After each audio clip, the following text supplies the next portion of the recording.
JSS College, Mysore, Assistant Professor, Department of Neurology, MNR Medical College, Sangareddy. Now at present he is working as the honorary consultant neurologist, BRIMS, Bidar, here only. So, brief bio sketch is, he is the first full-time consultant neurologist in the entire Bidar district.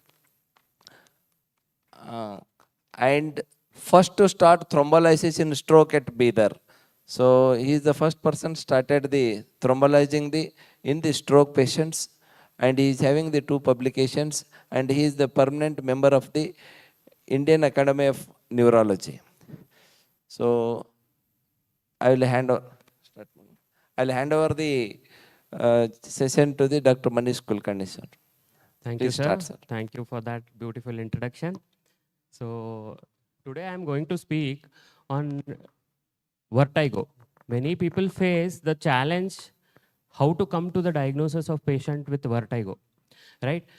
You might have seen any patient, any age group, they come with vertigo and we will be in dilemma where to start, how to start, and how to approach. So I'll be talking about the approach to vertigo.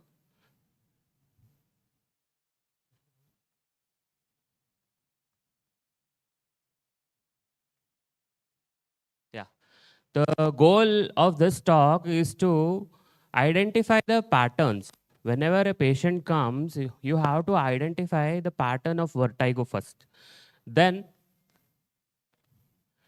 to identify differential diagnosis, and aim ultimately is to lead to final diagnosis, right? So what is the prevalence of vertigo? Sir?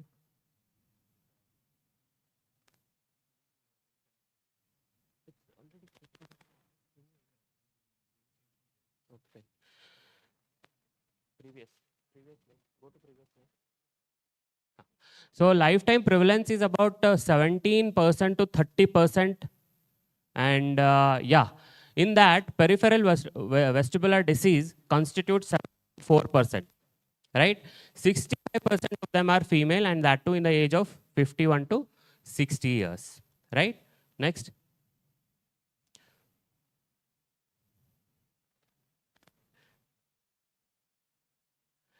Right. Now, how to diagnose? First, history is very important. History, you have to take time and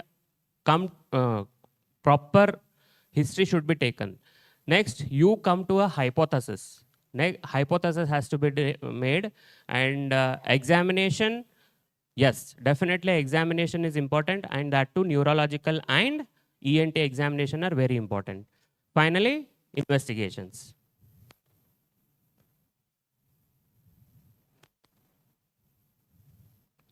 Right. So first aim is to distinguish different types of dizziness. There are many types of dizziness, and you have to distinguish type of dizziness. Then you have to look for triggering factors, circumstances in which dizziness occurs, and finally you have to come to the ask about the duration of dizziness also. It is also important. So what is the first step? First step, clarify which type of dizziness it is. First is vertigo. Second is pre-syncope or syncope. Third is disequilibrium. And finally, it is lightheadedness. And usually lightheadedness, you might have seen patients that they will call it as float होए जैसा लग रहा है, ऐसे तैरने जैसा लग रहा है, कुछ भी बोलते हैं. Usually that will be psychogenic, right?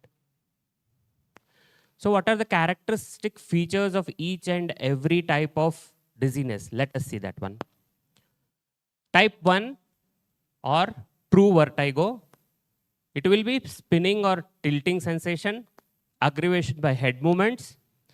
Vestibular lesion is the usual cause, and it is associated with positional change. Second, it is pre-syncope or syncope.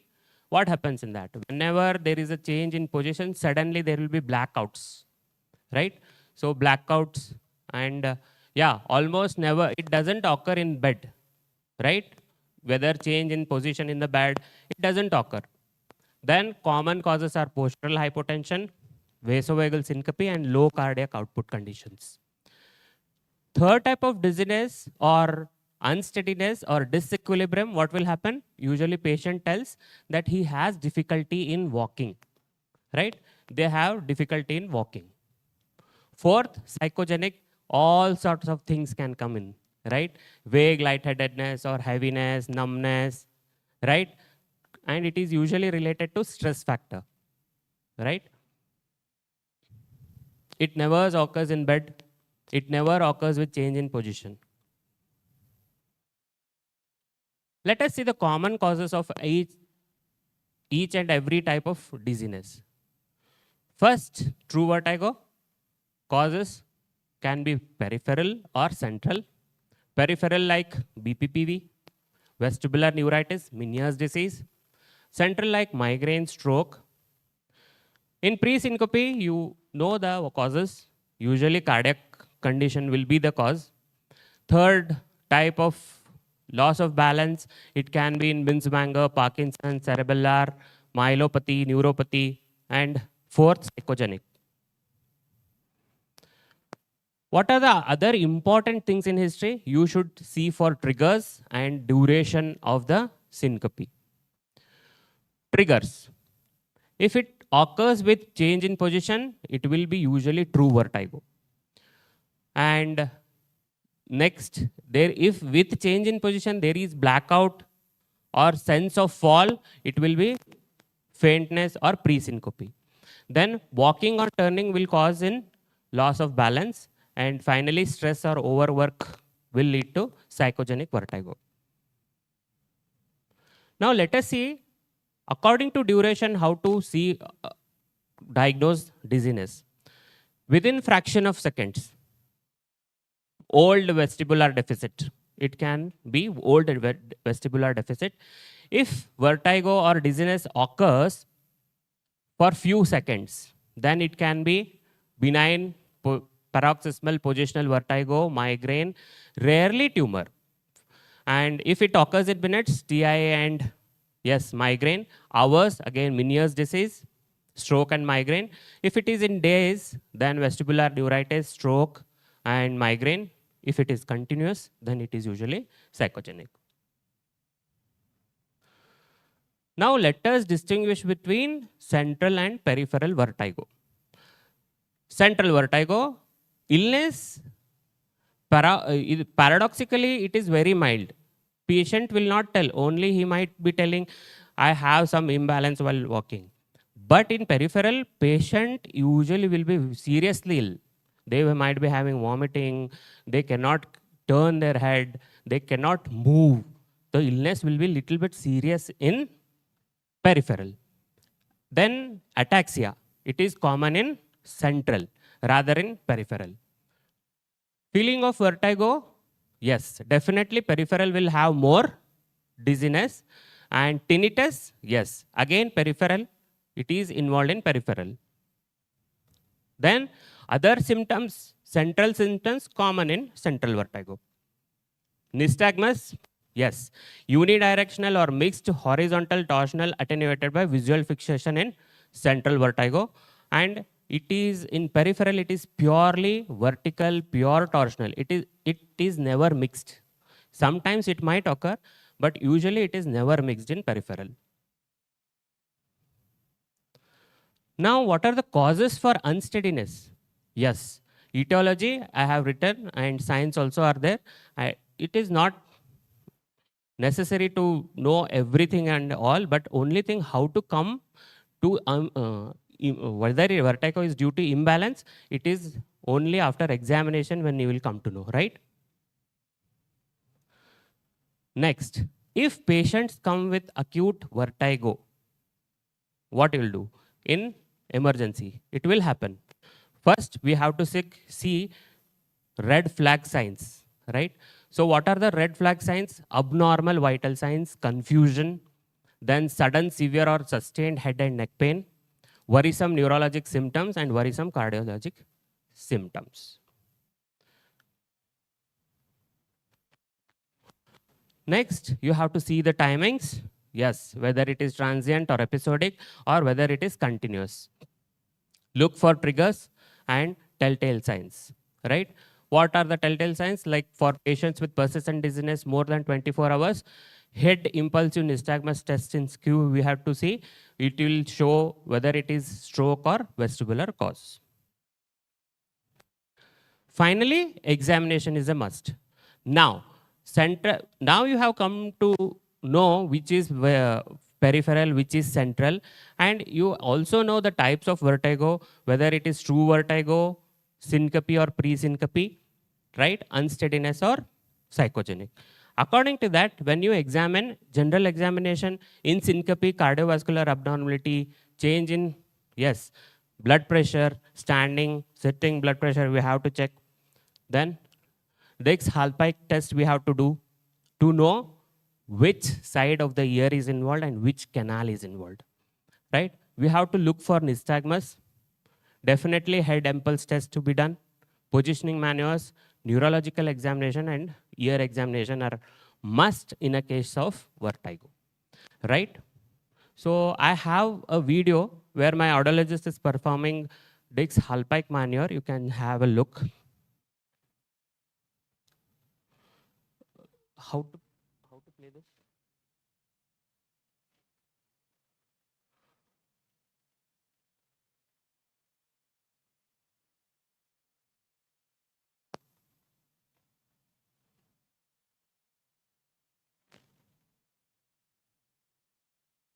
This is how patient is tilted 45 degrees in sitting position and suddenly his head is bent backside for left.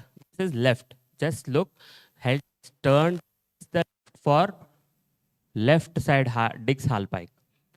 Same way we have to perform in right side also. Next video. This is right side. Play.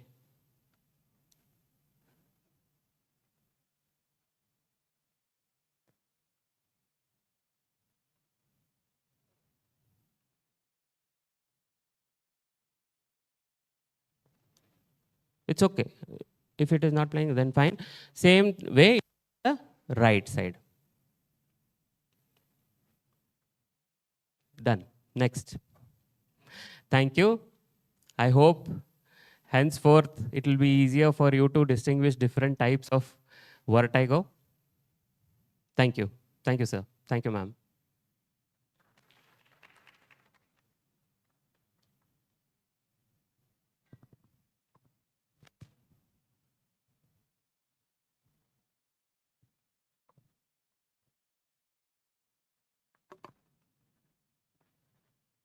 Thank you, sir, for such a nice presentation. It's actually very confusing for a practitioner whenever a patient comes with dizziness. Uh, uh, as an ENT surgeon, I want to highlight that this Dix-Hallpike test is very important for diagnosing BPPV, and repositioning maneuvers such as Please Epley's maneuver, also need to be done. Yes, Thank yes. you. Hmm?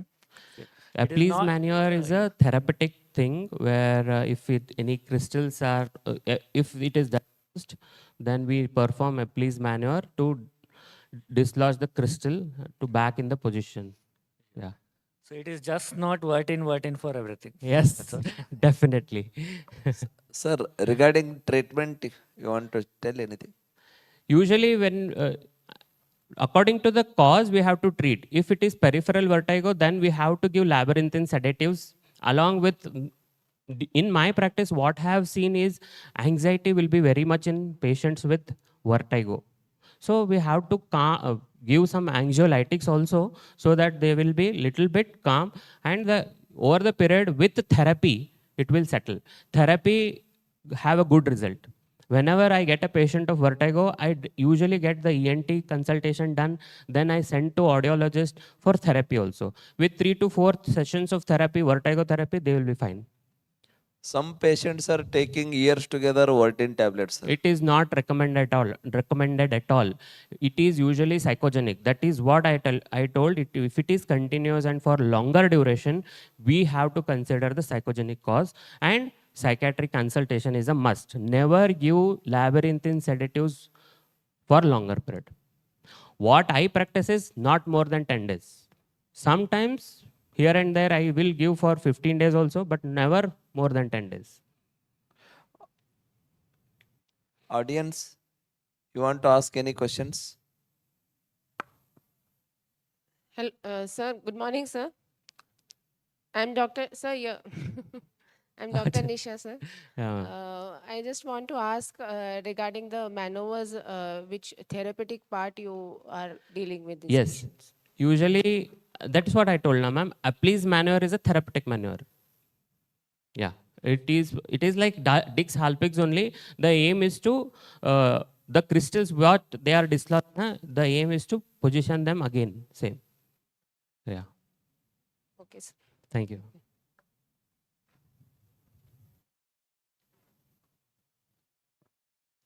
Thank you very much, Manish sir, for giving a very Thank good you. lecture. Thank you, And, sir. Thank you.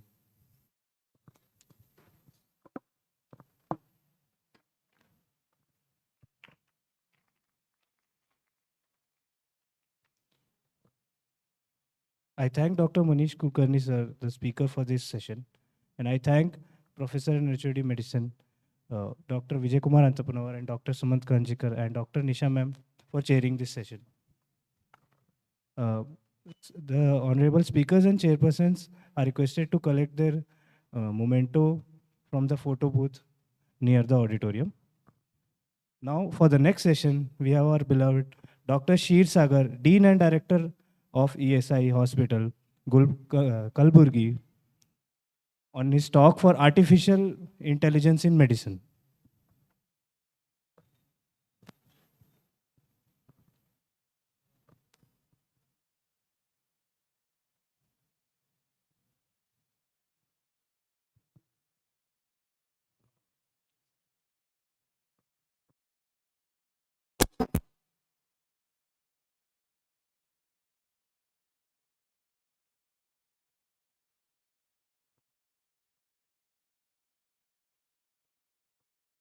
I welcome Dr. Sheer Sagar sir on the stage.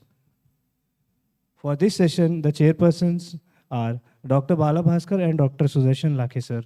I request both of them to kindly accompany their seats.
Just hold on for a moment, sir.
Yes, sir. I must be.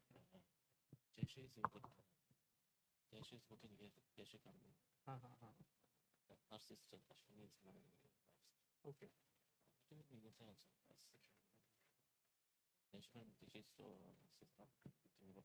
We are based in companies. I think last time also when we came in, they came and wife was came.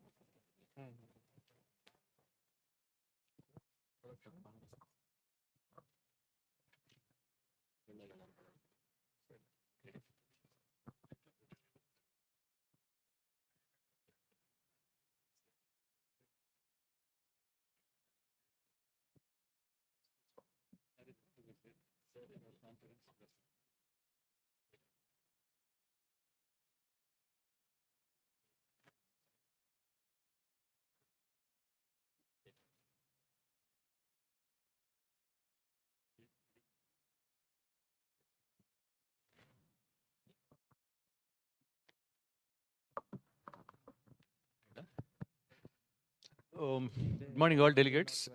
Sorry for the small technical hitch.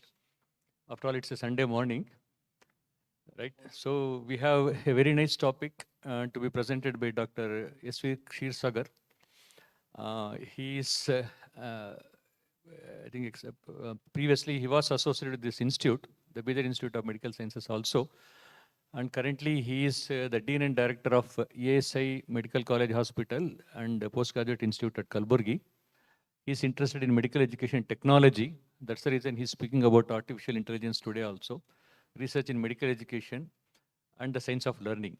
And he has been a hardcore teacher with 27 years in teaching profession, faculty in MET and a motivational speaker, worked as editor-in-chief of National Journal and editorial board member of international journals, RGHS BOS member for undergraduates and postgraduate. So very nice to have you, sir, on this morning. Please present your topic. I hope all of you will enjoy this presentation. Thank you. Thank you, sir. So, the respected chairperson, the delegates for the conference, wish you all a very good morning. The topic which I have chosen for this presentation is artificial intelligence in medicine. So that is a new topic in healthcare providers, healthcare services, and not much is known about this topic. So I thought in the conference of IMA Karnataka chapter, this will be a nice topic to deal with, and I have tried to fit this topic in the given time span of 20 minutes. So to start with, before going to artificial intelligence, let us see what is intelligence. So how we define intelligence, or what is our idea about intelligence? So any guess? What is intelligence as such? To whom we call intelligent person, or what is intelligence as such? So intelligence is the ability to learn and perform certain skills and activities.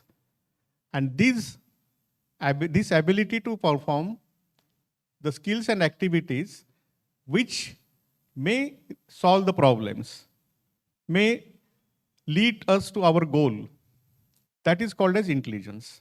And this activity of solving the problems should take place in the environment which is variable, which is not constant.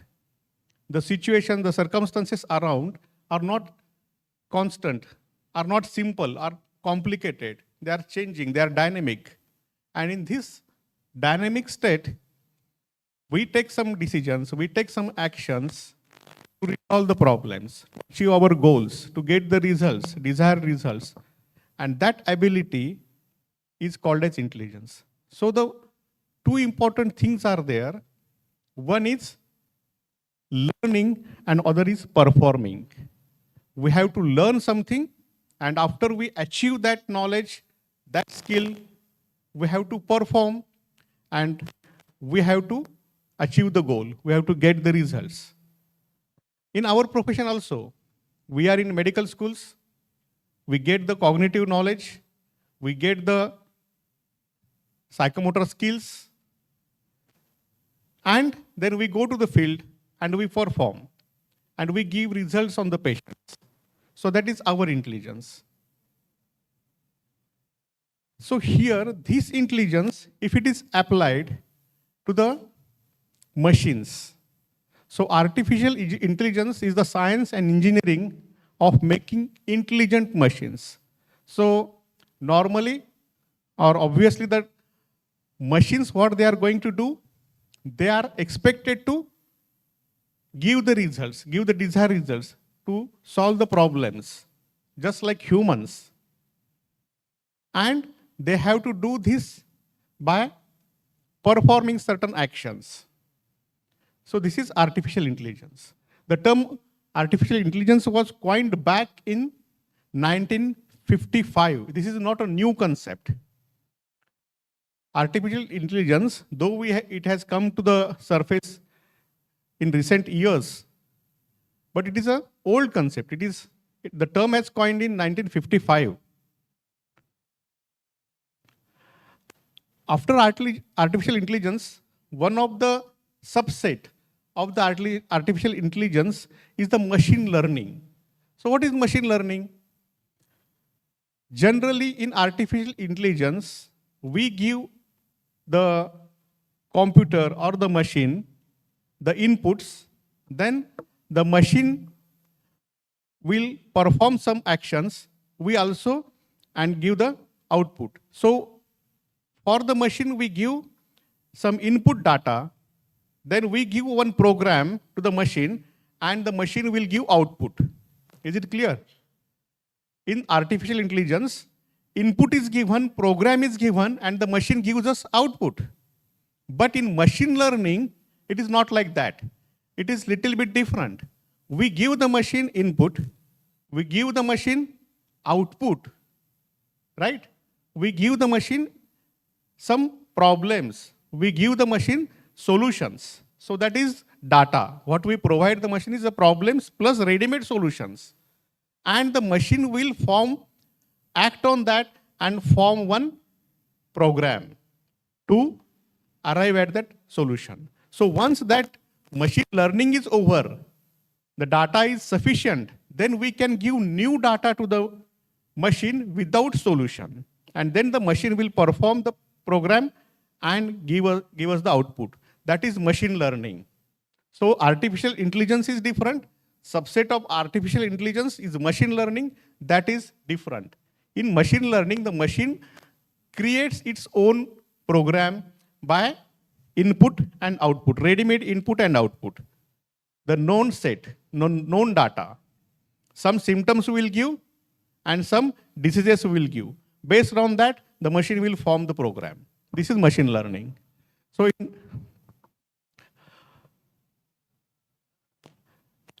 one more subset of artificial intelligence is deep learning. So what is deep learning? In the deep learning, the input is there, the program is there, the output is there. In case of deep learning, the program is having multiple layers. The program is having multiple layers. That is deep learning. And the deep learning is the most sophisticated tool which is available right now. In artificial intelligence, the most sophisticated tool available is deep learning. So deep learning is present in almost every industry right now. You go to finance, you go to marketing, you go to healthcare, even in politics, in social media, it is used. So these are the domains. The outermost is the artificial intelligence. The subset of the artificial intelligence is, what is artificial intelligence in short? The machine performs the function like a human brain and gives solution to the problems. That is artificial intelligence. Next is machine learning. Here the machine is given input and output. The machine creates its own program, and for the unknown or new input, it gives output. And deep learning here, it is inspired by our brain, a complicated program is there, which is present in layer by layer. So the deep learning, one of the part of the deep learning or one of the type of deep learning is convolutional neural network, CNN. What is convolutional neural network? Here, the input layer is there, output layer is there. In between input and output, we can see in the next figure, this is the input. Green is the input layer, which is receiving the pixels of the bird, the picture of the bird. It is receiving the pixels. And red layer is the output layer, which recognizes as a bird. But in between these two layers, there are hidden layers in the CNN. So with this basic knowledge about artificial intelligence, we'll go further. The progress of the artificial intelligence, how it has progressed. We have seen that the artificial intelligence, it has 1955 the term was formed, but much before that, Alan Turing, he told about the machine learning or the artificial intelligence, and he gave a test which is called as, which is famously known as Turing test. What is Turing test?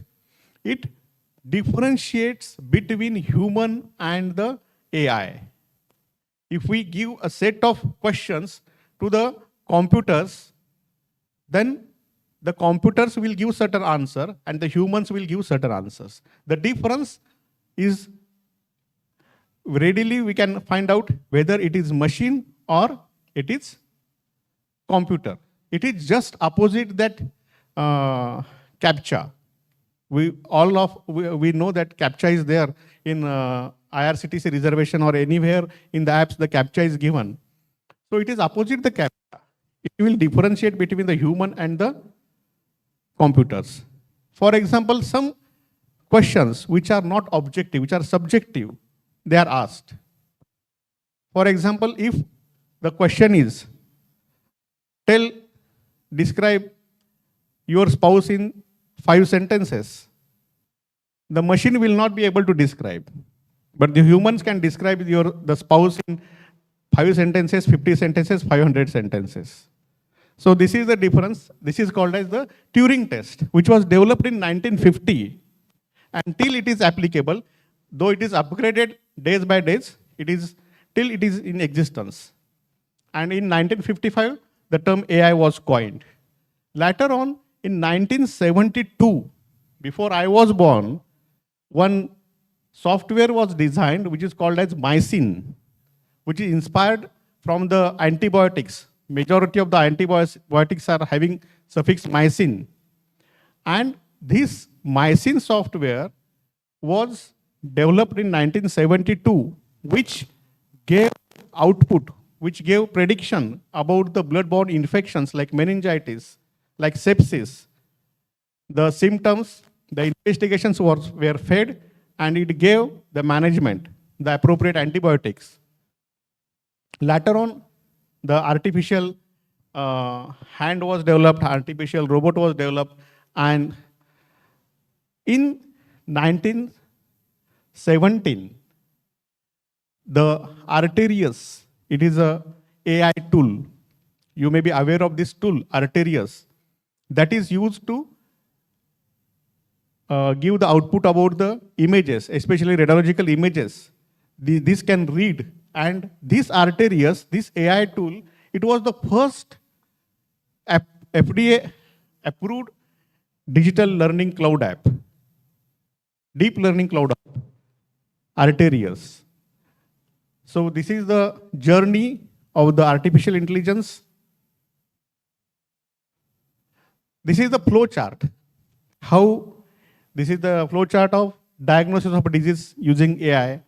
Especially the AI is used, till now it is used in the mild symptoms, where the symptoms are given to the AI and it will come to the provisional diagnosis, differential diagnosis, and then the expert will confirm it and start the treatment.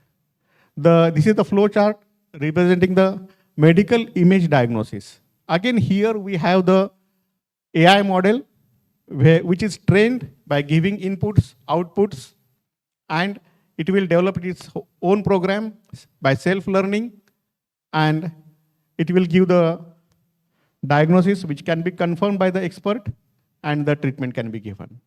This is same thing, personalized medicine. This is a flow chart showing the personalized medicine.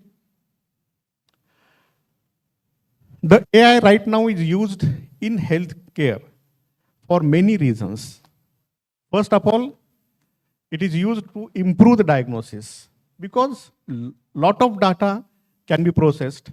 It can be processed very fast, accurately, precisely, and the outcome can improve the diagnosis.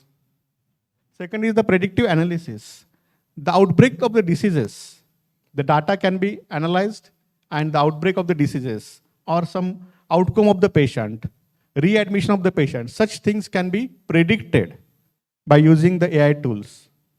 And that will help us for the resource allocation, proper preparation for the outbreaks. Treatment design.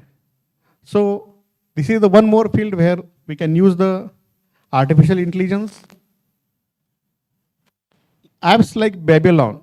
Here, this app, it is a direct app in which medical consultation is given. The patients will tell the symptoms. The AI is having the voice recognition system. It will translate into the symptoms, and then it will give the provisional diagnosis and the treatment. Robotic surgery. I think you all aware of the robotic surgeries. Drug creation. This is a very important area where AI can be used, or AI is being used. The data, which is vast amount of data, can be processed within seconds, fraction of seconds. And that capacity is used, and it is not only analyzed, it is interpreted precisely, correctly. And that capacity is used to develop the drug. One example is that Ebola infectivity drug was developed in 1 day. 2 drugs were identified in 1 day by processing the data, and which can reduce the Ebola infectivity. This might have taken years for human beings to do that. Efficient administrative tasks can be done. So that is medical records, admissions, discharges, billings, etc. Everything can be done efficiently by using AI. Remote monitoring of the patients. There are certain apps, certain devices. Also, you might be using some wearable devices, and that can monitor the patients remotely. Reducing healthcare cost. Obviously, if we can taking it to the automation, the healthcare cost will be reduced. And research and data analysis. So these are the areas where the AI is used in healthcare system. These are the list of some AI tools which are used, like Hippocratic AI, Ethnic, Arteries is for medical imaging. You can just find out the AI tool for your specialty and get accounts to read. Now, what are the benefits of using artificial intelligence in healthcare, in medicine? It can be classified, the benefits can be classified that it can relieve, it can split up, it can replace, it can augment, it can increase. It can relieve the clerical duties. It can assist use of information. It can synthesize and summary of the patient record. Next is splitting up. Unnecessary admissions can be avoided. The medical advice can be given. Patients can be engaged. For example, in chatbots. The chatbot is a communication between the AI and the patient, and it can reduce the burden of a doctor. It can replace administrative work, and the doctors, nurses, they can be free to take more patient care. And it can increase the quantitative patient care. It can reduce the medical error. It can reduce unconscious bias. And it can increase the medical knowledge. There are certain limitations of AI. What are the limitations? Data acquisition, technology development, implementation of the AI, and the ethical factors. Data acquisition, availability of the data. Right now, we are in the initial phase. So, lot of data is not available. We have to start to create the data, to generate the data with inputs, with outputs, and then we can go for the machine learning. The privacy of the data and security is also major legal, ethical problem also. The quality of the data, can we rely on the data which is available? That is also a question. And longevity. Then technology development. So here overdrifting. These all are the biases, issues related to the machine learning. Overfitting is the machine will learn and the machine will fit itself to the given data. We know that in machine learning we give input and output and the machine will form the program. The machine will form a perfect program for the given data but will not be able to process the new data. That is called as overfitting. It will not be able to process the new data. Data leakage. Data leakage means we give the machine certain data and the data which is not intended to be used by the machine will be used by the machine. That is data leakage. Bias and black box. Black box is a very important thing. What is a black box in machine learning? Machine learning will give you the, depending upon your inputs, it will give the output. It will give the results. It will give the solution without giving any reason. No justification will be there. So that is called as black box. It will keep the reason, justification hidden, concealed. That is one more difficulty. So we will not able to know why the result is like this. Again, certain implementation issues are there. We do not have the evidence. Quality of research is less. Integration of trials are not done. And stakeholders, starting from the patients to the higher authorities. Ethical factors are these: privacy, safety, accountability. Now, coming to our reaction to the AI. Whenever a new thing comes, this is the Kubler-Ross model for change management. Whenever a new change comes, our reaction, initial reaction is shock, surprise. Then our next reaction is denial, disbelief. We just reject. No, it is of no use. It can't happen. Next reaction is frustration. We come to know that now, even after our denial, it is going to happen. Then we go to frustration. After frustration, there is depression. After depression, the person starts experimenting, using the new technology or using the new change. Then decision to use the new change, and then integration. It integrates it with the new change. So where we stand here in this curve of change management, are we shocked? Are we denying? Are we frustrated? Or are we depressed? All these things should happen fast, as early as possible, so that we can start experimenting. Then we can take a decision to use it, and we can integrate ourselves with AI. Change is hard at first, messy in the middle, and gorgeous at the end. This is a nice cartoon which I could find, which tells the message: we must be ready to use the new technology, including AI, in the healthcare. Thank you.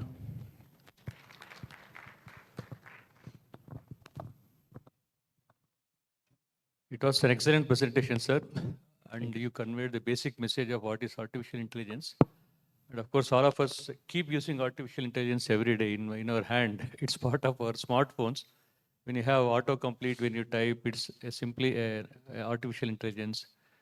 Nowadays, we have got the ECG machines per se, automated machines. They give some diagnosis. So these are all based upon the pre-fed inputs into that device. And in fact, diagnosis on the table with monitor. So it will keep on giving alarms because alarm is created based upon the input which is provided by us. So it will say there is increase in blood pressure, decrease in blood pressure, increase in heart rate, some dysrhythmia detection, ischemia detection. Everything is part of our management of the patients every day. So not just in terms of the devices, which I can say, monitoring devices, interventional devices, everywhere there is artificial intelligence. So it is a part of enhancing the safety of the medical management. And of course, ultimately, it's us who have to take a final call. And there are still some unanswered questions, as sir was putting in the final few slides. So it is for us to judiciously use artificial intelligence and see that the benefit is really passed on to the patient. And of course, we are also protected. It's a era of medico-legal considerations. So we should not be depending too much upon artificial intelligence. To the extent it is useful, we would do use it. And otherwise, it's back to the basics also. So any opinion from your side, please? I think that the impact of like AI is so high now. I think each and every department in medicine is like influenced by the AI. For the critical care, I think they are developing the biofilm, which like can decrease the resistance of the to the antibiotic. I think most of the leaps and bounds happened in the imaging sector in the AI, where the images are fed. It has reduced the burden of the physician, where the images are fed into the computer. It immediately gives you the diagnosis. I think best example is diabetic retinopathy, where the individual variation is like decreased significantly. The best one of the like haunting question is whether the AI will take over the physician. I think sir can answer that. This is a question which is, or not a question, it is a fear actually in our mind that will it replace the doctors? See, AI or whatever things are there, these are the, we can start using them as aids for diagnosis, treatment, management. So these aids will remain aids. The machine will be using whatever the data we are giving. It is not going to create a new thing. So to create new thing, our human intelligence is required. That is one thing. Second thing, there are three domains. One is the cognitive domain, other domain is psychomotor domain, and third is the affective domain. So cognitive domain, where the knowledge will come, and the knowledge can be taken, the analysis of the data, recalling of the drugs, recalling of the management, recalling of the symptoms, and achieving the diagnosis, that will come in the cognitive domain. But that is the only domain that can be taken over by the AI. But the psychomotor domain, where the skills of a clinician for treatment and management are there, that will not be taken over by AI. At least in recent future, it will not take over these skills. And most important is the affective domain. The attitude of the doctor, the empathy what we give to the patients will not be given by the AI. So moral support, the declaration of the death, and all those things will come under this. And that will not be given by the AI to the patients. So it will not replace, at least in recent future, it will not replace our profession. Let's say it will not replace any profession. That's it. I think it will only help us in to perform much better way rather than like overtaking us. I think the best example is like when you want to collect a huge number of data and you want to like corroborate and like come to some conclusion. I think the AI will help in much better way rather than anything else. The impact is currently so high. You know, the NAGM is coming with the like, dedicated website and dedicated journal with the AI, dedicated only to the AI only. Thank you, sir. Okay, thank you. Thank you so much. There is a question, please. Yes. Actually, there is a Request that we are running out of time, so No, we we'll can finish. discuss it personally. No, we'll take one question, sir. Okay. Please go ahead.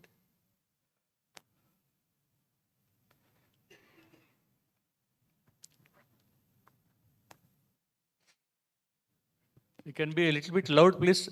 One to one, it can reach the speaker.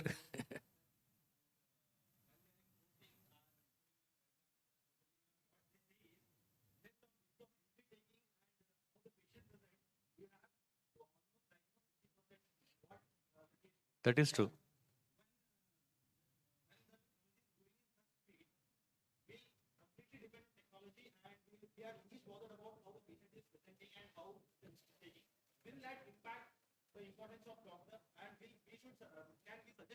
Okay, good. Yeah, yeah. No, it is not going to lose at all. Because as I told you that the psychomotor skills are there, these skills will not be taken over by a machine, at least in the recent future. So the cognitive domain can be taken over. Yeah. See, in all the professions, including the lawyers, now the legal firms are getting a setback because of artificial intelligence. All the books of the laws, they are fed to the artificial intelligence. You give a case, they will give the result. They will give the solution, what to do, right? But at the same time, two things are there: creative thinking and psychomotor skills are not yet taken over by the artificial intelligence. Okay, thank you very much. So with that note, we thank the organizing committee that we and both of us are there. Thank you. Thank you, sir. Thank you very much. Thank you.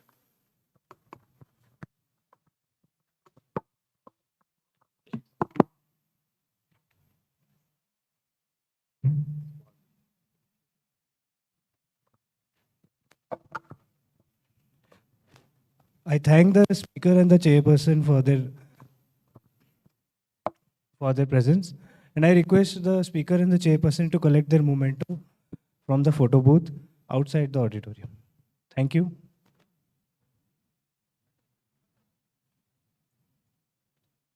There are two announcements. There's a book, Aharadinda Arogya Dadege, is available free of cost. Those interested can collect it from the reception counter. Thank you. Those doctors who are here for poster presentation, please proceed to Hall C. It has already been started. For the next session, we welcome Dr. Pawan Kumar Patil, PRO IMA Karnataka State Branch, on the stage as the speaker for the talk of violence against doctors. For this session, the chairpersons are Dr. V.S. Matpati sir, Dr. Gurulingappa Patil sir, and Dr. Subhas Bashetty sir. I welcome the chairpersons on the stage.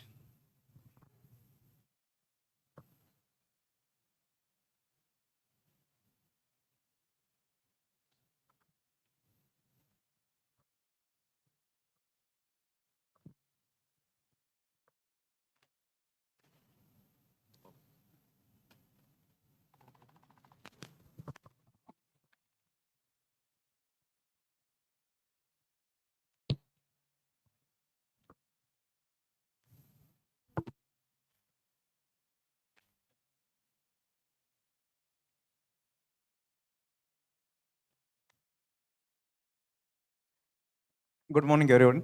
It's a pleasure to be here as a chairperson. Dr. Pawan, the introduction of Pawan is in IMA is no more needed, as he has gone to the national level, and he is a alumni of BLD Medical College, and he's a surgeon basically, and his interests are in protecting the hospital and our IMA members, and also in the negligence, and also the topic is very much interesting for the hosts who are managing the hospital. And he comes from the Gadag, and he's a managing director of NB Hospital, Gadag. Thank you. And it's over to you for the topic. Thank you, sir. Actually, my topic was yesterday, and it was for a larger crowd, but still it's okay because I just got to know that the session is on YouTube, so many people can get benefited. I bring greetings from IMA HBI. For the knowledge of all the members, HBI is a wing of IMA. It's called as Hospital Board of India. Earlier days, IMA was thought that it is only for general practitioners and it is concerned only with individual IMA members. But over a period of time, IMA thought that the national IMA has to do something for hospitals also. That is when Hospital Board of India was formed, and it's been doing a lot of activities to protect and empower and make hospitals vigilant for various types of hospital-related problems.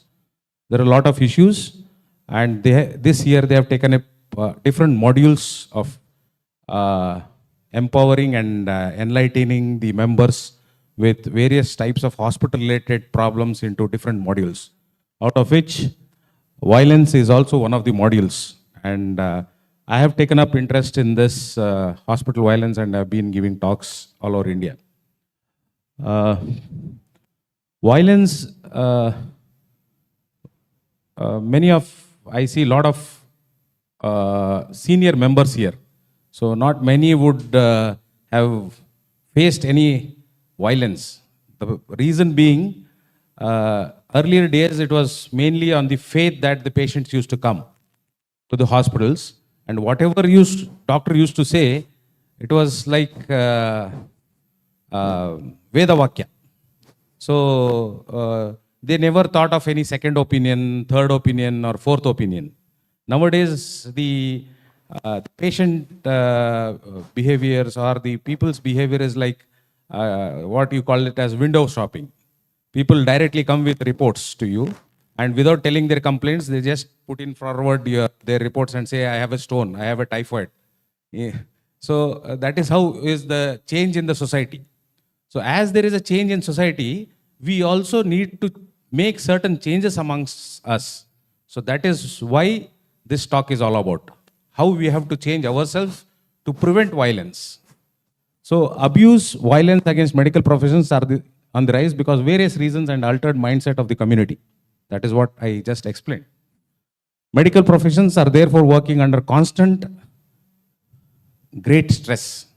Day in, day out. Because of the social media, every day we see one or the other place there is a violence, and it again demoralizes our practice day in, day out.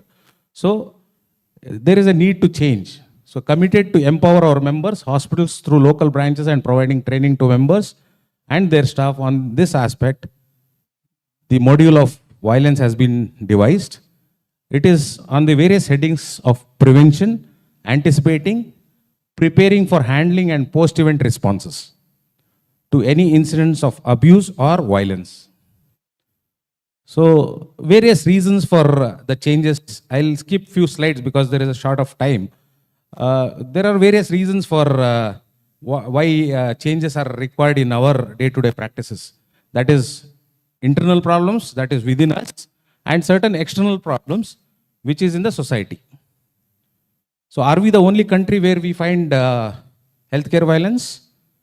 Because of the social media, we see day in, day out, lot of news from various places. In fact, when I interacted with one of my cousins who is working in Australia, I just happened to ask him, in a month, how many violences you come across? He said daily, they have devised something called as, which I will come to later, they have devised something called as code grey. They have a button at each and every nursing station, and to my surprise, he said, every day there is minimum of 10 code greys activated. Daily. He hears hospital violence very rarely as compared to them. But hospital violence is there in their systems also, but they have proper planning and execution of that. That is where we are lacking. So there are various types of violences: physical violence, mob lynching, blackmailing, harassment, abusing verbally. Most of us neglect that verbal abuse is not a type of hospital violence. That is also a type of violence. So we have done all this. We have done a lot of protests. Whenever there is a violence, we have done protests.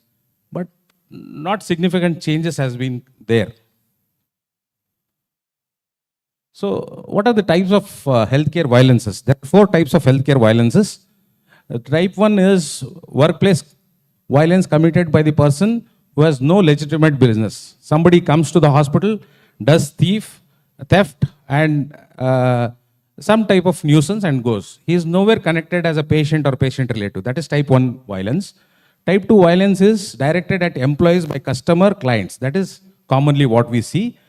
Type 3 violence is against an employee by a present or a former employee, supervisor or manager. So maybe within the employees, That is also a violence. And type 4 violence is committed in a workplace by someone who does not work there but is related to one of the hospital employees. So that is also type 4 hospital violence.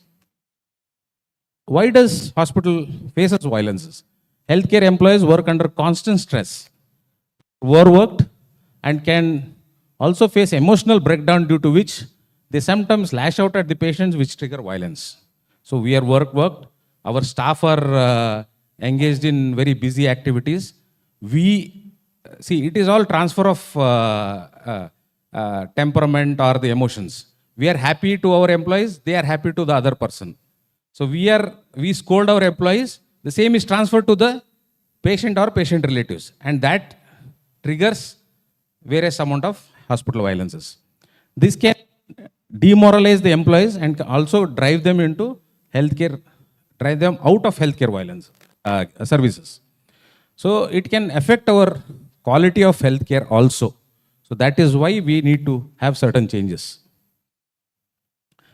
It is a highly emotionally labile state of patient and attenders which causes violences. There are times of high activity. OPD is rush, there is a lot of waiting, and that causes, there is a common saying, all of you might have seen in Munnabai, there is a dialogue called farm barna zaruri hai kya. Patient is sick, we need to do primary survey and treat the patient. Instead of that, our nurse goes and tells, go and fill the form there. So that triggers some amount of unhappiness in the patient attenders. Transportation problems where they demand money, that is again a triggering factor. There are some amount of small hospital rules which triggers. Patient attenders are not let in when there is a sick patient, so that triggers. Communication, lack of proper communication is one of the significant problems in healthcare establishments which causes hospital violences. Again, same thing. There are 5 core of elements in prevention program of healthcare violences.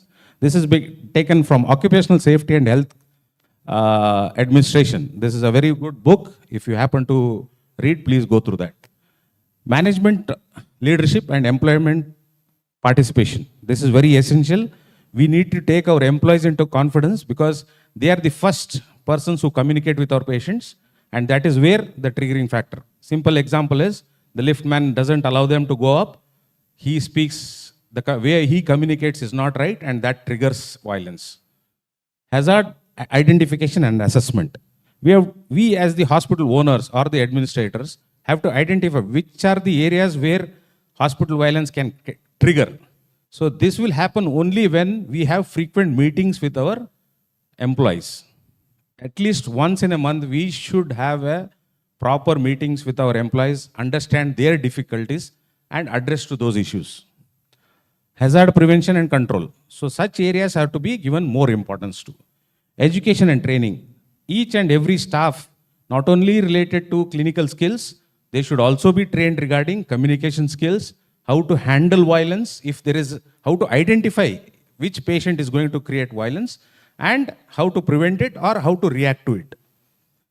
Record keeping and prevention evaluation. So every time there is a simple violence, it has to be recorded and re-evaluated where we went wrong and how to improvise it. This, many of you have experienced. All of you have gone to various types of 3-star hotels, 5-star hotels. This is what we have seen. This was not there earlier, before 15 years. This all started only after 26/11 when there was an attack at Mumbai. So this started only after that. So they have changed, but majority of the hospitals have not changed in terms of especially security reasons. So this is what we see in our WhatsApps, but we have not changed. So what is the prevention program is, plan each and every hospital is in different formats. One is 10 bedded, one is 20 bedded, one has limited staffs. So each and every hospital should have their own prevention programs. So what do you mean that by that is, you should have proper meetings with your employees, identify their problems and then address to it. Train your staff with good communication skills. Communication skills is the only first and foremost point for prevention. Display of legal laws. Hospital legal laws, it's already existing, And thanks to IMA KSB, it is coming out with a very stringent law in coordination with the law ministry. A new law is getting amended, and a lot of our legal cell is working on that. So management leadership, again, cooperation between the employees. Employee surveys is important. We'll have to have a feedback from the employees whenever there is a violence. Patient survey is also important. So any patient who is agitated should have a proper grievance redressal mechanism in each and every hospital. They should know whom to approach. Then only 70% of their grievances will come down, or their agitation will come down. So in my hospital, I have displayed my own phone number. Believe me, in a year, I might get 1 or 2 phone calls. Most of us are hesitant in giving our phone numbers. This display is there in each floor of my hospital. And the third responder is myself, and my phone number is displayed there. And I hardly receive any phone calls. So this is the way flowchart is maintained for any violence prevention program. I'm just running through slides because there is a short of time. Poor communication skills, again, one of the major factors. Breaking of bad news. This is a common thing where the trigger of hospital violence has. There's some patient, sick patient who is going to die or who has died, and we try to declare that bad news. That is where it starts triggering. So spikes, as the previous speaker was telling, it is acceptance and other things that I'll come to next. How to break the bad news. It's called as spikes. It's a well-established mechanism. It's not that we are walking through and we say, a patient is bad, he will not survive today, he might die, or tomorrow he might die, and then rush off. We'll have to have the spikes in place. We have to set an interview. Identify a proper place, make them sit in front of you.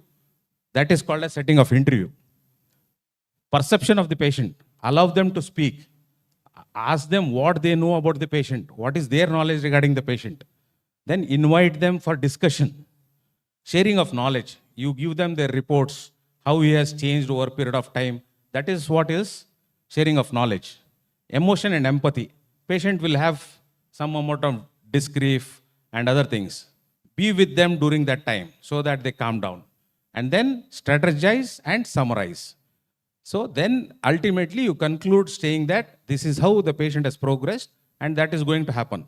So during this time, they are 80 to 90% calm down by listening to the bad news. There are various tips of Ahmedabad. You can find it on Google. It's a very good adaptation of how a breaking of bad news and how the way of communication should be there. Eye-to-eye contact. Don't roll your eyes when you are communicating something bad to the patients and all those things. There are around 12 to 13. I'll just skip them. You can find it on Google. There are 5 stages of attenders, as the previous speaker was telling. For any new thing, there is first denial, disbelief. Second is they blame, aggressive, and they show anger. The third is bargaining and empathy. The fourth is depression. Fifth is acceptance. So most of us, what we do is, we come out of ICU, say that patient is sick, he will not survive. That is in just 2 minutes, and then rush up to our OPDs because a lot of patients are there in the OPD. So that ends at the 2. That is where the patient starts showing blame, anger, and aggression. So if you leave them at that stage, this is going to continue.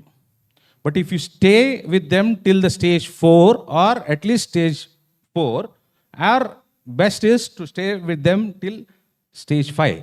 Then most of them, their anger and disgrief is relaxed. So that ends the chances of hospital violence. So there are a few changes which we need to make in our hospitals. That is, zero tolerance zone has to be displayed. Reception height should be higher at level and all those things. CCTV is a must and mandatory, and at sensitive areas have audio recordings as well, especially in the reception and nursing counter areas. Waiting areas should have fixed chairs so that they don't pick up and throw it at whatever they want. Documentation is again very important. Document all types of violences in terms of audio visual as well as on their case paper and have their records so that it is not repeated when the same patient comes back or same relative comes back. Anticipation, train your staff to identify signs of violence, keep informed when to call for help. Indicators of violence behavior, this is again there on Google. So be vigilant, be informed, and be empowered. Have a proper violence prevention program for your establishments, individualized programs. Review it after each incident so that you keep changing those policies. Proper security is again very important. What to be done when any scene happens? Immediately call for help. Flowchart on what to be done at the beginning of violence. Chart of emergency phone numbers to be displayed on all nursing counters and important places. And response time is also important. I'd like to show you one small video, which is just 25 seconds, how response time works. I told you about code gray. So,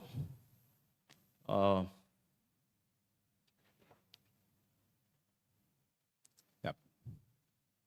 So, a lot of major hospitals have something called as code blue, code red, and code yellow, and some code pink also. So it is high time that we implement something code. Some places in India, they have labeled it as code white, and some places as code gray. So I'll just play a video. This is in our hospital. A code blue, if you activate it, you can see within 25 minutes, 10 people with all emergency kits are there. Within 25 seconds. It's a building of 3 floors, and from each floor, 2 to 3 people arrive. They keep running. So in case of violence also, if you have your team with you, that itself helps out in relieving the mob. Yeah, next slide. Similar way, call for help from your local IMA. Why that is essential is our even state presidents keep on telling whenever he goes. See, a patient who has come to you or his attender who is there creating problem, he might be known to some of your colleagues in the same branch. So once they come, immediately he will sober down because he is more attached to that other consultant. So that is why don't hesitate in calling for help from your local branches. So keep a task force in each branch and call for help. And also intimate the police immediately whenever it is required. Handling media is very essential, which is playing major role for especially hospital violence. This I would like to read out. Don't avoid them. They will approach to you whenever there is a violence. Don't avoid them. Take time out of them. You tell them, right now I'm not in a mood or in a position to talk to you or give you details. Please come back after 3 hours or 4 hours. I'll give you detailed summary of what all has happened and what has gone wrong. So that you can buy some time in calming yourself down and getting out of that agitated mood and create your own documents like CCTV footages, what all has gone wrong, the patient documents, patient investigation. You can collect everything. When they come back to you when they are asking and they start recording your statements, ask one of your hospital employee to record the same so that they get cautious that they don't manipulate whatever the recordings they have done and show it in a different format or in a different statement so that they get cautious that this is recorded. Tomorrow you can go to court that they have manipulated your statement. So keep a person to record their statement, what they are recording from you. That is very essential. So don't answer in a mob. You can get distracted and tell them wrong things or miscommunicate. Role of so-called leaders, they try to manipulate on both sides. So it's like a double-edged sword. Manage them carefully. Patient and public perspective, they should be made aware that they cannot take law in their hands. Court verdicts should be made more public so that people cannot take violence in their hands. So there are various verdicts which are there, various sections which you can use for your safety. One of the major standing order from the police, Karnataka police is 1018, which is circulated amongst yourself. That is very essential. Nobody can arrest you when there is a complaint against you. So that has been copied in Goa, this one also. In spite of doing all this, it's not 100%. Violence still can occur. But only thing is, definitely we can reduce the percentage of violence if we have our own prevention programs. And also there is a lot of thing going on with national IMA as well as our state IMA to get stringent laws. To summarize, At the individual level, formulate and train your staff with violence prevention program. Do on and off mock drills and keep a logbook. At branch levels, educate hospitals and help out other colleagues when they are in problem. Form emergency team to reach out within minutes of need. At the state level, we are in footsteps to bring in stringent laws for our own members. At the national level also, there is a team working on hospital violence.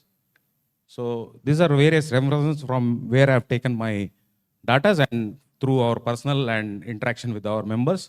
I'm open for suggestions and any type of feedbacks or any type of help. You can take down my number and email ID. You can always be in touch with me. Thank you. Thank and I'm you. sorry for taking some more time. Thank you, Thank you. Dr. Pawan. And one more, other than the routine treatment of the patient, nowadays it has become a routine violence against the doctors, and we have to deal with this thing in and out properly in a way the Pawan has explained very nicely. And moreover, in my experience in Gulbarga as an IMA president, I used to get the calls every 300. But I have made a suggestion to all the IMA members or the doctors to put a post, and I circulate among all the doctors, and they will be reaching within half an hour to the concerned hospital where the violence has occurred, and you have to take a very well administrative protection also, and also try to take the help of the IMA office bearers of the city, and they will come with a good in strength, and they will try to solve your problems. So one last suggestion to all the members. Please be part of our Karnataka Professional Protection Scheme. It is a very beautiful scheme, and these types of violence usually trigger patients to go to court or consumer forum. So KPPS will always be beneficial for you, and it will help you in your days of trouble. And another advice is, if you are owning a hospital, please have a separate insurance for your hospitals, because you never know what type of, even these violences can be taken care by these insurance, hospital insurances especially. Slowly, even IMA, KPPS or IMA is coming out with hospital protections, not as an individual, but hospital protections also in a few days or few years. Thank you. One more thing I want to tell, that IMA KSP under Karnataka State Board and also IMA National Headquarters is trying to very much, and they are coming with all the good things in this against this violence against the hospital. Many of time that less bedded hospital are getting targeted, and even the government officials are also not cooperating in the KPME Act or any other things. They want to harass us also. But please do take the home message which the Pawan has explained and try to implement on day-to-day of your hospital management. Thank you. Thank you, sir. Thank you, sir. Thank you all for your patience hearing.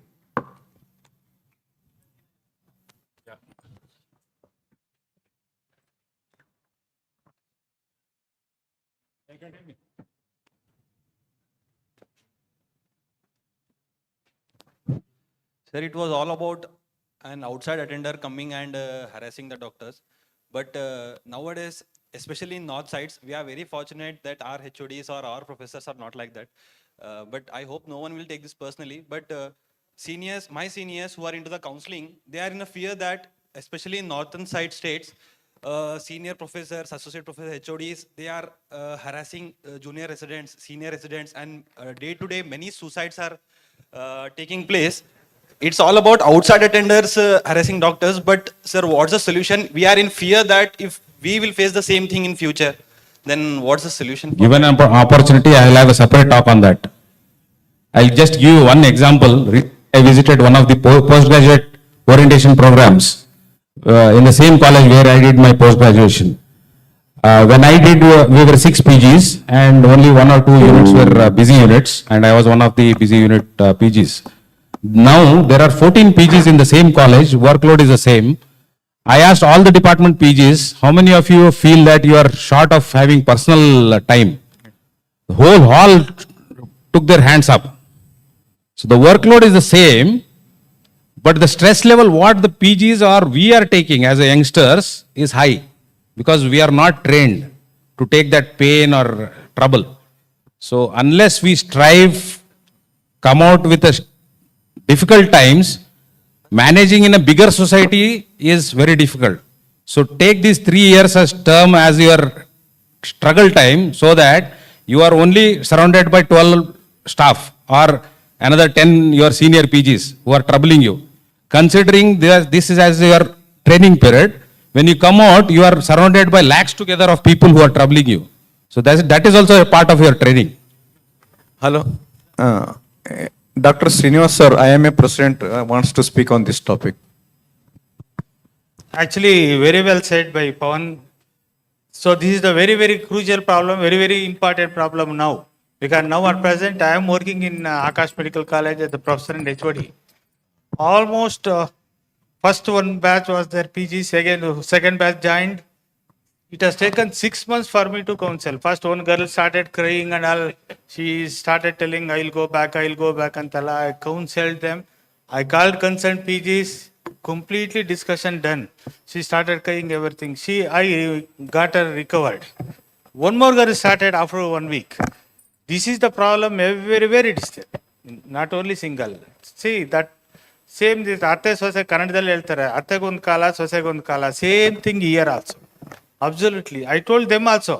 Senior PGs, junior PGs should call sir, madam. For senior, this they are going on almost since 20 years. I am struggling in Kempegoda Hospital also. So many times I used to tell, don't call, be friendly. Better what we were there when we were doing postgraduate, we used to say, Barabobo, like that only we used to call. That creates little affection, little this one among PGs. This I don't know who has started this, how it has come. Senior, they have to call ma'am, they have to call sir. This is it started this one, and they keep distant. And senior PG is one gang, junior PG is one gang, full. So there is no duties arrangements, duty adjustment within senior and juniors. Only junior people only should. Just before coming here, I called junior PGs. I told that why no unity among yourself, why you are not adjusting yourself. Even 1 hour before only when I started coming here. So around 12 o'clock also I counseled one girl and came. This is the thing is there. This is one big problem for all HODs, head of the departments and all these things. Again, MEJ, that case has happened. No, after that it has given this one also. So this is there and it is a duty of every senior doctors to solve this problem. Thank you, Pawan. Thank you, sir. Thank you, sir. Thank you so much, sir, for the wonderful presentation. We've learned a lot from you. Can we have a big round of applause, please? Hats off to all the doctors practicing tirelessly despite all the violence. They say medicine is not a career, it's the love for humanity. I thank our chairpersons for chairing the sessions. Moving on to our next session, Society for Organ and Tissue Transplant. I welcome up on stage our honorable chairpersons for the session, Dr. Rajiv Bashetti, Dr. Nagbhushan. Please give them a big round of applause. It gives me immense pleasure to invite upon stage our honorable speaker, Dr. Rajni Ma'am, Joint Director, Society for Organ and Tissue Transplant. Please give her a big round of applause.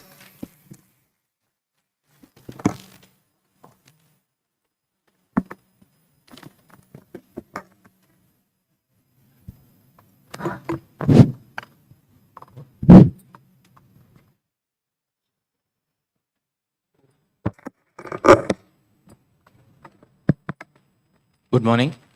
I welcome you all for this session. Dr. Rajini, she is the Joint Director of Medical and Member Secretary of Appropriate Authority of Transplantation of Human Organ and Tissue Act. And also she is a member secretary of Jeevana Sarthakate, which is the prime organization for transplantation. And she is a commissionerate of Health and Family Welfare, Arogya Soda, Bangalore. I welcome you, ma'am, for your participation in this things. Yeah, thank you very much, sir. And it is a well-needed talk, I think, for the people, because we are in lack of organs and lot of people for the recipients. So I think the awareness will give the immense help to the people. Of course. Thank you. Thank you, ma'am. Good morning. Thank you. Thank you very much for the beautiful introduction, sir. Thank you so much. So I am Dr. Rajini. I work for the government of Karnataka, and there, this SOTO, whatever we call as SOTO is State Organ Tissue Transplant Organization. It is registered under Society Act. It works under the Society Act, 1960. So, being my ex officio, being the joint director, I will be the member secretary for this SOTO. And we work for NOTO, National Organ Tissue Transplant Organization, and there is a ROTO, Regional Organ Tissue Transplant Organization, that is placed in Chennai. So, we all know there is a demand and supply. So, organ demand is so high, the supply is less. So, this talk may in future increase the supply of organs, but in strictly speaking, the number of brain deaths should reduce and the number of accidents should reduce. Even though there is a demand and supply mismatch, I strongly urge from the government of Karnataka, being an officer, the number of brain deaths should reduce for the Road Safety Act, wearing the helmet, and the per se brain deaths which are used for the deceased organ donation, like intracranial hemorrhage, catastrophe, the berry aneurysm, that must be the cause for the organ donation, or not strictly speaking the brain deaths secondary to the accidents. And also I urge the artificial intelligence can predict our organ failures in next future also. And our organs should be, they come with package of warranty, they come with package of maintenance, comprehensive maintenance contract. You should maintain your organs. You should have warranty. I bet most of them must have abused our organs yesterday, in the yesterday banquet.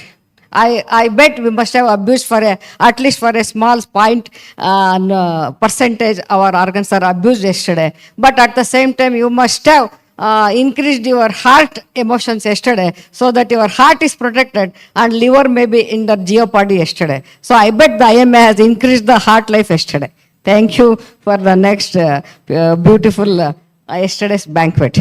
So, Jiva Sartakate, the name itself tells, whenever a Jiva dies, it becomes Sartaka by giving Jiva to another body. Another who is already in the dying phase because of failure of the organ. Some people use the word lease of life, circle of life. So many words are used. ನಿಮ್ಮ ಬೇರೆಯವರ ಕಣ್ಣಲ್ಲಿ ಪ್ರಪಂಚವನ್ನು ನೋಡಿ, ಈ ಥರ ಪದಗಳು cliché ಆಗಿಬಿಟ್ಟಿದೆ. ಅಷ್ಟೊಂದು ನಾವು ಆರ್ಗನ್ ಡೊನೇಷನ್ ಬಗ್ಗೆ ಸ್ಲೋಗನ್ಸ್ನ ಉಂಟು ಮಾಡಿದ್ದೇವೆ. Give them the lease of life. The donors are so many, we are felicitating even the donors. And we should thank donors, they live in others' body. But there is a new saying that a stranger has given a new birth to you, who has, the recipient has given a new birth to you to live in somebody else's body. That is a new saying. There is circle of life, lease of others' life, look the life in others' eyes. So many other, you can create idioms, so many. But this one is very catchy. The stranger has given a new life to you by accepting your organs. By accepting your organs. Jiva Sartakate, the prior government, same Congress government, during UT Kadhar's time, this word was kind. And I think it is a beautiful word. We don't want to change the name. SOTO of Karnataka, this State Organ Tissue Transplant Organization is named Jiva Sartakate. Jiva Sartakate is phenomenal and it is equivalent to SOTO of Karnataka. Next slide. ಅಂಗಾಂಗ ದಾನಿಗಳಾಗಿ ರಕ್ಷಕರ, ಬೇರೆಯವರ ಜೀವಕ್ಕೆ ಬಳಕಾಗಿ. See, our health minister has pledged in the recent past by NOTO, National Tissue Transplant Organization QR code. You just go and scan a QR code, and with your Aadhaar enabled mobile number, you get a OTP, and the organ pledging you can do by just scanning a QR code. And there is a beauty in this, you need not donate all your organs. You can donate only whatever organ you want to donate. And Ashwini Punit Rajkumar was our ambassador when we celebrated the Indian Organ Donation Day in August 8th. So there is a, you can donate your organs of choice. You can donate only eyes. You can donate your only liver. And as a SOTO member secretary, I visited a big apartment conclaves, this concrete kadu, where I met many people, almost all senior citizens, wanted to donate their eyes. It is observed that eyes do not come with the emotional baggage of giving organs to somebody. Eye donation has become so easy, it is almost like a breath. I wish in future the organ donations of liver and all other organs like heart also becomes like eye donation, and it should become so popular and so easy as if you are saying eye donation pledge forum. And I want to say one story. Recently, Karnataka got the best emerging SOTO all over India.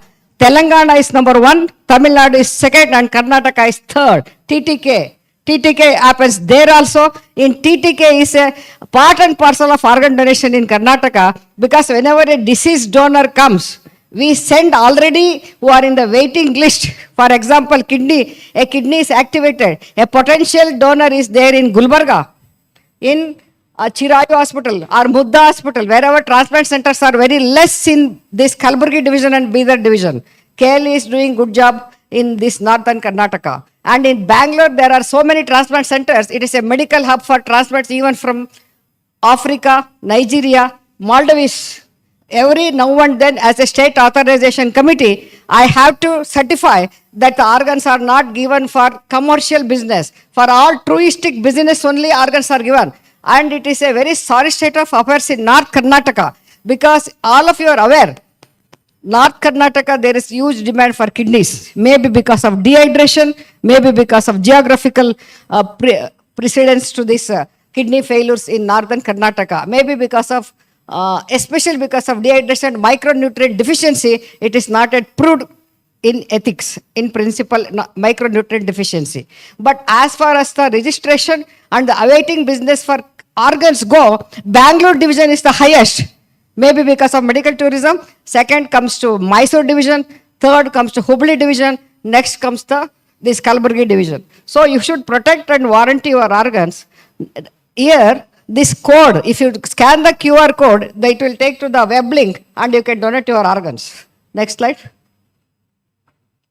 See, Karnataka has a beautiful history where this SOTO started as a Foundation for Organ Retrieval and Transplant Education.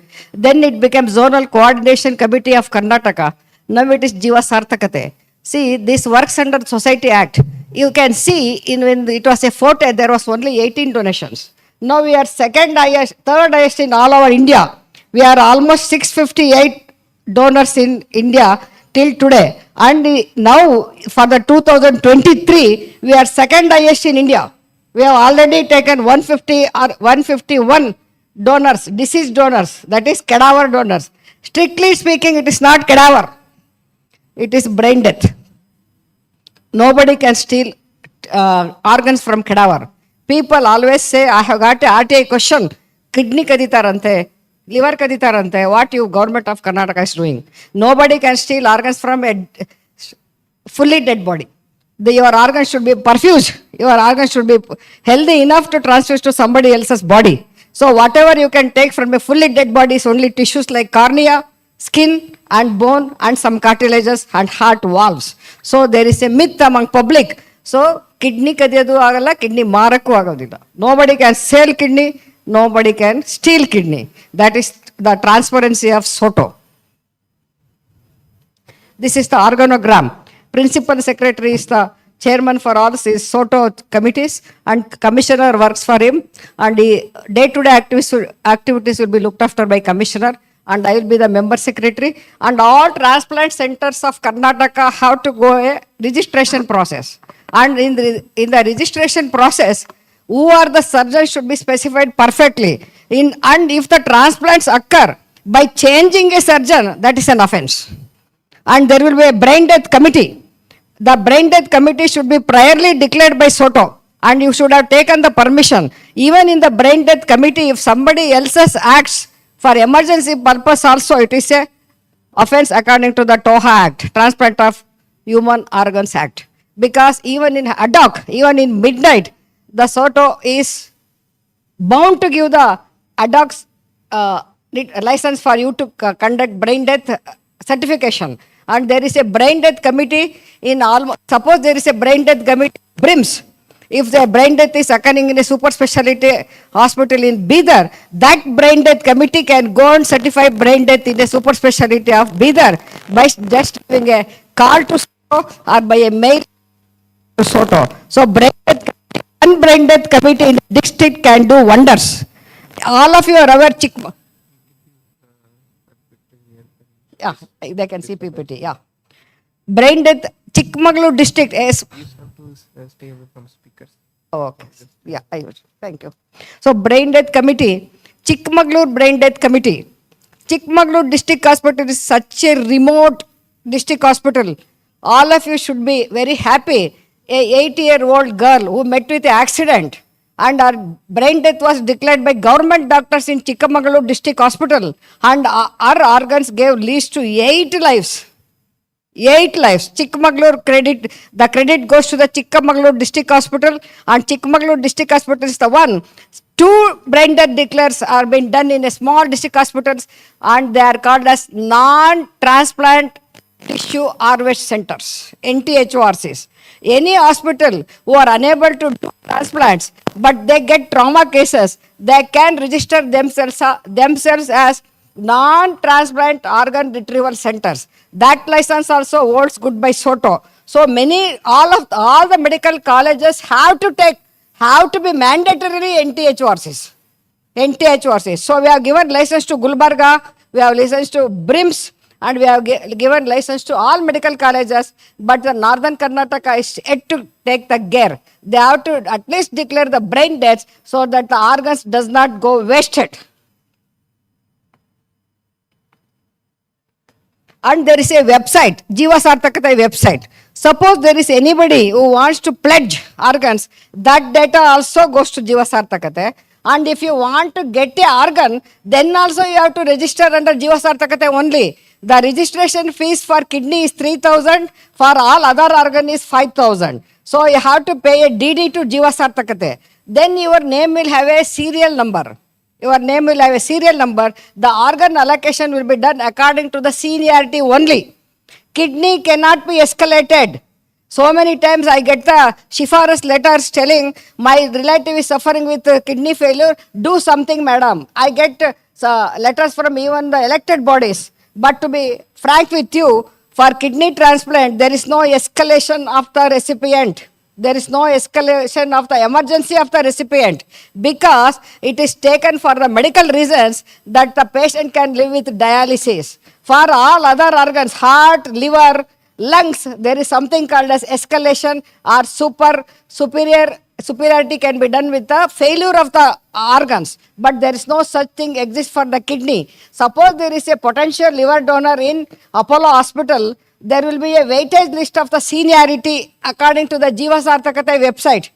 According to that, we activate the recipients. The recipients will go to the TTK. The recipient's blood tissue will be matched with CDC. Then if the first recipient is not fit for surgery, then it will go to the second. That is called as rota. We are not, at any cost, we are not beating the rota. We always follow the rota. That is the transparency of SOTO. And all over India, Karnataka is the number 1 to maintain the transparency in SOTO. That is the beauty of Karnataka SOTO. And we are the 3rd emerging SOTO. We have got the award for 3rd emerging SOTO in state. And we are the 3rd emerging in even South India, Telangana and Tamil Nadu. After Tamil Nadu, Karnataka. So there is in Transtan, Tamil Nadu Transplant Authority, recently Health Minister of Tamil Nadu declared they are going to honor with the official honor, the government honor, whoever have given the honor, donor. They have become the donor, organ donor.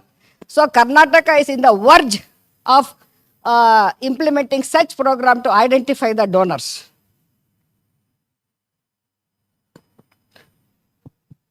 See, number of transplant centers registered in Karnataka. There are more than 68, but all of them are crowded in Bangalore.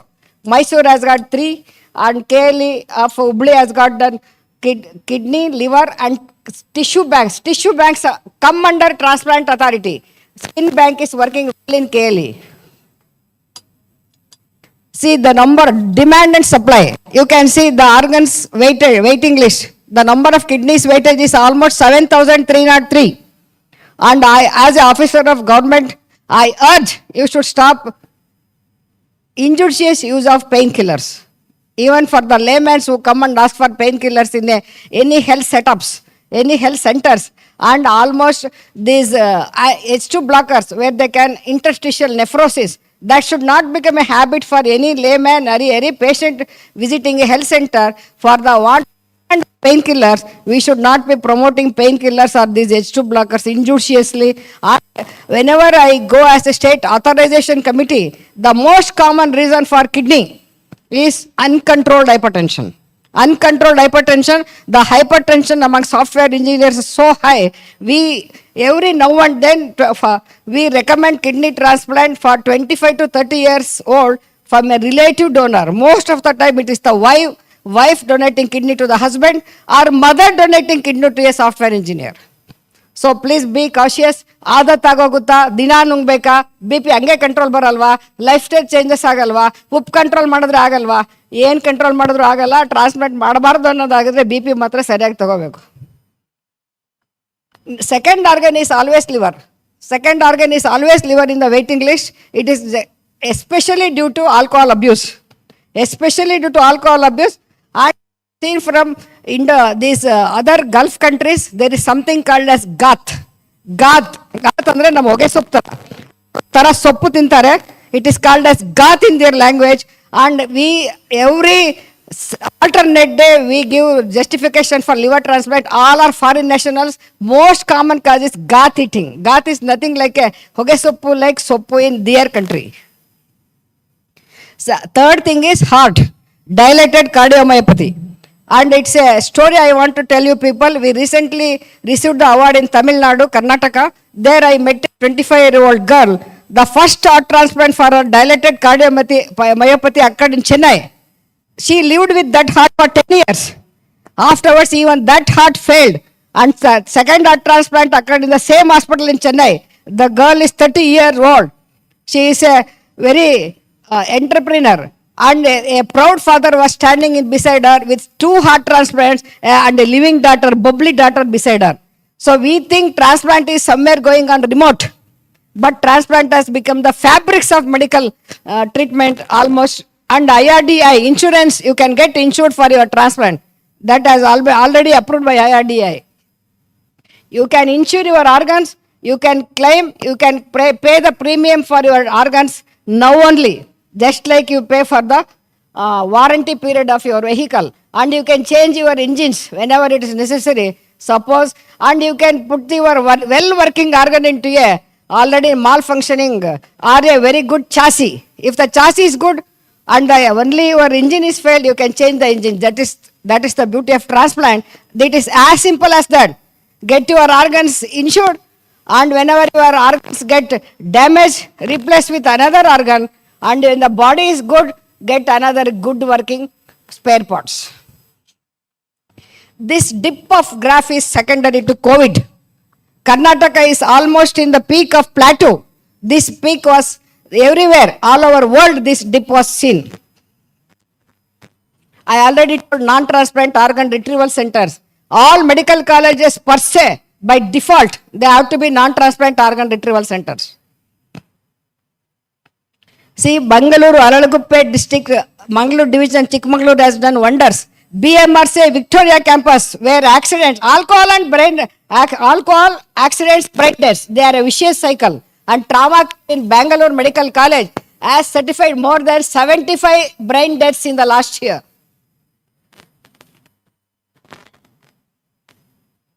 Organ donation for 2023, brain dead donors, otherwise deceased donor is 150, but you can see the kidneys transplanted is 233. I always have a question from media.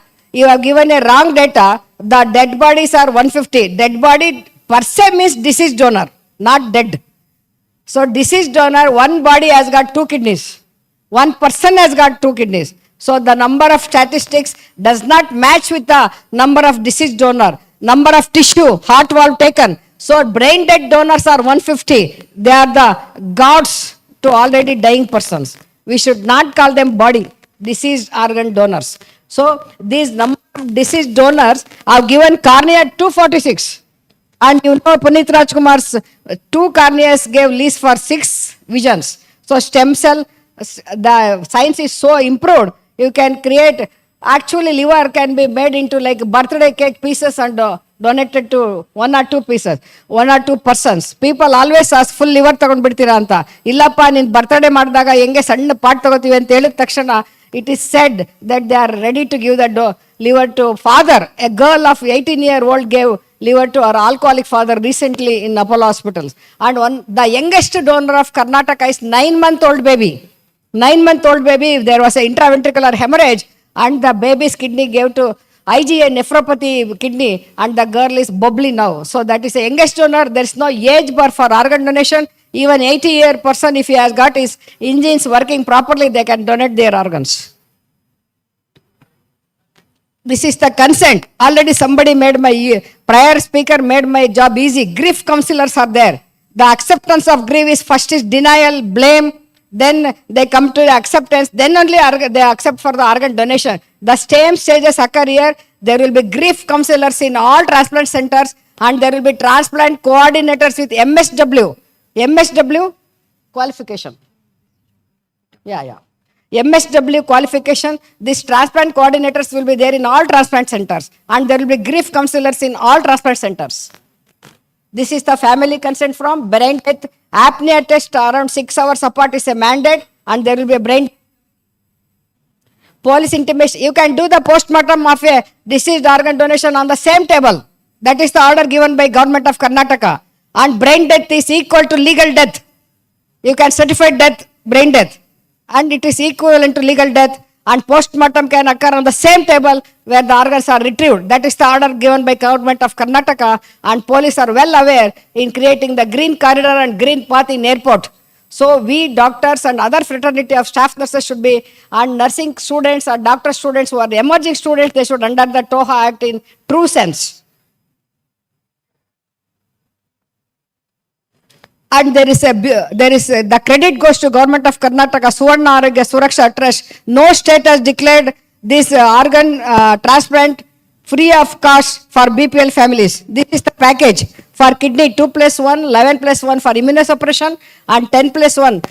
SAST around 222 families are benefited under government of Karnataka free scheme under Suvarna Arogya Suraksha Trust. These are the zones. Future SOTO. Near relative scan. This is the 2011 amendment of the Act. Your aunt and uncle can give the kidney only under the certification of State Authorization Committee, which sees all the records, revenue records, passport, birth and death register, DNA matching, HLA matching, and after the DNA matching or other legal records, State Authorization Committee permits you to get the organs from the near relative donor, non-relative donor like aunt, of brother, of sister, like that also is allowed in Karnataka.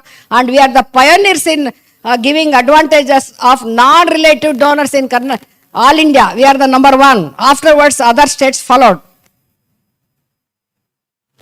Tissue banks belong to this act only. You have to get registered under this act only. Cornea bank, bone tissue bank or bone marrow bank or skin bank, all are registered under this act only.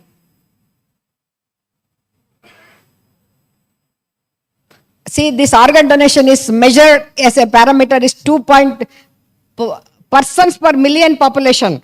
Karnataka is 2.28. India is just 1.67. And for your astonishment, Spain is number 1 all over world. Around 48 people per million population. Karnataka is 2.28. These are the organ donation day, and no dharma prohibits organ donation. All the 3 dharmas. Recently we had a case where a brain death committee heading doctor was a Christian, the surgeon was a Hindu, the recipient was a Muslim, and a donor was another.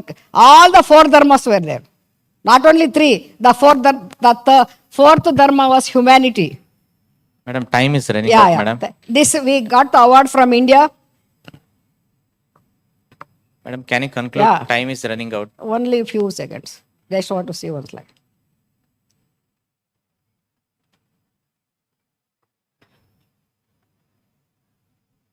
This is the girl Chikmagaluru gave lease for eight donors.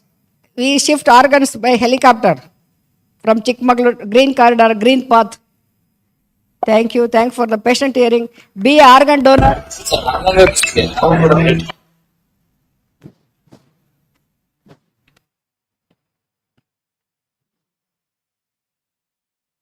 Thank you. Thank you for a patient hearing. Thank you so much, ma'am. Thank you, madam, for nicely explaining the essence and the role of Jivana Sarthakate and spreading the awareness of organ donation. Thank you very much. Thank you, ma'am. That was indeed a powerful presentation. I request our honorable chairpersons to please come over the dais and felicitate Dr. Rajni ma'am. Dr. Raj.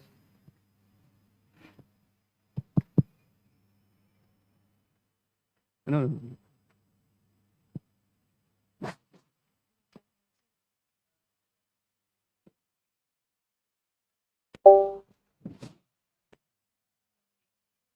As a part of MEDICON organizing committee, we are grateful having you here today, ma'am. Can we have a big round of applause for Dr. Rajni ma'am, please?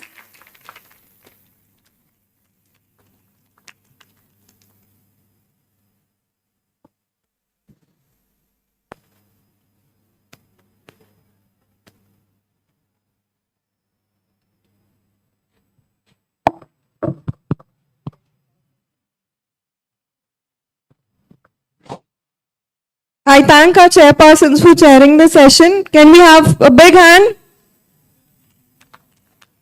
Moving on to our next session, Life After Kidney Transplant. I welcome upon stage our honorable chairpersons, Dr. Sanjeev Talpalikar, Dr. Shashank Kulkarni, Dr. Girish Rachi Reddy.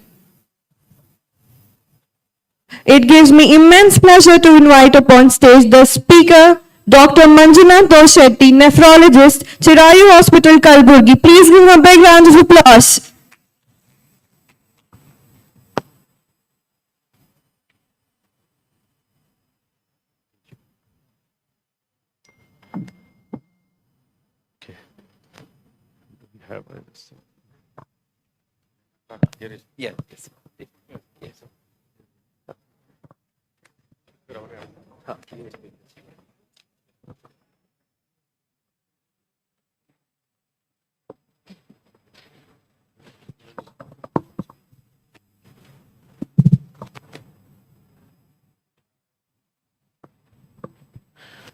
Good morning, everyone.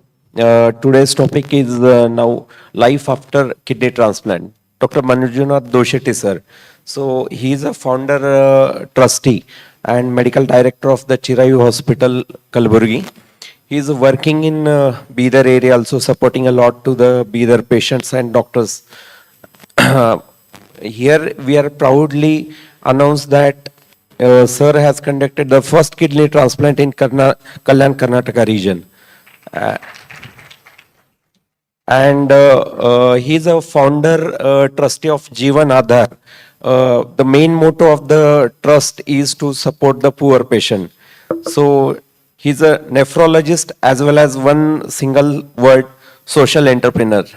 Thank you, sir. Thank you, Shashank.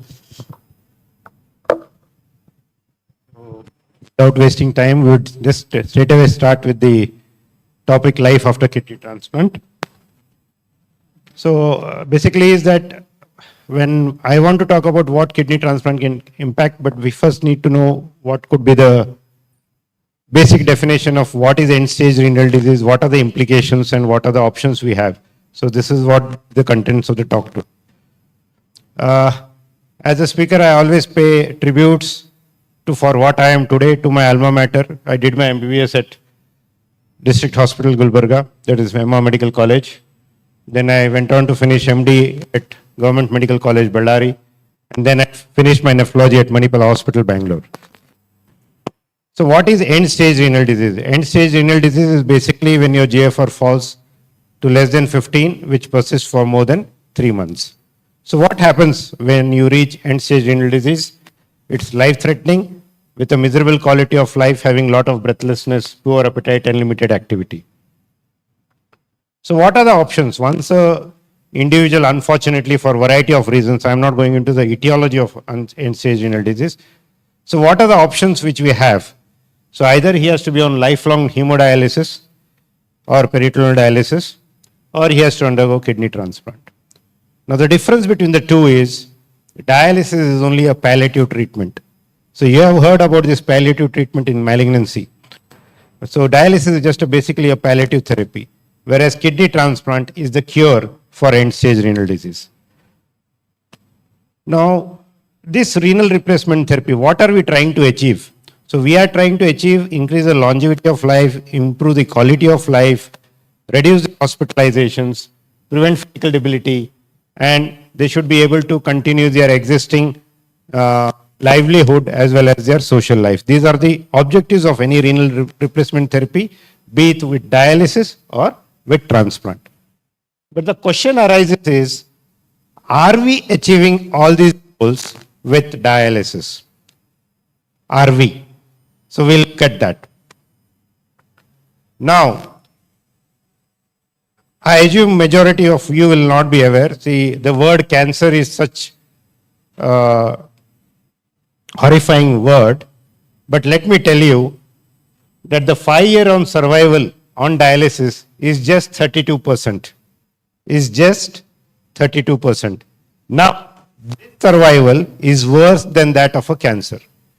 Whereas you can get a survival on cancer, breast cancer, survive for 5 years, 90%. Colon, you can survive for still 60%.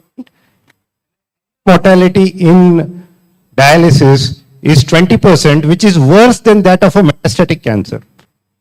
Okay? So it is marked by recurrent hospitalizations, more prone for fractures, severe disease. Finally, we lose all our ESRD patients because of cardiovascular mortality. So we looked at what are the medical implications. Now we look at the social implications. Now what are the social implications? When a person reaches for end-stage renal disease, the social implications are that he is either supported by his employer or by charity, or he takes loans, or he sells his assets, or some lose their job and some lose their spouses. I have seen many cases where a female member goes on dialysis, the husband divorces her. Umpteen examples are there. So this is the social implications. Now just to show you a story of Madhavappa, the bull here. He used to be on dialysis in my hospital. So it did happen that my billing managers brought to my notice that he has not paid his bill for the last 2-3 months. Then I just told him, okay, try to pay it off. The management is pressurizing me. Then one fine day when I was doing the rounds, then he told, sir, I have cleared all your payments. Please do one extra free dialysis for me. Then I asked him, how did you manage to pay the bill? And his reply was, ಏನilla sir, ಮೊನ್ನೆ ಒಂದು ಜಾತ್ರೆ ಇತ್ತು, ಹೋಗಿ ಒಂದು ಎತ್ತು ಮಾರ್ ಬಂದೆ ಅಂತ. Another 6 months went, he sold another bull. Another 6 months went, he sold his 2 acres of land. Now this is the social disasters of being end-stage renal disease. Now what are the financial implications? The cost of end-stage renal disease is about 4 lakhs per annum. The per capita Indian income is 2 lakhs. The whole government budget too will be inadequate.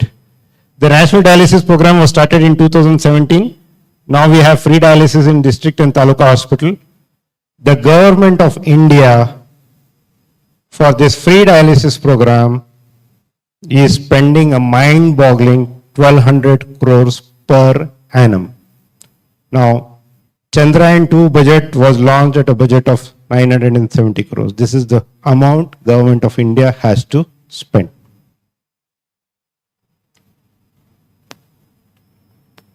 Now, what about the dialysis infrastructure in India? 70% of dialysis units are private. National dialysis program came in 2017. It was a great relief, but still it has a lot of controversies under the public-private partnership program. And mind you, this 2017 National Dialysis Program came into being when our late ministers Arun Jaitley and Sushma Swaraj went on dialysis. It was then the problem of this catastrophic disease was recognized. So we see that all of you agree that end-stage renal disease is an economic catastrophe. It is a social calamity. How are we prepared? Expertise and infrastructure is limited. Finances are dismal. Socially, we are not accommodative. So what can be best done for end-stage renal disease? It's kidney transplant. And kidney transplant, mind you, it's just not relief, but rejoice, which I'll share the main topic why I'm coming to life after kidney transplant. Sorry that I went through all this background of the history. It is only to realize that end-stage renal disease is really a big burden for the country, and kidney transplant is the way to go. And more important, that the prevention of CKD is the way to go. Now, standalone units are run without nephrologists are plenty in India. So poor quality dialysis is as good as dialysis denied. It's very unfortunate. Now, for example, today in BRIMS, we do not have a nephrologist to look after the dialysis unit. So that's a very unfortunate part. Now, why transplant is the best option? Now, as you see in this graph, that the 5-year survival with transplant comes to more than around 80%. So we look at our data at what is happening in Gulbarga. So at Chirai Hospital, we have done about 28 transplants, 22 live, deceased we have 6. So we had 3 brain dead donors. Under Ayushman Bharat, we have done 12 transplants. All 28 transplants were discharged successfully with normal creatinine. So the outcome was 100% at discharge. The survival is 86%. Of these 2 patients we lost during COVID due to COVID. Infections are minimal. As I mentioned, the mortality was 10% during COVID. So these are the best outcomes which we can achieve with kidney transplant. We did our first transplant on 11th February 2019. So I was talking, kidney transplant is just not relief, it's but rejoice. Now this family, every year on 11th February, they come to my OPD and they celebrate. So this was the latest photo in 2023. But what I was telling is last 4 years, every year they'll come on this date and they'll celebrate in the hospital. They say that is their birthday. This was the first brain dead donor, late Sri Sandappa. And this was the first deceased donor transplant which was done in our region, and this was done somewhere in September 2019. He was the first deceased transplant. Our both first recipients were from Bidar district. One from was Basakalyan, one from Bhalki.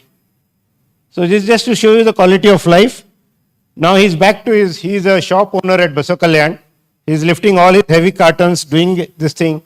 And just 2 months back, he got married and he sent his photograph of marriage. This is a wife to husband. You can see this person, agriculturist, back to his fields, working in the fields after transplant. This is a mother to son. The story of Madhevappa who sold his bulls. He underwent transplant. Mother donated. He has now made his agriculture field fully green. He's back to his job. He has retrieved his land after transplant.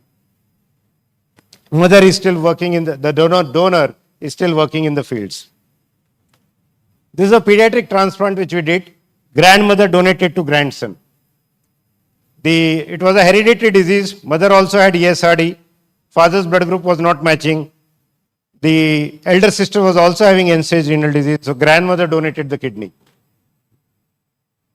Sister to brother, I have not put the sister's photograph here who was the donor for request. Now this man, he was a bank employee, and when he was on dialysis, he received 2 notices for job termination. Then underwent a transplant, and after transplant, now he has become a chief bank manager. We have crossed borders at Chirayu. The one you see, the mother to daughter, basically their place of work is in Middle East, but then because of the suffering, because they undergo dialysis there, they came back to India. They were getting dialyzed. Finally, mother donated to her daughter, and now she'll be going back to Middle East after the transplant. Then this is a man who was a contractor worker in a cement factory in Chitapur. He was from Bihar. The wife donated to husband, and again we had to take all the necessary clearances from the government of Bihar, and he underwent a transplant at Gulbarga. So we have crossed borders now at Gulbarga. So how do we increase kidney transplant? All these wise, you heard from Dr. Rajni Madam. So Ayushman Bharat Arogya Karnataka scheme, here the kidney transplant is done at a private hospital. The surgery cost is covered, medication cost is covered. So far we had 12 recipients done under ABRK. All 12 recipients are doing well with a normal creatinine and leading a very good quality of life. All 12 recipients now, 1 year is over, all are doing well. This is organ donation you just heard from madam. This was the first transplant done under ABRK, wife to husband. This is the next mother-in-law to son-in-law. We had all combinations. Then we have deceased donors family recognition. So we had 3 deceased donors. So of these, at the Republic Day, the Deputy Commissioner told that we'll felicitate them. So the deceased donors' families were felicitated at the Republic Day period, and what they call as a guard of honor was given to the deceased donors. Then we did harvest. Beyond the kidney, we also harvested the liver, and the liver was transported to Bangalore through a green corridor from Gulbarga to Hyderabad, and then from Hyderabad to Bangalore through a flight. And this was a green corridor which was done. Everything was, the total road was empty, and there was a beautiful coordination from the police. Many a times, whenever a vehicle passes, the roads are empty. You ask the question, which VIP is coming? So the police is to answer, there is a VIP organ in the ambulance. Now, I spoke at a very tertiary, at a quaternary level of what kidney transplant can impact the life of the patient. But then, I have been very passionate about prevention of chronic kidney disease, which is in burden. So, chronic kidney disease, unfortunately, it is like a tip of an iceberg. So, we get stage 4 or stage 5, end stage renal disease will come to a nephrology only in stage 4 and stage 5. But stage 1, stage 2, stage 3 chronic kidney disease never come to us. They all go to the general practitioners of the physicians. So that is where recognition of the CKD at a very early stage is important. Though this is not the domain of my topic today, but let us not forget about the preventive part. So kidney transplant, way to go. Just to compare how kidney transplant and dialysis will fare. Longevity is about 3 to 5 years in dialysis. In transplant, it's more than 10 to 15 years. Quality of life is progressively poor in dialysis. It's good in transplant. Finance is a recurring burden in dialysis, whereas it is sustainable in kidney transplant. Own livelihood, in dialysis, you become jobless, whereas you can get back your job when you undergo transplant. Social support is very little when you are on dialysis.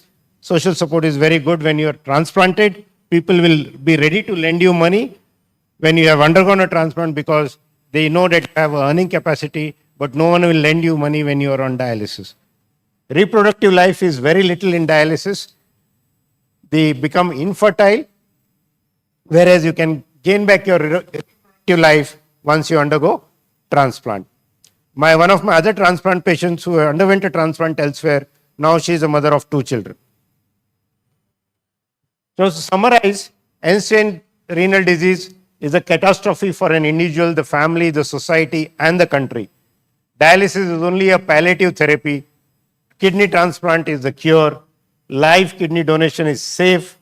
However, in our region, just now you heard Dr. Rajni madam, that this is organ donation, though it is picking up across the country, in our region, especially in North Karnataka, it is still lagging behind.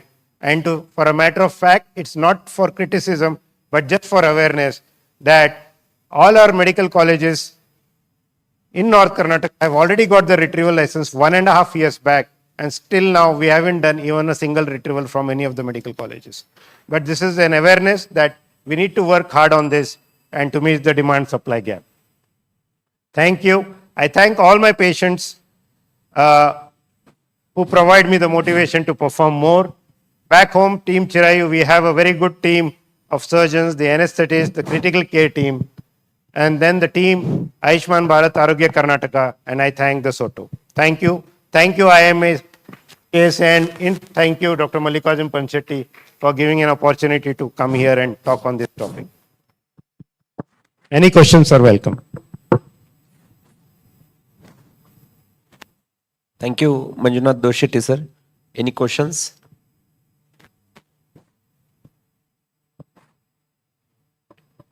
Thank you so much, sir. That was indeed a wonderful presentation. Can we have a big round of applause for Dr. Manjunath, please? We are honored to have you here today, sir. I thank our honorable chairpersons for their presence today. Please collect the mementos outside the auditorium. Moving on to our next session, panel discussion on common urological case scenarios. Please welcome upon stage the chairpersons, Dr. Sri Shailesh Amarkhed, Dr. Vinod Khelge, Dr. Suri Raju. Please give them a big round of applause. I am honored to invite upon stage our moderator, Dr. Rajiv Vashetti, panelists, Dr. Nagbhushan, Dr. Vikram Nimbur, Dr. Shivputra Khaple. Please give them a big round of applause.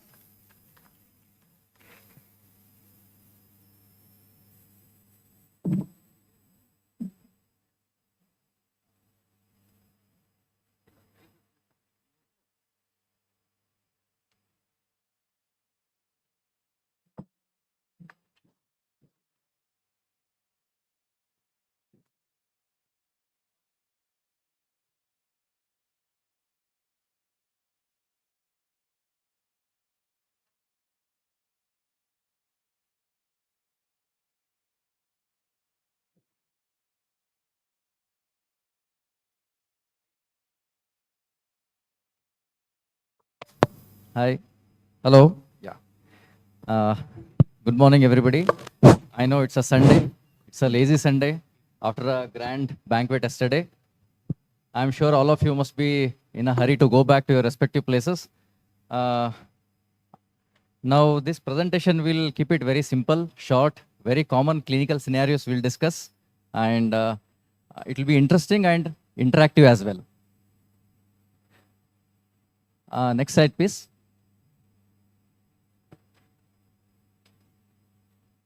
Okay. Can you present the CVs, please? Our speakers. Next slide. No, go back. Fine, no problem. First slide. I'd like to introduce Dr. Nagbhushan. He's a professor of urology at the Institute of Nephrology.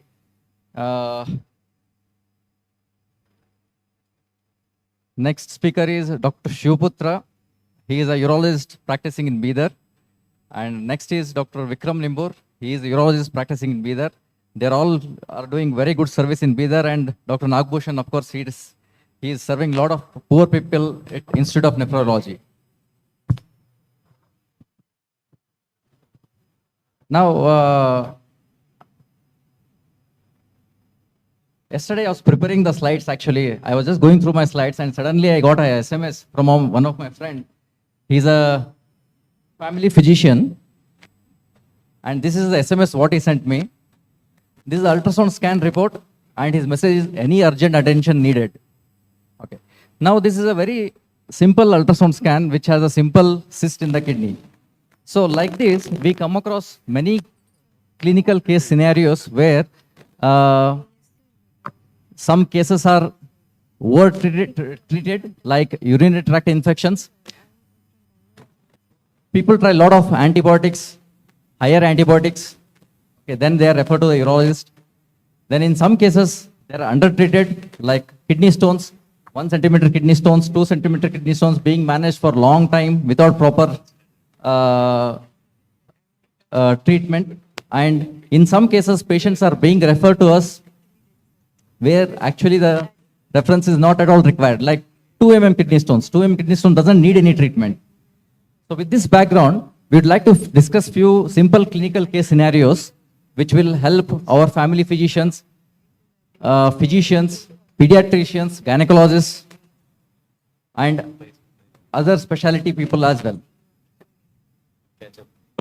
Now, the first case, a 26-year-old female patient presents with mild to moderate lower urinary tract symptoms with frequency and urgency, and she has mild lower abdominal pain. Now, with this kind of symptoms, the first question is, it's always a UTI. Dr. Nagbhushan? No, these, what we call it is a lower urinary tract symptoms. These need not be the urinary tract infection. There are other causes for the same symptoms. One of them is in the rural background. We see most commonly vesical calculus. In urban areas, we also see the overactive bladder symptomatology. And if it is a long duration, we see in interstitial cystitis, this is very rare, or tuberculosis common in our, even though the age criteria does not match for that. But still, we have to consider in India the tuberculosis if it is there for the long time. Yeah, so any patients who presents with mild urinary tract symptoms, very commonly we see that they are directly started on antibiotics, which one should not.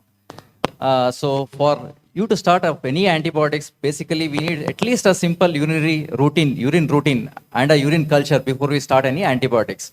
Now we basically divide this UTIs into simple UTI, complicated UTI, and a recurrent UTI. Now, Dr. Vikram, would you like to just briefly mention what is a simple UTI, complicated UTI, and a recurrent UTI? Simple UTI is something which shows, urine routine is showing positive leukocytes or bacteria, nitrate positive. All that is simple UTI, and symptoms are very minimal. She'll have some frequency, dysuria, urgency. If this turns out, if the patient has the features of fever, flank pain, which points to upper tract involvement in the form of pyelonephritis, then we call it as a complicated UTI. UTI in the setting of a stone or some anatomical abnormalities or obstruction in the tract also can be called a complicated UTI. The recurrent UTI is something, if the UTI is happening very frequently, in the sense once in every 2 to 3 months, every 6 months 2 times, or 3 to 4 times in a year, then it is labeled as recurrent UTI. Hello. Yeah.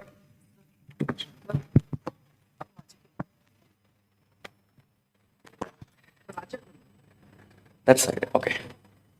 A bit too near for me. Yeah. Okay. Dr. Vikram, now I want to basically clarify when a physician or a general practitioner should refer the patient to a urologist. All right. Can it? UTI Yeah. pregnancy? Yeah. UTI pregnancy. Yes, you can discuss. Yeah. UTI in pregnancy is quite common in clinical practice. Most of the UTI that happens in pregnancy, we come across that in second trimester. That is very common among the pregnant ladies. And luckily, 70 to 80% of the UTI, UTI in pregnancy, even if there is asymptomatic bacteriuria or UTI, urine test is showing positive, and the patient doesn't have symptoms, she needs treatment, because it is one scenario in which the UTI can get complicated. It can spread to the upper tracts. Patient can have pyelonephritis. That will endanger the life of mother as well as the fetus. So this is one of the few conditions wherein even asymptomatic bacteriuria requires treatment. So in brief, any UTI in pregnancy needs antibiotic treatment after evaluation. Now next is UTI in children, which is very common. Dr. Shivputra. Yeah.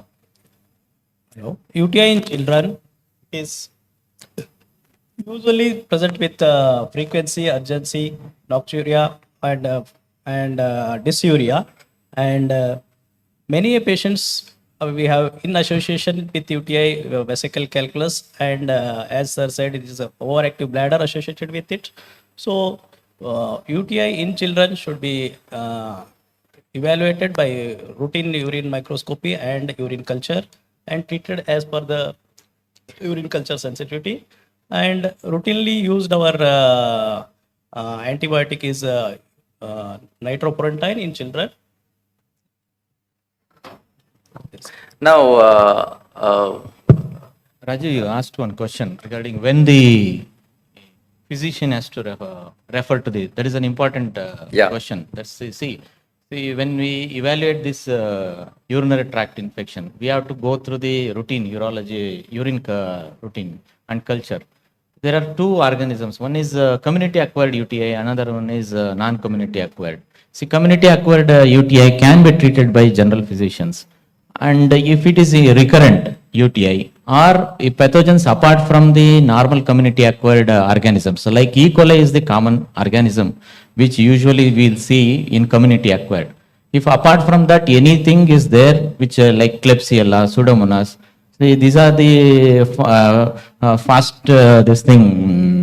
organisms which require thorough evaluation. And UTI in males and children, these are all not common. If UTI in females is okay, 1 to 2 episodes in a year. But if it is more than that, especially in females which are menstruation cycle, during that period, these people, they have to thoroughly evaluate it and get concerned specialist evaluation.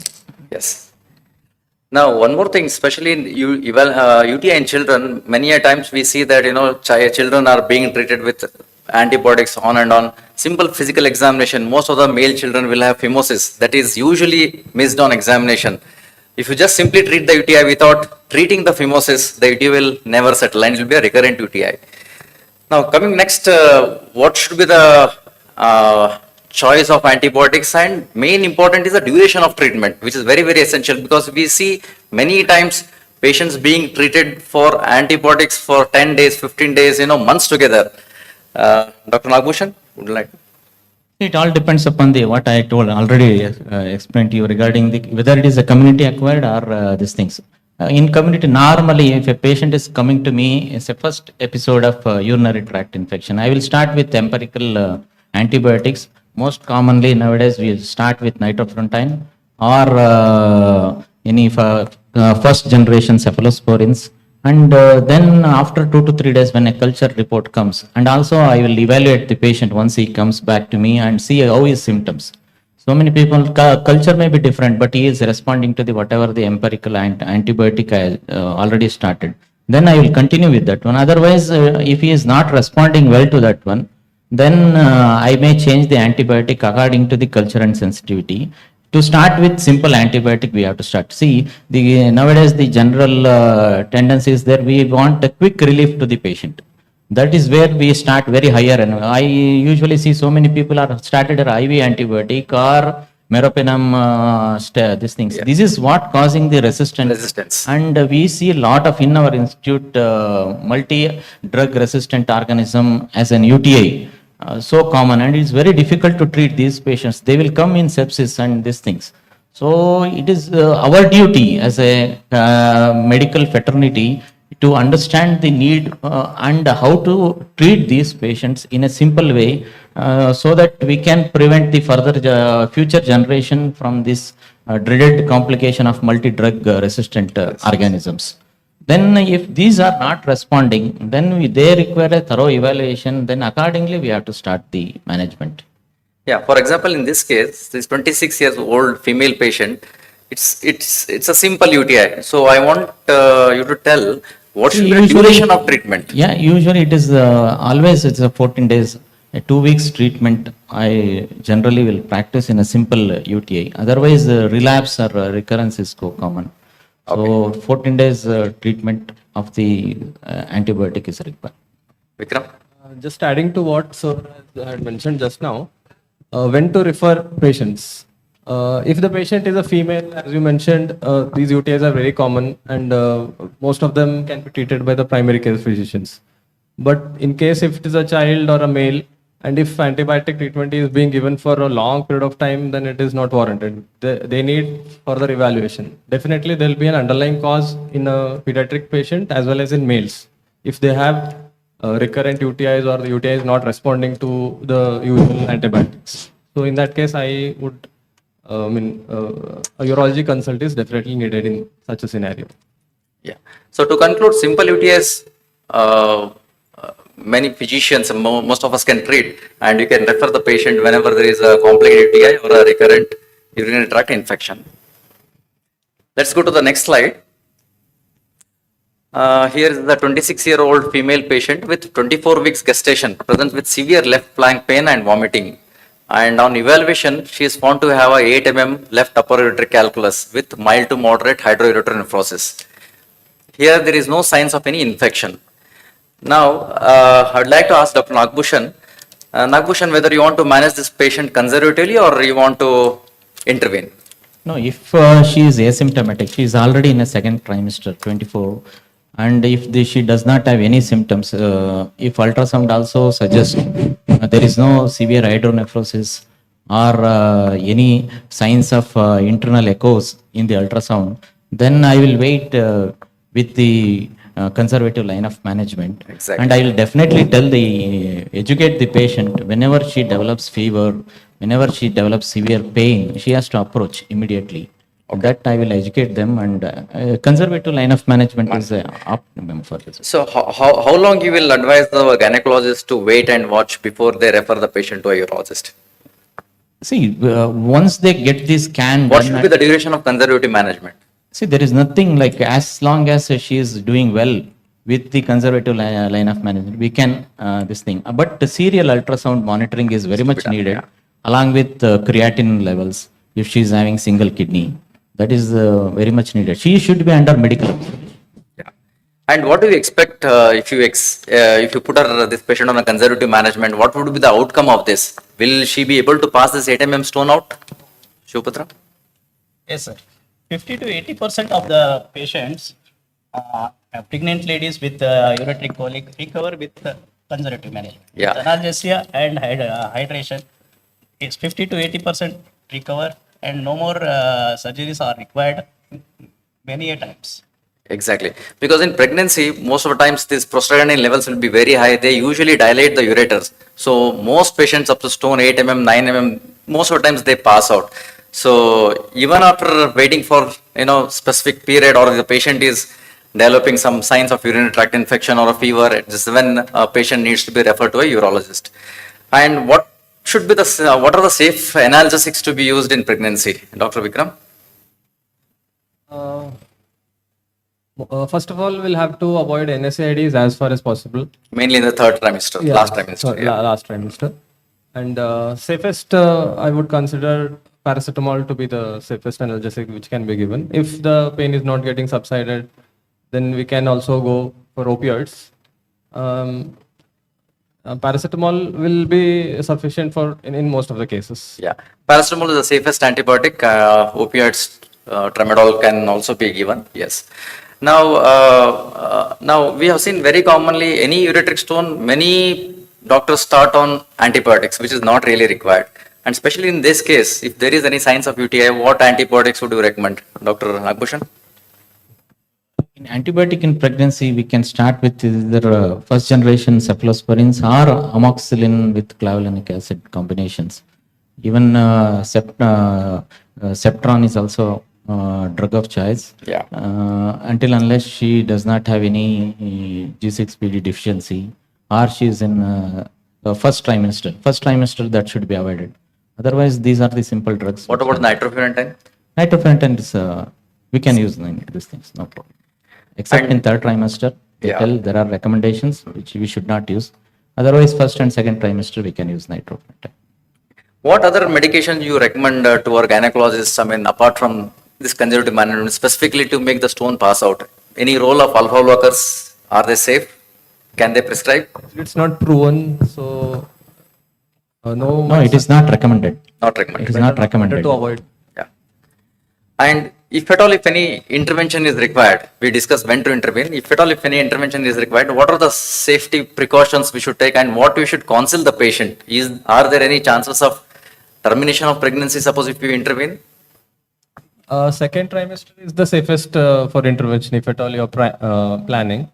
And if the patient presented to you late in the third trimester, then induction of labor is one option if it is required. And one complication that can happen is abortion or miscarriage.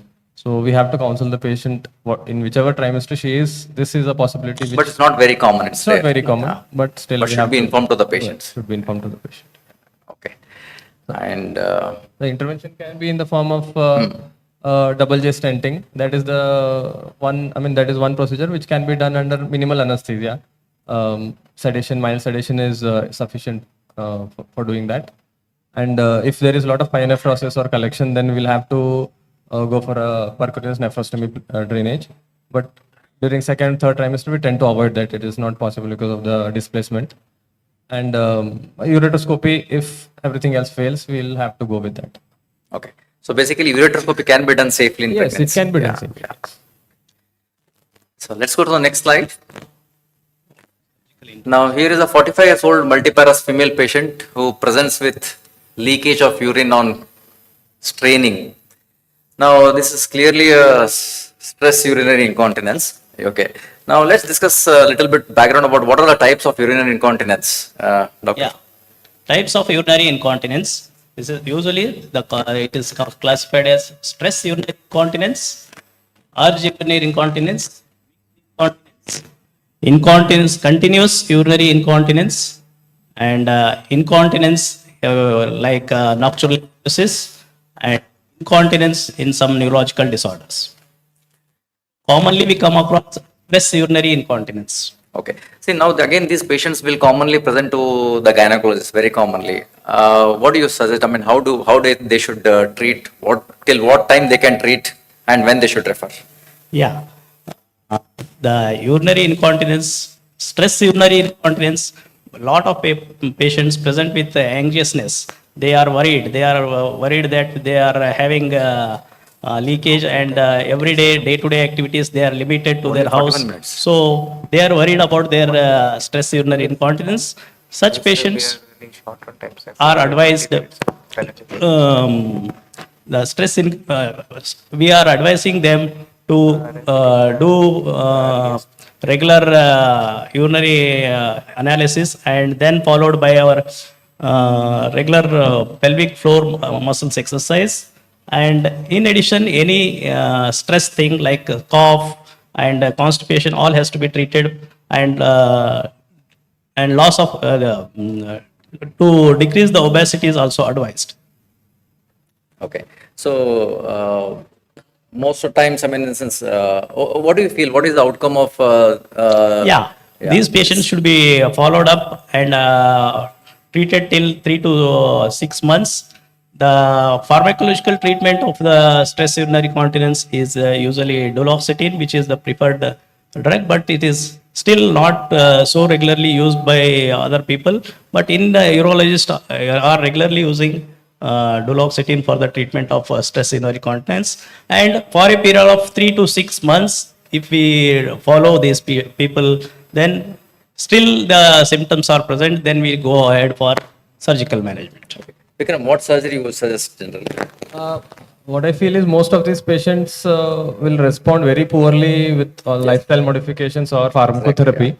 And if we counsel them properly and if they agree for the surgery, transobturator taping has got very good results. Now it has become the standard of gold standard for treating pure stress incontinence. If they are having mixed with urge, the response might be limited. But if the patient is having only SUI, then she'll definitely improve. TOT is one option. Dr. Nagmushan, what do you suggest for urge urinary incontinence? How they can treat on their own initially, at least? See, when the patient referred to us for incontinence, we have to demarcate between stress and urge, and most of the time it is a mixed incontinence. When we taken care of the stress incontinence, for urge incontinence, if it is a simple urge incontinence, when no other pathologies are available or neurological conditions or any other thing, then we can start it anticholinergics, simple medications after ruling out urinary tract infections. See, one of the common cause we come across for urge incontinence, if a short duration, is UTI. That we have to rule out. Then if it is an idiopathic urge incontinence, then we can start with anticholinergics and afterwards dietary restrictions, not to hold urine for a long time. These are the simple medication, and also beverages they should avoid, codeine and these things. Those simple things should be, and smoking they should avoid. So incontinence can be managed initially at the primary physician level, and later on it can be referred if required. Now let's go to the next slide. Yes. Now here is a 24-year-old gentleman who on who was basically evaluated for a back pain, and he was incidentally found to have a 8 kidney stone on ultrasound scan. It is not causing any hydronephrosis to the kidney. Now, Dr. Shivputra, is this stone always responsible for the symptoms? Because very commonly we see, stone, refer to the urologist. Yeah, this is not this stone is not always the cause for the back pain. Only stones which are in the calyx, which are obstructing the calyx, such stones may cause symptoms which of back pain. Otherwise, 8 mm stone in the kidney, in the calyx is not the cause for back pain. Okay. Now, Dr. Vikram, very commonly we also see that, patient, the other family physicians treat these patients conservatively for a very long time, and then one fine day the patient will come to the urologist. Now, what is the role of conservative management in this 8 mm kidney stone? To be very precise, my last this thing, can the stone be dissolved? Alternative medicines practitioners will not agree with what I have to say. They'll claim that they'll dissolve the stone. 8 mm stone, if the patient is well educated and is ready for follow-up, we can keep him under follow-up, and if he develops any symptoms of pain or a recurrent UTI, then we can treat him, or we can give him an option of lithotripsy. ESWL is one option, which is non-invasive, and most of the patients will be willing to undergo that because it doesn't require any admission and their work will not be affected. So I'll suggest basically it requires a treatment in one or the other day. Yes, one or the other day he might end up getting treated for this because it might increase in size and lead to some. So exactly. So if the stone size is small, probably they can be managed conservatively, 3 mm, 4 mm up to 5 mm. Basically after 6 mm, 7 mm, they usually require some kind of intervention. There is only one kind of stone which can be made to dissolve over a long period of time. That is, I think, Dr. Nagbhushan. 80 to 90% of the stones are not dissolvable. Yes. Only 5 to 10% of the stones are dissolved. That is by usually the uric acid stones which are dissolvable. So such stones are dissolved by medical management. Otherwise, 90 to 95% of the stones will not dissolve by any medical management. Stones are also very difficult to find. Yes. Let's go to the next slide. Now, here is a 55-year-old gentleman who undergoes a health checkup and he consults a physician. Now, ultrasound scan shows that there is a 50 cc enlarged prostate, but he doesn't have any urinary symptoms. Now, we have very commonly seen with this kind of scenario, whenever a prostate gland get enlarged on ultrasound scan, they are usually started directly with alpha blockers without any further evaluation. Now, Dr. Shivputra, is it wise to start alpha blockers without any further evaluation? No, it is not wise, and is not prostate which is around 55 years. No need of directly going for a medical management until and unless the patient is symptomatic. Symptomatic, yes. So, in short, just a mere enlargement of prostate on ultrasound scan doesn't mean anything until unless he has symptoms. What is the role of PSA screening? Is it essential to screen all the people? That is an optional. PSA screening is American Urological Association. It is an optional. It is an informed consent we have to take, and you have to inform the pros and cons of evaluation of PSA. Because rise in PSA can cause mental stress, and it is not needed. Only it is recommended if any family member is having a history of CA prostate, or that is also in early age CA prostate in a family member, then it becomes mandatory. Otherwise, it is an optional. So, what do you suggest to our physicians, who sees these patients as the initial caretakers? See, only PSA is, it also requires the physical examination. Yes, the role that of is very much physical important. Yeah. So it is always better to refer the patient for having a concern, because we may miss early prostate cancer. So because in Indian scenario, this is the problem. Exactly. We always get the prostate cancer in the late stage because of this. So, and regarding PSA, elevated PSA by itself always doesn't mean malignancy. Because the elevation can also be seen in infection, prostatitis, recent instrumentation. These are all causes. So that's exactly the reason why distal rectal examination is important. Yeah. So any physicians, if they want to start alpha blockers, please do a distal rectal evaluation before you start on any treatment options. Still they miss because the silent features of CA prostate, seeing a urologist is a different, and the physician is different. It's always to have a first consultation from the urologist, then they can follow it up. Thorough history taking is also essential, because Essential. most of the patients, what they feel is the frequency in nocturia which they have is natural. So True. they just disregard that. So if we take a detailed history, all the IPSS scoring, and then we perform a uroflowmetry, we may diagnose hidden this thing, prostatomegaly. So if a patient comes to any physicians which this kind of picture, and if he says that his urine flow is less, initially they can start on oral worker, but they should always suggest them to meet a urologist whenever possible, at least. Yeah. Alpha blocker is only alpha blocker. It should not be. Not a that is also very. Usually combination is Yeah, very started. commonly we see, it is very commonly, Urimax D or Veltam Plus, very commonly. So dutasteride should not be started, only alpha blocker should be started.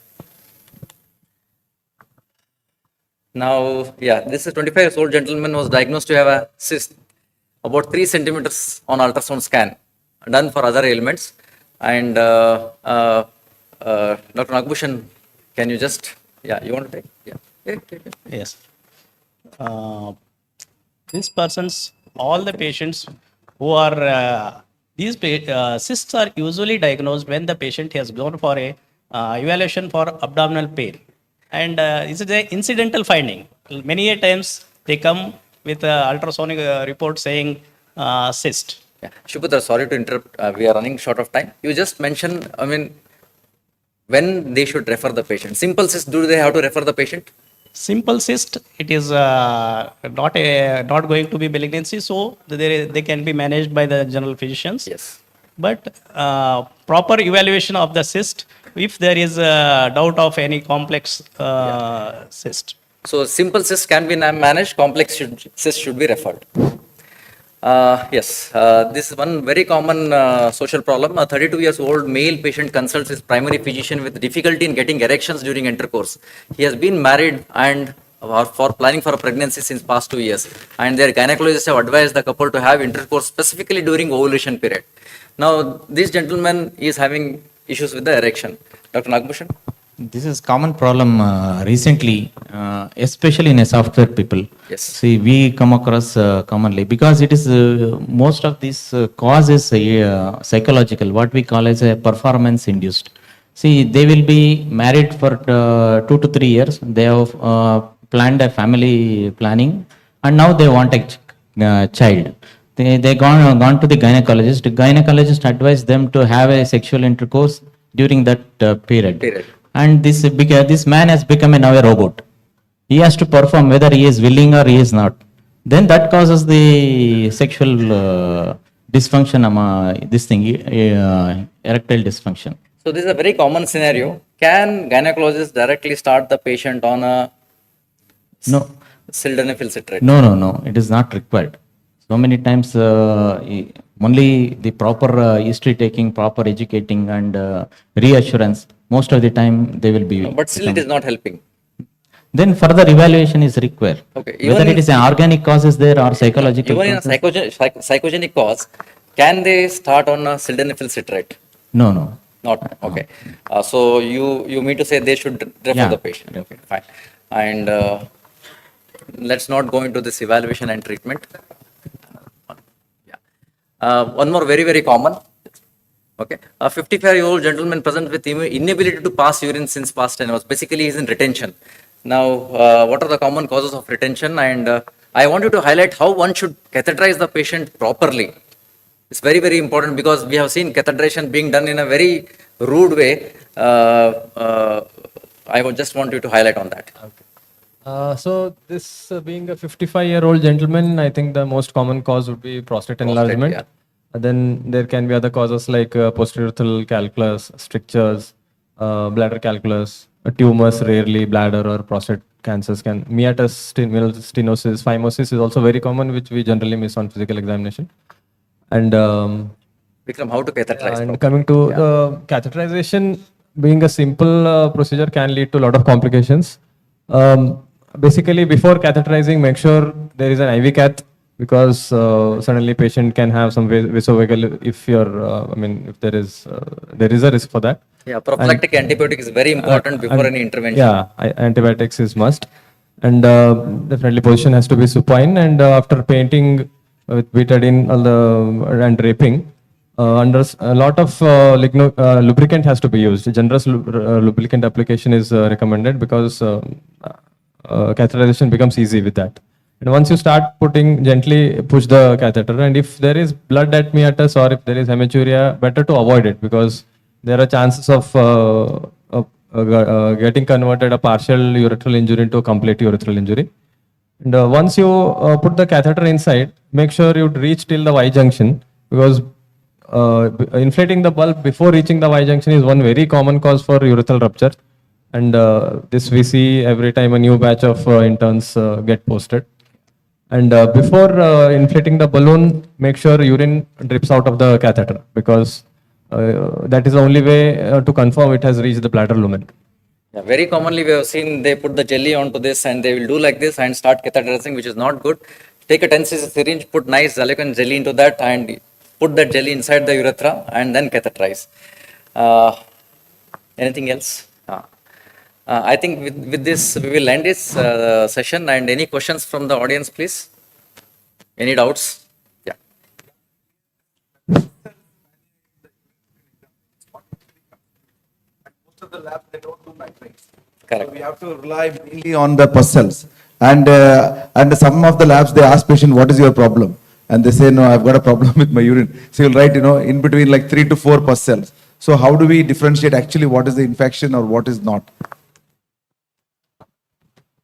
Sir, they will also tell in the bottom line of the report, correlate clinically. Yeah, clinical correlation is important. Yeah, Plus, that is very much important. See, pus cells, mere pus cells is there is no meaning. So they have to give the complete picture. Is the bacilli is present or not? Is the nitrate is present? These are the one which gives the presence of infection. Without that, only pus cells, there are a lot of urological or nephrological conditions which may give the pus cells. Even the kidney failure patients or any nephritis also have pus cells. Yeah. If there are no symptoms, don't treat. If you have doubt, get a culture.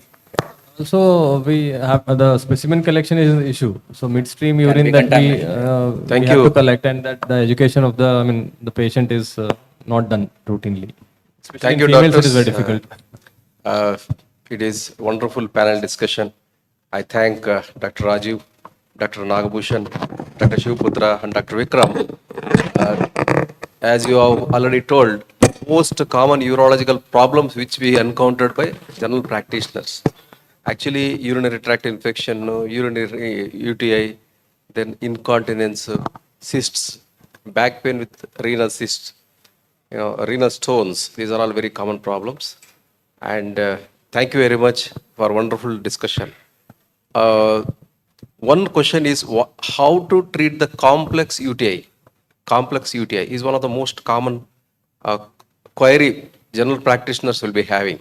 For example, we tell that antibiotic should be given, but phimosis is there, stricture should be ruled out, and vesicular reflux should be ruled out, and PUJ is there, means pelvic ureteric junction should be treated. So underlying cause treatment is very important. This is what I observe. Thank you. Dr. Shailesh, anything from your side? It was a good discussion, well framed case studies, and you could have added even about along with Karaganta Guligi, Halla Karaganta Guligis, you dealt it well, and even flush therapy has to be addressed. That's one point which they have to take home message has to be there. That spoils the whole scenario for the urologist after 3 to 5 days. So anyways, it was a very good session, and thanks for making a good effort. And I hope the audience takes a good take-home message. Thank you all. Thank you.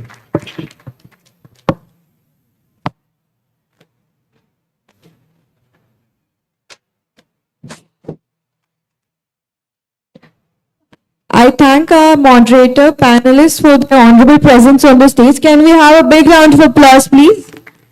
I thank our honorable chairpersons for their presence. Please collect the mementos outside the auditorium. We sincerely apologize for shortage of time.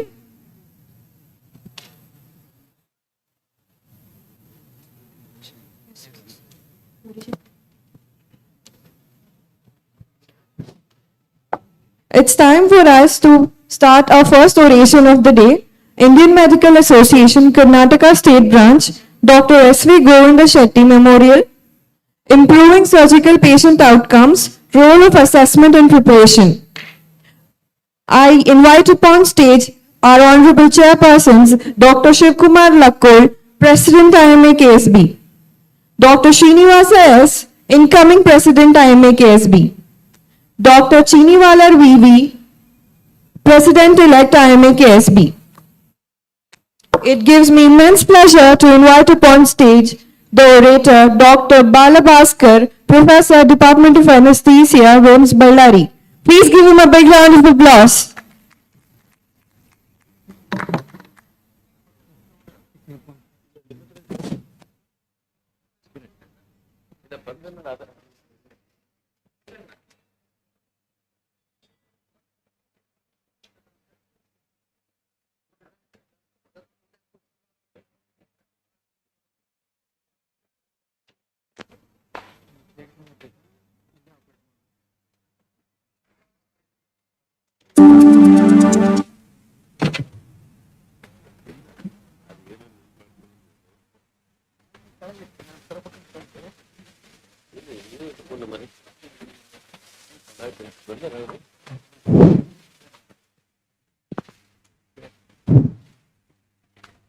Good morning to all. I welcome Dr. Balabhaskar S., Professor in the Department of Anesthesiology and Critical Care, Vijayanagara Institute of Medical Science, Ballari. Past President, Indian Society of Anesthesiology, National Past Editor-in-Chief, Indian Journal of Anesthesia. Here is Dr. Balabhaskar S. to deliver IMA KSV Professor Dr. S.V. Govinda Shetty Memorial Oration on improving surgical patient outcomes, role of assessment and preparation. So we welcome you, sir, for your the lecture. ಎಲ್ರಿಗೂ ನಮಸ್ಕಾರ. Very nice to be here on this stage on the occasion of the IMA annual conference, 89th conference of IMA Karnataka State Branch. And of course, it is an honor to be chosen for this oration, Dr. Govinda Shetty Memorial Oration, a great man himself. And of course, we have got the chairing session is purely with our senior-most office bearers, Dr. Lakkol, Dr. Srinivas, Dr. Chiniwalar.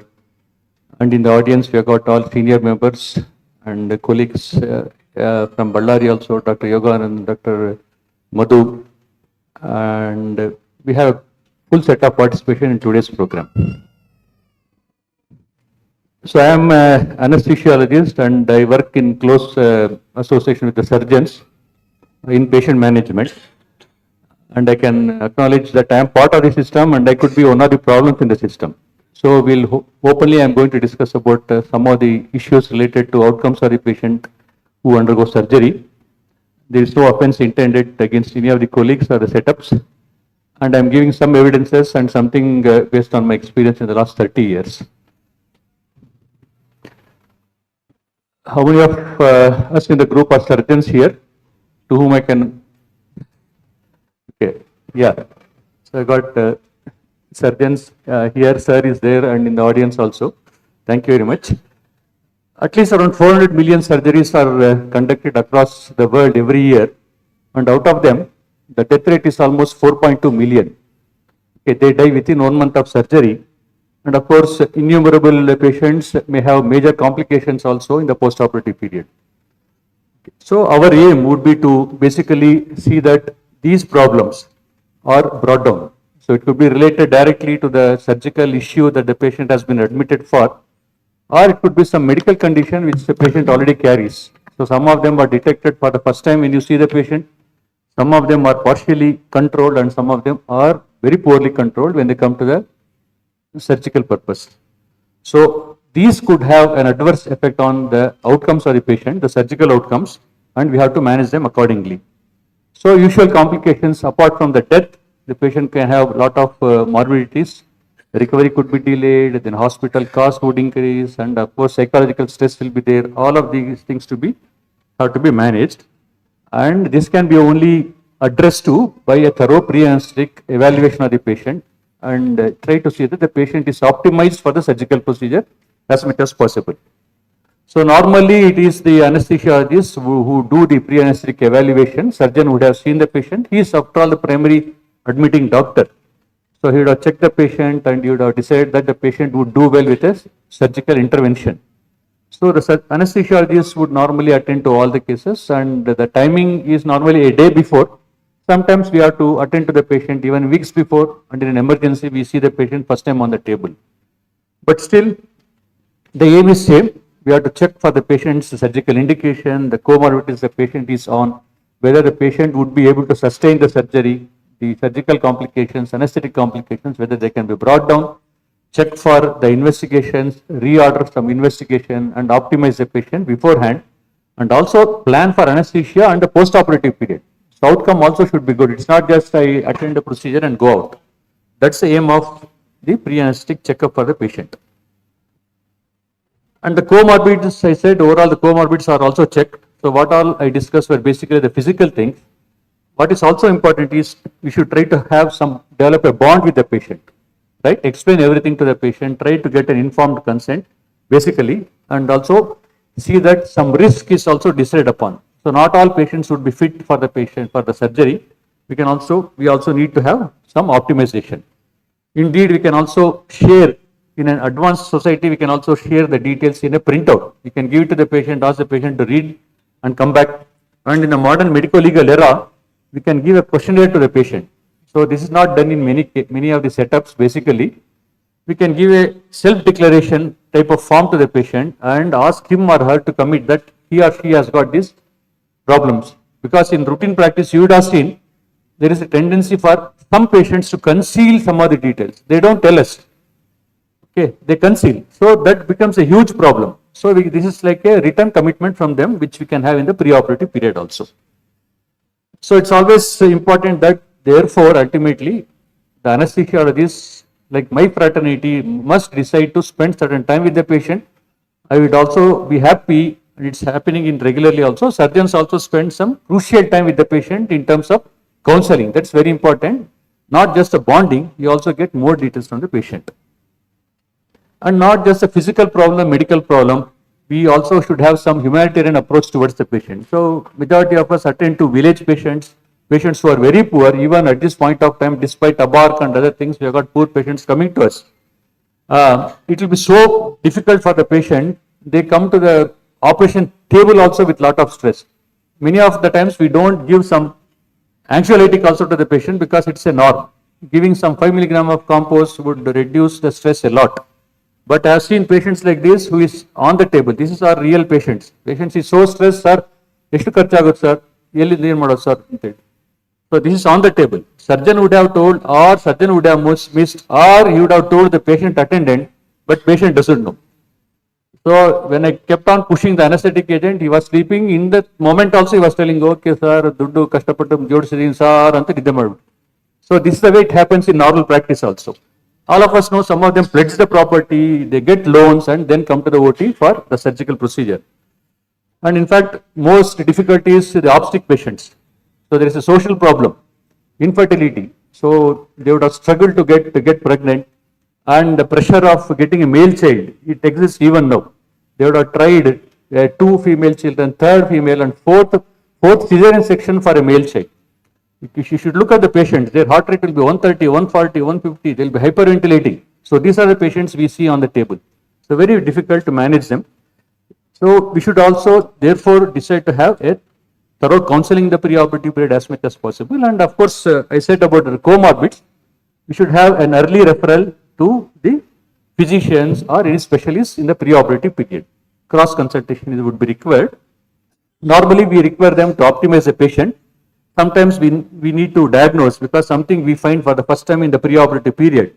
So if I put a stent, I get a lot of murmurs. So I am not a physician. I will be able to broadly diagnose some condition. If I got doubt, I will request for referral to a cardiologist. So we can have for the sake of diagnosis, for the sake of the drug review, for the sake of patient optimization and risk allocation, I would want some cross referrals also. This is also taken up and it would help in a better patient outcome in the post-operative period. For example, you have got patients with hypertension. So even a patient with normal blood pressure, apparently when he comes to the OT, they will have this white coat syndrome. Okay, they come to hospital and it will go to 140 or 90. When they enter into the OT, it becomes 160, 100, 160, 110. And apparently normal patient without any blood pressure. Okay, this is how it happens. But a patient who has got chronic cardiovascular problems, again, there is a risk of a patient developing an episode of MI in the perioperative period. A patient who is well controlled failure patient, he can go to failure because we use multiple drugs and multiple techniques. These are all likely to happen in the perioperative period. Patient with COPD and asthma, an actively wheezing patient, so he is not fit for surgery. If you take it up, outcomes are poor. So we need to optimize such patients. Diabetic patients, we don't want hyperglycemia, we don't want hypoglycemia. Some sort of control is required because again, surgery and anesthesia are huge stresses on the patient's body. So that's the problem we face with. In fact, this is another case. These things do happen in regular practice. This is about a extremely obese lady, about 50 years old. The patient only underwent a 10 minutes procedure in lithotomy position where we normally give what is known as a short GA. Nothing uneventful, then the patient was straightened, legs were straightened. The moment legs were straightened, the BP was almost unrecordable. So it was only a single injection, there was no BP, right? And surgeon also had unscrubbed because it was a short procedure, everything was normal. And when we checked the ECG, patient had frank non-ST segment elevation MI. This is more common. ST segment elevation is very less in the perioperative period. We don't get the typical ST elevation and all. ST depression is more common in the perioperative period. When we sent for troponins, they were all positive. And echo was also mobilized and the patient had developed hypokinesis. So all these things do happen in routine practice and very dangerous in the perioperative period. So we have got certain guidelines also which are provided by international bodies. We have got American Heart Association, we have got European Society of Cardiology. Periodically they issue guidelines on how to manage the patients who are posted for non-cardiac surgeries. So cardiac surgery is a definitive procedure, we don't bother much. But such patients come for surgery, all the recommendations related to hypertension, valvular heart disease, arrhythmias, congenital heart disease, adult congenital heart disease is a new concept now. Right? This is a huge subject because the cardiac care has improved so much, the survivability has increased. So patients children would have undergone repair, they would have grown into adults, and you have got special considerations in adult congenital heart disease patients. So this is another concept which is being followed now. Of course, we have got help from all the guidelines on how to manage the patient in the perioperative period. I will not go into the details, it's a flow chart. And when to undertake a patient for, accept the patient for surgery with MI. Okay, this is another problem we face frequently in the practice. For example, suddenly patient, they say, sir, about 6 months ago, MI agittu, and 6 months back, angioplasty agittu, 6 months back, a percutaneous stenting agittu. So there are a lot of considerations in the perioperative period because these patients are always on some sort of anticoagulants and antiplatelets. So we have to modify the doses for these patients in the perioperative period so that the patient's outcome is also better. So we have got recommendations from the different bodies also. One thing I also expect us to undertake, all of us as medical personnel, is to have a role for the family physician. Because it is an IMA platform, I am also highlighting the role of family physician is coming down regularly. All of us talk about the specialists only. So why don't we have a specific format for a participation from a family physician? For example, you can attach something like this to the case sheet. Specifically, we can have remarks from the referring doctor and the family doctor, where they issue some alerts to the attending surgeon, alerts for the attending anesthesiologist that these things were there. So these are more likely to be problematic for this patient, please attend. So this helps us to attend to the patient more carefully, see that the outcome is better. And after, during the pre-diagnostic evaluation, we attend to all the things. We have to assess what is the risk for the patient in terms of the outcomes. Whether the patient would recover, patient will have some problems in the perioperative period. There are hundreds of predictive scores which are available now in practice. But broadly speaking, For example, this is an ASA, American Society of Anesthesiologists Physical Status Classification, which is very popular across the surgical specialty, where we allot the patient into these categories. So patient is category 1, 2, 3, 4, 5 like that, and we can predict which are the patients may have some problems. So this is the one which we use regularly, and the same scoring system is also adopted in many of these surgical scoring systems. Among the most validated surgical scoring systems in terms of risk stratification is the American College of Surgeons National Surgical Quality Improvement Program. So in fact, this is a very nice initiative which is taken up, where they highlight about the importance of data management, collecting everything, and see that the patient improves. So if you look at, there is an app also, all of you can download the app in your smartphone and you can enter details in the app. So you got the format on the right side, the patient details, his comorbidities, surgical indices, his investigations, everything can be added, and you can get a data in terms of the patient's improvement. How much would be the morbidity and mortality in the 30-day period. So this is one which I think all of us should be looking for. Of course, majority of our surgical colleagues would know. Please see that it is also implemented. And another very important one which I also have used is what is known as a National Emergency Laparotomy Audit Score, called NELA score, which is also available as an app. In fact, you can download it in your smartphone, and you enter the patient data. It includes the type of the surgical process, the age of the patient, the investigations, whether it is an emergency or elective. So all these things can be added, and you can get a risk of the mortality in the 30 days after surgery. So like this, multiple predictors are available for majority of the specialties. The only thing is we are underusing it. So we talk about artificial intelligence and everything, but we are not able to use some of these facilities which are available at our fingertip. So MD Calc is one of the commonest apps. If you use this app, there are, I can assure you, all the specialties are virtually covered. So we can have something related to, we had a nephrology discussion, something related to nephrology, cardiology, anesthesia, pediatric, ICU care. We have got all the scoring systems which are available, which we can use very judiciously in the perioperative period. And it will help us to predict the patient outcomes. There are some small points which I would like to highlight here. These have been recent advances also. This is about prehabilitation. All of us have heard about rehabilitation. This is prehabilitation, like you prepare the patient beforehand, right? This is a preoperative approach that prepares the patient in advance of elective surgery. So that consists of some exercises, aerobic exercises to the patient, or even respiratory therapy for the patient. So all of them would help in improving the patient outcomes in the post-operative period. So in fact, this field is applicable to pulmonary surgeries, cardiac surgeries, orthopedic surgeries, onco surgeries. My feeling is this can be done even for a normal patient. If say some patient has got some breathing problem, you ask the patient to do some yoga, some deep breathing exercises. Definitely such patients will do well in the post-operative period. There are a lot of material which is available with respect to this in the recent past. This is a new concept, and in fact, patients who have been given prehabilitation training, they are supposed to have less instance of post-operative pain, less severity post-operative pain. So this is very important for surgical patients, upper abdominal surgeries, lower abdominal surgeries, and all such patients. Obese patients are also supposed to be benefited with this prehabilitation. Here the physical exercise and other programming is done. Elderly population, I have picked it up specially here, basically because the percentage of elderly population is increasing day by day. In fact, elderly populations are 4 times likely to be subjected to surgery in their lifetime as compared to younger population, and similarly adverse events also will be more. There are 3 considerations which have come into practice in the last 10 years.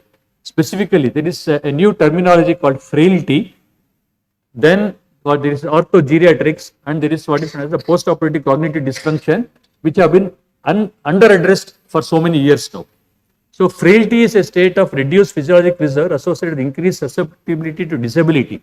Though become frail, you can think about a patient, he is very frail, thin, asthenic, they are liable for fractures, they will have sleep disturbances, they will have nutritional disturbances, they will have weight loss, they need continuous admission to the hospital, malnourishment. So all these things are represented here. They are called as frail patient, and you have got a frailty score also nowadays. And they are all very small things. They are not high funder things. And in fact, if you have these patients, they are more likely to have post-operative problems. So they can be benefited by specific preparation using pre-operative nutrition and pre-operative habilitation, prehabilitation. So these are the things which are very important. Then elderly patients definitely are more likely to suffer from fractures. Like the bathroom fractures are very common, early morning fractures are very common, and we have got another entity called CGA, Comprehensive Geriatric Assessment. So if you can look at this illustration, so they do well with a multi-dimensional, multidisciplinary approach where you integrate physiotherapy, medicine, occupational therapy, nursing, social care. That will help in improving the outcomes of this patient. So this is one field which has also come into work. And post-operative cognitive dysfunction is very common in elderly patients. It is underreported, underrated. Post-operatively patient ಏನೋ ಮಾತಾಡ್ತಿದೆ sir, ಹಂಗೆ ಹೇಳೋದು ಕೇಳ್ತಾ ಇಲ್ಲ, ಎದ್ದು ಹೋಗ್ತೀನಿ ಅಂತ ಹೇಳ್ತಾನೆ ಅಂದ್ರೆ ಬರೀ ನೆಗ್ಲೆಕ್ಟ್ ನಾವು ಮಾಡೋದು. ಇಲ್ಲೆಲ್ಲ ಸಮಾಧಾನ ಮಾಡಿ ಒಂದಿಷ್ಟು ಇದು ಕೊಡಿ, ಕಾಂಪೋಸ್ ಕೊಡಿ, ಇಲ್ಲ ಒಂದು ಪೇನ್ ಕಿಲ್ಲರ್ ಕೊಡಿ, ಮಲಗಿಸ್ಬಿಟ್ರೆ ಏನಾಗೋದಿಲ್ಲ ಅಂತೇಳಿ ಲಾಸ್ಟ್ ಡಿಸೈಡ್ ಮಾಡ್ಬಿಡ್ತೀವಿ ಮನೆಗೆ ನೋಡ್ಕೊಳ್ಳಿ ಅಂತ. But this is A well recognised entity now days. It has got multiple causes which can be identified and we can treat them also. And only thing is there are some protocols. We see that the patient is given a undisturbed environment, no noise, no heavy light, try to mobilize them, and they may not be able to hear properly, they may not be able to see properly. So all these things would contribute to this post-operative cognitive dysfunction. So this we have to keep in mind. Another thing which is grossly undernoted and undertreated is the venous thromboembolism. Even now, once in a way, we hear, ella ಚೆನ್ನಾಗಿ ಮಾಡಿದ್ವಿ, this patient sudden set, patient died, then we found the patient had not MI, it is a venous thromboembolism. Okay, this is very common in many surgeries, especially long bone orthopedic procedures. For example, this is an unusual case also. This happened about 10 years ago. This is about a 46-year-old female patient from a village posted for lab chole. Because patient had severe anemia, patient received 2 points of blood in the previous 3 days. Lab chole went without any problem. Then within 2 days, patient was discharged also. On the day of discharge, she went home, claimed the first stair in the home. She collapsed and died. So there was no MI, there is no diabetes mellitus. So it is purely and solely attributable to venous thromboembolism. Right? So we can always prevent. So at the preoperative level, so we as anesthesiologists, we as surgeons, we can always try to identify which patients are at risk of developing this, institute appropriate prophylaxis for the patient, diagnose the patient in the preoperative period and treat. And at least, for example, we put the patient on anticoagulants. One problem for the surgeons is there could be increased bleeding in the perioperative period. Okay, they will not be happy with the bleeding. Definitely wound healing will also be affected. Patient may need blood transfusion also. But as anesthesiologists, we have got more serious problems. When we give spinal and epidural, it is likely that the patient can develop certain hematomas and other things, right? So these have been reported already in the literature. So it is for us also to make sure that we are familiar with at least how does aspirin act, how long it acts, how long the clopidogrel will act, what is the enoxaparin that is being given, what is fondaparinux. So it is better that we get familiar with all of these things. And about safety, anything more? I am doing already. Right. So it is very important about the surgical safety list. Like many of us know about the WHO surgical safety checklist. It is a 90-point checklist which must be implemented so that the patient outcomes are better. So there is a role for the nurse, there is a role for anesthesiologist, there is a role for the surgeon. So at each point, if you keep on ticking all these events, it's likely that you predict and see the patient improves. In fact, the credit for creating this surgical safety list goes to Atul Gawande. I think some of you would know. He's a very famous surgeon, award-winning author on medical field, and he's in demand with the American government also. So his article brought forth these recommendations basically, and in fact, after this publication, there has been a 40% reduction in the complications related to surgery. So this is a very good measure that has been taken up by WHO.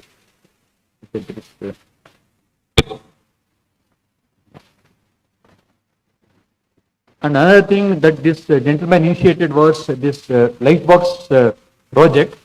why I'm trying to talk about live box is he has given certain steps called 6-part clean cut for the surgeons to follow, and he has promoted use of pulse oximetry or capnography in underdeveloped countries across the world, and it is implemented in Telangana, in a neighboring state here nearer to Bidar.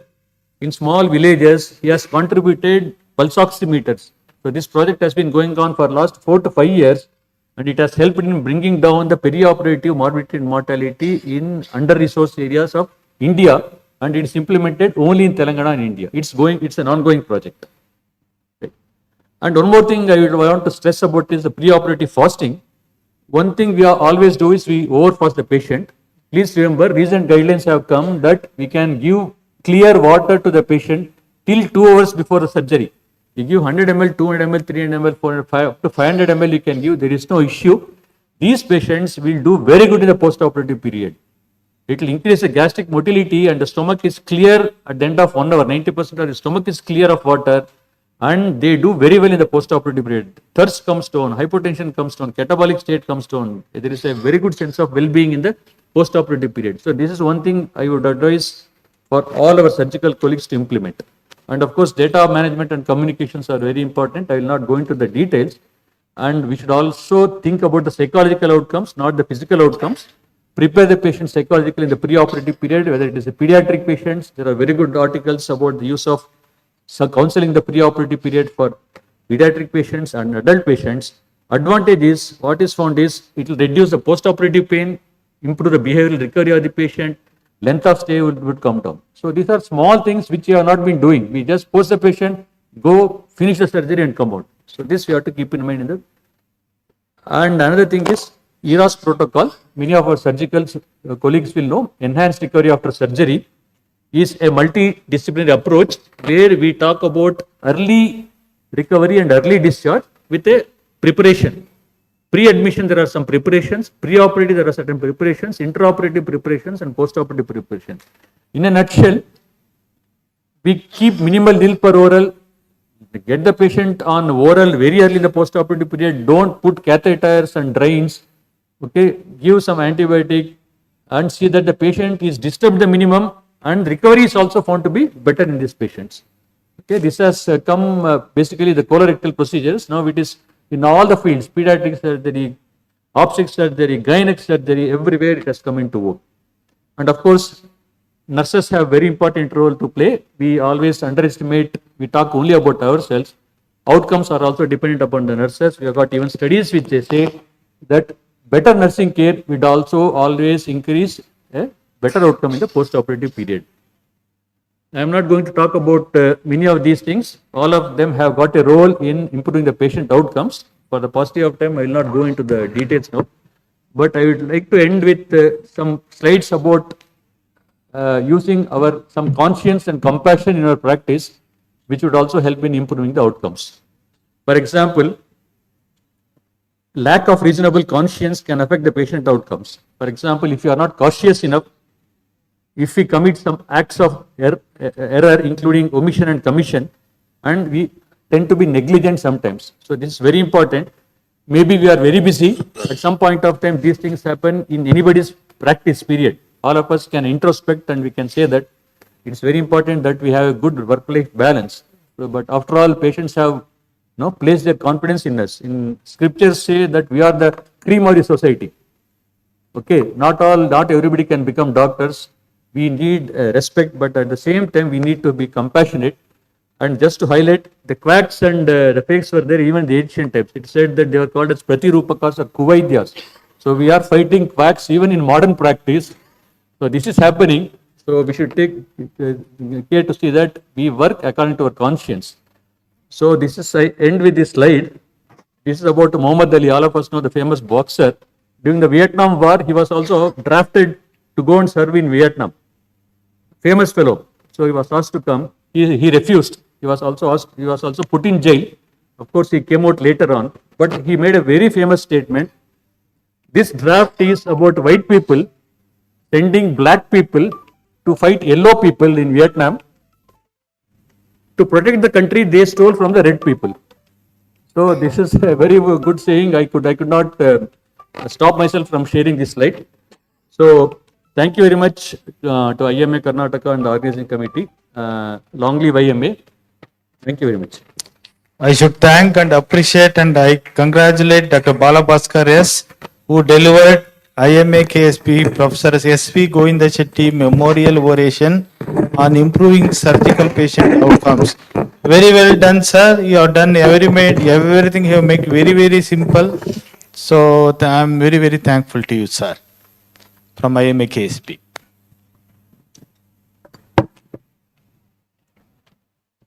I thank Dr. Bala Bhaskar sir, Professor of Department of Anesthesia, WIMS Ballari. Now I request the chairpersons to please felicitate Dr. Bala Bhaskar sir.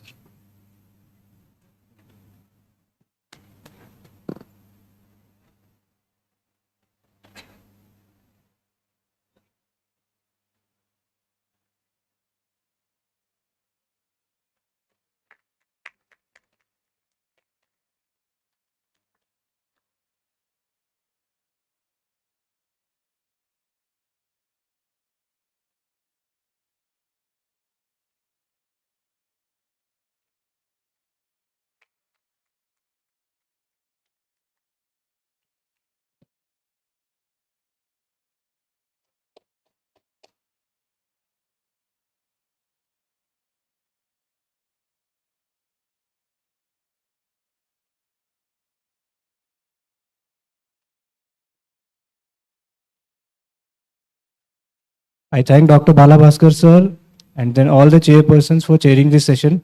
Please give a big round of applause for them. For the next session, I welcome our speaker, Dr. Mohan Sunil Kumar, Senior Consultant and Psychiatrist, Bangalore. For this session, I welcome Dr. Mahesh Biradar sir, District Surgeon, BRIMS Bidar, and Dr. Uma Deshmukh ma'am, Professor HOD of OBGY Department, BRIMS Bidar, as the chairperson for this session.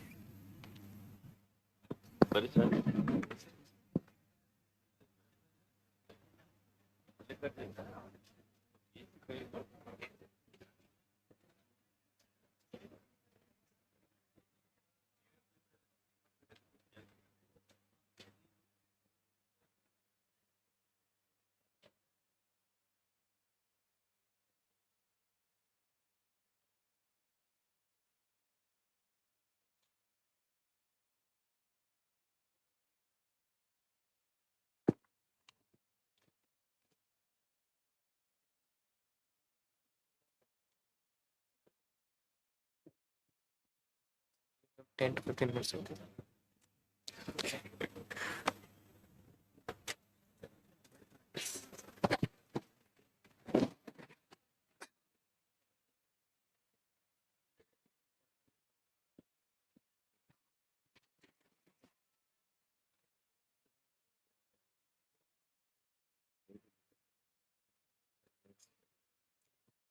Let me know 1 second.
Slides.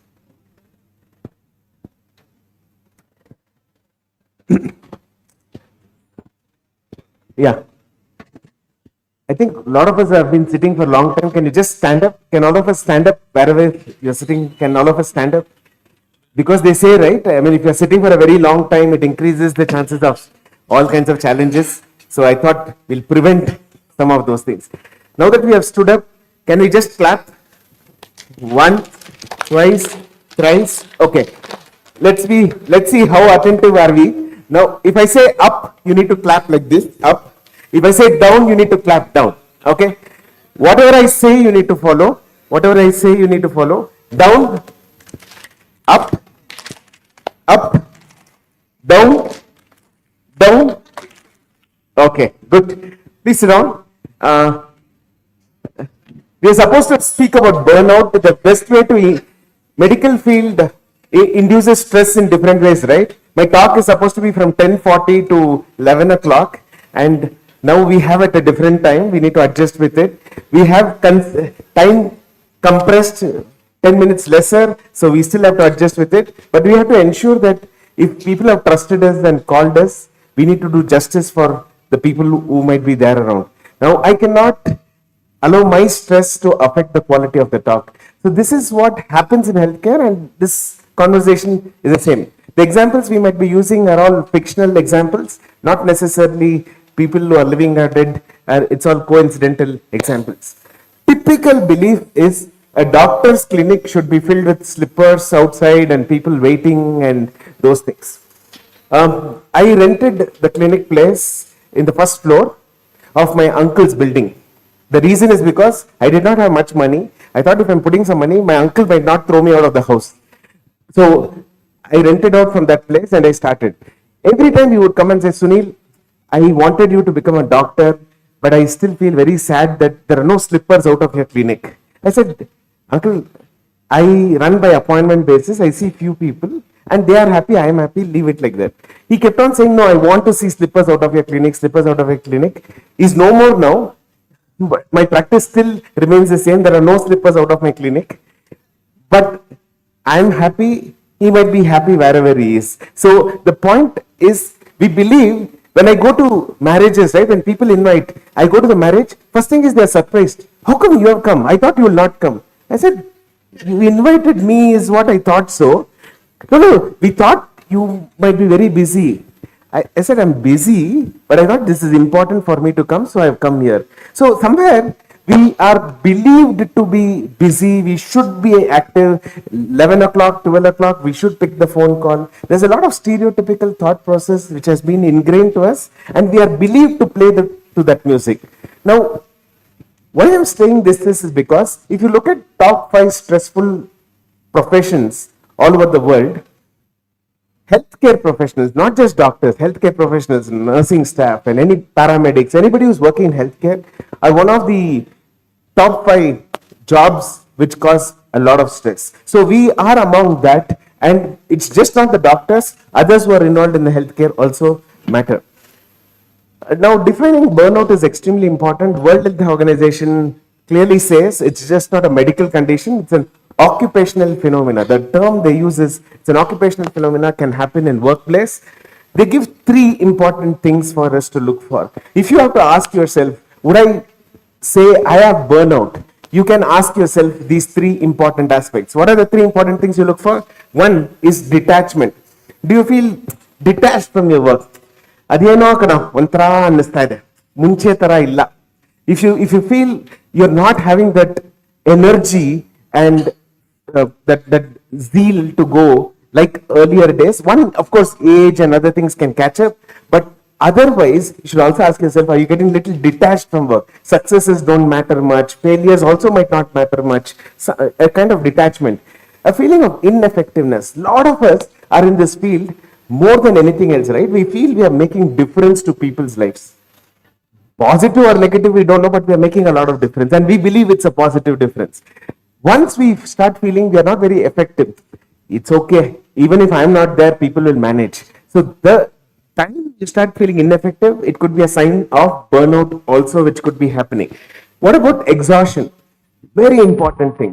Feeling very, very tired, exhausted, drained. It is like sometimes it happens, ಅಲ್ಲ, ನಾವು phone night ಚಾರ್ಜ್ಗೆ ಹಾಕ್ಬಿಟ್ಟು ಮಲಗ್ತೀವಿ, switch on ಮಾಡಲ್ಲ. You would have put everything, switch on ಮಾಡಿರಲ್ಲ, ಬೆಳಗ್ಗೆ ಎದ್ದು ನೋಡಿದ್ರೆ 2% ಇರುತ್ತೆ. That one wave of sadness will come and go. ಅದೇ ತರ ದಿನ ಆಗ್ತಾ ಇದ್ರೆ ಫೋನ್ಗಲ್ಲ ನಮ್ಗೆ, it is burnout. It could be a sign of burnout. So exhaustion, physical exhaustion, mental exhaustion. Earlier I used to see 40 cases or 40 people. Now I'm not able to see 10. I'm feeling very exhausted. That could be a sign. Physical, mental, social, relationship exhaustion, all of those things can be happening in burnout. So very simple. Interestingly, if you see DIE, die. ಇದನ್ನ ನಾವು manage ಮಾಡಿಲ್ಲ ಅಂದ್ರೆ ಒಂಥರ professionally we die, because if we don't do well, we actually do injustice to the people who reach out to us. There are a lot of symptoms of burnout, but the most important thing is it's very varied and non-specific. ಒಬ್ಬೊಬ್ಬರಿಗೆ ಒಂದೊಂದು ತರ ಇರುತ್ತೆ burnout symptoms. ಅದರಲ್ಲೂ ಕೆಲವೊಬ್ಬರಿಗೆ memory issues, anxiety, or sometimes they can feel physical symptoms, they can have cognitive symptoms, memory problems. ಮುಂಚೆ ತರ ಟಕ್ ಟಕ್ ಟಕ್ ಅಂತ ನಮ್ಮ ಸ್ಪೀಡ್ ಇರಲ್ಲ. We start making a lot of errors. Sometimes when do I realize I am getting little burnt out is I write I don't like a prescription to have a scratch. I feel that's not right. So when I start making mistakes, instead of putting morning, I put night, I scratch. When I change 2-3 prescriptions, then I realize I need to take a break. So sometimes when you start making mistakes, you need to ask yourself, why are we making these mistakes? And maybe there could be underlying burnout is what we need to understand. To keep it very simple, there are two important core symptoms and other additional symptoms we see. The core symptoms and the additional symptoms we see. What are the main core symptoms we see? The core symptoms we look for are exhaustion, which I told you, the tiredness and fatigue and lethargy which can happen. More importantly, we also look for emotional things. We become irritable. We become snappy. Yare ena bandano, okay. So, tale tinbada. So what happens is we are starting to become very unusual, and this also creates a lot of rift in the organization, because we would have run the organization for a long time, built our organization. People would have been with us because we are nice humans. Now we are no more humans, and we are not more nice to them. So that can bring rift in the team, and sometimes we'll see some people who have worked with us for a long time will leave us and go, not because they got a better opportunity. If they get a better opportunity, leave and go, it's good for them. Many times they leave and go because they don't see nam boss munche tara illa. But they will not come and tell us because we are we are their boss, right? They will not come and tell. So you will realize that our burnout can actually hamper their successes and lives also. There can be secondary symptoms like psychological and physical complaints which can happen. There are two sides of a burnout. What are the two sides you should look at? Generally, when we feel burnt out, right, there is an inability to do our best things what we could do. The level we used to maintain in functioning, adan madakagala. Inability. Moreover, there is an unwillingness, and we don't want to change. See, all of us go down and we upskill ourselves. We build in new skills and do it. But when burnout happens, one, we don't want to do. Two, we are unable to do also. Both goes on in vicious cycle and continues. And this is where it leads to the downfall in burnout. If you don't identify, the title I said is silent epidemic, because it might be happening to all of us here. Maybe I am burnt out. Until unless I ask myself these questions, I would not be able to realize that. So as a psychiatrist, one of the things which we should always look at is when people come with a lot of mess in their head, right? We are always trying to see, is it burnout or is it some kind of anxiety or depression or something like that? I'll give you a simple example for you to understand whether idu burnout or depression. Yakandre depression allu ಬೇಜಾರಾಗುತ್ತೆ, ಸುಸ್ತಾಗುತ್ತೆ, tired ಆಗುತ್ತೆ, ನಿದ್ರೆ ಬರಲ್ಲ, ಇದಾಗುತ್ತೆ. Burnout ಅಲ್ಲೂ ಅದೇ ಆಗುತ್ತೆ. So ಎರಡರಲ್ಲೂ if the symptoms are the same, how do you differentiate it? Very simple logic you can apply is, burnout is specific. For example, if I take a break and I come, like for example, I'm not working, right? I've come to be there. The thing I did is I was just relaxing. I did not do anything. I just relaxed. I was just watching what I wanted to watch, or I was doing what I wanted to do. So that itself is kind of making you feel much comfortable. In a depression patient, what you will notice is whatever he does, he might still feel depressed, because even if you send him for a world tour, because he is depressed, he might not be able to enjoy or feel good or pleasurable. So if you realize Raja Dina ಸ್ವಲ್ಪ energy ಇದೆ, ಬೇರೆ ದಿನ energy ಕಡಿಮೆ ಇದೆ ಅಂದ್ರೆ, you have to ask yourself, is it burnout? So These are things which we should look for to identify whether it is burnout. Who is at risk of getting burnout? First of all, excessive workload can be there. Second, lack of agency. What do you mean by lack of agency? I do not have control on what should be done. This happens in two levels of people, right? One, in young people. We were talking about postgraduates and those things. Postgraduates many times, right, cannot take any decision by themselves. They have to be subordinate to other people and those things. So that is one of the reasons you can also see a lot of them burning out very quickly. Or if you're working in a very highly structured organization where everything is protocol, like people in NHS find it difficult. You see a lot of people who go to UK and come back to India, right? One of the reasons they come back is because it's highly protocol and based on those things. So they find it little difficult to deal with it. Here it's relatively easier for you to deal with a lot of structure. So all of those things can help. Workplace culture, how do we develop a system and workplace is what I would like to highlight. Emotional demand, work-life balance, inadequate social support. Sometimes, unfortunately, we might have people to caregive in our family. Maybe there are some social issues which are happening in the family. There are a lot of, because we are not just doctors, right? We are a human connect in a system which is there. So all of these things could lead to problems and our own traits and personalities. So these are all important risk factors which are there. When do you know that maybe you're in burnout? Like today we are all used to all these notifications, no? WhatsApp notification, that notification, this. So when do you realize, okay, maybe there is a sign of burnout? You have to ask yourself, is there a mismatch? Nanagen beko, ಅದು ಆಗ್ತಾ ಇಲ್ಲ. For example, there is an internal mismatch. I want to do some things, I want to be at one level, but I'm not able to do that level. Internal mismatch or interpersonal mismatch. Maybe my family expects me to be doing something, or my organization expects me to be doing something, but I'm not able to do. Interpersonal. Your boss expects you to do something, or your team expects you to do something and you don't do.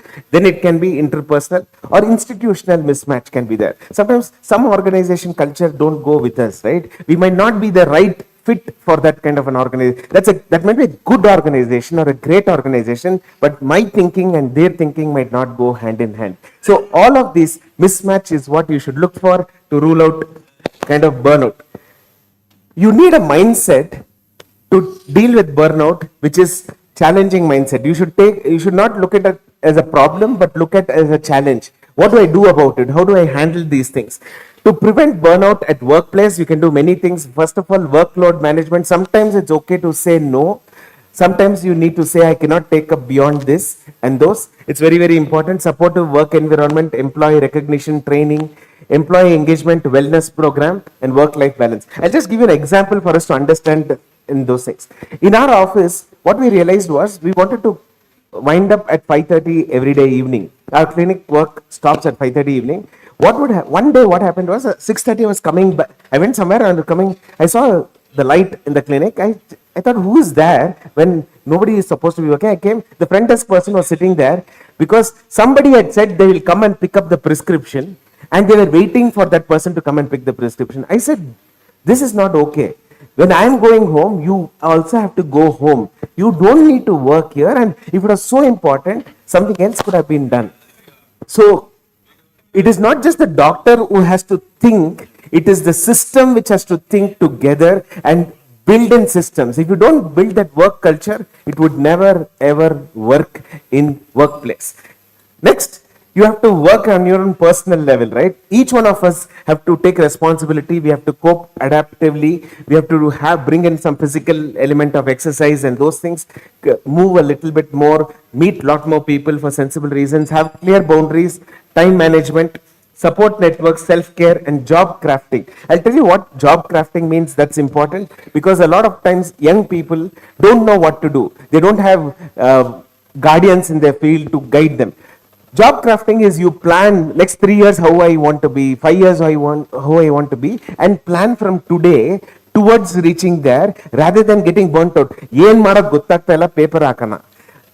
That should never happen. You should never put your papers down in exhaustion. You should always put your papers down in plan. You have to think over, do it. That is why proactively working on these things can be very, very helpful. How do you start preventing burnout? We all can start right up front. First of all, understand the signs and symptoms. Next, good sleep hygiene, healthier boundaries, being assertive. Learning to say no is an important skill. It could be saying no to meeting sometimes extra medical representatives, sometimes extra patients, sometimes extra commitments which we need to be taking. Practicing mindfulness, self-care activities and self-compassion is very important. Practicing various relaxation techniques like deep breathing is extremely useful. Muscle relaxation, you talk to a psychologist or a psychiatrist, they'll be able to teach you many techniques of relaxation, simple meditation, yoga, music, dance, and anything else. We started with something, right, where we just stood up and moved hands. I could see a few of you felt very relieved that you could just get an opportunity to stand up and do it. So that is what we need to do in handling burnout. So if you want to handle burnout, the way you handle burnout is this is going to be very, very silent. Until you give voice for it, until you talk about it, you cannot deal with it. And we all have to understand we are the most vulnerable people in this population, and we all know a lot of younger people are dying in healthcare profession, and if you want to prevent it, we have to take the responsibility, not just as doctors, but we are leaders sometimes, we are entrepreneurs sometimes, we build institutions sometimes. So institutions and systems have to change, and we all have to work together for this to happen. If any questions are there, I'll be willing to take up. Thank you very much.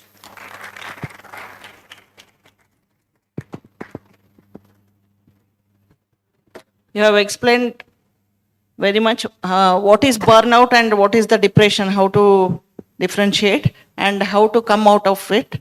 Thank you very much, sir. And it is very necessary for us, for doctors especially, how to take our workload. Thank you very much.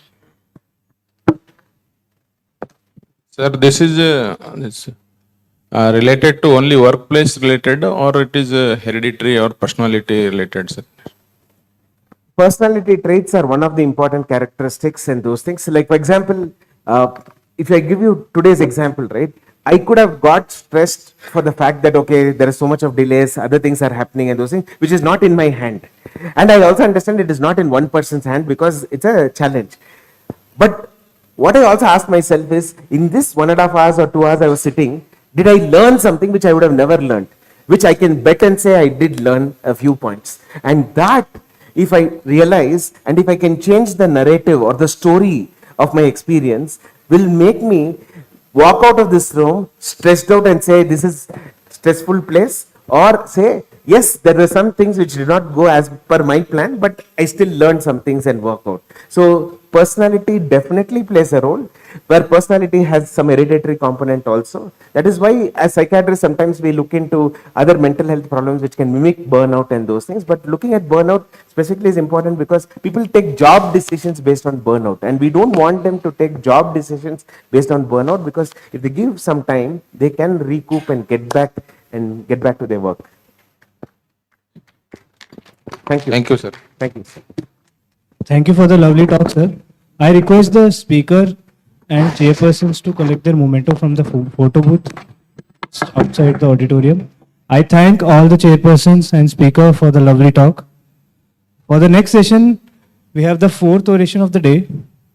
It is given by our beloved speaker, Dr. Vinayaka Shenoy. Please have a big round of applause for him. The oration is on IMA Karnataka Stage Bronx, Dr. R.H. Shenoy oration, Approach to Evaluation and Management of Chronic Constipation.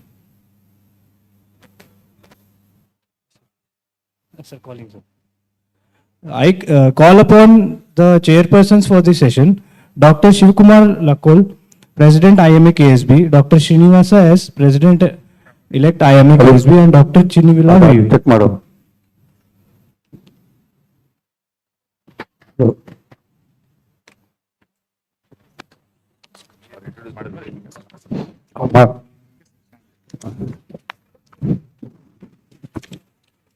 Hello. It is my privilege to introduce Dr. Vinayak Shenoy Kalya, MBBS MS, born on 8th May 1956. He is a resident of Udupi district. He did his MBBS from Government Medical College, Bidar, MS, General Surgery, Kasturba Medical College, Mangalore, consultant surgeon at St. Sebastian's Hospital, Kerala, lecturer in general surgery, Kasturba Medical College, Manipal, Karnataka, specialty medical officer, Department of Surgery, Armed Force Medical Services, consultant surgeon at Karkala Nursing Home, Karkala, assistant professor and consultant surgeon, Department of General Surgery, Inapaya Medical College, and associate professor and senior consultant surgeon, Manipal, Academy of Higher Education, Manipal. He has got vast experience as a UG and PG examiner for the RGHS, MAHE, Manipal, Nitte University of Inapaya Medical University, Mangalore. Here is Dr. Vinayak Shanay Kalya, who is going to give his Dr. R.H.N. Shanay oration on the topic, an approach to evolution and management of chronic constipation. Over to you, sir, please. Good evening, everybody. I mean, good morning, but because it's already afternoon time, probably if I take hypoglycemic, I use the word good evening. So, the moderators on the chair, the three presidents, present, past and future, Dr. Kulsar, Dr. Srinivas sir, and Dr. Srinivas sir, and the August gathering of all the delegates who are gathered here the last 3 days, today is the final day for the 89th IMA KSP conference. I am extremely delighted and feel fortunate and privileged to deliver the oration on the name of my own teacher who inspired me to become a surgeon and a teacher. I am a student of Bidar Medical College in 1975-80, and R.H.N. Shanay was my most favorite teacher. He is the doyen of medical profession, a legend in the field of surgery. He is a teacher of teachers. I would like to speak a few words about him. Shanay belongs to actually my hometown, my own family. I am also a Rinjal Shanay. But he was brought up in Markera. His father was a great teacher. He studied initial schooling in Markera and then in Madras Medical College, MEBS and an MS, joined Madras Medical Services. Then he joined Kasturba Medical College, Mangalore as a lecturer. The old erstwhile Madras government, because the Karnataka became Karnataka, there was a linguistic state formation, and Mangalore was under old Madras government. And he continued his services in Karnataka government. 1959 he joined Hubli, KIMS Hubli when it was started first. And he writes in his autobiography, my longest and the best tenure was KIMS Hubli. My most of the credit, I did a lot of work there, lot of teaching and lot of research studies.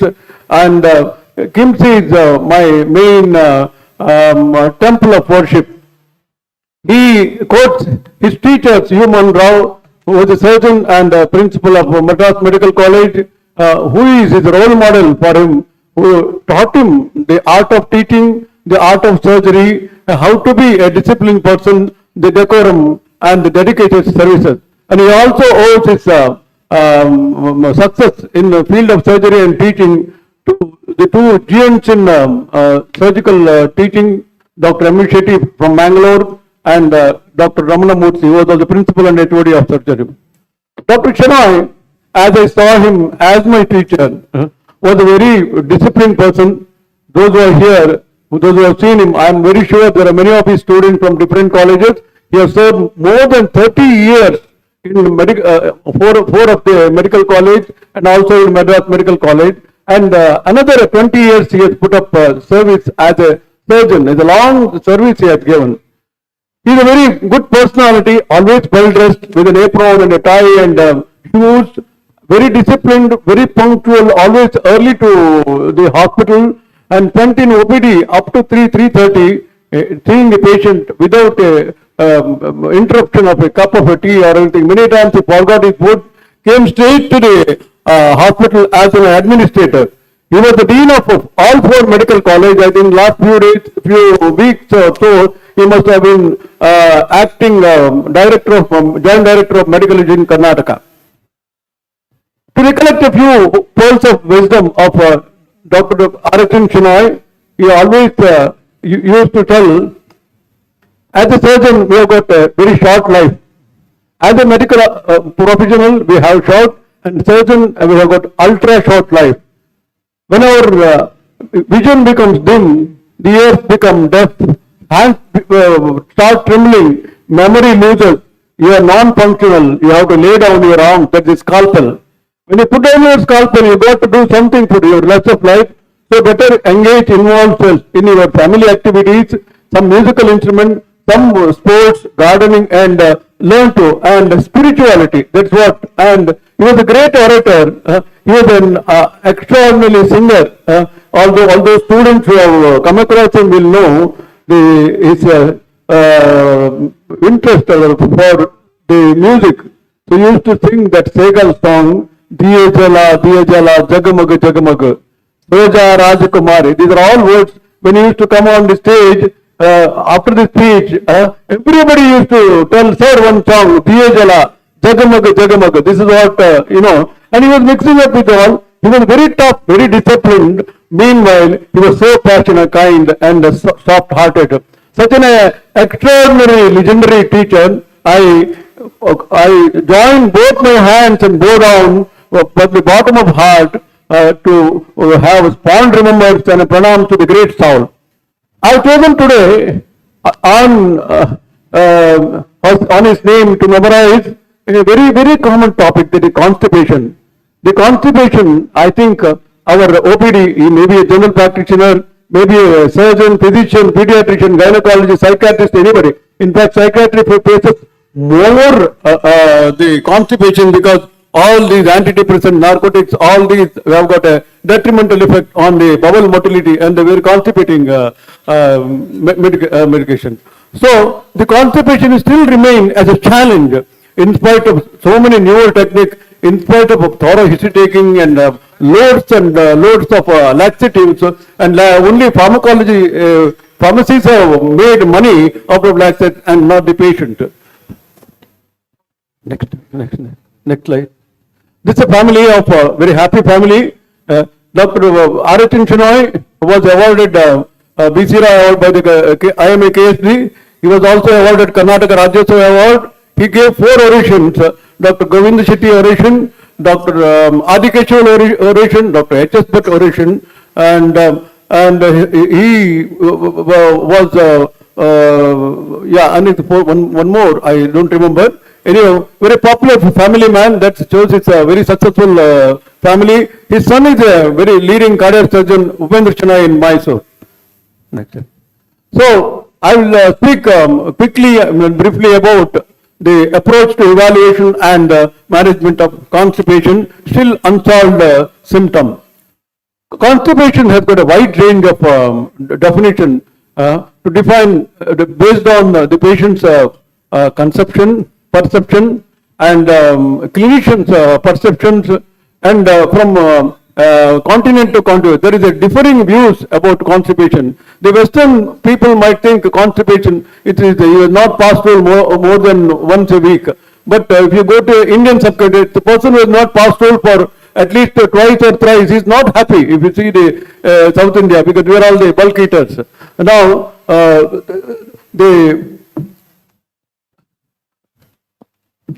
diagnostic criteria or definition of a Rome 3 criteria, it must include staining during stools at least 25% of defecation, lumpy or hard stools at least 25% defecation, sensation of incomplete evacuation of at least 25% defecation, sensation of anorectal obstruction blockage, manual, that is digital evacuation, and fewer than 3 defecations per week. That is the most important. Less than 3 defecations per week. And insufficient criteria, these are all for the irritable bowel syndrome. Irritable bowel syndrome can present with bloating, abdominal pain, and constipation dominated. Now let's know, before going to the pathophysiology, we should know what is the normal physiology of the colon. You know the colon, we've got a proximal colon and the distal colon, right colon or left colon, whatever you call. The colon has got a major function of absorption of water and electrolytes. To the extent of 10 liters of water is absorbed only you will surprise 100 ml of water is lost unless in diarrheal disorders, which is out of this topic. And it also absorbs, the proximal colon absorbs certain nutrients which are not absorbed by the small bowel. And it is a main storage conduit and also transportation and propagation conduit. And it is a ultimate thing is purpose is the evacuation of the bowels. There is a rich bacterial flora, more than 100 species, and they cause the fermentation of the contents and produce mixed gases, more than 10 liters of the gas, most of which is absorbed, and a part of it is passed as platters. Now, all these constipation problems unsolved with loads of laxatives are mainly due to the motility disturbances. You know, motility is governed by the neural, and colon has got a very specific neural control, autonomic nervous system, sympathetic and parasympathetic, and enteric nervous system. You have heard of submucosal plex of Meissner's and intramuscular myotic plex of Auerbach, and interstitial cells of Cajol. They are pacemakers who are there in the submucosa and the intramuscular compartment, right from the esophagus to the rectum. All these three nervous systems, they act in coordination. The mechanical stimuli or the chemical stimuli are transmitted from the low generation waves in the form of low amplitude waves by the pacemaker cells, and then the enteric nervous system takes the role, and the autonomic nervous system, they act in coordination. The smooth muscle layers, the sphincters, the pelvic floor, they all act in the coordination. Now, a word about the defecatory physiology. The subconscious always, you know, even in the sleep,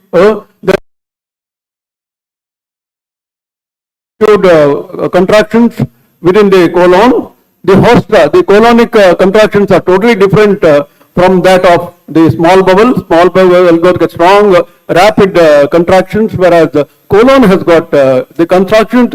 They have got segmental contractions. They have got propagatory contractions. Segmental contractions in between the meant for mixing and absorption, whereas the propagatory to propagate the fecal matter forward towards the rectum.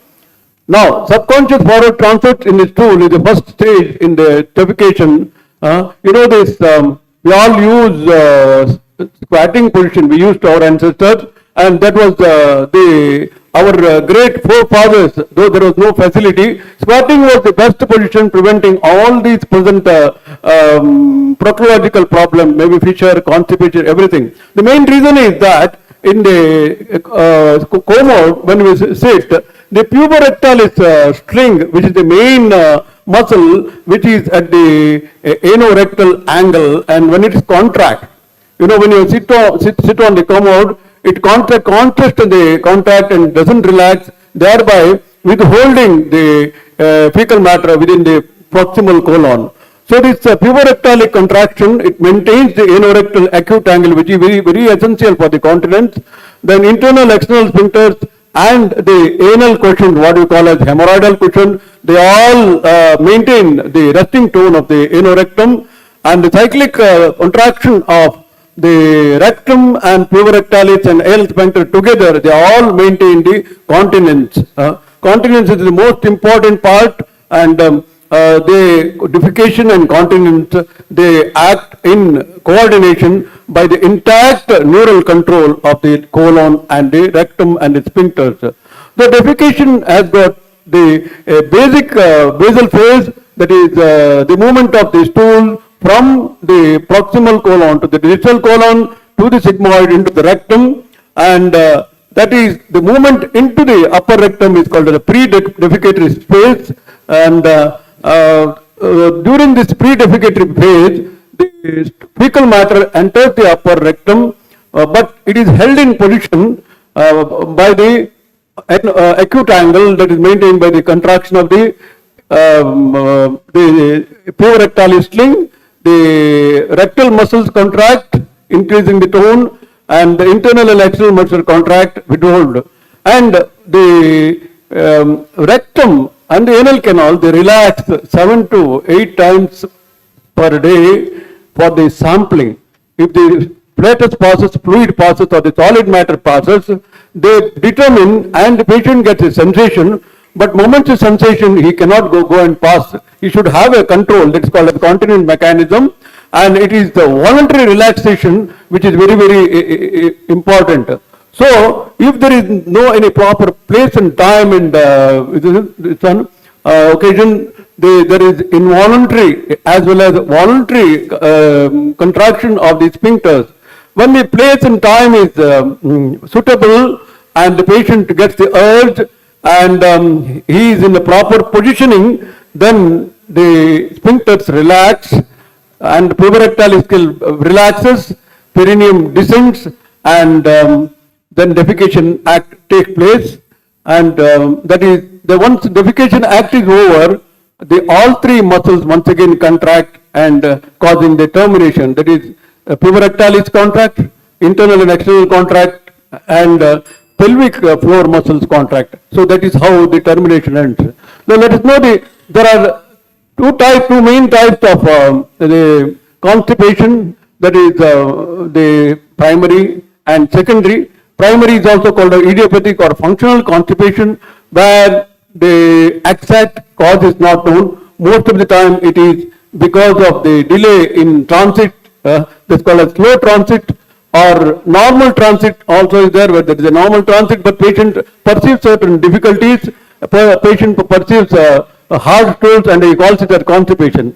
The slow transit constipation is following, I quickly cover it, where there is a decreased number, amplitude and velocity of the high amplitude propagated contractions, reduced gastrocolic reflex, because moment somebody has the hot food, hot drink, caffeinated drinks, or any exercise, there is increased contraction of the colon, and that brings about the urge. That's why we all, after food or after awakening, there is a reflux, and that is under neural control. You get a high amplitude contractions, and one gets a desire to pass or urge to pass. Now there is other causes are pelvic floor disorders, structural abnormality, lateral collapse, lateral muscular intersusception, solitary, etc., and uncoordinated or dysenergic defecation, where there is patient will have to have a proper perception of the feeling of rectal feeling, and there is increased acuity of the rectal. All these I am not going to detail of this, and mention about few words about the secondary constipation. Secondary constipation is because of the dietary lifestyle, either dehydrated, low fiber diet, inactivity, long bedridden, lack of exercises, etc., or very poor bowel habits. He is traveling somewhere, it's so busy, he has no time to pass stools, so bowel goes into an act of colic constriction. Then medications, analgesic, diuretics, antihypertensives, anticholinergics, bile acid, cation containing agent, neurally active agent. There are so many of the drugs which are detrimental for the motility of the colon and rectum, and they cause constipation. So we got a very big list: structural abnormalities, neurogenic, and other systemic diseases, mainly the hypothyroidism, metabolic disorders, diabetes.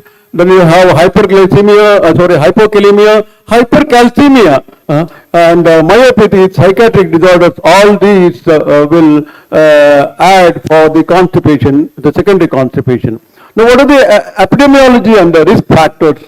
We have the demographic factor: age, patient, advanced age, female gender. They say among the patients who are reporting to the any OPDs, it is women. I don't know whether they are free. Maybe they are more constipated, or they may report more. There is marginally 5:3 ratio. And non-Caucasians, non-white ethnicity, blacks, low socioeconomic, low income group, lower level of education. Similarly, dehydration, low dietary fibers, traveling, immobility, medical factors like malnutrition, critical illness, ICU patient, polypharmacy, patients on cytotoxic drugs, and recent abdominal or pelvic surgeries, and so many drugs, opioid, narcotics, antidepressants, cytotoxic, laxatives. There's a long list, including the pregnancy and hypothyroidism. All these are the risk factors. The clinical evaluation, once again, routine like any other routine clinical history taking, but concentrating on the specific history, namely the frequency of bowels, the need for staining at bowel, feeling of incomplete evacuation, the requirement for the digital evacuation, and any other associated symptoms, Paul feels, etc. Then other associated symptoms of hypothyroidism, symptoms of diabetes, symptoms of hypercalcemia, so many or depression, all history has to be a long history. In constipation, you can't leave anything. It is an extensive history taking. I'm not going to the detail. And alarm features have to be. Alarm means there may be some pathology going on. It may be a bleeding, it may be a mass per rectum, it may be obstructive symptoms, etc. So these are the given which are given the priorities. An examination, apart from the routine general physical examination, the abdominal examination has to, abdominal muscle tone, you have to see for any previous surgical scars, any operative scars, and perineal examination, wherein you see any descent, whether uterine prolapse, any cystocele, rectocele, and PR examination, the intactness, tone of the anal sphincter, any fissures, any narrowing, any mass lesions, any bleeding, any mucus discharge, everything has to be done proper digital examination and the proctoscopic examination. And where there are alarm symptoms, occult blood positive, bleeding, or an aged person who is above 40 to 50 years presenting for the first time with a constipation, one has to undergo the colonoscopy, CT, and required investigations. Now, the patients who have been empirically treated with a proper history and with routine examination where you don't find any abnormalities, so such patients are given empirical, maybe for a period of 3 months, 6 months, patient does not improve, and constipation is really very expensive, attending, time taking, and taking out very, very vital manpower. That's why he need to be investigated, and these are the investigations which are available presently in certain centers: anorectal manometry, colonic manometry, standard deficography, dynamic pelvic MRI, colonic transit studies. All these studies are done only when there is no effect or when there are alarm symptoms. And they all assess to know about the abnormality of the motility. If there is any neural dysfunction, all these will show the delay in transit of the fecal matter from the proximal to distal and distal to the anorectum. And its time is on, that's why I will go with a few words to the management of the constipation. It's a challenge, I told you, to manage constipation, never ending. Maybe a cancer can be cured with the early diagnosis, a diabetes can be controlled, a hypertension and cardiac problem can be cured, but not a constipation. And constipation in Western countries is taking out millions of dollars of the exchequer of the government. And lifestyle modification is very, very important. One has to go for a high fiber diet, avoid dehydration, avoid narcotics, avoid smoking. The smoking, some people are habituated to smoke when they are in toilet, maybe there is one, but smoking is detrimental. Spirits have to control, and diet, high fiber diet has to be given. Metabolic diabetes has to be controlled, hypothyroidism has controlled. Avoidance of any drugs which interfere with the motility and suppress. Then pharmacotherapy, we have got a list of the medications, laxatives, purgatives, a lot of things are there, I'm not going.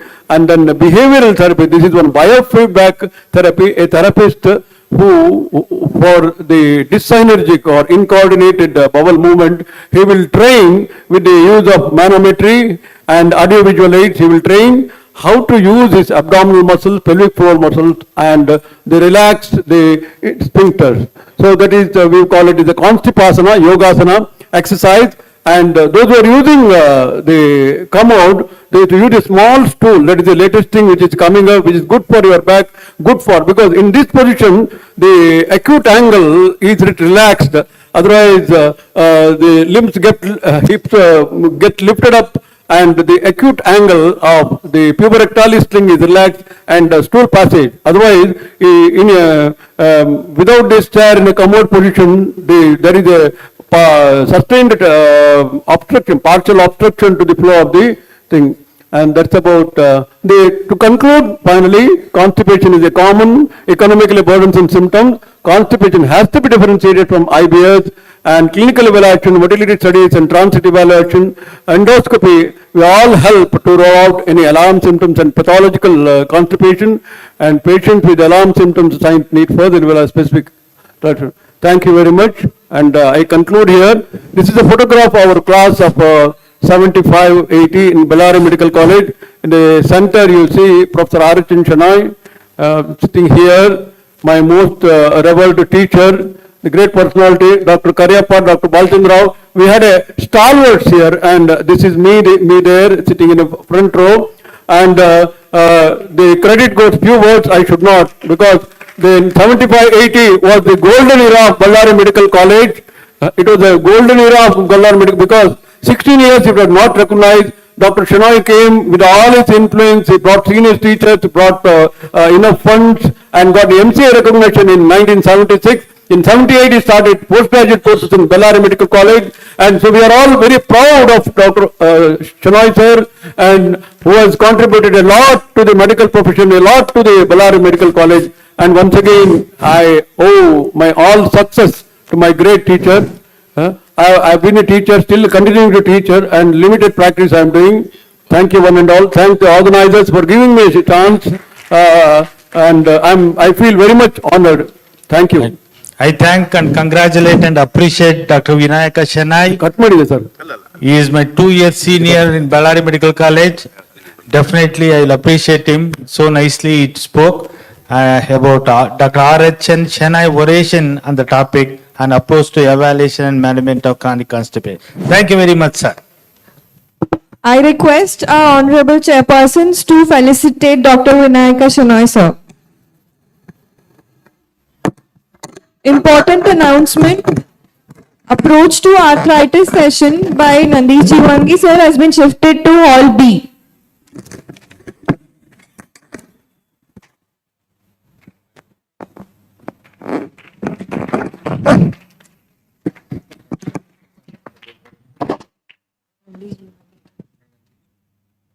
Approach to arthritis by Dr. Nandish Jiwangi in Hall B in 5 minutes.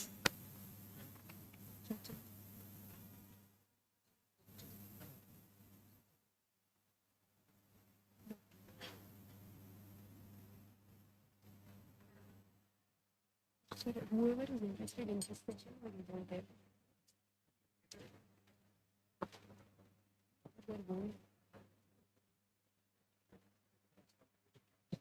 Sir, his talk is there.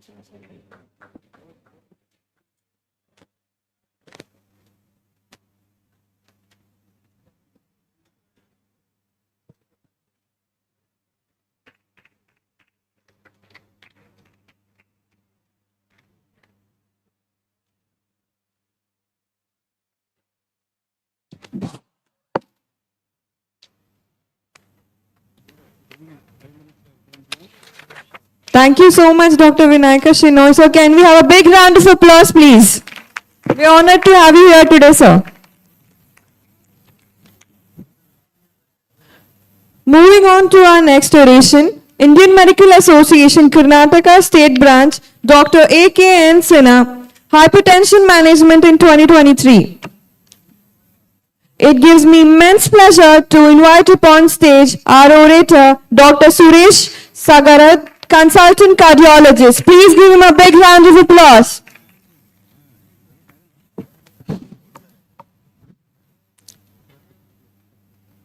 Here, I am going to introduce my privileged Dr. Suresh V. Sagarat.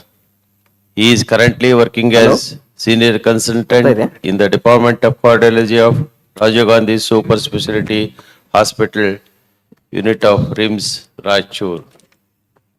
He did his MBBS from KMC Hubli, MD in Medicine from PGI MER, Chandigarh, and DM in Cardiology from KGMC, Lucknow. He has worked as a consultant cardiologist, Delhi and Hyderabad. He was president of CSI Karnataka chapter and vice chairman of API Karnataka chapter. Currently, chairman elect of API Karnataka. He is a fellow of Cardiology Society of India and European Society of Cardiology, Indian College of Cardiology, Indian College of Physicians, Indian Academy of Echocardiography and Royal College of Physicians and Surgeons of Glaxo. He has worked as Associate Editor of Journal of Internal Medicine, published by API Karnataka chapter with publications in national and international reputed journals. He is on reviewer board of many journals and contributed in medicine updates and CSI updates. He is a life member of IMA since 2005 and actively involved in IMA activities. He was a president of IMA Raichur between state council member. He is alternative working committee member of IMA KSB, coordinator, and he is a founder chief editor of Vaidya Sampada published by IMA KSB. Here is Dr. Suresh V. Sagaras for you to deliver the IMA KSB Dr. A.K. Sinha oration on hypertension management in 2023. Over to you, sir. Thank you, sir, for those nice words. So after burnout and constipation, it may be very difficult for me to catch your attention. This is a very important oration.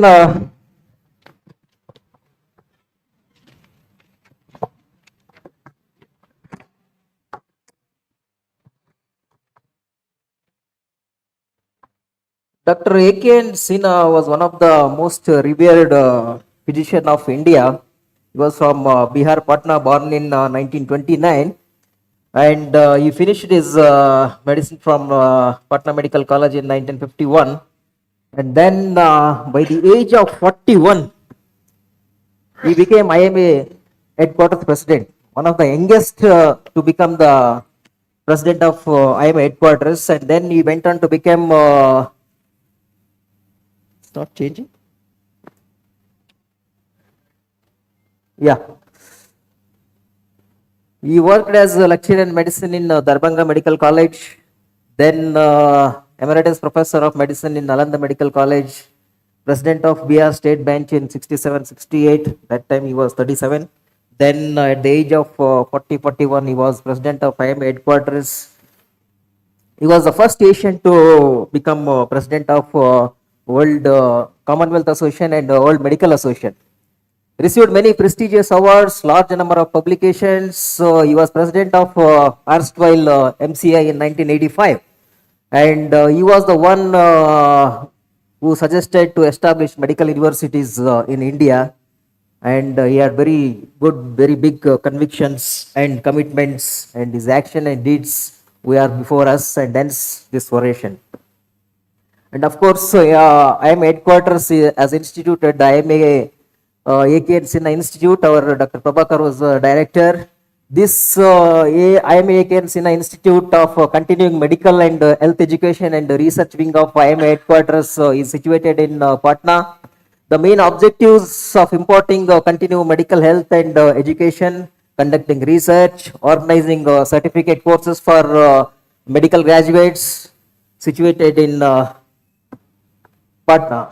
That is the background of this very important oration in the name of late Dr. A.K. Sinha. And I have chosen this topic, hypertension management in 2023. This journey of management of high BP, we need to unveil today. About 100 years back, if you had thought of treating blood pressure, you would have been called as a fool, because that time our system believed that medical The blood pressure, high blood pressures are very important. They are the driving force for the perfusion of the body. So higher the blood pressure, better the health. And hence, there were no treatment suggested. But why do we treat blood pressure, high blood pressures now? It has been shown from this Lancet study which was published in 2002 that if your blood pressures are 115/75, you enjoy the highest level of health. Every 20/10 millimeter of increment of blood pressure, that doubles the risk of cardiovascular disease. So if you can look at from 115 to 75, if you move to 135 to 85, it is 2 times. By the time 175 to 105, it is 8 times higher cardiovascular risk. And hence, we need to treat. And it has been shown in a recent predictive model that 10% increase in hypertension treatment, an additional 14,000 deaths per year in the adult population between 25 to 79 can be prevented. So we need to treat. Look at US President Franklin Roosevelt. He was the 32nd President of USA. That was in 1945. His blood pressures were between 220 to 240, systolic 120 to 140, diastolic. His personal physician, Dr. Ross, an ENT specialist, his health bulletin state, patient, the US President is enjoying excellent health. And on April 9th, when this portrait was being made of the US President, he had a severe bursting headache and went into coma after 3 hours, and after 3 days he succumbed.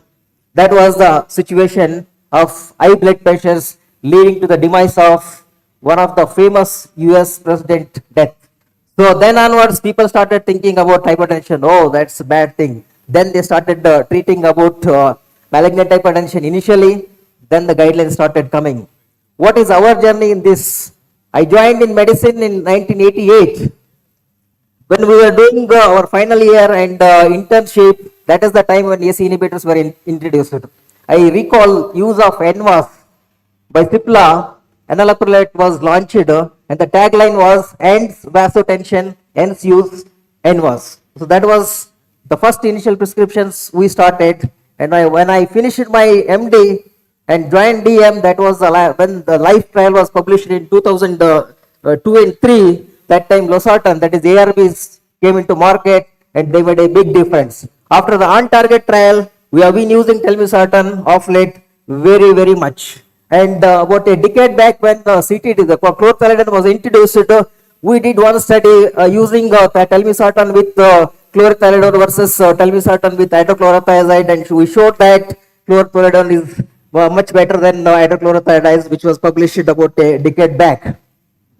This was an interesting study which we published with moxonidine, because it's a centrally acting drug which came into market about a decade back, and we showed that moxonidine is used in about 3 to 5% of patients, and mainly in chronic renal failure patients and resistant hypertension patients. Very interestingly, this study was picked up by one of the researcher in Australia, in Ballarat University, and he contacted us to do a collaboration work. And I was invited to visit their university in 2018. We visited that university in Ballarat, and we did some collaboration with them. That was an interesting journey in hypertension management as I am concerned. And then one of the another trial which we published is regarding cilnidipine, which we are using nowadays instead of amlodipine, because amlodipine is associated with a lot of pedal edema, which may go up to 10% of the individuals. And we showed that cilnidipine is less having adverse effects, and this has been published in 2013. So moving back to hypertension guidelines, as I was telling, in 1945, after the death of great US president, then people started thinking, you know, JNC, that is Joint National Committee guidelines. So many of us are aware, we have 8 guidelines till now. This the first guidelines came in 1977. So that was based on one of the study which was published in 1967, VA cooperative study. If you hear that, that was a very small study of 143 patients. They studied with high diastolic blood pressure of 115 to 129 patients, which are treated for 2 years, and they showed that cardiovascular morbidity and mortality comes down. So based on that small study of 143 patients, subsequently JNC 1 was published and they told that yes, diastolic blood pressure between 115 to 129 should be treated, and the lower side is optional and individualized. So that was the first thing which happened in the hypertension journey. Then subsequently various committees they have proposed.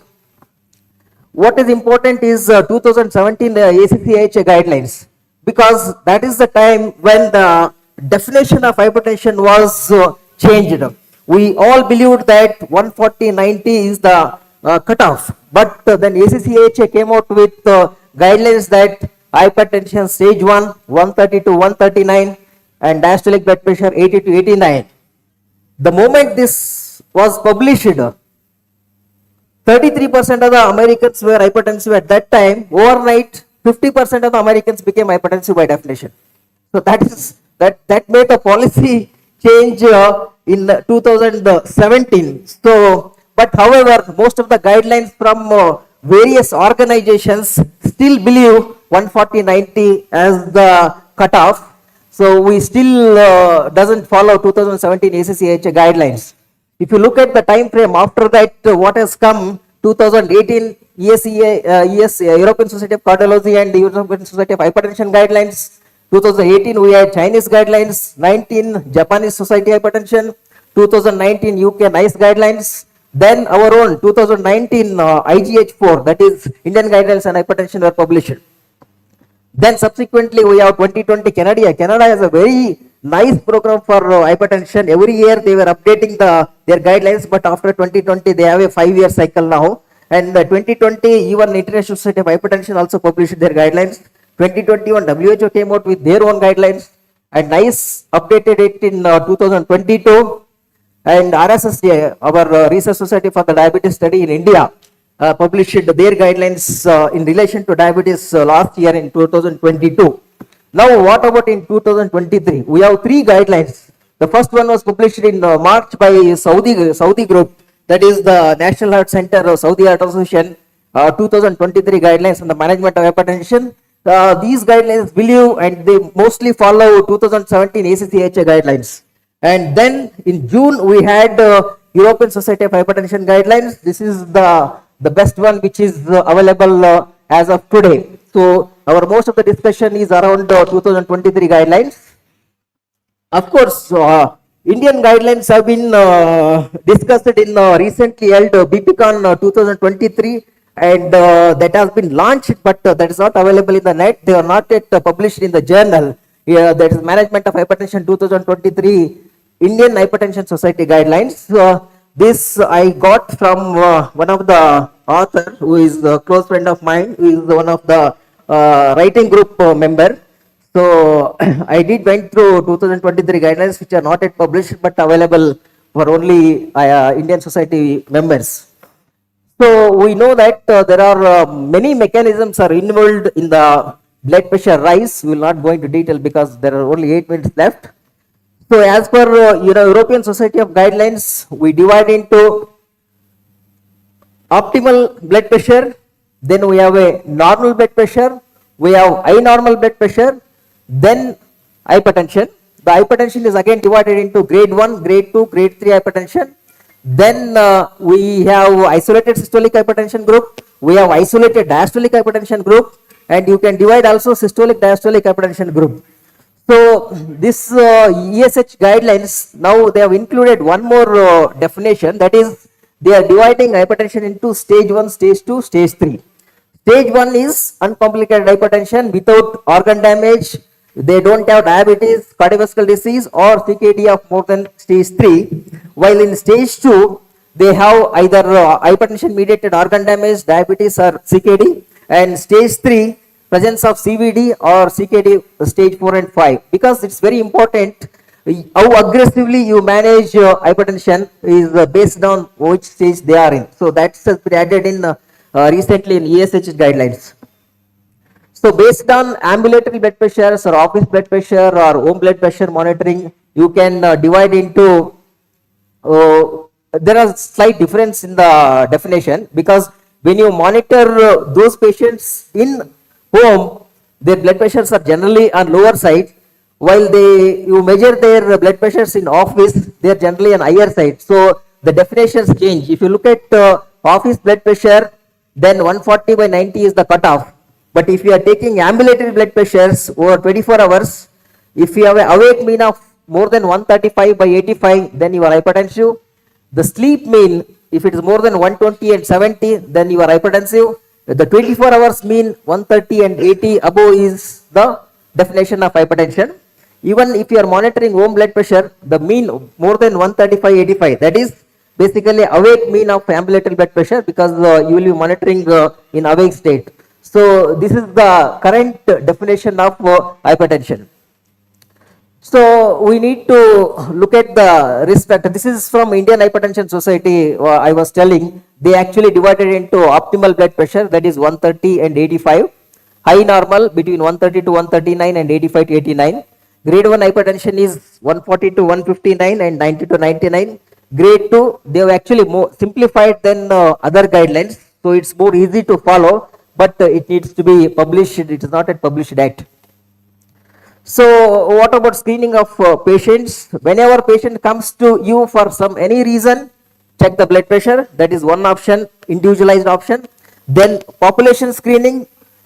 Government should plan every 5 years mass screening of population to detect hypertension. That is another recommendation from the International Society.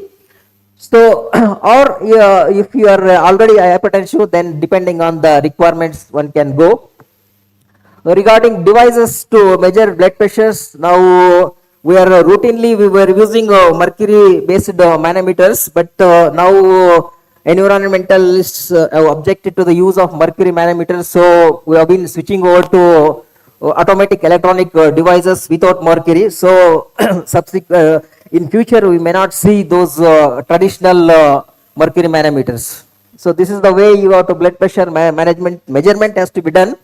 This cannot be practiced ideally with patients of 100 to 150 in your clinic, because you have to take 3 readings. Patient should not be taken any cigar or coffee 30 minutes before your recording, and at least 5 minutes of rest, sitting position, vertically, mid-arm circumference you have to measure. All ideal situation, which is not practically possible. We usually take 1 reading and send the patient out. That is what busy practitioners. Office measurements are the currently we have 3 kinds of measurements. One is we measure the blood pressure in the clinics, that is the office blood pressure. Then we can ask for home blood pressure monitoring by giving them or asking them to purchase the machines. So that is home blood pressure monitoring. Then another is 24 hours ambulatory blood pressure monitoring. 3 kinds of things we can do, but current recommendations, they rely on office blood pressure measurements, because whatever data which is available till today is mainly because of office blood pressure. So maybe after 1 or 2 decades where ambulatory blood pressure monitoring and home blood pressure monitoring becomes more frequent and available, maybe our guidelines may change. So we'll skip all these things. So once blood pressure is detected to be high, do a good physical examination to look for evidence of any secondary hypertension is there. So, or there is organ damage has occurred, like cardiovascular damage or fundoscopy for retinopathy. So that has to be done. What are the essential investigations in a hypertension patient? One has to do CBC with hemoglobin. ECG is must. You can do urine analysis and look for urine albumin creatinine ratio for nephrotoxicity. Kidney function tests, urea and creatinine. You can look for glycosylated hemoglobin, lipid profile, and if echo is available, look for left ventricular hypertrophy. So organ damage, we know hypertension mediated. Earlier we used to call TOD, target organ damage. Now we are using a term hypertension mediated organ damage.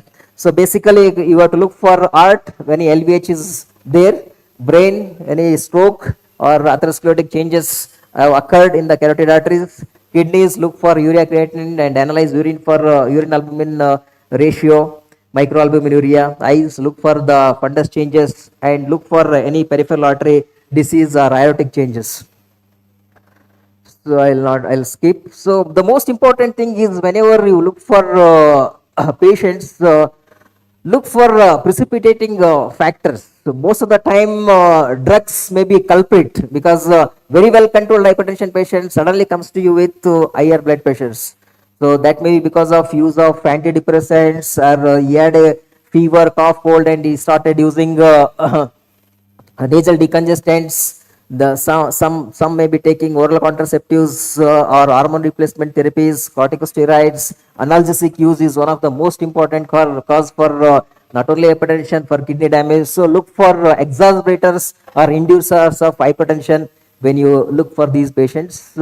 Secondary hypertension, most importantly in the extremes of age group, we look for secondary hypertension, or whenever hypertension is not controlled, we go for screening for secondary hypertension. Most important causes will be chronic kidney disease and renovascular hypertension. So how to go about in the management of hypertension? So I told that there is a grade 1, grade 2 and grade 3, that is 140 to 160, 160 to 180 and above 180, and look for target organ damage, that is hypertension mediated organ damage. If there is no organ damage, there is no diabetes, there is no CKD, there is no established cardiovascular disease, these are the group of stage 1 patients. So initiate lifestyle modifications.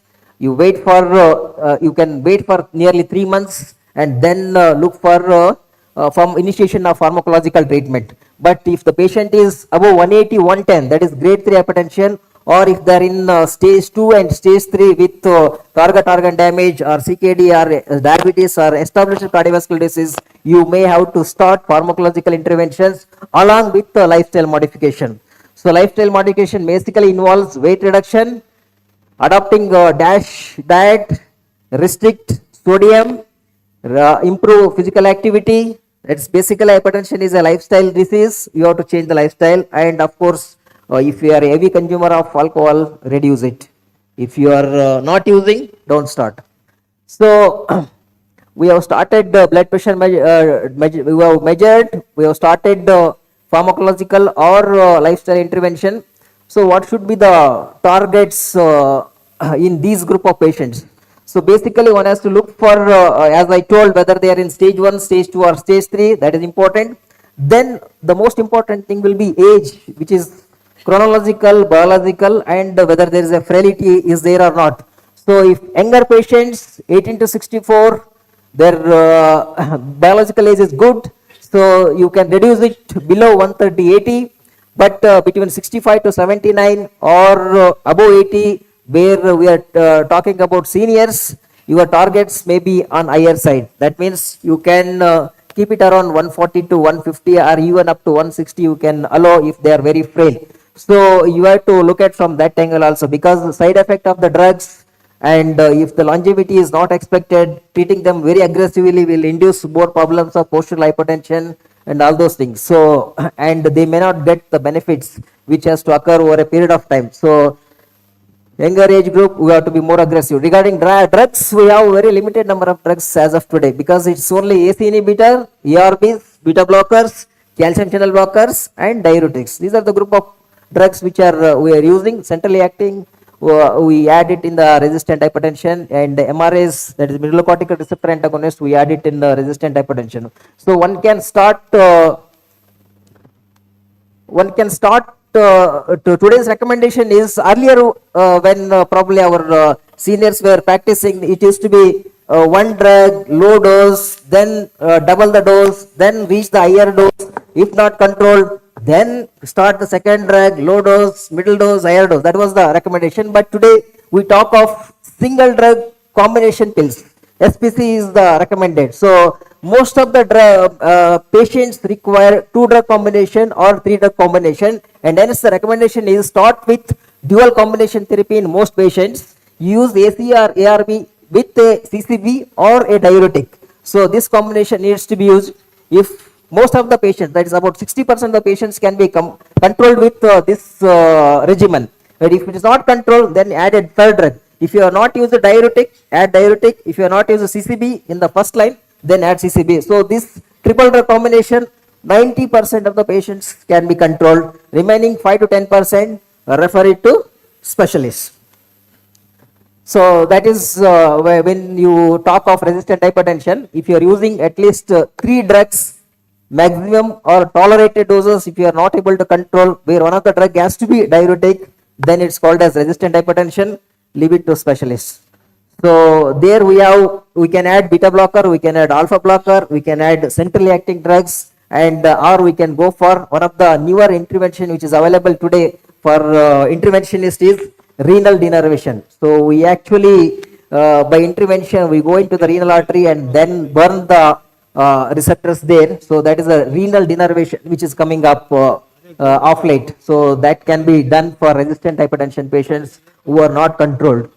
So little bit talk about white coat hypertension and masked hypertension. White coat hypertension is basically when patient comes to office, his pressures are on higher side, but when you record them in ambulatory blood pressure monitoring or on home blood pressure monitoring, their blood pressures are normal. That is called white coat hypertension. That is seen in almost 10% of the population. And the reverse is masked hypertension. That means office blood pressures are normal, but their home blood pressures are on higher side. That's called masked hypertension. That can be seen from 10 to 30% of the population. It can be seen. So it's a very important entity which is coming up. So we need to be aware of white coat hypertension and masked hypertension. Both have effect on cardiovascular morbidity and mortality. Regarding pregnancy and hypertension, nothing much has happened. I reviewed in 2019 when I gave a talk in Capicon, Belagavi. We have only 3 drugs which are available: methyl-dopa, labetalol, and long-acting nifedipine. Nothing much has happened in 20 to 30 years from our days of using methyl-dopa. Nothing has happened. Use magnesium sulfate and aspirin. And coronary artery disease, we will skip the drugs used in heart failure. Also, we'll skip some of the. So I'll come down to follow up. So the take-home message is prevalence of hypertension is increasing. It's a very important cause of morbidity and mortality. Long-standing untreated hypertension is associated with organ damage, that is hypertension-mediated organ damage. Hypertension detection and treatment programs needs to be strengthened by governments. All hypertension patients should be evaluated for CV risk and organ damage. The treating hypertension is not just reducing the number. We have to treat the patient as a whole, where cardiovascular risk is the most important cause of morbidity and mortality. Lifestyle intervention should be encouraged with or without hypertension. If you don't have hypertension, also you practice good lifestyle. Guideline directed pharmacological approaches should be practiced. We have mainly 5 classes of drugs. We need to combine, juggle with them. So, and most important is mechanism to improve treatment adherence. That is the most, whenever you have a long-term problems like diabetes, hypertension, compliance becomes an issue. So we need to strengthen.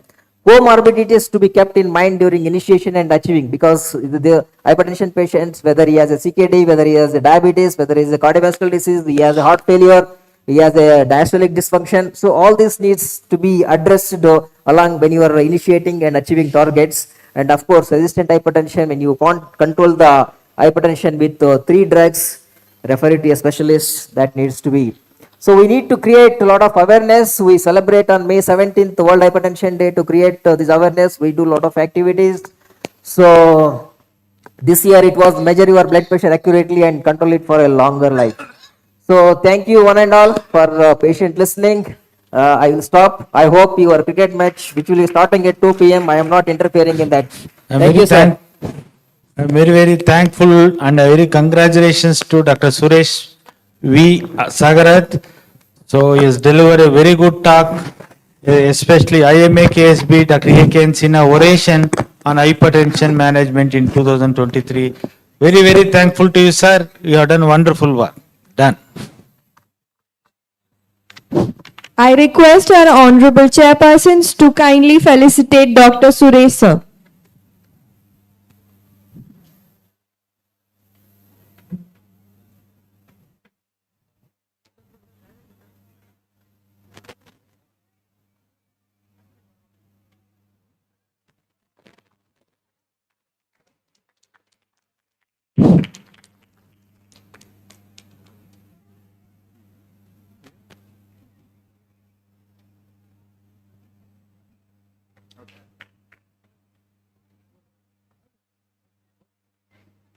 A big round of applause, please.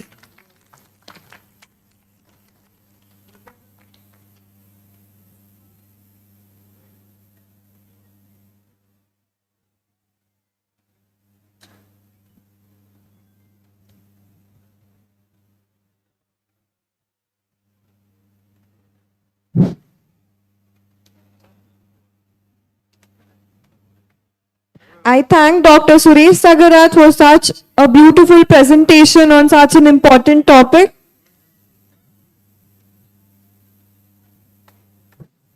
I thank our chairpersons for the presence on the stage.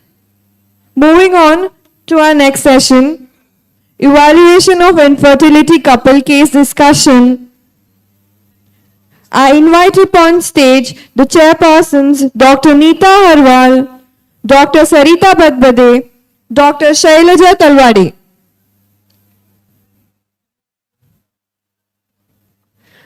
It gives me immense pleasure to invite upon stage our speakers for the session, Dr. Anna Sahib Birajdar and Dr. Aishwari Durge ma'am.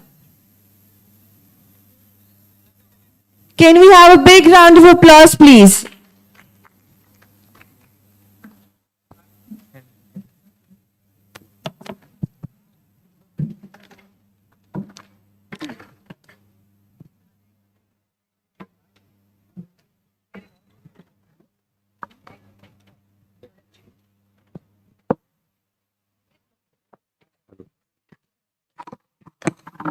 ये चलो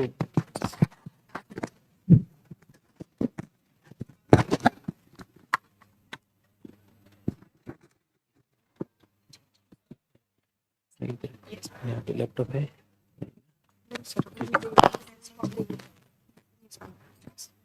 This is forward. You just tell next, they'll change the slide.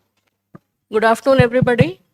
First of all, hearty congratulations to IMA Bidar for conducting this wonderful conference. Kudos to all of them. And I also thank them for giving me an opportunity to chair this session. I now introduce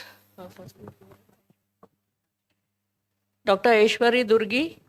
So she is one of our best postgraduates when she was in MRMC.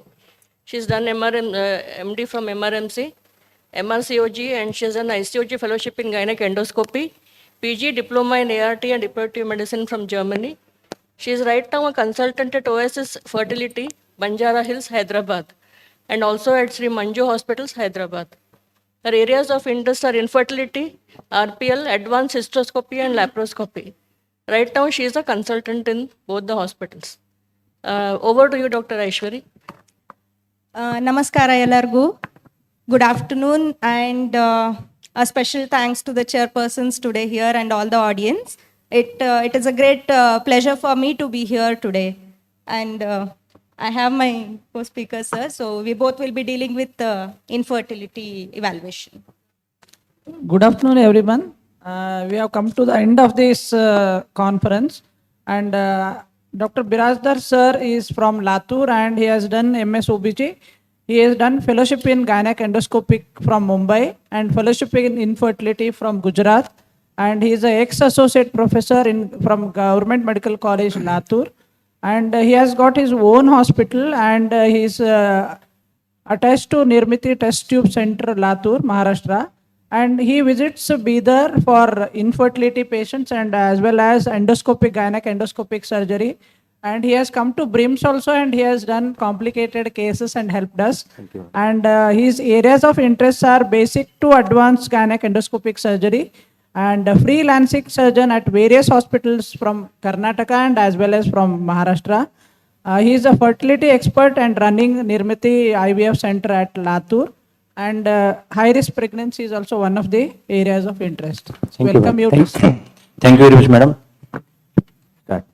So, we are actually, everybody is actually, all of our colleagues, gynecologists, they are actually waiting from so long time for this famous topic, what we can say, evaluation of infertility couple.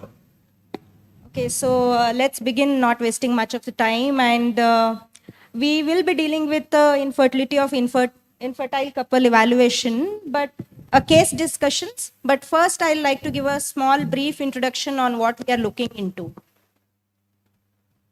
So what is infertility? As we all know, it is no conception with regular unprotected intercourse for at least a duration of 1 year. And subfertility, which is very commonly interchangeably used, but that says the couples are not sterile, but they have some issues where they are showing a reduced potential to become pregnant.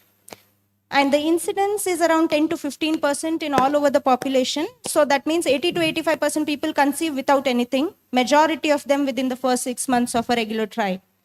And we have two types of infertility, the primary where there has been a no pregnancy till now, and secondary where there has been some sort of pregnancy irrespective of the outcomes. So now come to evaluation per se. The main question lies whether to evaluate a female or the male. But then I would like to stress on this point that evaluation of infertility should be mainly focused on the couple and not merely on one of the partners, irrespective of their previous performances, reproductive performances. So the four basic goals which we should remember is we have to identify what is the problem, and if it is a correctable problem, we should aim at correcting it. The next is the proper evaluation and planning a proper treatment. The next 2 points which I have mentioned are very important because in this Google era, there is so much of misinformation which is there in the people that they at times tend to not believe what we say. So we have to dispel all them out and tell them what is correct and also give them the needed emotional stability for the whole duration. If we see the causes of infertility in male and female, looking at this pie diagram, if we consider female factors, so majority of patients, they are having ovulatory dysfunction. So around 30 to 40% there are female factors. There are also like tubal factors and pelvic infection pathology is there. Some patients are definitely having 10 to 15% unexplained infertility. Equally important is male factor. Always it is neglected. So when actually I am focusing on that male infertility part. So if you see, looking at sperm count, some genital problems, some genetic problems are there. Some patients, they are suffering from some sexual disorders. And as a whole, you have to think as a male, as a separate entity, not bombarding at the female partner only regarding the infertility. Reason being, you are the only reason. So as a couple, you should counsel them. Next. So let's have a small discussion on how to evaluate a female partner. So first question is when to evaluate her. If she is less than 35 years, then we can give her a time of 12 months before we advise her evaluation. This is, I'll tell the exceptions later. If she is beyond 35, then we should start her evaluation at 6 months of the try. And if she is beyond 40, then I think there should be no wait for evaluation and she should be immediately evaluated. But this has some exceptions where we need to consider early evaluation in cases of females who have irregular cycles, where they have polymenorrhea, intermenstrual bleeding, oligoamenorrhea, any suspected uterine tubal factors or endometriosis, history suggestive of that, or any suspected male partner or any sexual dysfunction as well. And if there are any familially running genetic issues in the family. So we should be evaluating earlier without waiting for this time. Sorry to interrupt. What madam is actually wants to tell, we people as an infertility specialist or gynecologist, we should not stick up to the definition of infertility. That only 1 year. After that only you show to the consultant doctor. Okay. There are some exceptional cases like that the lady is having that age is more than 35. Some there is previous history of surgery. She is having some menstrual irregularity or subnormal male partner. Immediately means after 5-6 months also you can consult to that gynecologist. So this is the take home message that is very important. Don't stick up your time, you again wait for 1 year, then only you come. No, you should not apply this definition to all the couple. Next. So what to evaluate in a female, and this includes, as we all know, history plays a very important part where though I have mentioned all these, the main factors which affect the fertility potential are age, which we all know, and whether she is a primary or a secondary infertility, so that we have an idea what is happening. Then how is her menstrual history, so that what to evaluate in her and what we are expecting is quite a good idea given by this history. The fertility history, what is their intercourse history, how frequent, do they have a knowledge of fertility window, how frequently do they have a intercourse over a given period of time, whether that is adequate or not, and to educate them about the adequacy of the intercourse needed for a expected conception. Any surgical history, especially if it is a pelvic surgery before, and what was the indication, what was the outcome. Now, because this is important because we are seeing so many cases of endometriosis these days. at times it goes like you don't expect, but then it is a surprise when you go inside. And the personal history, because of the changing social behavior, so we have to know about their alcohol, smoking histories and addictions, and what past treatment she has had. Whether she has had any treatment, any OITI cycles, IUIs, IVFs, we need to know about the outcomes of them. And in the examination, as we all do the general examination, BMI also plays a very important role, is what I want to stress on. Then we need to know about whether she's ovulating or not, which partly we get to know about her from her menstrual history. But then if we want to test it, we have usually many tests, but ultrasound remains the most easier and most reliable test for us, along with the mid-luteal progesterone. If it is more than 3 nanograms per ml on day 21 of a regular cycle female, it indicates ovulation. Then we need to know about her ovarian reserve, where we usually take again age as a very important factor. Then basal day 2, day 3 FSH and E2 values, which will tell us about how her ovaries are functioning and how much is the FSH. And AMH value, which is a very important factor, anti-Mullerian hormone. If it is lesser, then the ovarian reserve is less, and usually less than 0.7 is taken as a cutoff, and more than 3.5 is taken as a hyper-responder. So we need to be a little cautious in them. And antral follicle count, again, very important. Usually 4 to 16 is taken as normal. Less than 4, she is hyporesponder. More than 16, she again fits into hyper-responder. So then coming to uterine factors, we have the best modality ultrasound, 2D ultrasound, if it can be added with a 3D ultrasound. MRI if there is any suspicion before you plan up any surgical intervention. And hysteroscopy, it remains gold standard. It can be associated with plus or minus laparoscopy based on the need. For the tubal factors, because that is one of the important reasons for infertility, as we all know, HSG is time tested. They do a HSG, along with HSG, they do a fallopian tube cannulation if needed to confirm about the tubal patency, and that has almost 65% sensitivity and 83% specificity. But the gold standard remains is laparoscopy again. If needed, it can be diagnostic and as well as therapeutic in the same setting. Pelvic factors and peritoneal factors, here mainly we are considering endometriosis. So TVS, though it might not be very useful in superficial and peritoneal endometriosis, but up to endometrioma, it can give us a good idea. So laparoscopy is gold standard, but not routinely indicated. The additional workups which we need are laparoscopy, more importantly in unexplained infertility, where we don't know what is wrong and everything appears normal. Thrombophilia testing and immunological testings, especially in cases of recurrent pregnancy loss or recurrent implantation failures. Karyotyping of the female partner and the endometrial biopsy if needed.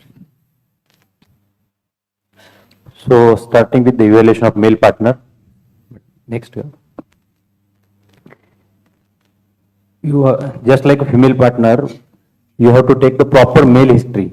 You can take help of your urologist is there or andrologist is there, but majority in clinic, gynecology being female, they are actually hesitant to take proper male history or proper male examination.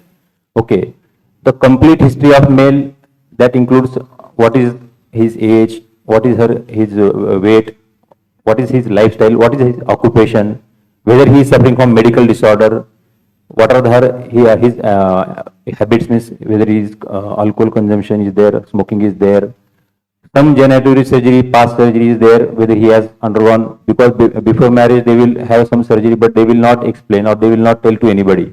But after that they will tell ki, sir, I got some trauma during my cricket and all those. But they will not tell about some injury. Okay, some infections are there. Then phenotypical appearance means obesity or whatever it is, genital examination means this is very important. If we see only female partner, one has to see for the male partner also, because majority thing, see usko दाढ़ी है, मूंछ है, इसका मतलब इसका testosterone normal है. It is not like that. Okay, उसका semen analysis normal means everything is normal. Don't go with the semen analysis report. This is very important. इसका semen analysis report अच्छा है तो इसको नहीं आया तो भी चलता है. This is not the answer in the OPD. Okay, because similar to the female, because I will tell you one example. Second is semen analysis. Semen analysis, next thing, madam. Considering semen analysis See, the slowly, what are the normal parameters of the semen? When to repeat? Our pathologist friend is here. He knows, he is daily looking after the semen sample. So if you see over the period of years, what is the normal semen count, sperm count, motility? Nowadays, who has changed the guidelines? Because nowadays we don't get so similar to the female partners. At the age of 40, 45, they used to have children. But this is totally true about also males also. If we see the cutoff, like total number of sperm, it has 39 millions. Okay, total motility, it is at least 42%, which is called as normal. It was more in previous era, but now the cutoff has come to down. Okay, the progressive motility should be at least 30%. It was 32% previously. See, immotile sperm, it was there as per the WHO guidelines 22%, but now it has reached only 20%. Vitality means at least 58% per sperm should be live. We see very abnormal reports like 98% immotile sperm, but the count is 90 million. Okay, don't go only to the count, because of you have to see as a whole picture semen analysis. Not only the count, you have to see the total motile sperm count. What is the volume of count semen? What is the motility? How many sperms are rapidly progressive, forward progressing? How many are immotile? And what is the morphology? Because when you label as a male factor OATS, it has to have at least 2 factors out of these 3, either count, either morphology or motility. Either of these 2 factors are abnormal, then you should label as OATS. In case of OATS or azoospermia male partners, what are the hormonal investigation? Don't write all hormonal investigation for the all male partners. This is either left and right. Those which are having severe OATS, less than 5 million, and azoospermic, you should undergo with the hormonal test like FSH, LS, testosterone. Inhibin B is also important. It works as like AH in female partner. Inhibin has the role with the male partner. Testosterone is there, prolactin is there, TSH and HbA1c. See, diabetic males, definitely it has come up with a very big thing which is affecting so many males. So you should do BSL and HbA1c of all male partners. Because it remains to be undetected and majority of them are having some problem with morphology or motility. Second is UAG scrotum, and in case if you see some obstruction is there, then you should do transrectal ultrasonography to actually visualize the ejected duct and seminal vesicle, whether there is any obstruction at the level of vas or at the level of ejected duct. So you should advise them rectal ultrasonography. Third one is karyotyping. We don't do karyotyping. Beyond karyotyping, we don't know. We as a gynec people, we don't know beyond karyotyping. But there are some few things like below it's written Y chromosome microdeletion. See, long arm of Y chromosome, it has something to do with the azoospermia. You should do Y chromosome microdeletion, karyotyping, and CFTR gene mutation in almost all the cases of azoospermia. So, has to know what is the cause.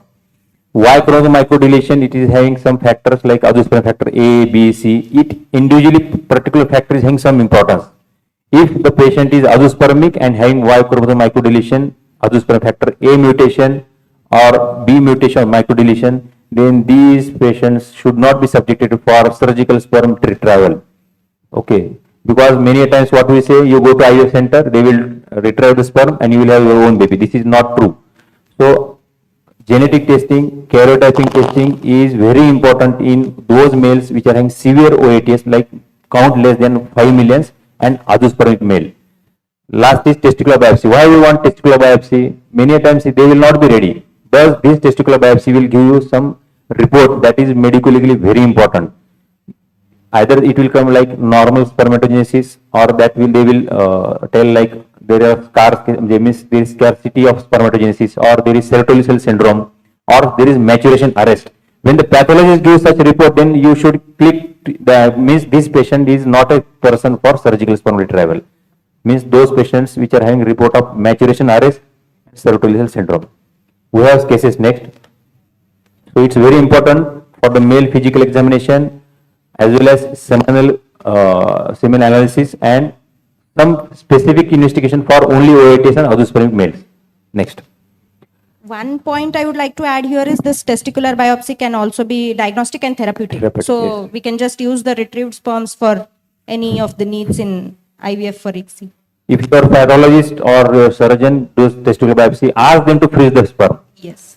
Immediately. Don't do repeated testicular biopsy, and that you should use that sperm for IVF. but we people don't do that thing. Now we will directly, this is brief discussion regarding male and female infertility. Now with the case discussion, you people will be also having some interest, and you will come to know what problems you are facing. You are free to ask some questions. So I will ask some organizers to give some extra time, because these cases are actually very good. Yes, So you can start. let's start with the case discussions. The first scenario which I have is a female who is 26-year-old and she's a homemaker. She's married for 2 years, a non-consanguineous marriage, case of primary infertility. She has irregular cycles and 8 to 10 days every 60 to 80 days is what she says, with minimal dysmenorrhea, and she has come to us on a 24th day of her cycle. She has history of acne and hair fall, and the intercourse history is not much remarkable. They know about the fertile window. They have 2 to 3 times a week on an average, and there are no issues for both the partners. And there are no previous treatments taken by this lady. So coming to the male partner, the husband, Mr. Y, he is 29-year-old and he's a bank employee. BMI of 23, he has occasional alcohol consumption, and there are no medical, surgical histories or any sexual dysfunction. So, can anybody tell me how would like to go ahead with this case? We know about what all to evaluate and what all tests to use it for. So, if anyone can add up to the thoughts. Okay, so since it's late, I'll just go ahead. After this detailed history, we'll go with the examination where we'll look for a secondary sexual characteristics. They are normal in this case. She has acne, she has acanthosis. Otherwise, it is unremarkable gynecologically and overall general examination. Her BMI comes to 30 kg per meter square. And we did a scan which shows the endometrium is 8.9. So by mentioning this, I just want to rule out the thin endometrium factor in her because she has come on a day 24 to us. So her ovaries showed that bilateral ovaries were of PCO morphology. Both were high in volumes and high in antral follicle counts. And we routinely advise all the routine and investigations for her along with viral markers, AMH, TSH, prolactin, vitamin D, GTT. I want to mention a special point over androgen profile in her because she's a case of PCO here. So which includes DHEA, 17-hydroxyprogesterone, total testosterone, and that usually adds up to it. And we also see for husband semen analysis and viral markers. So these are the reports which we got. Ultrasound said it is bilateral PCO, AFCs are higher, AMH is 7.6, and as we know, she fits into a hyper responder here. Vitamin D is lesser, and we know the importance of vitamin D in the case of infertility, so we need to correct her vitamin D deficiency. TSH, androgen profile, GTT were all within normal limits. Semen analysis is apparently normal. So what impression we have at the end of this is wife is anovulatory infertility with class 1 obesity and husband is otherwise normal till now. So as such, with her first visit, we have all advised her the folic acid, antioxidants, because she fits into a PCO. We are giving her myoinositol and D-chiroinositol. We are giving her metformin, which acts as insulin sensitizer. We gave her vitamin D correction. We advise her for a dietitian opinion, which helps in her weight loss, plus regular exercises, lifestyle modifications, basically aiming at weight loss and improving the PCO outcomes. So the plan here remains is ovulation induction with timed intercourse for at least 3 cycles because she has had no treatments in past. So when she was reviewed with her first, second, third day of her next periods, we usually go ahead with the basal hormones of FSH, LH and E2. They were fine, though the LH is higher, which again fits into PCO. So ovulation induction with letrozole was given as it is first cycle for 5 days. 1 dominant follicle grew, triggered, ovulated, but resulted in negative outcome. Meanwhile, during all these 2 months, she attempted well and she had a weight loss of 5.6 kgs and BMI reduced from 30 to 28, which is quite a good thing for the outcomes. So next cycle, she underwent again a ovulation induction. This time, letrose with Dextona was added because of the PCO factor. 2 dominant follicles were formed and she was triggered with HCG again. Both the ovulated. ET is 8.8 and she conceived with a singleton pregnancy. Though there is some risk of multiple pregnancy, but it's a singleton pregnancy in this case. it's continuing. So this is the end of the first case. So this was an ovulatory infertility, a typical case of PCO, which we normally see into our OPs in every day in and out here. So what we have learned about out of this case is, this is the most common case to means what we come across in OPD. Around 40 to 50% females are having PCO, right? So how to diagnose PCO, you know better, right? Just don't see her ovaries. Ovary is not the solution or not the answer for diagnosing PCO. You should consider that female as a whole. You should look after clinical and the biological, means the lab factors, to see whether there is androgen excess. You should follow that Rotterdam criteria. Okay. Second is, you should have there should be some menstrual irregularity, and third one is ultrasonographic diagnosis. So what is the treatment? We know lean PCO, obese PCO. This is not like metformin to be given to each and everyone. The patient which is having high insulin level fasting, high sugar level, having some high androgen level, which is stuff like acanthosis is there, you ask that ladies to reduce the weight. This almost solves around 40 to 50% of problem. This is not like PCO, metformin. With these pharma companies, they are going to do anything, because this is very important. And why we are discussing this case? Because PCO is very common. You give them some chance. You tell them lifestyle modification. That is very important. And simultaneously, you can ask them to have some oral ovulations. If she is not responding, they can go for the injectables. Okay, there is a lot of things we can discuss afterwards, but we will shift to the second case. More importantly, one more question. We did no previous treatment, so at least we can give her ovulation induction for certain cycles initially without a HSG. If that doesn't lead into a pregnancy, yes, HSG remains an answer here.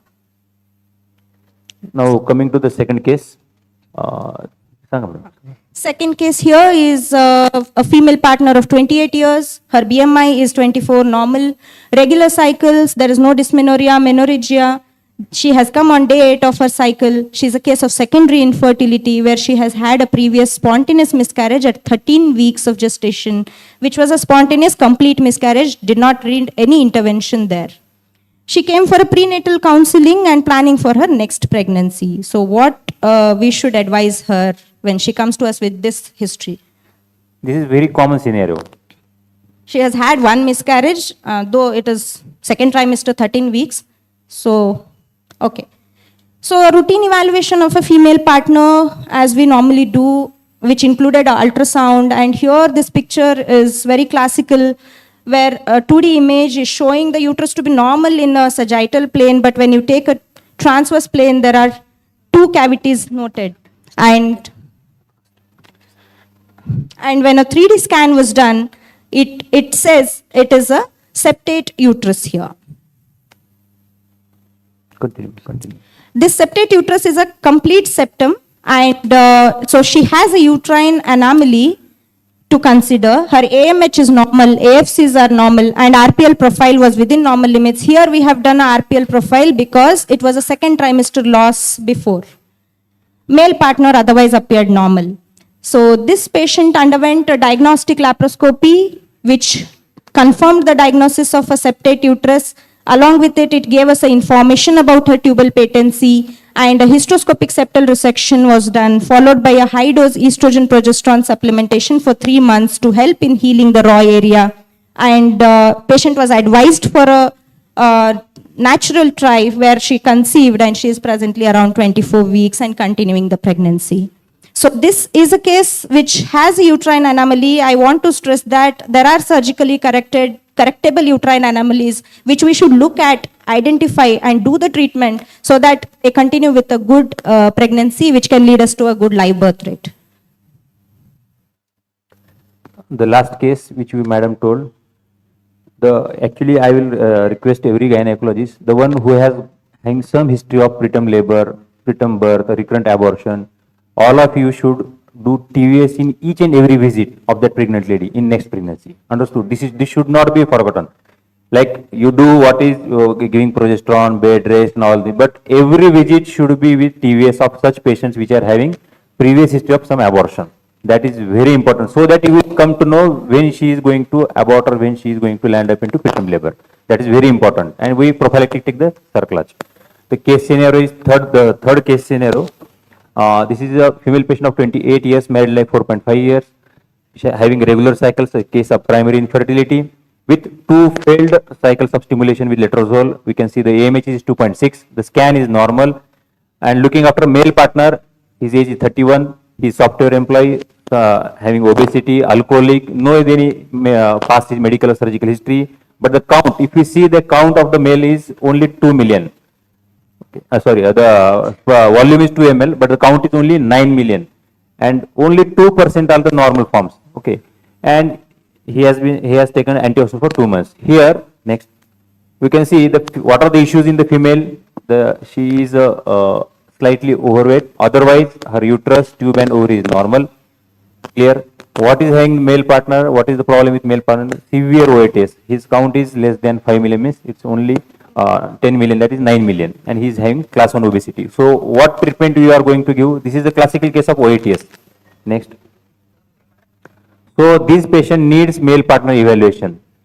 How we do it? We repeat the semen analysis sample. If it comes out to be azoospermic or low count, we can repeat it. At least we should give 90 days cycle is there of 1 spermatogenesis.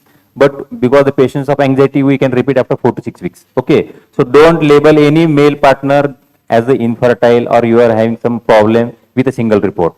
If he is suffering from some febrile illness, systemic disorder, that also can have azoospermia report. Many people have actually gone through corona, having severe fever. We can see their semen analysis report.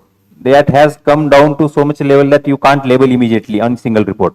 So this is the examination which is very important. You can have external examination of genitalia which shows it is totally normal. You should look after testes, epididymis, vas difference, and with for some vesicles and all those with trust. Okay, hormonal evaluation, it says FSH 6.1. His testosterone level is normal. E2 is 30, and other hormones like they are normal. What we have seen is there is testosterone to estradiol ratio is 6.3. Next. So what is the treatment in such patients? So this is the classical case of OATS, where externally the testes, epididymis and everything, structural abnormality is not there. There is some problem with the spermatogenesis. Okay, so these patients need to have some stimulation at the level of Sertoli cells and Leydig cells. So these patients definitely need weight reduction, whatever the addictions they should avoid it. What is the treatment? What we people give such patients? We give some oral, just like female partner, we give some oral drug for the male partner, like letrozole. We can use it for 2 to 3 months at the doses of 2.5 to 5 milligram OD. This is not the drug for azoospermic patient. Understood? This is not the drug for normal sperm count male partner. This is to be given only and only diagnosed case of OATS without any problem with some testicular dysfunction, means spermatogenesis problem. Then you can use this oral letrozole. Along with that, you can take help of HCG, just like female partner, you can give him 2,500 or 5,000 weekly once. Some antioxidants and lifestyle modification. You repeat after all these 2 to 3 months of therapy. Now you can see the count is raised to 13 million with improvement in motility. His hormone levels also came to be normal. Now our plan is IUI. Okay, you can go for the IUI. Once there is improvement, so this is the classical case, and you can freeze the sample so that once after 4 years, 5 years, or after first child, again this problem recurs, you can freeze this sample and you can use in for future. Next. Next. So this is the case of female of age 28, married since 4.5 years. I will repeat it fast. With regular cycles, her AMH is normal, HSG is normal, so there is no any tubal problem, no ovarian problem, young lady. But she has taken 6 cycles of stimulation and 1 cycle of IUI, which is failed. The male partner is 32 age, weight is 24, no any addiction, semen analysis report is normal. Next. We have done her basic evaluation, which is unremarkable. AFC is normal, hormones are normal. Counsel for 2 more IUI cycles. We have stimulated them with oral ovulations initially. On second, we have added gonadotropins and given proper trigger. Ovulation is documented on ultrasonography, and we have done IUI. But still, after 2 IUIs, she comes to be negative. Next. So, what is the issue?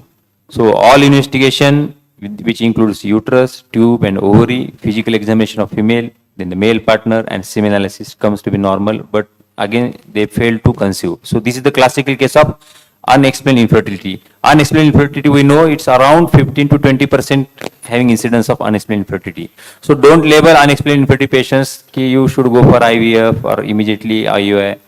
You should give some time. Around 12 to 15% patients, they conceive within next 1 year. Around 35% patients, they conceive within next 2 years. But they should be given some positive support. So unexplained is one, a lady with normal uterus, single patent tube, and ovulation documented on the ultrasonography with normal male partner, and not conceiving even after all these four, you should label it as unexplained infertility. Even single tube is okay. Normal uterus, normal single tube, normal ovary, menstrual cycle regular, semen is normal, not able to conceive, label as unexplained infertility. And you can go with either hysterolaparoscopy for such patients, or you can go for IUI, and if they are not conceiving, then you can think of IVF. Next. Okay. So here is the next case. I'll interest.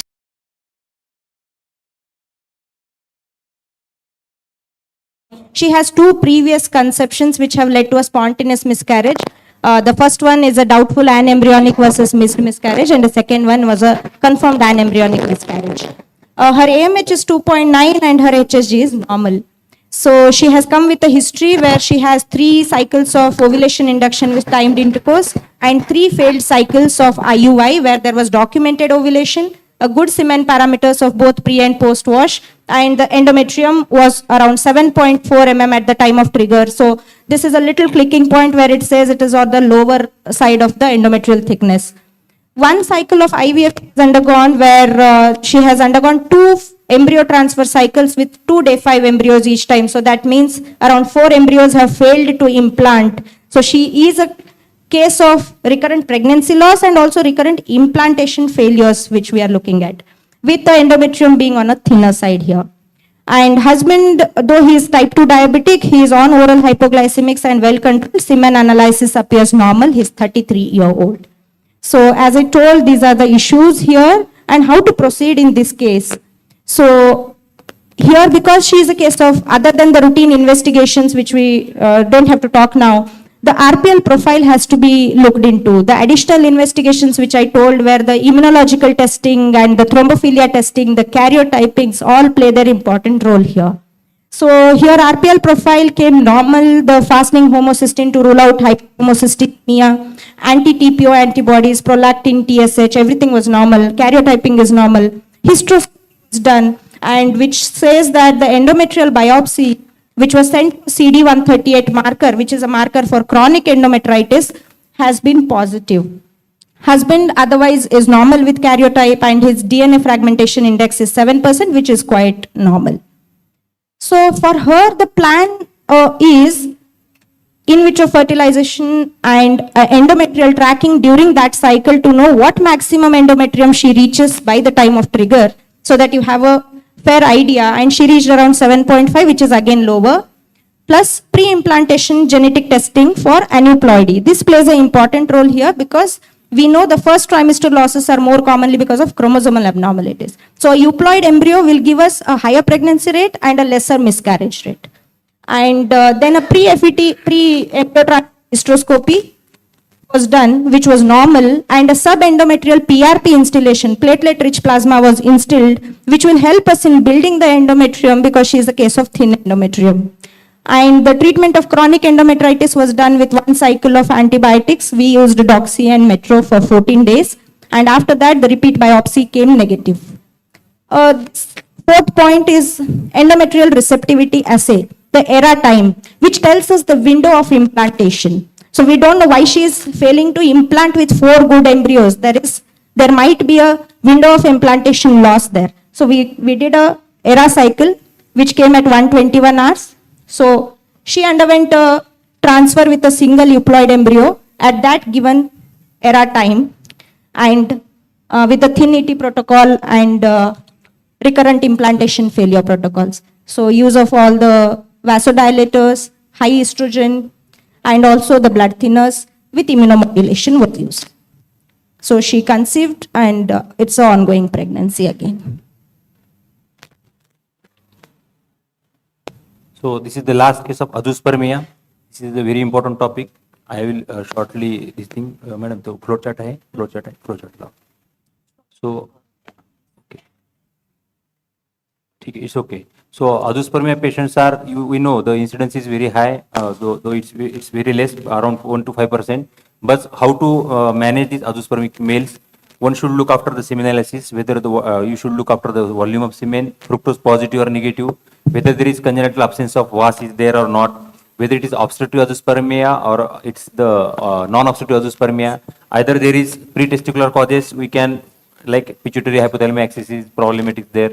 Testicular causes are there, like some patients are having means small testes, there is no sperm production, and post-testicular like obstructive azoospermia. So any patients of azoospermia, it's, one should go with the proper physical examination, radiological examination with hormonal test, and then we can proceed with whether this male partner really needs some surgical test, means whether he gets benefits of this surgical testicular sperm retrieval, or he should be subjected to directly for the donor IUI. So obstructive azoospermia patients, they need proper evaluation, and it's very simple topic. But what we people do is you refer to some urologist. But it's our job to look after the male partner. Giving a donor option, donor IUI option is not straightforward for these patients. We can give them genetic their own child, but this needs proper evaluation. Even single sperm can give them their own baby, own embryo, but you need to properly investigate from a proper andrologist. So thank you very much. I think because of all the dignitaries have came here, we people can have a question and answer afterwards. I would like to thank the MEDICON team, our panelists, and Dr. Shailaja madam, Badbade madam, Agrawal madam, as well as the MEDICON team, whole BRIMS team, Bidar team. They are actually so many affectionate about these all the cases. Every time whenever we come to visit at the Bidar for surgeries, lab surgeries, infertility, everybody is having a heart warm welcome. Okay. And arranging a conference is not easy job, because in Maharashtra we people also are having so many conferences, but taking a conference at such a level, that to some at medical college level, it needs a strong motivation and teamwork. So I would like to thank the organizing chairperson, Dr. Bashetti madam is there, Dr. Gudge sir is there, Dr. Panshetti sir is there, Talode sir is there, the Dean sir is there, and thank you. I would like to appreciate everybody's efforts. So have a big round of applause for all this team. Thank you. Thank you. Thank you so much, ma'am and sir. Can we have a big round of applause for them, please? I thank our chairpersons for the presence. Well, that was the last presentation of the day. I would like to convey a token of gratitude to this galaxy of intellectuals for joining us today for this beautiful gathering. I am honored to be surrounded by such great minds today, celebrating the togetherness and greatness of the field of medicine. A big round of applause to the annual conference MEDICON 2023. I request everyone to be seated for the very important MEDICON valedictory function. Thank you. Thank you, everyone. We have a special invitee guest, Dr. Ajay Singh sir, Chairman KKRDV. I request our Director sir, Dr. Shivkumar Shatkar sir, to escort sir to the stage. Please, sir. I also request Dr. Lakol sir, Dr. Srinivas sir to accompany sir on the stage. I also Kiran Deshmukh sir, Vice President, to come on the stage.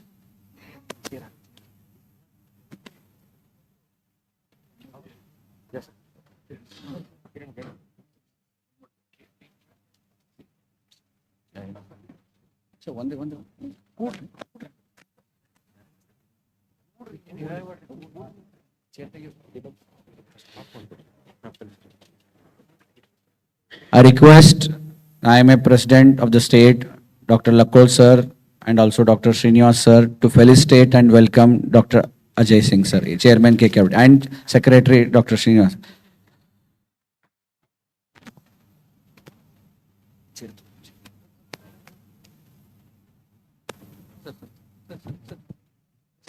Hello. I also call upon Chiniwal sir on the stage for felicitation of our beloved chairman of KKRDB, Dr. Ajay Singh.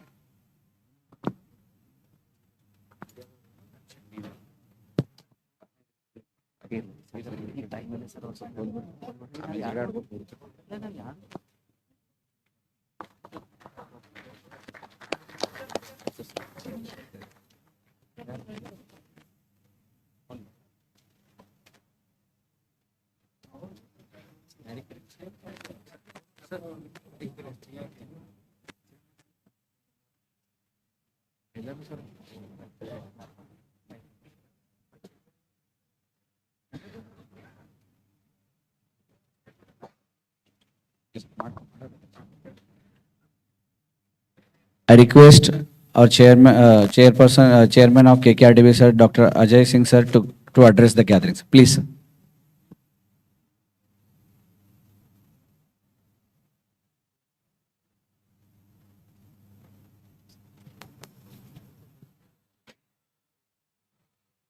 All the dignitaries on the stage, Dr. Lakot sir, Dr. Srinivasa, and Dr. Kiran Deshmukh, our director Shivkumar Shetkar, Dr. Shivkumar Shetkar, and Dr. Chiniwal, and also all the other people who are present here, and all the dignitaries who are present here. I'm very happy to be here. In fact, I was supposed to come yesterday for the program function, but because of some unscheduled meetings in our board, I wasn't able to make it. So I spoke over the phone. In fact, I tried to come yesterday evening also. But Dr. C.N. Manjunath also was supposed to visit Gulbarga. We had a meeting this morning. I finished it and straight away we have come down here. One thing I'm very happy to know is the first time ever a conference of this type is being held in Bidar and in DRIMS. Because at this juncture, I would like to remember my father late and Dharam Singh ji, our former Chief Minister of Karnataka, because this was his dream project. He wanted to, I think initially when we started in the Bidar, the hospital was just 100 bed, now it is almost about 300, then now 750 beds with 100 students of medical students also being here. And just now one thing which I was really overwhelmed now was when Mr. Lakot just told me that the arrangements in the last 3 days here was exemplary. He said he didn't have any words to say. I think the entire team, I really want to thank also and congratulate them for what they have done.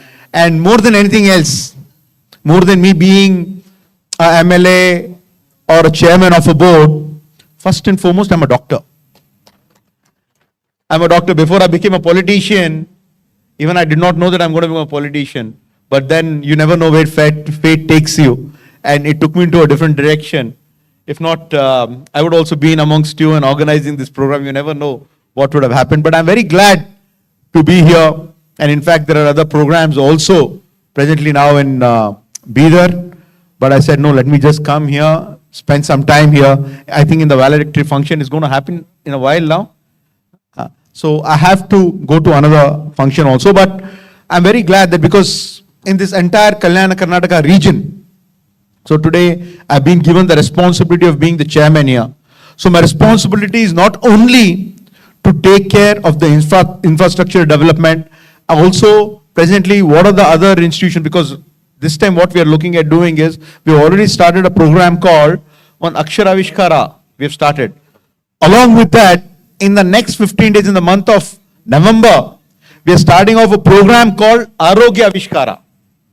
Innovation in health in whichever way we can do, because the problem here is in the entire Kalyana Karnataka region, the least number of primary health centers in the entire Karnataka where you find it's in Kalyana Karnataka, in our 7 districts. We have almost about shortage of about 72 primary health centers.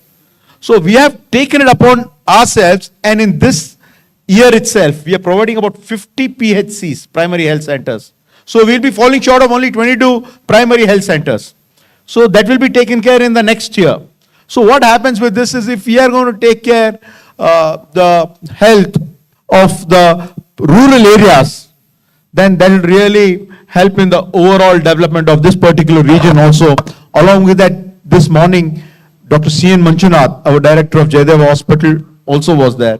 Dr. Sharan Prakash Patil also was there. So all of us, we went and saw the 371 bed, because Article 371J, the bed, what we are going to start, I think that's also going to start in the month of, we are going to inaugurate that in the month of January. So I just wanted you to know a couple of things what we're doing. There are other things also. We are looking at starting a KKRDB heart line also. Because since we have a Jayadeva hospital, it should not be only for the people who are staying in Gulbarga, but we are starting a hub and spoke model in about 3 districts around Gulbarga. That is going to be in Bidar, Gulbarga and Yadgir. So in about 15 taluks, we are going to start off that, so that in case anyone suffers a heart attack or whatever, we are starting a KKRDB, that's Kalyan Karnataka Region Development Board Heart Line. We're starting ambulances. So in case of anyone suffers an heart attack in a rural area, so what we are going to do is we are going to take them to the Taluk hospital. Once we take them to the Taluk hospital, we're going to stabilize them, then further take them to the main hospital. This is one of the initiatives what I was trying to say, but more than anything, I'm very glad that about 700 doctors have registered in the last 3 days. So I really want to congratulate once again the entire team and also all the doctor fraternity who all have come here. Next time, whenever there is going to be a program, wherever it is going to be, I'll ensure that I'll be there at least for 2 days. Okay? Thank you once again. Bye-bye.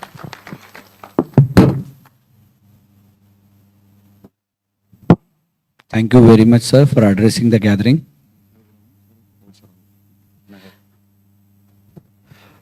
On behalf of IMA Karnataka State Branch, I wholeheartedly thank Dr. Ajay Singh sir, who in spite of his busy schedule, he made up and he visited the conference today. This shows the kind of concern and attachment he has for the doctors and the people of our Kalyan Karnataka. As sir said, he is known for his initiatives in the healthcare system. He is known for running a free ambulance from almost 10 to 15 years in his constituency from in the name of the Ram Singh Foundation. And he organizes a mega health camp every year in Jevargi, where he provides totally free of cost all the investigations, drugs, including the MRI. So now, after taking over KKRDB, sir has started a new initiative, that is Arogya Avishkara, yeah. So we wish him all the best, and our entire fraternity is with you, sir. And even we have a program like Vaidara Kade, Vaidara Nade, Urina Kade, yeah, so Haliya Kade. So we also would like to be part of such initiatives, sir. Thank you once again for sparing your valuable time, sir. Thank you.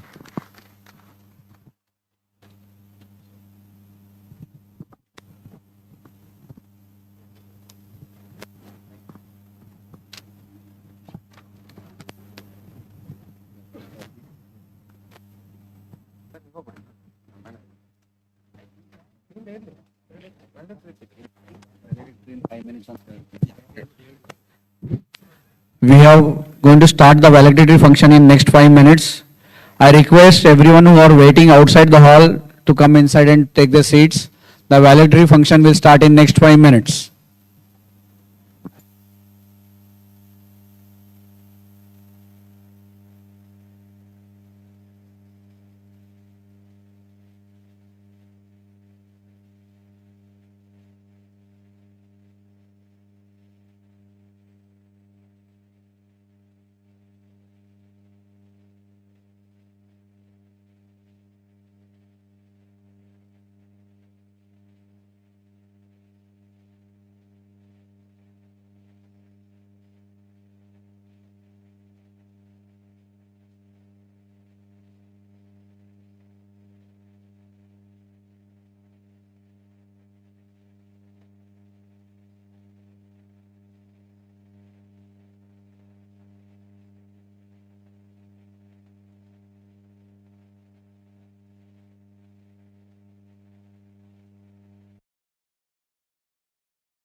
Hello hello.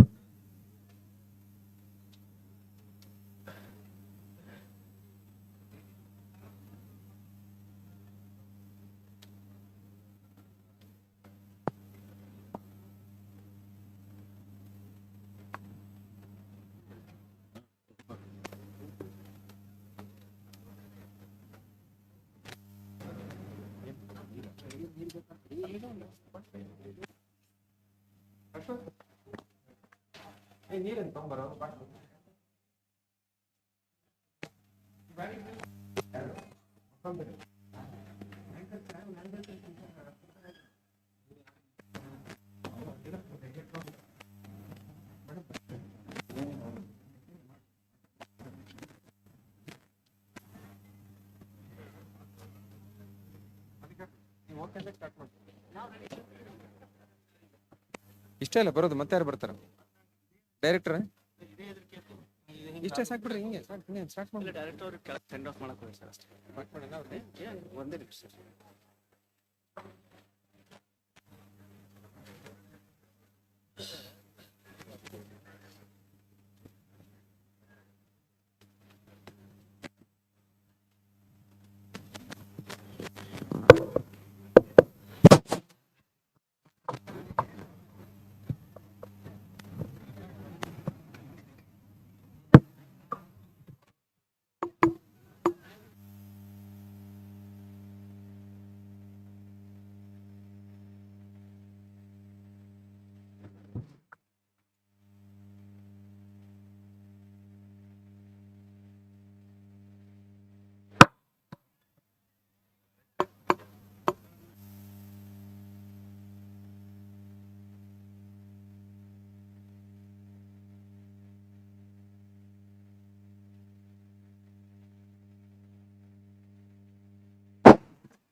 Phone ಮಾಡಿದ್ರಿ?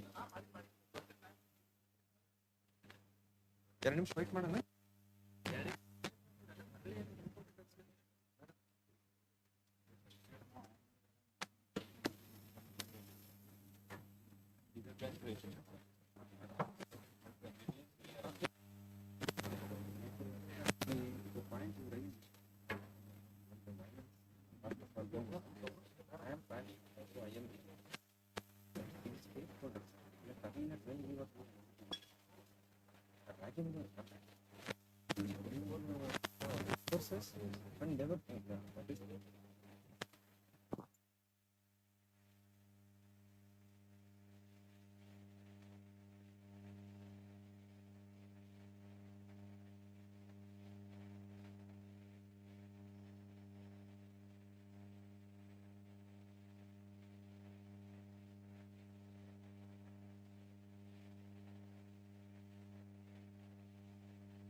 ಆತ್ಮೀಯರೇ, ಭಾರತೀಯ ವೈದ್ಯಕೀಯ ಸಂಘ ಕರ್ನಾಟಕ ರಾಜ್ಯ ಶಾಖೆಯ ನೇತೃತ್ವದಲ್ಲಿ ಬೀದರ್ ಶಾಖೆಯ ಆತಿಥ್ಯದಲ್ಲಿ ಅತ್ಯಂತ ಯಶಸ್ವಿಯಾಗಿ ನಡೆದಿರತಕ್ಕಂಥ ನಮ್ಮ ಈ ವಾರ್ಷಿಕ 89ನೇ ಸಮ್ಮೇಳನದ ಸಮಾರೋಪ ಸಮಾರಂಭಕ್ಕೆ ತಮ್ಮೆಲ್ಲರನ್ನು ಆತ್ಮೀಯವಾಗಿ ಸ್ವಾಗತ ಕೋರ್ತಾ ಈ ಕಾರ್ಯಕ್ರಮದ ಅಧ್ಯಕ್ಷತೆಯನ್ನು ವಹಿಸಬೇಕಾಗಿ ನಮ್ಮ ಭಾರತೀಯ ವೈದ್ಯಕೀಯ ಸಂಘದ ಅಧ್ಯಕ್ಷರಾಗಿರ್ತಕ್ಕಂಥ ಡಾಕ್ಟರ್ ಶಿವಕುಮಾರ್ ಲಕ್ಕೋಳ್ ಅವರನ್ನ ವೇದಿಕೆಗೆ ಆಹ್ವಾನ ಮಾಡ್ತಾನೆ. ಹಾಗೆಯೇ ನಿಕಟಪೂರ್ವ ರಾಜ್ಯ ಅಧ್ಯಕ್ಷರಾಗಿರ್ತಕ್ಕಂಥ ನಿಯೋಜಿತ ಅಧ್ಯಕ್ಷರಾಗಿರ್ತಕ್ಕಂಥ ಡಾಕ್ಟರ್ ವಿ ಚಿನವಾಲ ವೇದಿಕೆ ಕರೀತಾನೆ. ಹಾಗೆಯೇ ಐಎಂಎ ಬೀದರ್ ಅಧ್ಯಕ್ಷರಾಗಿರ್ತಕ್ಕಂಥ ಡಾಕ್ಟರ್ ವೈಜನಾಥ್ ಮಗನ ಅವರನ್ನ ವೇದಿಕೆಗೆ ಆಹ್ವಾನ ಮಾಡ್ತಾ ಇದ್ದೇನೆ. ಅದ್ಭುತವಾಗಿರ್ತಕ್ಕಂಥ ಈ ವೈದ್ಯಕೀಯ ವಿದ್ಯಾಲಯದ ಅದ್ಭುತ ಸಭಾಂಗಣವನ್ನ ನಮ್ಮ ಈ ಸಮ್ಮೇಳನಕ್ಕೆ ಅನುವು ಮಾಡಿಕೊಟ್ಟಿರತಕ್ಕಂಥ ಈ ಸಂಸ್ಥೆಯ ನಿರ್ದೇಶಕರಾಗಿರ್ತಕ್ಕಂಥ ಡಾಕ್ಟರ್ ಶಿವಕುಮಾರ್ ಶೆಟ್ಟರ್ ಅವರನ್ನ ನಾವು ಆತ್ಮೀಯವಾಗಿ ವೇದಿಕೆ ಬರ್ಮಾಡ್ಕೊಳ್ಳೋಣ. ಧನ್ಯವಾದಗಳು ಸರ್. ಹಾಗೆ ಈ ಸಮ್ಮೇಳನದ ಸಂಘಟನಾ ಅಧ್ಯಕ್ಷರಾಗಿರ್ತಕ್ಕಂಥ ಡಾಕ್ಟರ್ ಚಂದ್ರಕಾಂತ್ ಗುದಗಿ ಮತ್ತು ಡಾಕ್ಟರ್ ವಿಜಯಶ್ರೀ ಬಶೆಟ್ಟಿ ಮೇಡಮ್ ಅವರನ್ನ ವೇದಿಕೆಗೆ ಆಹ್ವಾನಿಸ್ತಾ ಇದ್ದೇವೆ. ಈ ಕಾರ್ಯಕ್ರಮದ ಸಂಘಟನಾ ಕಾರ್ಯದರ್ಶಿ ಆಗಿರ್ತಕ್ಕಂಥ ಡಾಕ್ಟರ್ ಮಲ್ಲಿಕಾರ್ಜುನ್ ಕನ್ಶೆಟ್ಟಿ ಅವರನ್ನ ನಾನು ವೇದಿಕೆಗೆ ಆಹ್ವಾನ ಮಾಡ್ತೇನೆ. ಹಾಗೆಯೇ ನಮ್ಮ ಭಾರತೀಯ ವೈದ್ಯಕೀಯ ಸಂಘದ ಉಪಾಧ್ಯಕ್ಷರಾಗಿರ್ತಕ್ಕಂಥ ಡಾಕ್ಟರ್ ರಾಜಗೋಪಾಲ್ ಶೆಟ್ಟರ್ನ ಸಹ ನಾನು ವೇದಿಕೆಗೆ ಆಹ್ವಾನ ಮಾಡ್ತಾ ಇದ್ದೇನೆ.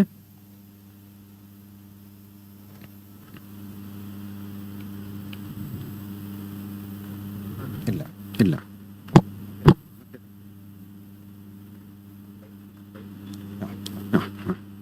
ಹಾಗೆಯೇ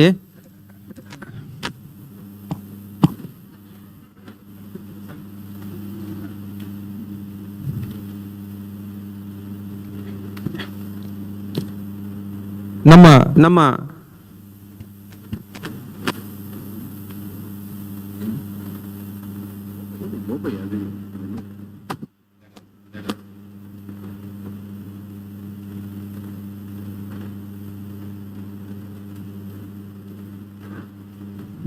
ದಯವಿಟ್ಟು ನಮ್ಮ ಭಾರತೀಯ ವೈದ್ಯಕೀಯ ಸಂಘದ ಪ್ರಾರ್ಥನೆಗೆ ಎಲ್ಲರೂ ಎದ್ದು ನಿಂತುಕೊಳ್ಳಬೇಕಾಗಿ ಮಾಡಿಕೊಳ್ತೇವೆ.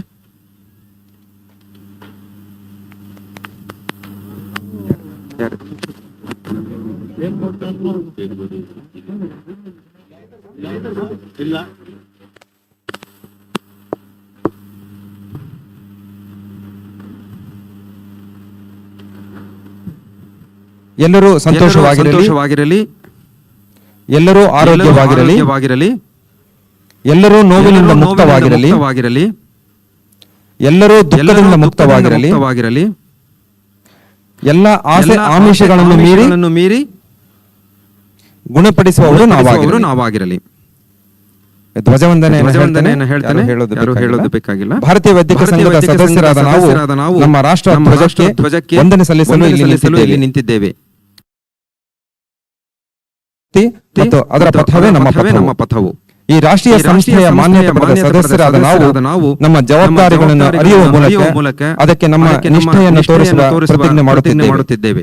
ದೇಶ ಸಮೂಹಗಳ ನಡುವೆ ನಮ್ಮ ರಾಷ್ಟ್ರ ಧ್ವಜವು ಉನ್ನತ ಮಟ್ಟದಲ್ಲಿ ಹಾರಾಡುವ ಸಲುವಾಗಿ ನಮ್ಮ ಅಧಿಕಾರದಲ್ಲಿರುವ ಎಲ್ಲವನ್ನೂ ಅದಕ್ಕೆ ಸಮರ್ಪಿಸುವ ಪ್ರಮಾಣ ಮಾಡುತ್ತಿದ್ದೇವೆ.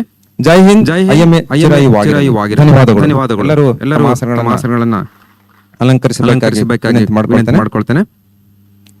ಈ ನಮ್ಮ ರಾಜ್ಯ ಶಾಖೆಯ 1 ವರ್ಷದ ಅವಧಿಯನ್ನ ಅದ್ಭುತವಾಗಿ ನಿಭಾಯಿಸಿ ಹಲವಾರು ಯೋಜನೆಗಳಿಗೆ ಪ್ರಥಮರಾಗಿರ್ತಕ್ಕಂಥ ನಮ್ಮ ಡಾಕ್ಟರ್ ಶಿವಕುಮಾರ್ ಲಕ್ಕೋಳ್ ಅವರನ್ನ ಅವರ ಅನುಭವದ ಮಾತುಗಳನ್ನ ಆಡಬೇಕಾಗಿ ವಿನಂತಿಸಿಕೊಳ್ತೇನೆ.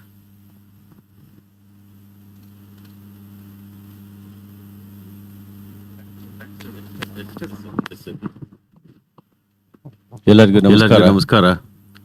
ಭಾರತೀಯ ವೈದ್ಯಕೀಯ ಸಂಘ ಬೀದರ್ ಶಾಖೆಯ ಅಧ್ಯಕ್ಷರಾದ ಡಾಕ್ಟರ್ ವೈಜನಾಥ್ ಅವರೇ, ಭಾರತೀಯ ವೈದ್ಯಕೀಯ ಸಂಘ ರಾಜ್ಯ ಶಾಖೆಯ ಅಧ್ಯಕ್ಷರಾಗಿ ಚುನಾಯಿತರಾಗಿರ್ತಕ್ಕಂಥ ಡಾಕ್ಟರ್ ವಿ ಚಿನವಾಲ್ ರವರೇ ಹಾಗೂ ಬ್ರಿಮ್ಸ್ ನಿರ್ದೇಶಕರಾಗಿರ್ತಕ್ಕಂಥ ಡಾಕ್ಟರ್ ಶಿವಕುಮಾರ್ ಶೆಟ್ಟರ್ ಅವರೇ ಹಾಗೂ ಈ ಆರ್ಗನೈಸಿಂಗ್ ಮೆಡಿಕಾನ್ 89 ಸಮ್ಮೇಳನದ ಆರ್ಗನೈಸಿಂಗ್ ಚೇರ್ಮನ್ ಆಗಿರ್ತಕ್ಕಂಥ ಡಾಕ್ಟರ್ ಚಂದ್ರಕಾಂತ್ ಹುದ್ಗೆ ಅವರೇ ಹಾಗೂ ಮತ್ತೋರ್ವ ಚೇರ್ಮನ್ ಆಗಿರ್ತಕ್ಕಂಥ ಡಾಕ್ಟರ್ ವಿಜಯಲಕ್ಷ್ಮಿ ಬಸೆಟ್ಟಿ ಅವರೇ ಹಾಗೂ ಈ ಸಮ್ಮೇಳನದ ಆರ್ಗನೈಸಿಂಗ್ ಸೆಕ್ರೆಟರಿ ಆಗಿರ್ತಕ್ಕಂಥ ಡಾಕ್ಟರ್ ಮಲ್ಲಿಕಾರ್ಜುನ್ ಶೆಟ್ಟಿ ಅವರೇ ಹಾಗೂ ರಾಜ್ಯ ಶಾಖೆಯ ಉಪಾಧ್ಯಕ್ಷರಾಗಿರ್ತಕ್ಕಂಥ ಡಾಕ್ಟರ್ ರಾಜಗೋಪಾಲ್ ಅವರೇ ಹಾಗೂ ನನ್ನ ಎಲ್ಲ ಗೌರವಾನ್ವಿತ ವೈದ್ಯ ಮಿತ್ರರೇ ಡಾಕ್ಟರ್ ಶರಣಪ್ಪ ಅವರೇ ಡಾಕ್ಟರ್ ಶೆಟ್ಟಿ ಅವರೇ ಡಾಕ್ಟರ್ ಆನಂದರಾವ್ ಅವರೇ ಶೆಟ್ಕರ್ ಅವರೇ ನನ್ನ ಗೆಳೆಯರಾಗಿರ್ತಕ್ಕಂಥ ತುಗಾವರೇ ಎಲ್ಲ ಗೌರವಾನ್ವಿತ ವೈದ್ಯ ಮಿತ್ರರೇ ಮಾಜಿ ಉಪಾಧ್ಯಕ್ಷ ಕೆಜಿ ಕುಲಕರ್ಣಿಯವರೇ ಎಲ್ಲ ವಿದ್ಯಾರ್ಥಿಗಳೇ ಇವತ್ತಿನ ಈ ಸಮಾರಂಭ ನನ್ನ ಮನದಾಳದ ಎರಡೇ ಮಾತಿನಲ್ಲಿ ಮುಗಿಸುತ್ತೇನೆ. ಕಾರಣ ನಿರಂತರವಾಗಿ 3 ದಿವಸದಿಂದ ನಿಮ್ಮ ಬೀದರ್ನ ಹೆಮ್ಮೆ ಕಿರೀಟಪ್ರಾಯವಾಗಿರ್ತಕ್ಕಂಥ ಬೀದರ್ನಲ್ಲಿ ಮೊಟ್ಟ ಮೊದಲನೇದಾಗಿ ಕರ್ನಾಟಕದಲ್ಲಿ ಸಮ್ಮೇಳನ ಜರುಗಿದ್ದು ನಿಜವಾಗಲೂ ಅವಿಸ್ಮರಣೀಯ ಹಾಗೂ ಅದ್ಭುತ. ಕಾರಣ ನಮ್ಮ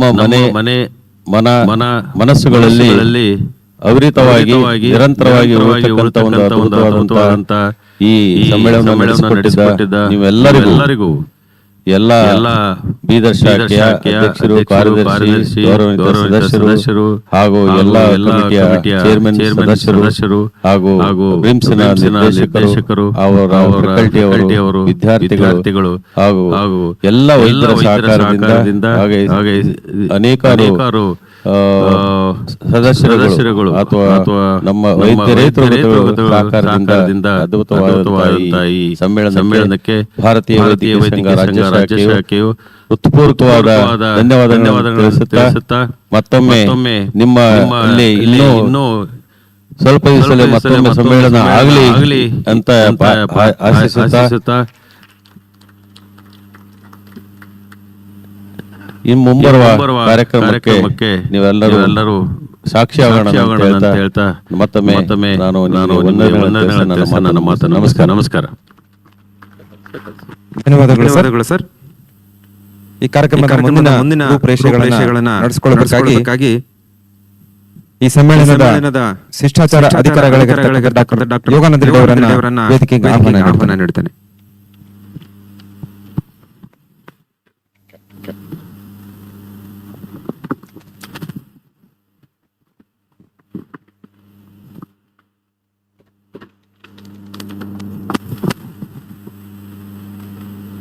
ಎಲ್ರಿಗೂ ನಮಸ್ಕಾರ. ಭಾರತೀಯ ವೈದ್ಯಕೀಯ ಸಂಘ ಕನ್ನಡ ರಾಜ್ಯ ಶಾಖೆಯ ಪರವಾಗಿ ಒಬ್ಬ ಶಿಷ್ಟಾಚಾರ ಅಧಿಕಾರಿಯಾಗಿ ಪ್ರೋಟೋಕಾಲ್ ಆಫೀಸರ್ ಆಗಿ ಕಳೆದ 3 ದಿನಗಳಿಂದ ನಿಮ್ಮೊಂದಿಗೆ ನಮ್ಮ ರಾಜ್ಯ ಶಾಖೆಯ ಎಲ್ಲ ಪದಾಧಿಕಾರಿಗಳ ಜೊತೆಗೆ ಸಮಯ ಕಳೆದಿದ್ದೀನಿ. ಕೇವಲ 10 ನಿಮಿಷದಲ್ಲಿ ಇಡೀ ಸಮ್ಮೇಳನವನ್ನ ನಿಮ್ಮ ಮುಂದೆ ಇಡ್ಲಿಕ್ಕೆ ಪ್ರಯತ್ನ ಮಾಡ್ತೀವಿ. ಕಳೆದ ಸಂಘದ ವಾರ್ಷಿಕ ಸಭೆಯಲ್ಲಿ ಬೀದರ್ ಶಾಖೆಯೂ ಸೇರಿದಂತೆ 4 ಶಾಖೆಗಳು ಸಂಘಟನೆಯ ವಾರ್ಷಿಕ ಸಮ್ಮೇಳನವನ್ನು ನಡೆಸಿಕೊಳ್ಳೋದಕ್ಕೆ ಅರ್ಜಿ ಸಲ್ಲಿಸಿದರು. ಅದರಲ್ಲಿ ಬಳ್ಳಾರಿ ಕೂಡ ಒಂದು, ಬೆಂಗಳೂರು ಒಂದು, ಮಂಗಳೂರು ಸಲ್ಲಿಸಿದರು. ನಿಮಗೆ ನೆನಪಿರಲಿ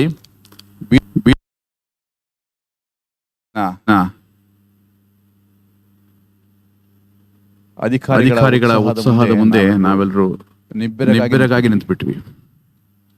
ಯಾಕೆಂತಂದ್ರೆ ಕರ್ನಾಟಕ ತುತ್ತುದಿಯಲ್ಲಿರುವ ರಾಜಧಾನಿಯಿಂದ 700 ಕಿಲೋಮೀಟರ್ ದೂರ ಇರುವ ಕಡೆಗೆ ಬಳ್ಳಾರಿಯಿಂದಲೂ ಕೂಡ 400 ಕಿಲೋಮೀಟರ್ ದೂರ ಇರುವ ಬೀದರ್ ಶಾಖೆಯವರು ಮೊಟ್ಟ ಮೊದಲ ಬಾರಿಗೆ ಅತ್ಯುತ್ಸಾಹದಿಂದ ರಾಜ್ಯ ಶಾಖೆಯ ಸಮ್ಮೇಳನ ನಡೆಸೋದಕ್ಕೆ ಮುಂದೆ ಬಂದಿದ್ರು. ಅವತ್ತು ಅವರು ನಮ್ಮ ಮುಂದೆ ಇಟ್ಟತಕ್ಕಂಥ ತಮ್ಮ ಮುಂದಿನ ಕಾರ್ಯ ಸಾಧನೆಯನ್ನ ನೋಡಿದ್ರೆ ನಮಗೆ ಈಗಲೂ ಕೂಡ ಆಶ್ಚರ್ಯ ಆಗ್ತದೆ. ಅವರಿಗೆ ಒಂದು ಸ್ಪಷ್ಟವಾದ ಚಿತ್ರಣ ಮುಂದಿತ್ತು. ನಾವೆಲ್ಲರೂ ಜೊತೆಯಾಗಿ ನಿಂತು ಬೀದರ್ ಶಾಖೆಗೆ ಕೊಡಬೇಕು ಅಂತ ಈ ಬೀದರ್ ಶಾಖೆಯನ್ನು ಆರಿಸಿಕೊಂಡಿವಿ. ಅಂದು ನಾವು ಗ್ರಹಿಸಿದ ನಿಮ್ಮ ಶಾಖೆಯ ಪರವಾದ ಒಂದು ಅನಿಸಿಕೆಯನ್ನ ನೀವು ನಮ್ಮ ಅನಿಸಿಕೆಯನ್ನು ಮೀರಿ ಸಾಧಿಸಿ ತೋರಿಸ್ಬಿಟ್ಟಿದ್ರಿ. ಭಾರತೀಯ ವೈದ್ಯಕೀಯ ಸಂಘಕ್ಕೆ ಕರ್ನಾಟಕದ ಎಲ್ಲ ಜಿಲ್ಲೆಗಳಲ್ಲೂ ಕೂಡ ಒಂದು ವೈದ್ಯಕೀಯ ಕಾಲೇಜಿನ ಸವಲತ್ತು ದೊರಕುವ ಅವಕಾಶವಿದ್ದರೂ ಕೂಡ ನಾನು ನೋಡಿದಂತೆ ಇಲ್ಲಿವರೆಗೂ ಬೀದರ್ ವೈದ್ಯಕೀಯ ಮಹಾವಿದ್ಯಾಲಯದ ನಿರ್ದೇಶಕರು, ಅವರ ಸಿಬ್ಬಂದಿ, ಭಾರತೀಯ ವೈದ್ಯಕೀಯ ಸಂಘ ಬೀದರ್ ಶಾಖೆ ಮತ್ತು ಭಾರತೀಯ ವೈದ್ಯಕೀಯ ಸಂಘ ರಾಜ್ಯ ಶಾಖೆಯ ಜೊತೆಗೆ ಸಹಕರಿಸಿದ ಮಾತ್ರ ಒಂದು ಉದಾಹರಣೀಯ ನಮ್ಮೆಲ್ಲರಿಗೂ ಮಾತಿನಲ್ಲಿ ಹೇಳಲಾರದಷ್ಟು ಕೃತಜ್ಞತೆಗಳಿಗೆ ನಮ್ಮಲ್ಲಿ ಪದಗಳೇ ಇಲ್ಲ. ಇಡೀ ಸಂಘಟನೆಯ ಕೆಲಸವನ್ನ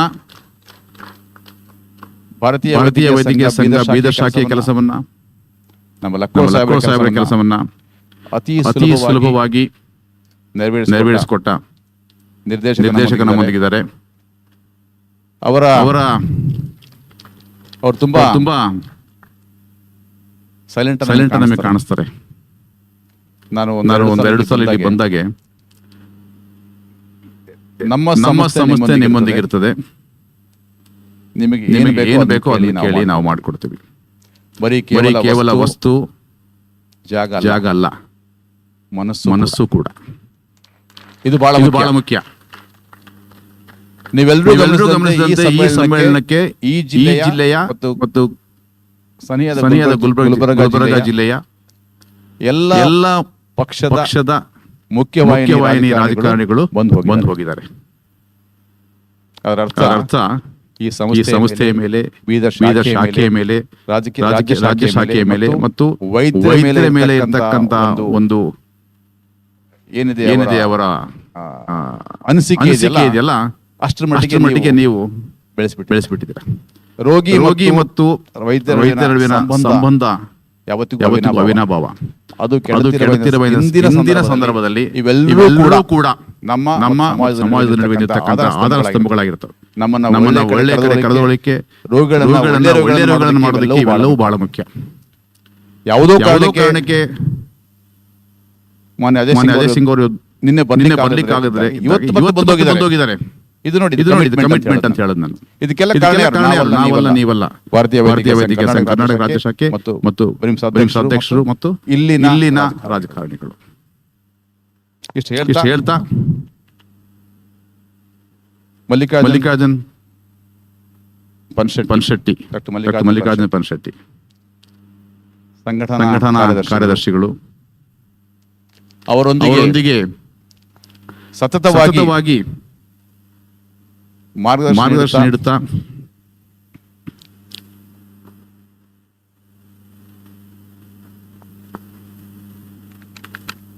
ಅಧ್ಯಕ್ಷೀಯ ಅಂದ್ರೆ ಈ ರಾಜ್ಯ ಶಾಖೆಯ ವಾರ್ಷಿಕ ಸಮ್ಮೇಳನದ ಅಧ್ಯಕ್ಷರು ಮೇಡಮ್ ಇರ್ಬೋದು. ಮೇಡಮ್ ಅವರು ನಮಗೆ ರಾಜ್ಯ ಶಾಖೆಯ ಮೊದಲು ಉಪಾಧ್ಯಕ್ಷರು ಕೂಡ ಆಗಿದ್ರು, ವಿದ್ಯಾಲಕ್ಷ್ಮಿ ಶೆಟ್ಟಿ ಅವರು.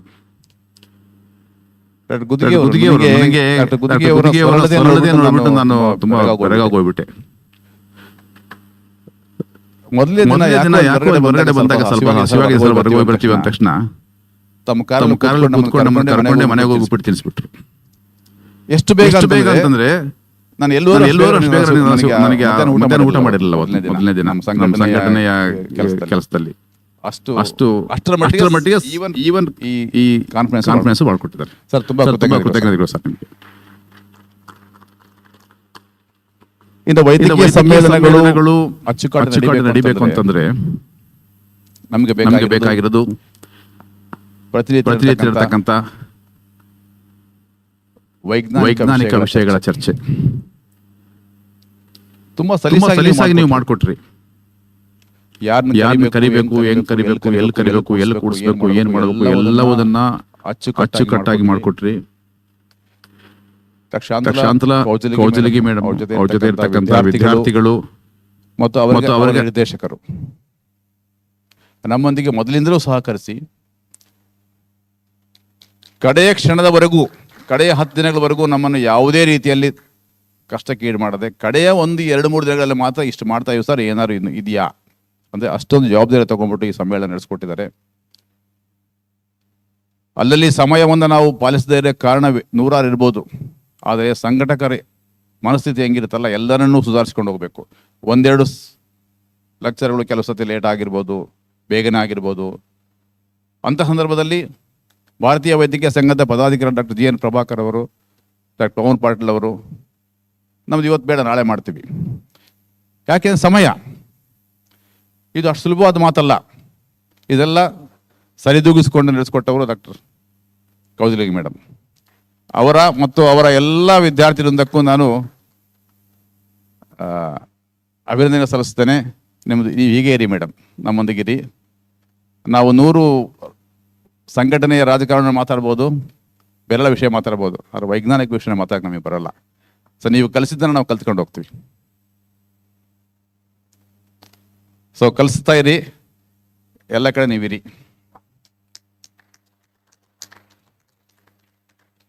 ಇನ್ನು ಎಲ್ಲದು ಊಟ ಕಳೆದ 3 ದಿವಸಗಳಲ್ಲೂ ಎಲ್ಲ ಸಮಯದಲ್ಲೂ ಎಲ್ಲಿ ಬೇಕಾದ್ರೂ ಊಟ ಸಿಗ್ತಿತ್ತು ನಮಗೆ. ಅದ್ಭುತವಾದ ಔತಣವನ್ನು ಕೊಟ್ಟಿದ್ದೀರಿ ನೀವು. ಯಾರಿಗೆ ಏನು ಬೇಕೋ ಅದನ್ನು ತಲುಪಿಸಿದಿರಿ. ಇವರೆಲ್ಲರಿಗೂ ಕೂಡ ನಾನು ಧನ್ಯವಾದ ಅರ್ಪಿಸ್ತೇನೆ. ಇನ್ನು ಈ ಸ್ಟೇಜನ್ನು ಇಷ್ಟು ಸುಂದರವಾಗಿ ಮ್ಯಾನೇಜ್ ಮಾಡೋದಕ್ಕೂ ಒಂದು ಟೀಮ್ ಇತ್ತು ನಿಮ್ಮದು. ಅವೆಲ್ಲನೂ ಕರೆದುಬಿಟ್ಟು ನಾವು ಸ್ಟೇಜ್ ಮೇಲೆ ಕರಿತೀವಿ, ಒಂದು 2 ನಿಮಿಷ ಟೈಮ್ ಕೊಡ್ರಿ. ಇದು ಆದ ನಂತರ ಒಂದು ಸವಿನೀರು ಬಿಡುಗಡೆ ಮಾಡ್ಬೇಕು ನೀವು. ಈ ನೆನಪಿನ ಒಂದು ಪುಸ್ತಕವನ್ನು ಬಿಡುಗಡೆ ಮಾಡೋದು ಅಷ್ಟು ಸುಲಭ ಅಲ್ಲ. ಕಡೆಯ ದಿನದವರೆಗೂ ನಿಮಗೆ ಕಷ್ಟ ಇರ್ತದೆ. ಪ್ರಿಂಟಿಂಗ್ ಯಾವಾಗ ಹೋಗುತ್ತದೆ, 2-3 ದಿನ ಇರಬೇಕಾದ್ರೆ ಹೋಗುತ್ತೆ. ಅಲ್ಲಿವರೆಗೆ ಪ್ರಿಂಟಿಂಗ್ ಕೊಡೋಕ್ಕಾಗೋದೇ ಇಲ್ಲ ಸರ್. ಯಾಕಂದರೆ ಯಾರ್ಯಾರೋ ಇನ್ನೂ ಆರ್ಟಿಕಲ್ಸ್ ಕೊಡ್ತಾ ಇರ್ತಾರೆ, ಯಾರ್ಯಾರೋ ಇನ್ನೂ ತಮ್ಮ ಮೆಸೇಜ್ ಕಳಿಸ್ತಾ ಇರ್ತಾರೆ.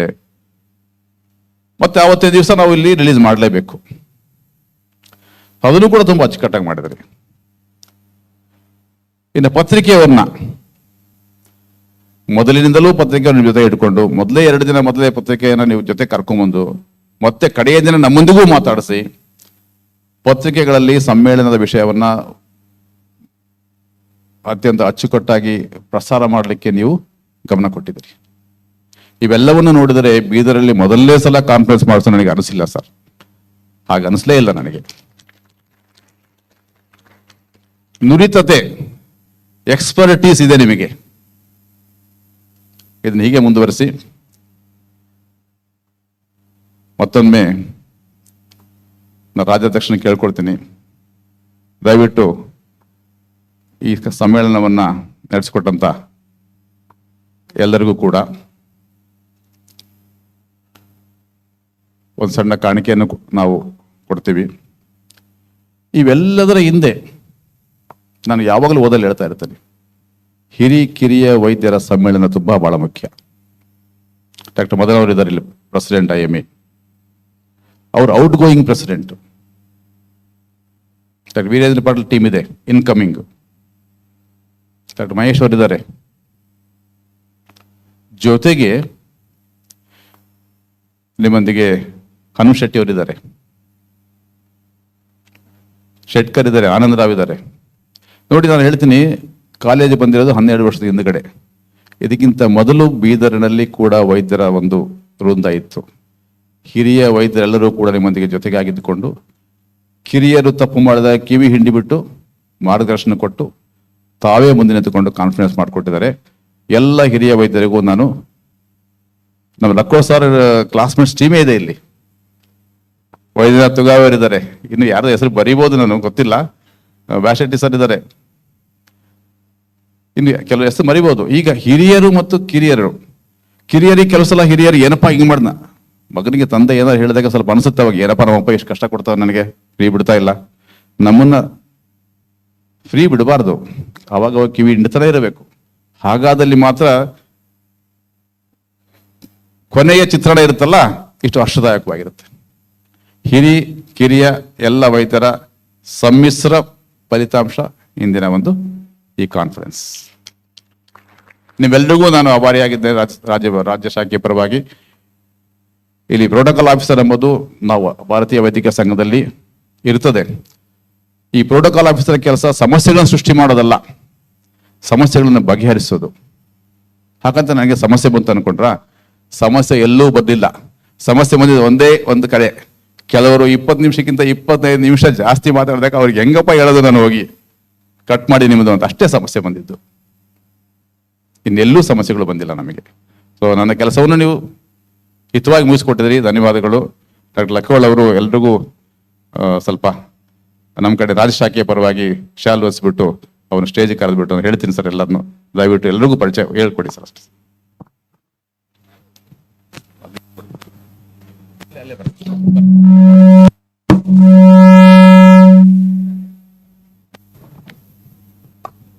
ನಾನು ಸ್ವಲ್ಪ ಇಲ್ಲಿ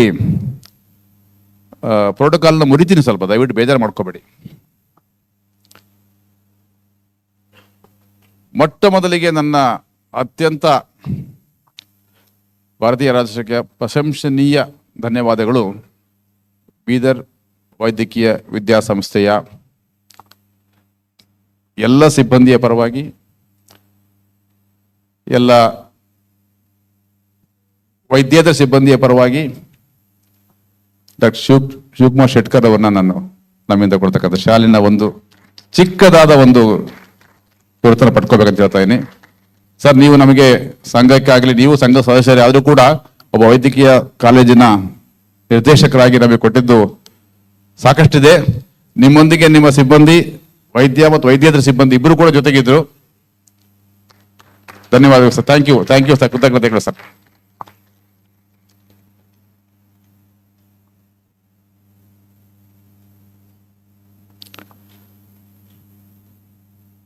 ಡಾಕ್ಟರ್ ಚಂದ್ರಕಾಂತ್ ಗುದಿಗೆ ಅವರು, ಅವ್ರಿಗೆ ಏನು ಹೇಳಿದ್ರು ಸಾಕಾಗಲ್ಲ ನಾವು. ಅವ್ರು ನಮ್ಮೆಲ್ಲರ ತಂದೆ ಇದ್ದಂಗೆ, ಅವ್ರ ಮಕ್ಕಳೆಲ್ಲರೂ ಕೂಡ ನಮ್ಮ ಥರ ದೊಡ್ಡ ದೊಡ್ಡ ಡಾಕ್ಟರ್ ಬೆಳೆದು ಬಿಟ್ಟಿದ್ದಾರೆ. ಅವ್ರಿಗೆ ಏನು ಕೊಡಬೇಕು ಗೊತ್ತಿಲ್ಲ, ಒಂದು ಶಾಲ್ ಕೊಡ್ಸ ಸರ್, ದಯವಿಟ್ಟು ಒಂದು ಅಲ್ಪ ನಮ್ಮಿಂದ. Yes sir, please.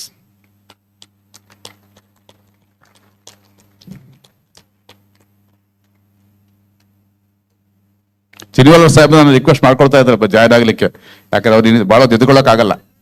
ಕಾರಣ ಇದೆ, ಎರಡು ಕಡೆ ನಿಂತ್ಕೊಳ್ಳಿ ಸರ್. ಚಿನಿವಾಲ ಸರ್ ಆಕೆ ಕೂತಿರ್ತಾರೆ ಸಾಕಷ್ಟು ಅವರು.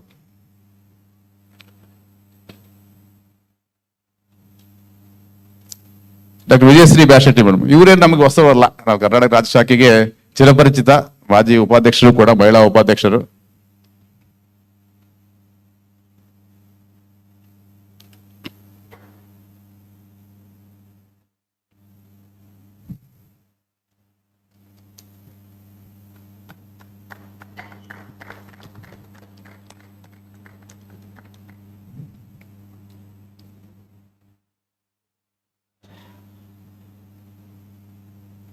ಬೀದರ್ ಶಾಖೆಯ ಅಧ್ಯಕ್ಷರು ಡಾಕ್ಟರ್ ಮದನ ಅವರು, ವೈಜನಾಥ್ ಮದನ ಅವರು.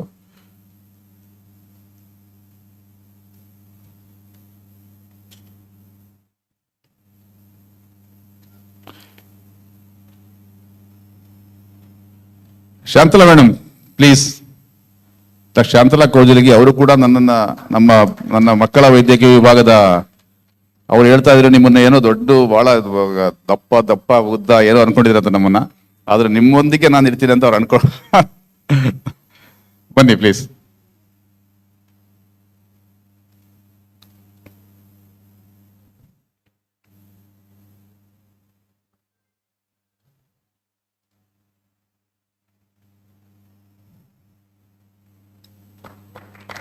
ಡಾಕ್ಟರ್ ಮಹೇಶ್ ಪಾಟೀಲ್. ಎಲ್ಲವನ್ನೂ ನೋಡ್ಕೊಂಡ್ರು, ಯಾವುದಕ್ಕಂತ ಹೇಳೋದು ಕಷ್ಟ ನಮಗೆ, ಎಲ್ಲವನ್ನೂ ನೋಡ್ಕೊಂಡ್ರು. ಬನ್ನಿ sir please.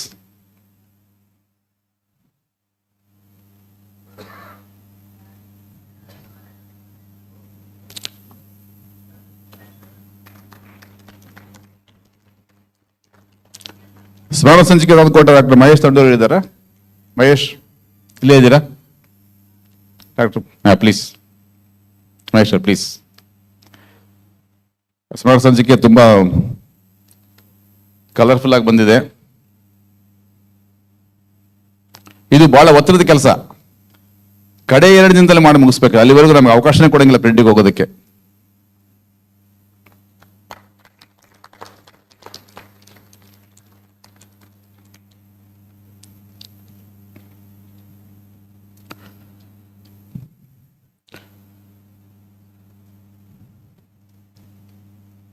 Doctor Vaijanath Tugave, doctor Manjunath, doctor Nagaraj Mitra, please come out of the dais. Reception committee, registration committee, ಆಮೇಲೆ ಲಕ್ಕೋಳವ್ರನ್ನ ಕೈ ಹಿಡಿದು ನಡೆಸ್ಕೊಂಡು ಹೋದ್ರು ಇವರೆಲ್ಲ. ಲಕ್ಕೋಳ್ ಸಾಹೇಬ್ರ ಕ್ಲಾಸ್ಮೇಟ್ಸು, ಅವ್ರನ್ನ ಕೈ ಹಿಡಿದು ನಡೆಸ್ಕೊಂಡು ಹೋಗಿದ್ದಾರೆ. ಪ್ಲೀಸ್ ಬನ್ನಿ ಸರ್, ಎಲ್ರಿಗೂ ಜೊತೆಯಾಗಿ ಮಾಡಿ ನಡೀತದೆ. ಇದೆ ಇದೆ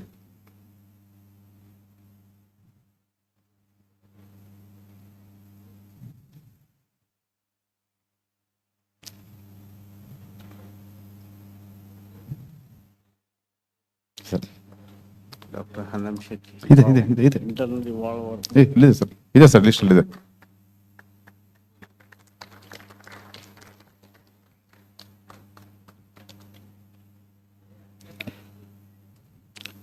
ಡಾಕ್ಟರ್ ಹನಮ್ ಶೆಟ್ಟಿ ಅವರು, ಆನಂದರಾವ್ ಅವರು ಬರ್ಬೇಕು ಸರ್ ಸ್ಟೇಜ್ ಮೇಲೆ ಪ್ಲೀಸ್.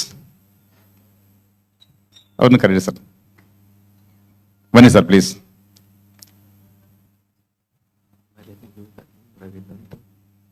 ಚೀಟಿ ಬರ್ಕೊಡ, ಮೆಸೇಜ್ ಹಾಕಿ. ಬನ್ನಿ ಸರ್ ಪ್ಲೀಸ್, ಬನ್ನಿ ಸರ್. ಇನ್ನೊಬ್ರು ಇದಾರಲ್ಲ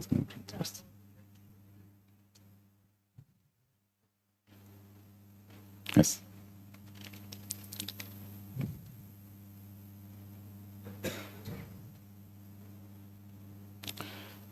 ಈ ಸ್ಟೇಜನ್ನ ತುಂಬಾ ಕಲರ್ಫುಲ್ ಆಗಿ, ತುಂಬಾ ಎಲ್ಲಿ ನಿಮ್ಗೆ ಎಲ್ಲೂ ಫ್ಲಾಸ್ ಕಾಣಲಿಲ್ಲ ಅಂತ ಕಾಣುತ್ತಲ್ಲ, ಎಲ್ಲೂ ಕೂಡ ಯಾವುದೇ ಒಂದು ವೈಜ್ಞಾನಿಕ ಪ್ರೆಸೆಂಟೇಷನ್ ಮಾಡಬೇಕಾದ್ರೂ ಕೂಡ, ಇನಾಗ್ರೇಷನ್ ಕೂಡ ಎಲ್ಲೂ ಕೂಡ ಒಮ್ಮೆ ನಾಯ್ಸ್ ಬ್ರೇಕ್ ಆಗೋದಾಗ್ಲಿ ಅಥವಾ ಕಲರ್ ಬ್ರೇಕ್ ಆಗೋದಾಗ್ಲಿ ಎಲ್ಲೂ ಏನು ಯಾವುದೂ ಆಗಿಲ್ಲ. ಇದನ್ನ ಅತ್ಯುತ್ತಮವಾಗಿ ನಡೆಸ್ಕೊಟ್ರು ಡಾಕ್ಟರ್ ಶ್ವೇತಾ ಕುನಕೇರಿ ಅವರು. ಈ stage management. Shweta madam please.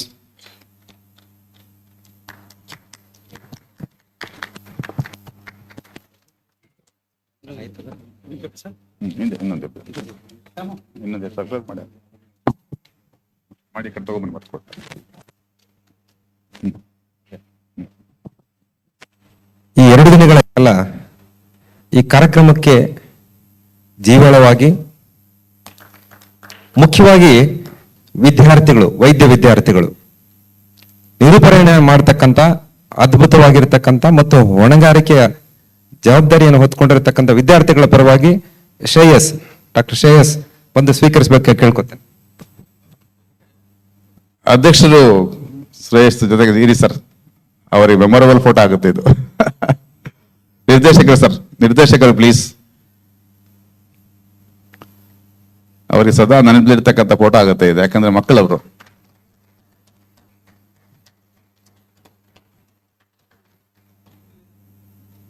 Doctor Shivakumar Bitare, doctor Gurutappa Shetkar, doctor Vinod Savalgi, volunteers ಇದ್ದಾರಾ ಜೊತೆಗೆ ಕೆಲಸ ಮಾಡಿದ್ರೆ? ಒಂದು ನಿಮ್ಮ ನಿರ್ದೇಶಕರ ಜೊತೆಗೆ ನಮ್ಮ ಅಧ್ಯಕ್ಷರ ಜೊತೆಗೆ ಒಂದು ಫೋಟೋ. ಒಂದು ನಿಮಿಷ ಎಸ್, ಒಂದು ಸರ್ಕ್ಯುಲೇಟ್ ಮಾಡಿ ಸರ್, ಒಂದು ನಿಮಿಷ ಸರ್. ಯಾರವರು? ಯಾರು ಹೇಳಿ? ನನ್ನ ಜೊತೆ ಇಟ್ಕೊಂಡ್ಬಿಡಿ ಅಷ್ಟೇ. ಡಾಕ್ಟರ್ ವೈಭವ್ ಬೆಂಗಳೂರು, ಡಾಕ್ಟರ್ ವೈಭವ್, ರವಿಕಾಂತ್, ಸುಮಂತ್, ಸುಧೀರ,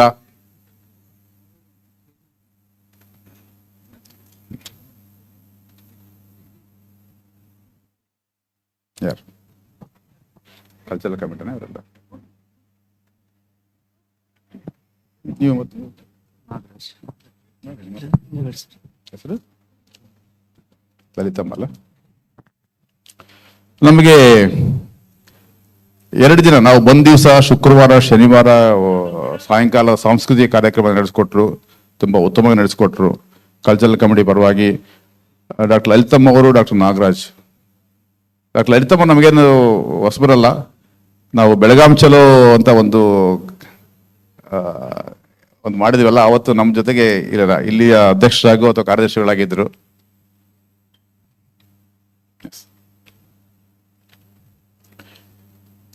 ಇದೆಲ್ಲದೂ ಯಾಕೆ ಮಾಡ್ತಾ ಇದೀವಿ ಅಂತಂದ್ರೆ, ನಾವು ಇವ್ರನ್ನ ಗುರುತಿಸೋದ್ರಿಂದ ಮಕ್ಕಳಿಗೆ ಒಂದು ಹುಮ್ಮಸ್ಸು ಬರುತ್ತೆ, ಕೆಲಸ ಮಾಡಲಿಕ್ಕೆ ಒಂದು ಹುಮ್ಮಸ್ಸು ಬರ್ತದೆ. ಮುಂದೆ ಈ ಥರ ಮಾಡಬೇಕು ಅಂತ ಒಂದು ಬರೀ ಓದು ಪಾಠ ಆಟ ಅಷ್ಟರಲ್ಲಿ ಅಲ್ಲ, ಜೊತೆಗೆ ಸಾರ್ವಜನಿಕ ಸಂಪರ್ಕವನ್ನು ಕಲಿಸ್ಕೊಳ್ತಾರೆ ಅವರು.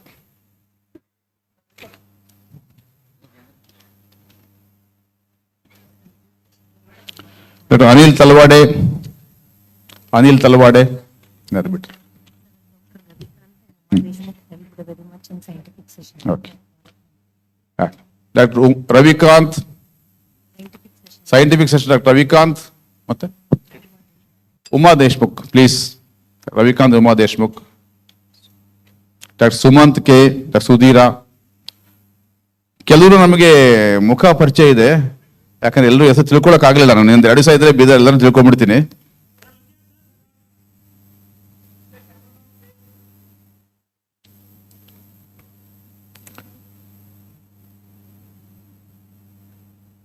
ಅಫ್ಕೋರ್ಸ್ ನಾವು ಇನ್ಕಮಿಂಗ್ ಟೀಮನ್ನು ನಾವು ಮೇಲೆ ಇನ್ಸ್ಟಲೇಷನ್ ಕರಿತೀವಿ. ಆಮೇಲೆ ಅವ್ರಿಗೆ ಆಗಲೇ ಭಯ ಆಗಿರ್ತದೆ, ನಾವು ಏನಾದ್ರು ಮಾಡ್ಬೇಕಪ್ಪ, ಇನ್ನೊಂದು ಸಮ್ಮೇಳನ ಮಾಡೋಣಪ್ಪ ಅಂತ ಅನಿಸ್ತಾ ಇರುತ್ತೆ ಆಗಲೇ. ಇವಾಗ ಇನ್ನೊಂದು ರಾಜ್ಯ ಸಮ್ಮೇಳನ ಯಾವ್ದಾದ್ರು ನಮ್ಮಲ್ಲಿ 2-3 ಸಮ್ಮೇಳನ ನಡೀತವೆ, ಮತ್ತೊಮ್ಮೆ ನೀವು ನಮಗೆ ಮಾಡಿಕೊಡಿ. ಸ್ಪೆಷಾಲಿಟಿ ಸಮ್ಮೇಳನಗಳು ಈ ಭಾಗಕ್ಕೆ ಸಂಬಂಧಪಟ್ಟಂತ ನಮ್ಮಲ್ಲಿ ಕನ್ನಡ ಸಂಬಂಧಪಟ್ಟ ಕಾರ್ಯಕ್ರಮಗಳು ನಡೀತವೆ, ರಾಜ್ಯ ಸಮ್ಮೇಳನಗಳು ಯಾವ್ದಾದ್ರು ಒಂದನ್ನು ನೀವು ಮಾಡಿಕೊಡಿ ಮತ್ತೆ ನಮಗೆ. ಎಲ್ರಿಗೂ ಧನ್ಯವಾದಗಳು. ಇನ್ನು ಯಾರು ನಾವು ಬಿಟ್ಟಿದೀವ ಅಂತಂದ್ರೆ ಬಿಟ್ಟಿಲ್ಲ, ಅಥವಾ ಮರ್ತಿದೀವಿ ಅನ್ಸುತ್ತೆ ಅಷ್ಟೇ, ಅಥವಾ ಅಲ್ಲಿಲ್ಲ ಇಲ್ಲಿಲ್ಲ ಅನ್ಸುತ್ತೆ. ಯಾರಾದ್ರೂ ನೀವಾಗೆ ನೀವು ಕೈ ಎತ್ತಿದ್ರೆ ನಿಮ್ಮನ್ನು ಕರಿತೀವಿ.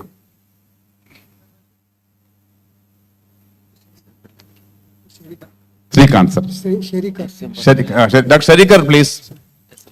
SM Patil please sir. SM Patil doctor please sir. ಆಯ್ತು ಸರ್.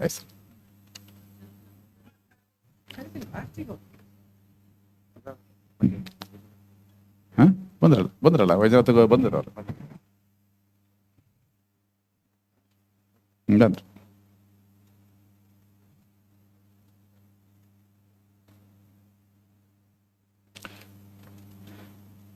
ನಿಮಗೆ ಇನ್ನೊಂದು ವಿಷಯ ಹೇಳ್ತೀನಿ, ಜೊತೆಗೆ ಕಿರಣ್ ದೇಶ್ಮುಖ್ ಗುಲ್ಬರ್ಗಿಂದ ಬಂದು ನಮ್ಮ ಜೊತೆಗೆ ಬಂದ್ಬಿಟ್ಟು ಕೆಲಸ ಮಾಡಿದ್ರು. ಇಲ್ಲಿ ಕಿರಣ್ ದೇಶ್ಮುಖ್ ಇದ್ದಾರೆ ಇಲ್ಲಿ.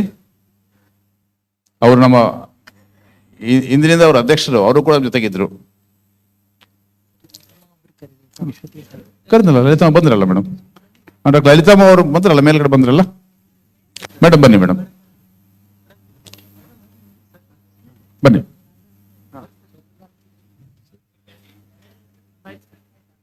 ಬಶೆಟ್ಟಿ ಸರ್ ಬರ್ಬೋದು ನೀವು ಮೇಲೆ ಮೇಡಮ್ ಜೊತೆಗೆ. ಎಲ್ಲೂ ಬರಲ್ಲ ನೀವು, ಎಲ್ಲೂ ಬರಲ್ಲ, ಒಂದ್ಸಲ ಬನ್ನಿ.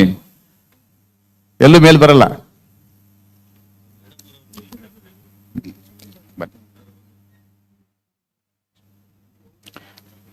Thank you all. Kiran Patil, doctor Kiran Patil please come on to the dais. Thank you all. ಒಂದು ಸಮ್ಮೇಳನವನ್ನ ಎಷ್ಟು ಉತ್ತಮ ಮಾಡಬೇಕು ಅಂತ ಒಂದು ಹೊಸ ಭಾಷ್ಯವನ್ನ ನೀವು ನಮ್ಮ ಭಾರತೀಯ ವೈದ್ಯಕೀಯ ಸಂಘಕ್ಕೆ ಬರೆದುಕೊಟ್ಟಿದ್ದೀರಿ ಇವತ್ತು. ಮುಂದಿನ ಸಮ್ಮೇಳನವು ಕೂಡ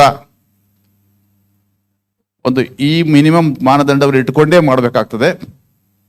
ಹಾಗಾಗಿ ನಾವು ದಿನಕ್ಕೆ ಬೆಳಿತೀವಿ ಅಂತ ಹೇಳ್ತಾ, ಇಲ್ಲಿರ್ತಕ್ಕಂಥ ಎಲ್ಲ ಭಾರತೀಯ ವೈದ್ಯಕೀಯ ಸಂಘದ ಮತ್ತು ಬೀದರ್ ಶಾಖೆಯ, ಗುಲ್ಬರ್ಗ ಶಾಖೆಯ, ಸುತ್ತಮುತ್ತ ಎಲ್ಲ ಶಾಖೆಯ ಹಿರಿಯ ವೈದ್ಯರಿಗೆ ಮತ್ತೊಮ್ಮೆ ವಂದಿಸುತ್ತಾ, ಈ ಒಂದು ಪುಟ್ಟ ಭಾವನಾತ್ಮಕವಾದ ಕಾರ್ಯಕ್ರಮವನ್ನ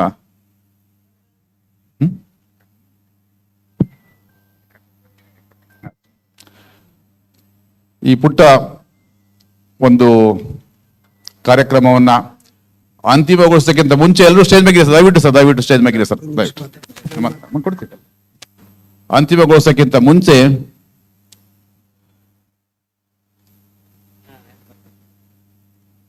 ನಮ್ಮ ಸಮ್ಮೇಳನದ ಇಬ್ಬರು ಅಧ್ಯಕ್ಷರು ಮತ್ತು ಈ ಮಹಾವಿದ್ಯಾಲಯದ ನಿರ್ದೇಶಕರು ಸೇರಿ ಮಲ್ಲಿಕಾರ್ಜುನ ಪನ್ಶೆಟ್ಟಿ ಅವ್ರನ್ನ ಸ್ಟೇಜ್ನ ಮುಂದಕ್ಕೆ ಕರೆದು ಬಿಟ್ಟು ಒಮ್ಮೆ ಅವರಿಗೆ 1 ನಿಮಿಷ ಬರಲೇಬೇಕು ಸರ್, ಮುಂದೆ ಬರಬೇಕು. ಇದು ನಮ್ಮ ಭಾರತೀಯ ವೈದ್ಯಕೀಯ ಸಂಘದ ಒಂದು ಆಸೆ. ಬನ್ನಿ ಸರ್, ಬನ್ನಿ, ಪ್ಲೀಸ್ ಕಮ್. ನಾವು ನಿಮ್ಮ ಕರಿತಿರೋದು ಅದಕ್ಕೆ. ಎಲ್ಲರೂ ಸೇರಿಬಿಟ್ಟು ಅವರಿಗೆ ಒಂದು ಚೇರ್ ಬೇಡ ಅಂದ್ರೆ ನಿಂತ್ಕೊಂಡು ತಗೋಬಹುದು. ನಿಮಗೆ ಮುಜುಗರ ಚೇರ್ ಹಿಂದೆ ನಿಂತ್ಕೊಳ್ಳಿ. ಯಾಕೆ ಒಬ್ರಿಗೆ ಮಾಡ್ತಾ ಇದೀವಂತಲ್ಲ, ನಿಮ್ಮೆಲ್ಲರ ಒಬ್ಬ ರಿಪ್ರೆಸೆಂಟೇಟಿವ್ ಹಗಲಿರಲು ಕಷ್ಟಪಟ್ಟು ಕೆಲಸ ಮಾಡಿರ್ತಾರೆ. ಹೀಗೆ ನೀವು ಆಗಬೇಕು, ನಾವು ಆಗಬೇಕು ಅಂತ ಒಂದು ಆಶಯದಿಂದ ಅವನ್ನ ನಿಮ್ಮೆಲ್ಲರ ಒಬ್ಬ ರಿಪ್ರೆಸೆಂಟೇಟಿವ್ ಆಗಿ ನಾವು ಆದರ ಮಾಡ್ತಾ ಇದ್ವಿ.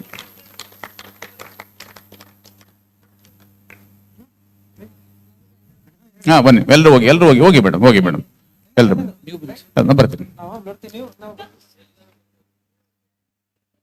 ಅದು ಹೋಗಿ.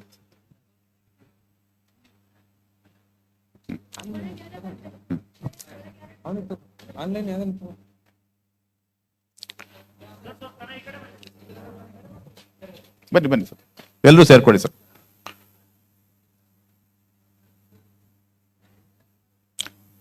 ಈ ಒಂದು ಸುಂದರವಾದ ಈ ಉಪನ್ಯಾಸ ಮಂದಿರವನ್ನ, ಇಲ್ಲಿ ವಿದ್ಯುತ್ ಶಕ್ತಿ ಇರ್ಬೋದು, ಆಡಿಯೋ ಇರ್ಬೋದು, ವಿಡಿಯೋ ಇರ್ಬೋದು, ಎಲ್ಲವುದನ್ನು ಅಚ್ಚುಕಟ್ಟಾಗಿ ನಡೆಸಿಕೊಟ್ಟಂತ ಎಲ್ಲರಿಗೂ ಕೂಡ, ಎಲ್ಲ ತಾಂತ್ರಿಕ ವರ್ಗದವರಿಗೂ ಕೂಡ ರಾಜ್ಯ ಶಾಖೆಯ ವತಿಯಿಂದ ನಾವು ಕೃತಜ್ಞತೆ ಸಲ್ಲಿಸ್ತೇವೆ. ಯಾಕೆಂದ್ರೆ ನಾನು ಕಂಡಂತೆ ಕಳೆದ 3 ದಿನಗಳಿಂದ ಎಲ್ಲೂ ಕೂಡ ಒಂದು ಟೆಕ್ನಿಕಲ್ ಫ್ಲಾ ಬಂದಿಲ್ಲ. ಇದು ತುಂಬಾ ಕಷ್ಟ ನಡೆಸ್ಕೊಡೋದು.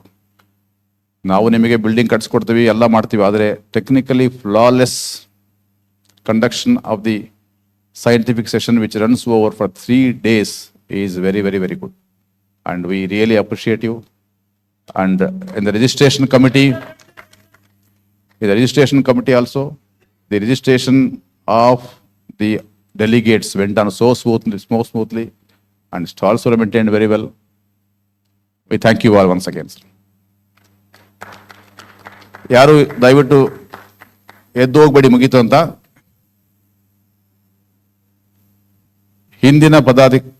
ಇವತ್ತಿನ ಪದಾಧಿಕಾರಿಗಳು ಮುಂದಿನ ಪದಾಧಿಕಾರಿಗೆ ತಮ್ಮ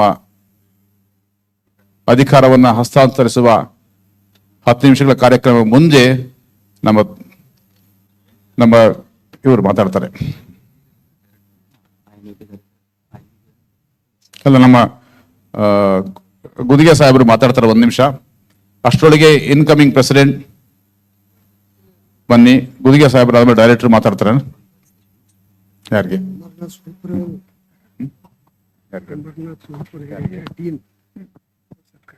ಆಯ್ತು, ಮುಗಿಸ್ಬಿಡ್ತಾರ? ಸೊ ನಾವು ಒಂದು ಸ್ವಲ್ಪ ಮೈಕನ್ನ ಕೊಡ್ತೀವಿ. ಡೈರೆಕ್ಟರ್ಗೆ ನಾವು ವಿಶೇಷವಾಗಿ ಭಾರತೀಯ ವೈದ್ಯಕೀಯ ಸಂಘ ಬೀದರ್ ಶಾಖೆಯ ವತಿಯಿಂದ ಕನ್ನಡ ರಾಜ್ಯ ಶಾಖೆಯ ಸುಬರದಿಯಲ್ಲಿ ಅವ್ರನ್ನ ಆತ್ಮೀಯವಾಗಿ ಸನ್ಮಾನಿಸ್ತೀವಿ. ದಯವಿಟ್ಟು Madhusudan president and organising chairman, secretaries, please join for a while. Jaspal Singh, other IMA dignitaries, please. Anam Shetty sir, can you please join as a representative from the senior doctor group? Please. Bunny sir, please, Bunny. Bunny sir, please. Setkar sir, please. I will be there in the Bunny. Bunny sir, Mahesh sir, please.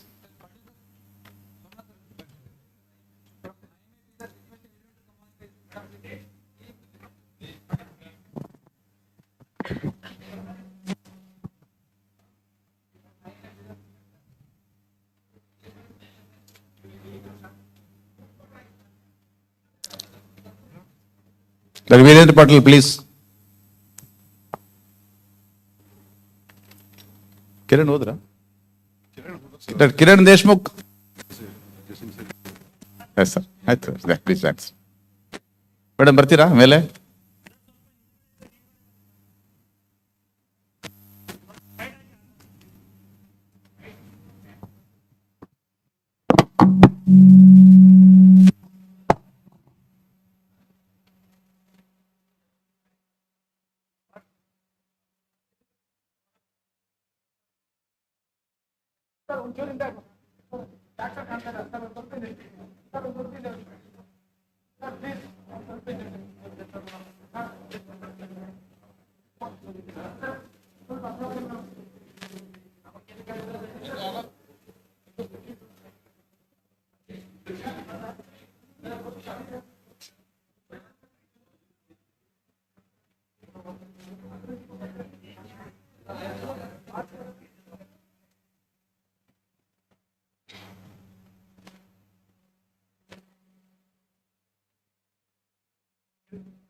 ಪಂಚೆಟ್ಟಿ madam.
Installation ceremony. Yes, sir.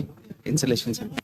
Next, we are preparing for installation ceremony, and I request Dr. Gudiga sir to speak few words. 5 minutes will be doing the installation for the new office bearers. Chandrakant Gudige ಅವರು ನಮ್ಮ ಪರವಾಗಿ ನಿಮ್ಮೊಂದಿಗೆ ಕೆಲವು ಮಾತು ಹಂಚಿಕೊಳ್ತಾರೆ.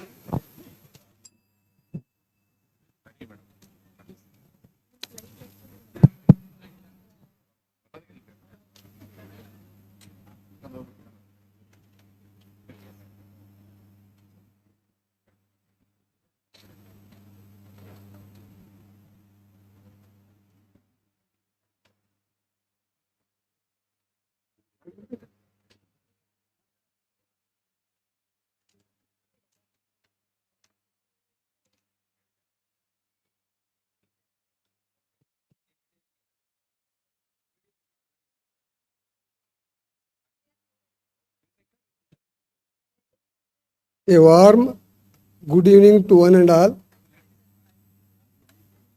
Respected Karnataka State Branch President Sri Shivkumar Lakol,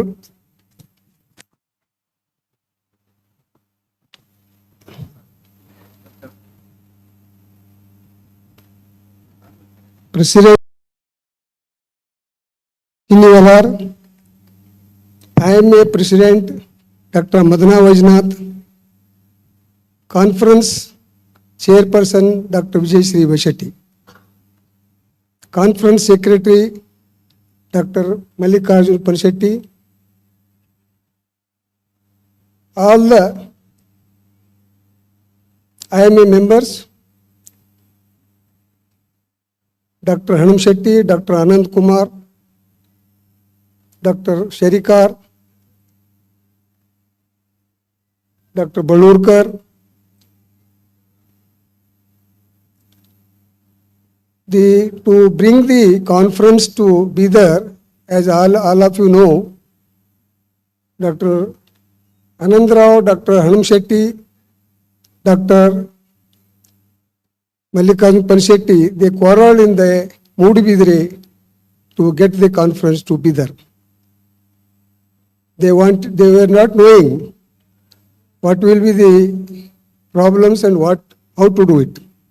But they challengingly brought it to Bidar. After coming to Bidar, this conference, now who has to become the organizing chairman was the question.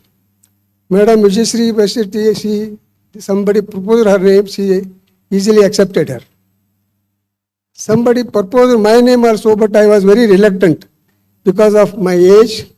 Now I am 74 years running with some comorbidities, with lot of professional stress. I was reluctant to become the chairman of this conference. My two sons, doctors, one physician and cardiologist, strictly advised, don't go into the conference. Please take rest and relax. But the situation came. All were interested and all proposed my name only. So I accepted. Let me see and do it. And let me face the challenges.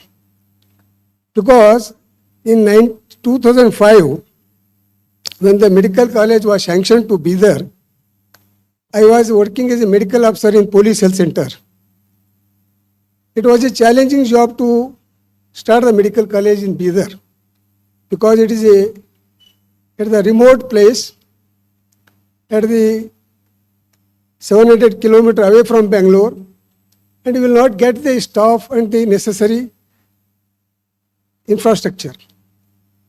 2005, I joined here as a district surgeon from medical officer Police Health Center to here. I took it as a challenge because I came voluntarily to start the college. When you take some challenge, you need some sacrifice. You need some discipline. You need some determination. To do something, you have to lose something. It is not that you can do everything.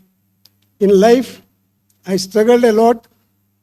Dr. Lakkod knows me because I stood second rank to university in first MBBS, anatomy university gold medal in first year, final year MBBS medicine gold medal, university gold medal. Then I joined the MD in Hubli. I passed out in first class with distinction. All the time I used to be very determined and I achieved what I desired. Here, when I took a challenge to start the medical college, some people laughed. What they told, what the college will come how here, there is no staff, no teaching staff. They will get their commission and they go to home. But I listened to them, but I said I will start the college, I will see. So, first inspection took place in 2006, MCI inspection. By seeing my enthusiasm and my association with the administration, Deputy Commissioner, Superintendent of Police, the MCI inspectors, they wondered, Gudge Sahab, you are so much interested. You are so much interested to start the college. Then we will plan one thing. We will start in this polytechnic college. But that is not as per the norms of the protocol of the MCI inspection. Then 2007, we prepared, we started the construction and one inspection took place. They sanctioned to us.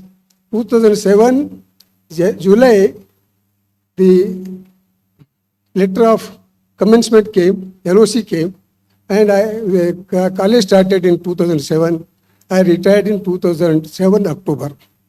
Why I am telling all this is, to do something, you have to do some determination. Because I am now recollecting Dr. Lakkod.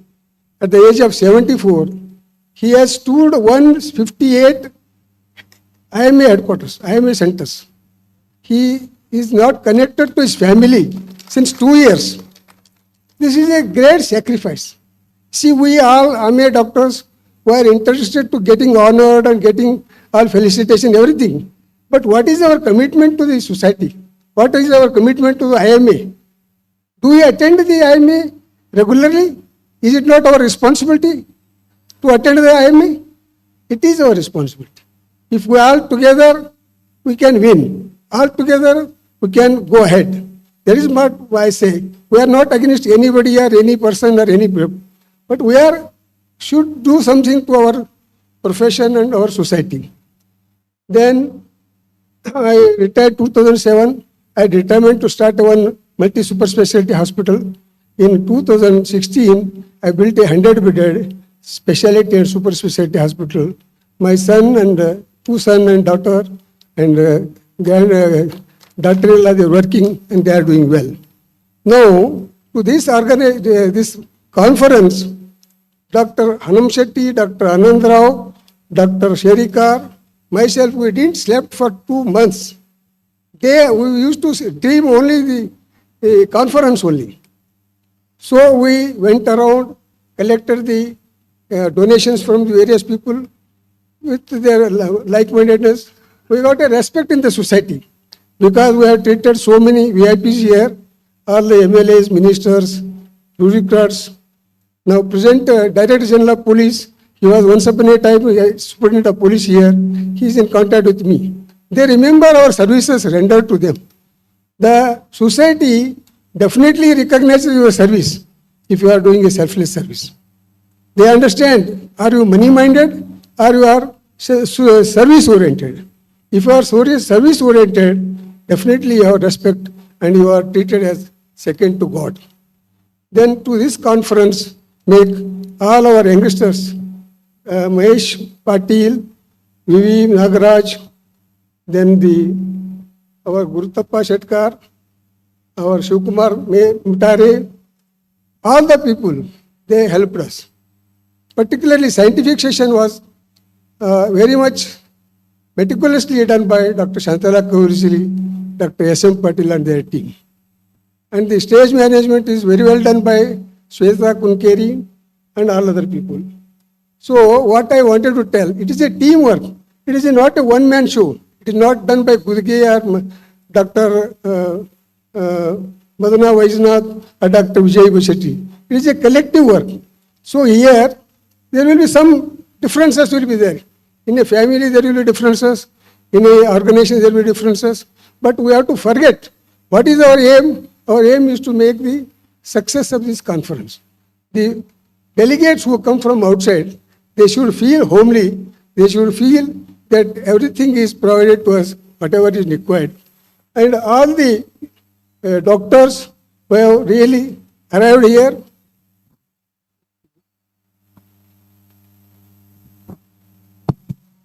they have cooperated and all are responsible for the success of the conference. If somebody's name is left, please forgive me because short of time is there. I will not take everybody's name. So with all everybody's cooperation, this conference is successful and everybody is now interested to go back to their homes. So I conclude this speech. Thank you. Thank you, Inda.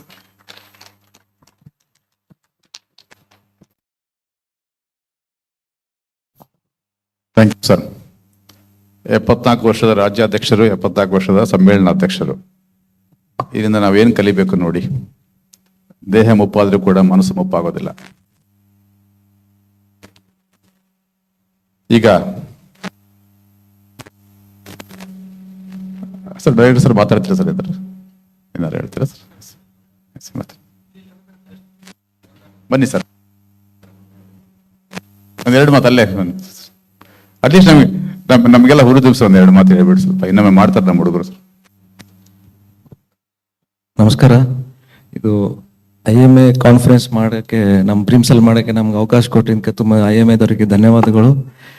ಇದು ಒಂದು ಅದ್ಭುತ conference ಆಗಿದೆ.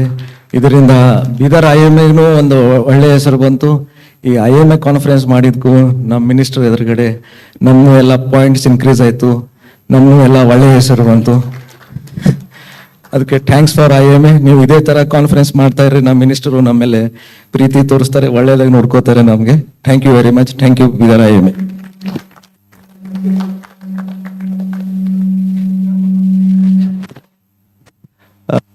Before we conclude our session, it will be injustice if you don't remember, felicitate the people who are the real hard worker behind the success of this conference. Our protocol officer, Dr. Yoganand Reddy sir, and Dr. Madhusudan sir, who have worked very, very much behind the scene. Never they came in front of a stage or anywhere. Whatever problem with the KSB or in organizing the conference, they shared so much of their experiences. Whatever everyone is congratulating us for a smooth conduct of this conference and one of the best conference. These are all the main persons who have from the day one told how and what to be done, whom to call, how many people you should restrict for the stage. Every protocols they have helped us. I wholeheartedly thank Yoganand Reddy sir, and on behalf of the MEDICON 2023,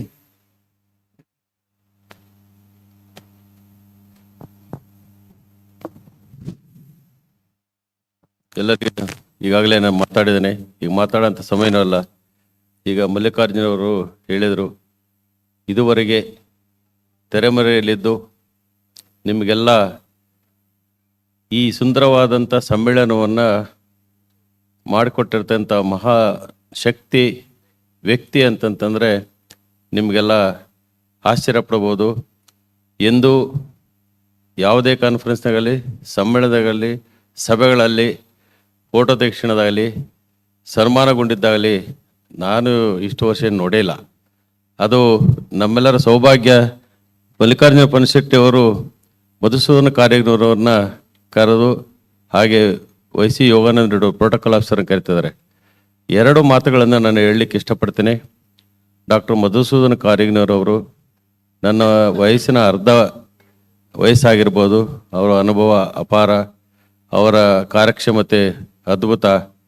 ನಮ್ಮ ಮನಸ್ಸಿನೊಳಗೆ ಏನಿದೆ ಅನ್ನೋದನ್ನು ಗುರುತ ಹಿಡಿದು ನಾನು president elect ಆಗಿನಿಂದ ಇಲ್ಲಿವರೆಗೆ ಸತತವಾಗಿ ದಿನನಿತ್ಯ ನನ್ನನ್ನು ಯಾವ ರೀತಿ ಇಲ್ಲಿ ಮಟ್ಟಕ್ಕೆ ತಂದಿದ್ದಾರೆ ಅಂತಂದರೆ ಅದನ್ನು ಮಾತಿನಲ್ಲಿ ಹೇಳೋಕ್ಕಾಗಲ್ಲ. ಅದನ್ನು ಮಾಡಿ ತೋರಿಸಿದರೆ ಅವರಿಗೆ ನಾನು, ನನ್ನ ಕುಟುಂಬದವರು, ಕುಟುಂಬ ಅಂತಂದರೆ ಭಾರತೀಯ ವೈದ್ಯಕೀಯ ಸಂಘ ನಿಮಗೆ ಅನಂತನಂತವಾಗಿ ಧನ್ಯವಾದಗಳನ್ನು ತಿಳಿಸ್ತೇನೆ.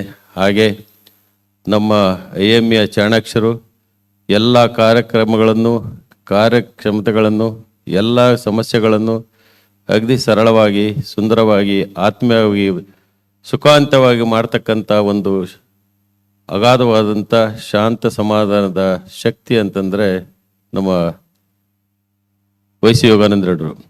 ಅದಕ್ಕೋಸ್ಕರ ಈ ಬೀದರ್ನಲ್ಲಿ ಅವರಿಗೆ ಲೈಫ್ ಟೈಮ್ ಅಚೀವ್ಮೆಂಟನ್ನು ಫಸ್ಟ್ ಟೈಮ್ ನಾವು ಭಾರತೀಯ ವೈದ್ಯಕೀಯ ಸಂಘದಲ್ಲಿ ಆಯೋಜಿಸ್ತಕ್ಕಂಥ ಕೊಡ್ತಕ್ಕಂಥ ಆ ಒಂದು ಅತ್ಯುನ್ನತವಾದಂಥ ಅವಾರ್ಡನ್ನು ಅವ್ರಿಗೆ ಕೊಟ್ಟಿದ್ವಿ. ನಿಜವಾಗ್ಲೂ ಅದು ನಮಗೆಲ್ಲರಿಗೂ, ನಿಮ್ಮೆಲ್ಲರಿಗೂ ಸಂದ ಗೌರವ ಅಂತ ಹೇಳ್ತಾ ಅವರನ್ನು ಈಗ ಕಾರ್ಯ ಕೊಡ್ತೇನೆ. ಒಬ್ಬೊಬ್ಬರು ಮಾಡೋಣ ಪ್ಲೀಸ್, ಇಬ್ಬರು ಕೊಡ್ತೇನೆ. ಇದು ನಿಜವಾಗ್ಲೂ ಇವತ್ತು ನೋಡ್ತಕ್ಕಂಥ ನಮಗೆ ಸಂದ. ಇನ್ನೊಬ್ಬ ವ್ಯಕ್ತಿ ಈಗ ತಾನೇ ಅವರು ಇದ್ರೆ ನಮಗೂ ಭಾಳ ಸಂತೋಷ ಇತ್ತು. ಹೊನ್ನೇಗೌಡರು ಅಂತ ನಮ್ಮೆಲ್ಲರ MEಯ ಶಕ್ತಿ ಬೆನ್ನೆಲುಬಾಗಿರ್ತಕ್ಕಂಥವ್ರು ಮೂವರು ಹಾಗೆ ಸತತವಾಗಿ ಯಾವುದೇ ಸ್ಥಾನಮಾನಗಳು ಇರಲು ಸತೆಗೆ ನಿರಂತರವಾಗಿ ಕೆಲಸ ಮಾಡ್ತಿರ್ತಾರೆ. ಲಕ್ಕೋಳರಿರಲಿ, ಇನ್ನೊಬ್ಬರಿರಲಿ ಅಂಥ ವ್ಯಕ್ತಿತ್ವ ಹೇಳ್ತಕ್ಕಂಥ ಇವ್ರನ್ನ ಈ ಬೀದರ್ನ ನಿಮ್ಮ ಶಾಖೆಯವರು ಅವ್ರನ್ನ ಸನ್ಮಾನ ಮಾಡೋದು ನಿಜವಾದ ಸ್ತುತ್ಯ ಅಂತ ಹೇಳ್ತಾ ಆ ಸನ್ಮಾನಕ್ಕೆ ತಾವು ಸಹಕರಿಸಿದ್ದಕ್ಕೆ ತುಂಬ ಧನ್ಯವಾದಗಳು ಸರ್.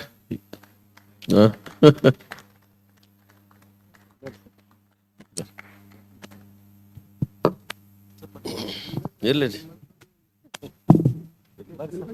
ಸರ್, ನಾವೆಲ್ಲ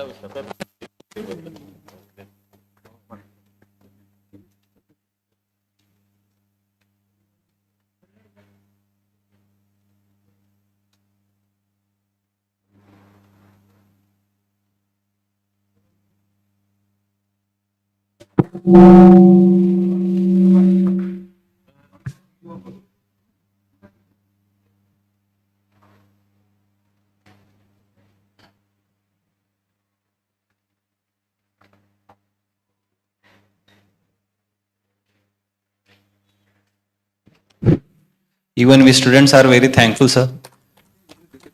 Since last 10 days, sir was on routine video conference with all students who are going to anchor the program, and we students are also fortunate to have Madhusudan sir as our mentor. Thank you so much, sir. Now I request Dr. Amarnath, please come on to the dais, sir, please. Sir ಪೂರ್ಣ ಹೆಸರು ನನಗೆ surname ಗೊತ್ತಾಗ್ಲಿಲ್ಲ. Amaranth amaranth ಸೋಲ್ಪುರಿ ಅವರು, dean director medical. ನಿನ್ನೆ ಶಂಕರ್ ಅವರು ನಮ್ಮ VS. Shankar ಅವ್ರನ್ನ ಕಾಣ್ಲಿಕ್ಕೆ ಅಂತ ಬಂದಿದ್ರು, ಅವತ್ತು ಭೇಟಿ ಆಯ್ತು. Please come sir, please receive some class. Plus ತಗೊಳ್ಳಿ sir, please come on step ಅಂತ.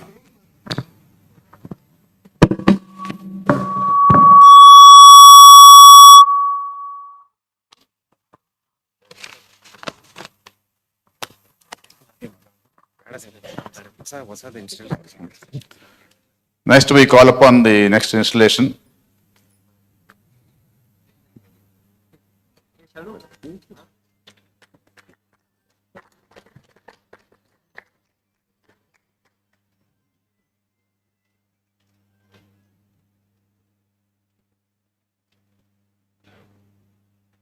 Thank you, sir. Thank you very much.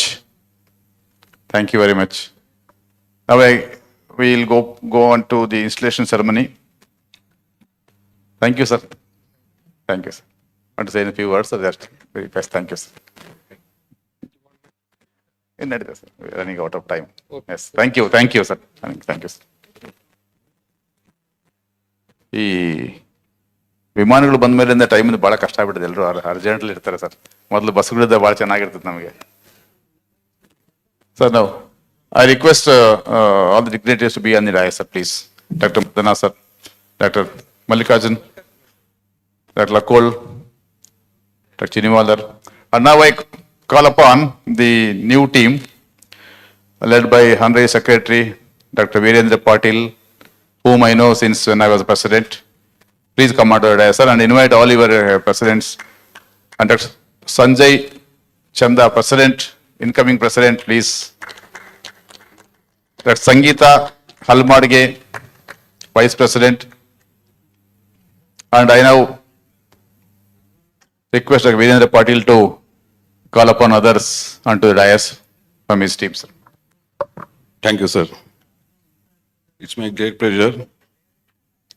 So I now want to call my body for 2023-24.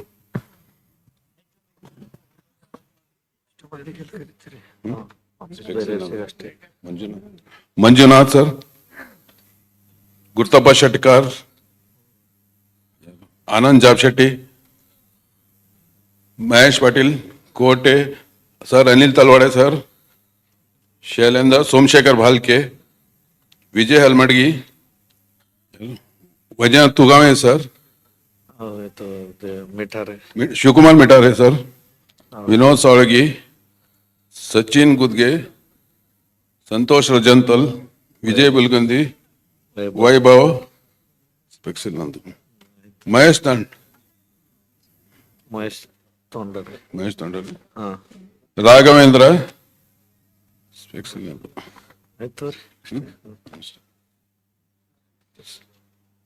Nagaraj Mitra, Rohit, Ranjokar, Satish Magar. So please.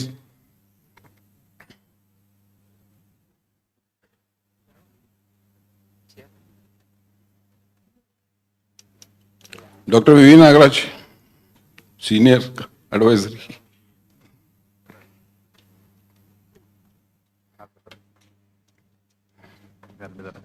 Okay, sir. ಇನ್ನು ಕರಿಬೇಕಾ? ಇಲ್ಲ, ನಾನು ಕೂತ್ಕೊಳ್ತೇನೆ ಮಾತಾಡೋಣ. Sir ಒಂದು chair ಬೇಕು. ಅಲ್ಲಿ ಕೊಡಿ sir, ಒಂದು ಸ್ವಲ್ಪ ಈ ಕಡೆ ತಗೊಳ್ಳಿ. ಅಲ್ಲಿ ಮಲ್ಲಿಕಾರ್ಜುನ್ ಸರ್ ಪಕ್ಕದಲ್ಲಿ ಕೊಡಿ ಸರ್, ಸ್ವಲ್ಪ ಈ ಕಡೆ ತಗೊಳ್ಳಿ. ಚೇರ್ ತಗೊಳ್ಳಿ ಒಂದೆರಡು. ಅದನ್ನ ಯಾಕೆ ಆ ಚೇರ್ಗಳು ಹಾಕಿದಾವಲ್ಲ ಇಲ್ಲಿ? ಏನಿಲ್ಲ. ಜಗಜ್ಯೋತಿ ಬಸವಣ್ಣನವರ ನಾಡಿನಲ್ಲಿ, ಕ್ರಾಂತಿಕಾರಿ ಬಸವಣ್ಣ ನಾಡಿನಲ್ಲಿ ಪ್ರಜಾಪ್ರಭುತ್ವದ ಮೊಟ್ಟ ಮೊದಲ ಕನಸನ್ನು ಹುಟ್ಟುಹಾಕಿದ ನಾಡಿನಲ್ಲಿ ನಾವು ಹೊಸ ಒಂದು ಭಾರತೀಯ ವೈದ್ಯಕೀಯ ಸಂಘದ ಬೀದರ್ ಶಾಖೆಯ ಹೊಸ ಅಧ್ಯಕ್ಷರನ್ನ, ಕಾರ್ಯದರ್ಶಿಗಳನ್ನ ಮತ್ತು ಅವರ ತಂಡವನ್ನ ಇವತ್ತು ಮುಂದಿನ 1 ವರ್ಷಕ್ಕೆ ಆಹ್ವಾನಿಸ್ತಾ ಇದ್ದೀವಿ. ಎಲ್ಲರೂ ಅವರವರೇ ತಮ್ಮ ತಮ್ಮ ಅಧಿಕಾರವನ್ನು ಹಸ್ತಾಂತರಿಸ್ತಾರೆ. ಆದರೆ ಒಂದೇ ಒಂದು ಕಿವಿ ಮಾತು, ಮಹೇಶ್ ತೊಂಡರ್ ಇದ್ದಾರೆ, ಪ್ಲೀಸ್ ಮಹೇಶ್ ತೊಂಡರ್ ಪ್ಲೀಸ್. ಒಂದೇ ಒಂದು ನನ್ನ ಕಿವಿ ಮಾತು, ಇಡೀ ಕರ್ನಾಟಕಕ್ಕಷ್ಟೇ ಅಲ್ಲ, ಇಡೀ ಭಾರತಕ್ಕೆ ಪ್ರಜಾಪ್ರಭುತ್ವದ ಮಹತ್ವವನ್ನು ಹೇಳಿಕೊಟ್ಟ ನೆಲ ಇದು. ನಮ್ಮ ಪ್ರಧಾನಮಂತ್ರಿಗಳು, ಮುಖ್ಯಮಂತ್ರಿಗಳು ತಮ್ಮ ಎಲ್ಲ ಸಂಕಷ್ಟ ಸಮಯದಲ್ಲೂ ಕೂಡ ನೆನೆಸ್ಕೊಳ್ಳೋದು ಬಸವಣ್ಣನವ್ರನ್ನ, ಈ ನಾಡಿನ ನೆಲದ ಗುಣವನ್ನ. ಇದು ನಿಮಗೆಲ್ಲರಿಗೂ ನೆನಪಿರಬೇಕು. ನೀವು ಯಾವುದೇ ಕಾರ್ಯಗಳನ್ನು ಮಾಡಲಿ, ಯಾವುದೇ ನಿರ್ಧಾರಗಳನ್ನು ತೆಗೆದುಕೊಳ್ಳಿ, ಪ್ರಜಾಪ್ರಭುತ್ವದ ಪರಿಧಿಯೊಳಗೆ ನಿಮ್ಮ ನಿರ್ಧಾರಗಳು ಇರ್ತವೆ ಅಂತ ಒಂದೇ ಒಂದು ಆಶಯವನ್ನು ನಿಮಗೆ ಹೇಳ್ಕೊಡ್ತೀನಿ. ನಾನು ಆಶಯವನ್ನು ನಾನು ನಿಮ್ಗೆ ವ್ಯಕ್ತಪಡಿಸ್ತೀನಿ, ಅದನ್ನು ನೀವು ನಡೆಸ್ಕೊಡ್ತೀರಿ ಅಂತ. ಯಾವತ್ತೂ ಕೂಡ ನಾವು ಪ್ರಜಾಪ್ರಭುತ್ವವನ್ನು ಮೀರಿ ನಡಿಬಾರ್ದು. ನಮಗೆ ಅನಿಸಿದ್ದನ್ನು ನಾವು ಹಿಂದೆ ಮಾಡೋದಲ್ಲ, ನಮಗೆ ಅನಿಸಿದ್ದನ್ನು ಎಲ್ಲರೊಂದಿಗೆ ಹಂಚಿಕೊಂಡು ಅದನ್ನು ಇನ್ನಷ್ಟು ಉನ್ನತ ಮಟ್ಟದಲ್ಲಿ ನೆರವೇರಿಸ್ಕೊಳ್ತಕ್ಕಂಥ ಪ್ರಜಾಪ್ರಭುತ್ವದ ಒಂದು ಮಹತ್ವ. ಇಷ್ಟು ಮಾತು ಹೇಳ್ತಾ ಅಧ್ಯಕ್ಷರಾದ ಡಾಕ್ಟರ್ ಮದನ ಅವರು ಹೊಸ ಅಧ್ಯಕ್ಷರಿಗೆ ತಮ್ಮ ಪದವಿಯನ್ನ ಹಸ್ತಾಂತರಿಸಬೇಕು ಅಂತ ಕೇಳ್ಕೊಳ್ತೀನಿ. ಮೊದಲನೇ ಸರಿ ಕೊಡ್ರಿ. ನೂತನ ಅಧ್ಯಕ್ಷರು ಮುಂದೆ ಸ್ಟೇಜ್ ಮುಂದ್ಗಡೆ ಬನ್ನಿ ಸರ್, ದಯವಿಟ್ಟು ಸ್ಟೇಜ್ ಮುಂದ್ಗಡೆ ಬನ್ನಿ. ಅವರೊಂದಿಗೆ ಎಲ್ಲಿಗೂ ಆಯಾಯ ಪದಾಧಿಕಾರಿಗಳು ಜಾಯ್ರಾಗಿ ದಯವಿಟ್ಟು. Mallikarjun Panshettis, incoming secretary doctor Virendra Patil. ಅಧಿಕಾರದ ಹಸ್ತಾಂತರ ಪ್ರಜಾಪ್ರಭುತ್ವದ ಹಸ್ತಾಂತರ ಅಷ್ಟೇ. ಇಲ್ಲಿ ಅಧಿಕಾರ ಮಾತ್ರ ಹಸ್ತಾಂತರ ಆಗೋದಿಲ್ಲ, ಪ್ರಜಾಪ್ರಭುತ್ವ ಗುಣಧರ್ಮಗಳು ಕೂಡ ಹಸ್ತಾಂತರವಾಗ್ತವೆ.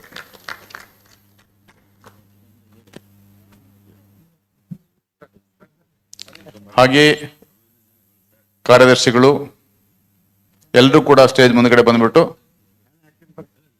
ಹಸ್ತಲಾಗುವುದರ ಮೂಲಕ ತಮ್ಮ ಅಧಿಕಾರವನ್ನ ಹಸ್ತಾಂತರಿಸಬೇಕಂತ ಕೇಳ್ಕೊಳ್ತೀವಿ. ರಾಜ್ಯಾಧ್ಯಕ್ಷರು ಮತ್ತು ಚುನಾಯಿತ ಅಧ್ಯಕ್ಷರು ಅವರೊಂದಿಗೆ ಇನ್ಸ್ಟಾಲೇಷನ್ ಆಫೀಸರ್ ಆಗಿ ಕೆಲಸ ಮಾಡಬೇಕು ದಯವಿಟ್ಟು.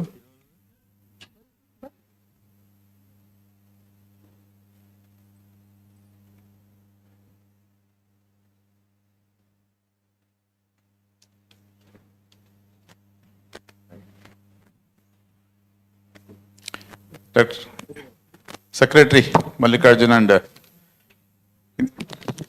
ಏನಿಲ್ಲ, ಹಸ್ತಲಾಘವ ಮಾಡಿಬಿಟ್ಟು ನೀವೊಂದು medallion represents the IMA Bidar branch and which is bestowed upon to the incoming president.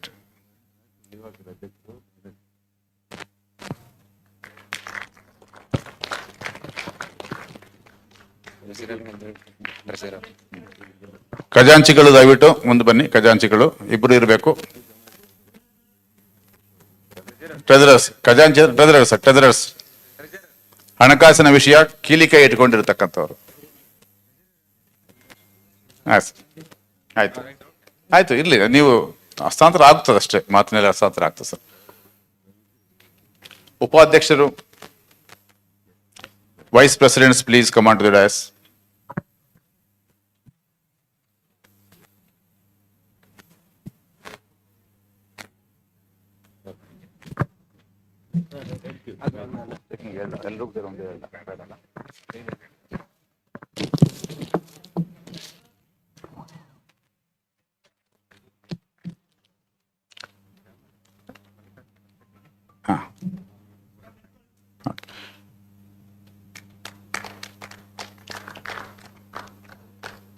ಹಳೆ ಟೀಮಿನ ಪರವಾಗಿ ಡಾಕ್ಟರ್ ಮದನ ಅವರು ಏನಾದ್ರು ಮಾತಾಡಿದ್ರೆ ಮಾತಾಡ್ಬೋದು. ಡಾಕ್ಟರ್ ಮದನ 1 ವರ್ಷದ ಕೆಲಸ ಕಾಸು. ಇನ್ಕಮಿಂಗ್ ಪ್ರೆಸಿಡೆಂಟ್ ಸಂಜಯ್ ಚಂದ್ ಅವರು ಮಾತಾಡ್ತೀರಾ? ನಿಮ್ಮ ಮುಂದಿನ ಏನಾದ್ರು ಎಲ್ಲರಿಗೂ ಫ್ಲವರ್ ಕೊಟ್ಬಿಡಿ. ಇನ್ಕಮಿಂಗ್ ಪ್ರೆಸಿಡೆಂಟ್ ಮಾತಾಡ್ತೀರಾ ಸರ್? ಬನ್ನಿ ಸರ್ ಪ್ಲೀಸ್. ನಿಮ್ಮ ಫ್ಲವರ್ ಕೊಡಿ ಫಸ್ಟ್. ಎಸ್ ಸರ್, ಎಸ್ ಅವ್ರು ನೀವು ಬನ್ನಿ ಸರ್, ನೀವು ಮಾತಾಡ್ತಿರ್ಬೇಕಾದ್ರೆ ಅವ್ರು ಮಾಡ್ತಾರೆ ಸರ್ ಅಷ್ಟೇ.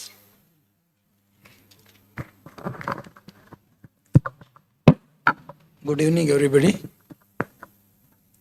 and all the dignitaries sitting on the dais, particularly the state IMA President Dr. Lakol and Dr.-elect President Chinawal sir, and Madhusudan sir, and Yoganand sir, and all the Bidar IMA members, and all the seniors of Bidar IMA who have worked wholeheartedly and for the last 3 months continuously to get this conference to be there and also to make it a success.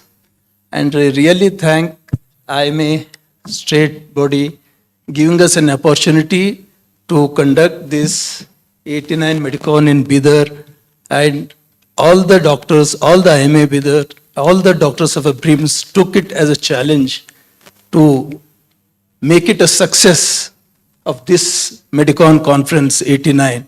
And I think we have reached to almost to a success point. There must be some few hearsay, but I think we have done the best of our capacity. And I really thank all the staff of BRIMS and Director Sir of Bidar, who has, if he wasn't supportive, I think this conference wouldn't have been that much successful as it is been done today. So I really thank wholeheartedly to our Director Sir, Shiv Kumar Sir, for supporting us, not only providing the place and all the supports which is possible in his hand, and I'm really thankful to him. And thanks to all. Thanks to all.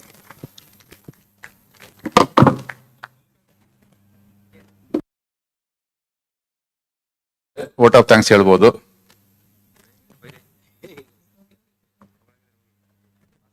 ಮೂರು ದಿವಸ ಸತತವಾಗಿ ಕೆಲಸ ಮಾಡಿದ ಮೇಲೆ physical energy ಅಲ್ಲ, mental energy. Secretary sir, Virendra Patil ಅವ್ರು please ಬನ್ನಿ ಬನ್ನಿ ಬನ್ನಿ ಬನ್ನಿ ಬನ್ನಿ ಬನ್ನಿ ನಿಮ್ಮೊಂದು ಮಾತು ಕೇಳಿದ್ರೆ ಭಾಳ ದಿವಸ ಆಯ್ತು. Thank you, sir. Good evening. And this will be the last part of a function. And I believe who have come from apart from the state, that now onwards, Bidar is in one of the, you can give us many more conferences, and our senior teams, with the help of them, really if not with the guidance of any seniors, this conference is not possible. We have to be, this is the truth of a conference since 3 days, and the state body, they have believed our team. We, you have gone, 3-4 doctors have gone to for demanding. That time, so many Bidar doctors are also in the suspicious that how can the conference to be arranged in the Bidar. But with the help of, and today the result is in front of you, and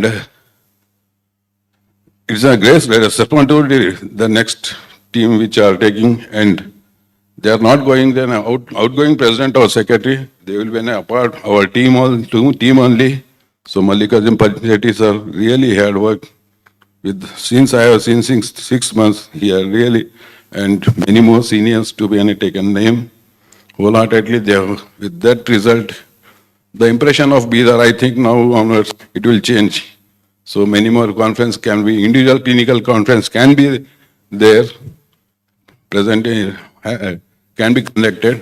So now, as being a secretary, given me a chance to be I wholeheartedly try to be continuing with the same enthusiasm. I will try to continue keep the IMA Bidar to be an active participant with the wholehearted support of your team.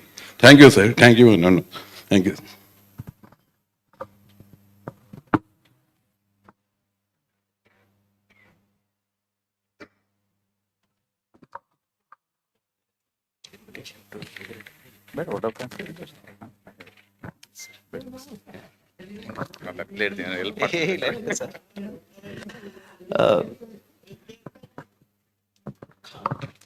Good afternoon, all. Actually, it's too late to give a note of thanks because since last 3 days, everyone is here. Almost everyone is here waiting. Initially, the enthusiasm was such that when the conference will start, how it will start. Now, as the day has come to an end, everyone is on the verge of going back and taking some rest from this hectic schedule of the last 3 days.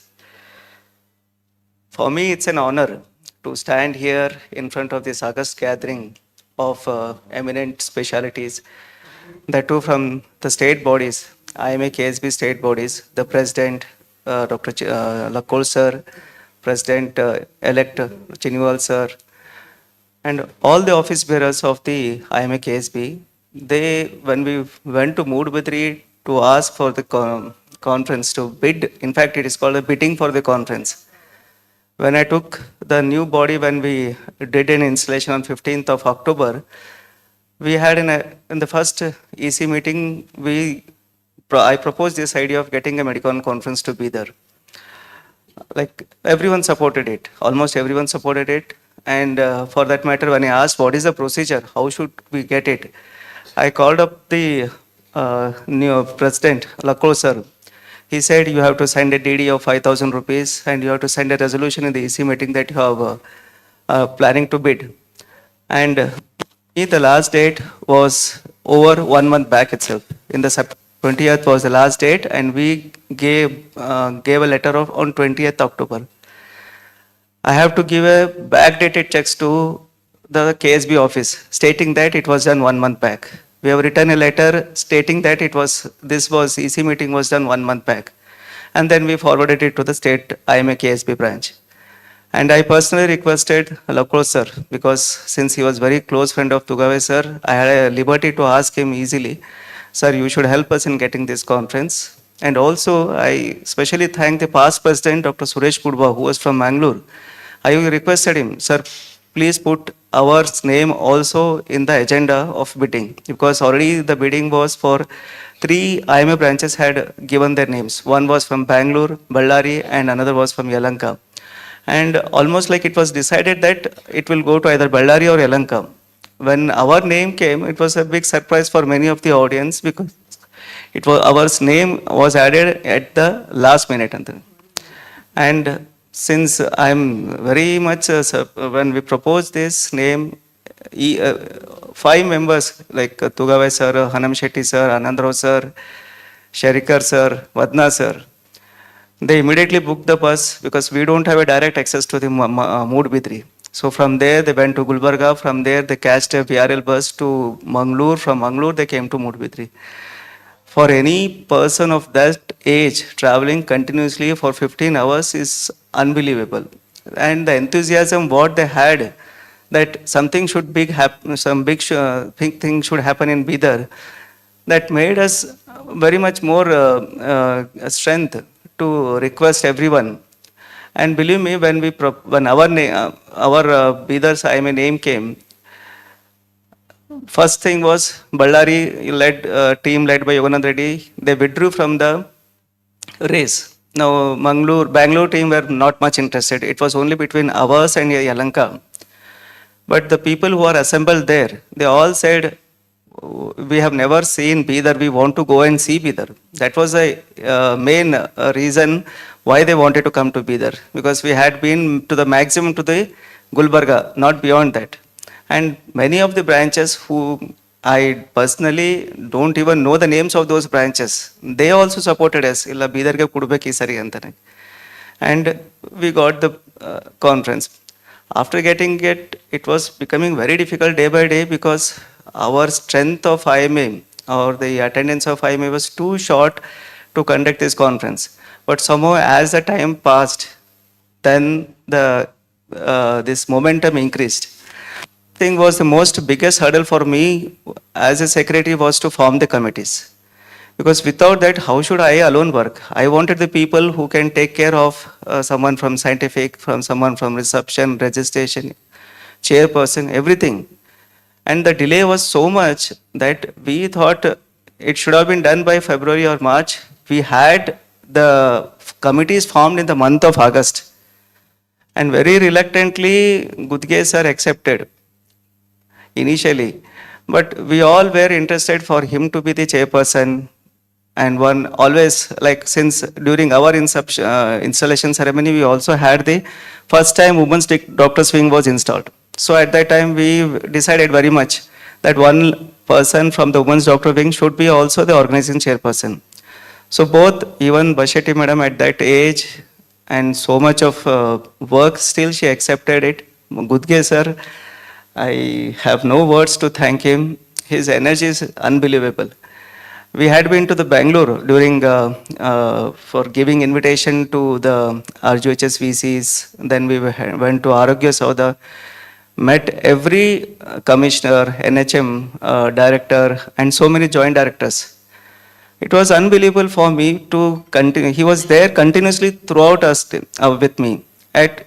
Because he being a diabetic at 1 o'clock, definitely sir wants something. And we came to know that how difficult it is for a person of that age to roam around like this in a city like Bangalore. And on that day, whole Bangalore was on strike. We didn't have a vehicle to move around. Gudge sir somehow arranged a day before, and with his vehicle, we had been to Rajiv Gandhi VC.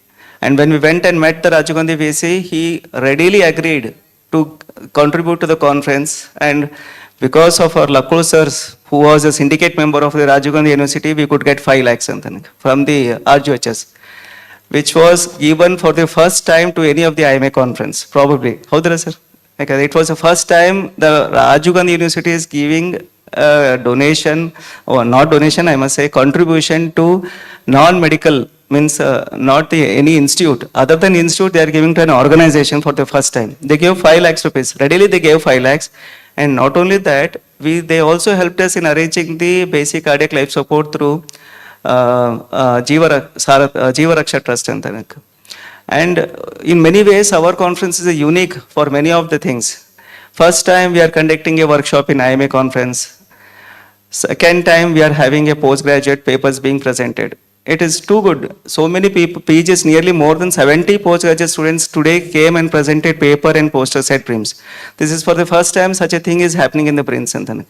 Though we have a medical college in 17 years, we ourselves don't have a postgrad state. But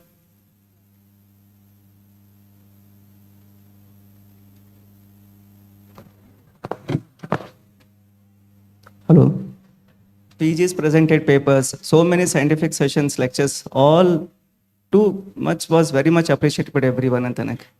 I had to repeatedly request Shantala Kojilge madam to accept this, to be the chairperson, because I asked many other people, but she was the only thing, madam, I felt she could do justice to that post. And after repeatedly discussion, she agreed.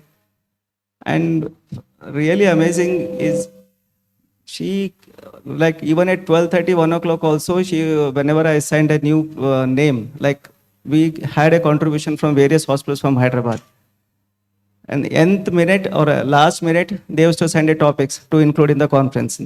That was so difficult, how to adjust the time. Even then, madam somehow managed with the help of Ravikant and even Shweta madam, even Sumant, all helped in arranging this scientific feast. It was very much appreciated, because IMA is the only conference where you can get a topic of wide range of topics. You can get from the all the specialties, almost all specialties we have covered, be it an OBG, pediatrics, medicine. We had even geriatric medicine was included, because now the population of geriatric in India is almost nearly 35 to 40%. So we specifically requested the geriatric people to include that topic. We had urology, our own urologist of Bidar. They all readily accepted, and they had a very good discussion on panel discussion. So this is all because of continuous interaction and continuous requesting everyone to come and talk.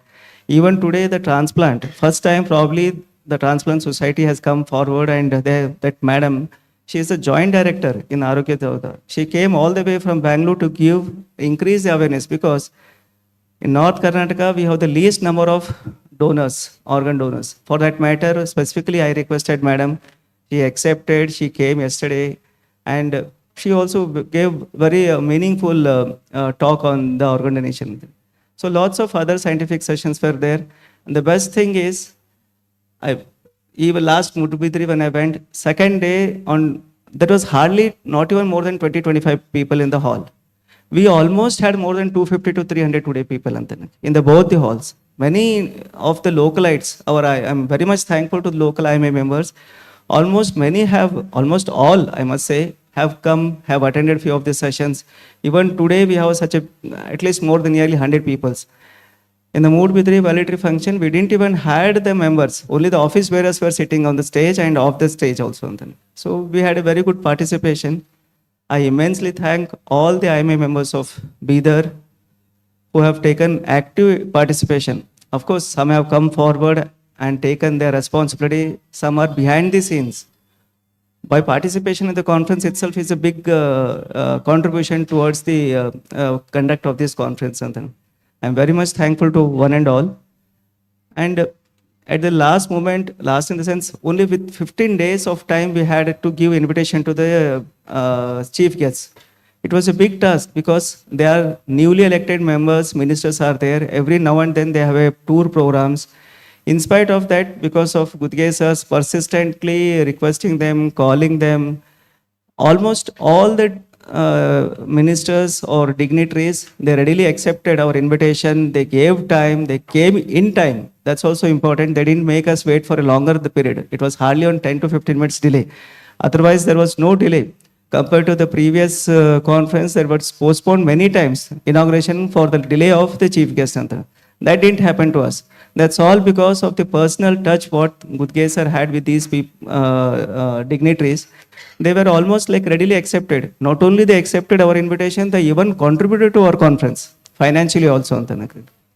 And this is all because Gudge sir, Hanam Shetty sir, and all these Anand Rao sir, and Maksud Chanda sir, I should not forget his name.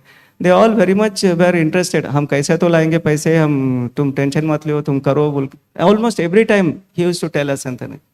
So these are not the only things for making a big conference. Their time and dedication.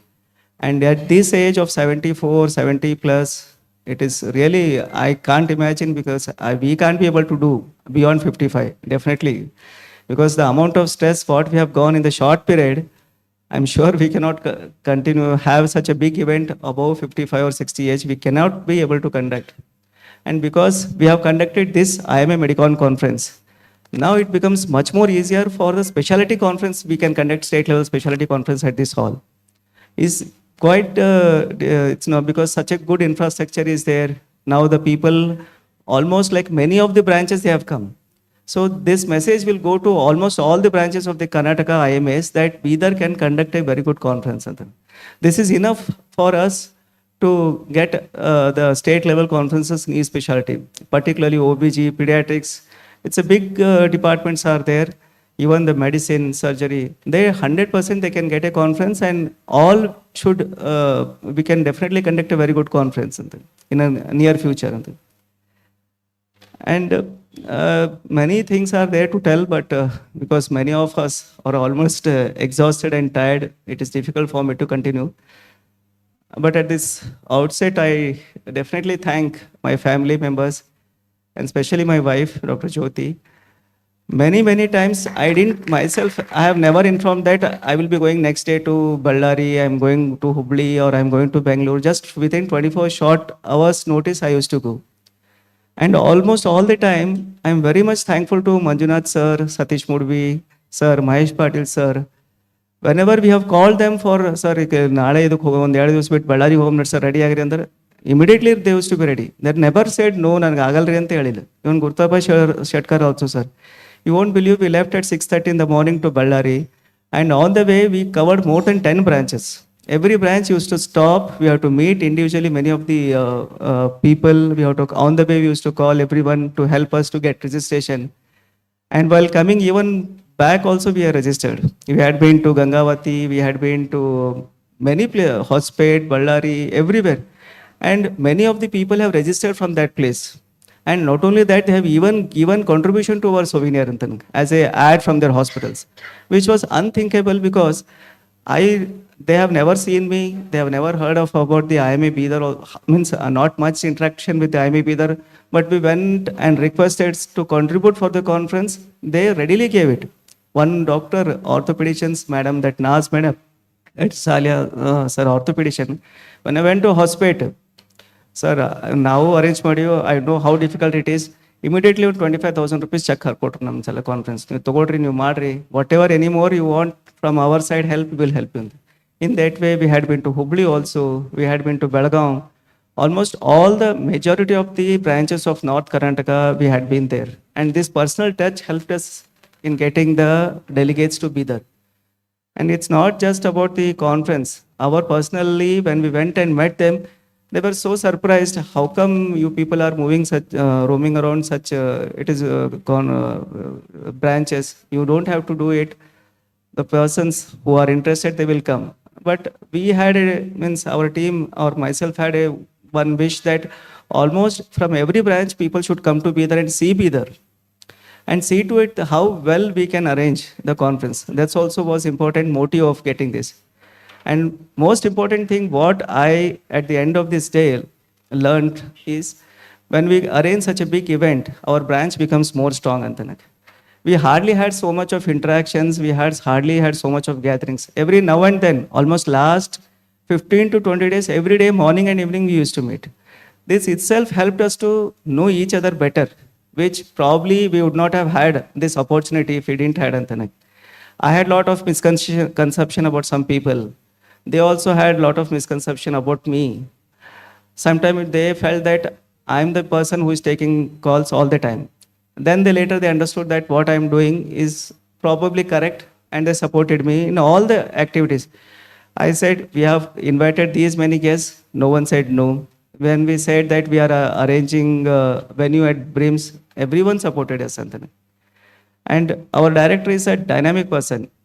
People tell anything about him, we as a Brims and many of us, we don't bother much. Because he is a person who can stand, when he stands here, everything will be in order. Unbelievably, last 15 days, you won't believe, morning 6:37, the class 4 group D workers used to come, sir. Munjani 7 ಗಂಟೆಗೆ ಬಂದು cleaning ಮಾಡ್ತಿರೋರು last 3 to 4 days na group D workers. Just because our sir ಹೇಳ್ತಿದ್ರು ಹಿಂಗೆ ಬರಬೇಕು ಮಾಡಬೇಕು ಹೋಗ್ಬೇಕಂತನಕ. Continuously ಈ audio, this such a big auditorium is there, the audio visual system, the engineers have come from Chennai, this is built by them. They were 3 days continuously, those engineers were here to make sure that not a single glitch happens during the conference, Anthony. And our electricians, our Dilip and his team, they made sure that they were almost, one person was almost standing every time in front of the generator. Current hodre immediately chalu madlakantanagree. Lift persons were also there. No time with, I don't know anyone has used lift so many times in the last 3 days in the Brims compared to in the last 15 years. Anthony. They were there here. Lift technicians were also there, Anthony. So everyone helped us because this is not the first time what we are having. And we had an amazing team from the event management people, Prajwal and his team, Antanaka. We had hired initially we had another team of event people. And their cooperation and their, it was not that up to the mark. So in the last 15-20 days only, we had the new team of event management. And they lived up to their promise. Sir, you ain't worry about it, we will do it. And flawlessly, this LED screen was arranged. Every presentation was loaded on the desk. Everyone's surprised. They didn't have a preview room to check whether it is correct or not. The moment they check it, everything is there in order. So that a fantastic team, Prajwal. Thanks a lot. You and your team were very good, Antanak, in organizing and helping us, Antanak. And not only that, they also helped in arranging the stalls, Antanak. Such a beautiful, it was looking, all the stall was looking very good, Antanak. We never had something of that sort in the Brims or even in the Bidar in the last many years. Such a good arrangement was done. Thank you a lot, Anthony. I don't take much time. I think we should all do some felicitation to the workers who have really worked hard day and night to arrange this conference. So first I would like, actually I wanted to call Somnath Patil sir for donating this. I have called him twice, he said he will come, but sir, because he has generously, when the seniors asked them to contribute something to the conference, he readily came forward and said, "Nan bag ಮಾಡ್ಕೊಡ್ತೀನಿ jute bags ಅಂತ." And within short period, he has done that. And some of us never felt that we should be giving much more better bag. So within 24 hours, our Mitare sir, Shukmar Mitare sir and Mahesh Patil, they arranged these delegate kits from Delhi. It came by cargo, air cargo antanak. We had to pay some more money for the transportation of the cargo. Everyone liked the bags. They were very happy. And definitely of course, what once our Sharikar sir told, what is there in the bag, ರೀ ಒಳಗೇನು ಕುಳ್ಳಚ್ಚು moment ನೋಡ್ಬೇಕು ನೀವು ಅಂತನಕ. Of course ಆ ಬಿದ್ರಿ works ಬಗ್ಗೆನೂ ಎಷ್ಟು ಹೇಳಿದ್ರು ಕಡಿಮೆನೇ ಇದೆ. Gurunath Kollur sir ಅಂತೂ ಅವತ್ತು ದಿವಸ so much he was happy to receive us. ನಾವು ಹೋದ್ರ ಅವ್ರ ಬಳಿ, ನೀವು ಇಲ್ಲಿಗೆ ಯಾಕೆ ಬಂದ್ರಿ, ನಾವೇ ನಿಮ್ಮ ತನಕ ಬಂದು ಕೊಡ್ತಿದ್ವಲ್ಲ ಅಂತಂದ್ರು ಅವರು. ಆ್ಯಂಡ್ ಆಲ್ಸೋ ಎಲ್ಲರಿಗೂ ಫೆಲಿಸಿಟೇಟ್ ಮಾಡಿದ್ರು ಅವರು. ಫೆಲಿಸಿಟೇಷನ್ ಮಾಡೋದಲ್ದೇನೆ he lived up to his promise, ನೀವು ಎಷ್ಟು ಬೇಕಷ್ಟು ತೊಗೊಳ್ರಿ ಅಂತಂದ್ರೆ. ನಾವು ಎಷ್ಟು ಆರ್ಡರ್ ಕೊಟ್ಟಿದ್ದೇವೆ ಅಷ್ಟು ಮೊಮೆಂಟಸ್ ಬಂದವು ಅಂತ ಹೇಳ್ರಿ. And we definitely very much thankful to sir ಈಗ ಅಂತೇಳಿ. ಬಿಕಾಸ್ ಅವ್ರಲಿಂದ ಏನಾಯಿತು, ಇವತ್ತು ಇಷ್ಟೊಂದು ಜನ ಬೀದರ್, ಔಟ್ಸೈಡ್ ದಿ ಬೀದರ್ಗೆ ನಮ್ಮ ಬಿದ್ರಿ ವರ್ಕ್ಸ್ ನೋಡಿ, ಬಟ್ ಹೊರಗಿನವ್ರಿಗೆ ಏನಿತ್ತು ಬಿದ್ರಿ ವರ್ಕ್ಸ್ ಬಗ್ಗೆ ಭಾಳಷ್ಟು ಅರಿವಾಯಿತು. ಇದಂಥದ್ದೊಂದು ಆರ್ಟ್ ಇದೆ ಬೀದರ್ನಲ್ಲಿ ಅಂತ ಅನ್ನೋದು. So I would like to call ಇವ ದಿಲೀಪ್. ಬಂದಿರಿ ದಿಲೀಪ್, ಬರ್ರಿ. ಹಿಂಗೆ ಯಾವಾಗ ಕರೆದ್ರೂ ಕೈ ಎತ್ತೋದು ರೆಡಿ ಇರ್ತದೆ ಅಂತನಕ್ಕೆ, ನಮ್ಮ ಕರೆದೋಗಂತನಕ್ಕೆ. ಸರ್ ಏನು ಪ್ರಾಬ್ಲಮ್ ಇದ್ರೂ ಬಂದಾನಂತೇಳಿ. He has helped us a lot ಅಂತೇಳಿ. ಸೊ ಒಂದು ಸ್ಮಾಲ್ ಫೆಲಿಸಿಟೇಷನ್. ಮತ್ತೆ ಯಾರು ದಿಲೀಪ್ ನಿಮ್ಮ ಸರಿ ಬರ್ರಿ ಕರಿ ಬರ್ರಿ. ನಮ್ಮ ಗುದ್ಗೆ ಸರ್, ಡೈರೆಕ್ಟರ್ ಸರ್ ಎಲ್ಲ ಹೋಗ್ಯಾರ ಈಗೆಲ್ಲ. ಬರ್ರಿ ಸರ್, ಬರ್ರಿ ನಿಮ್ಲಿಂದೇ ಫೆಲಿಸಿಟೇಷನ್ ಆಗಿಟ್ರಿ. ಹಾಂ ಕೆಳಗೆ ಹೋಗಿ ಸರ್.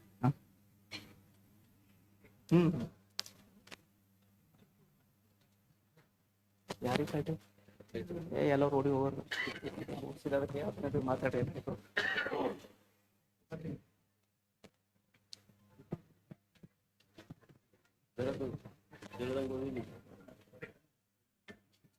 ಹಾಂ ಅವ್ರಿಂದ ಮಾಡ್ಸೋಣ.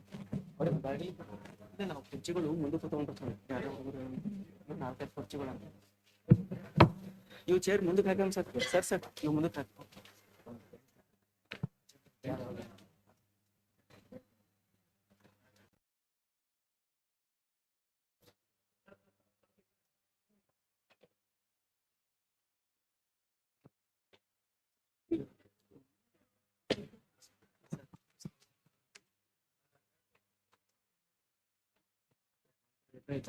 ಇದು ಮಾಡ್ಬೇಕು ಸರ್, ನಾವು ಮರಿಬೇಕು ಅಂತ.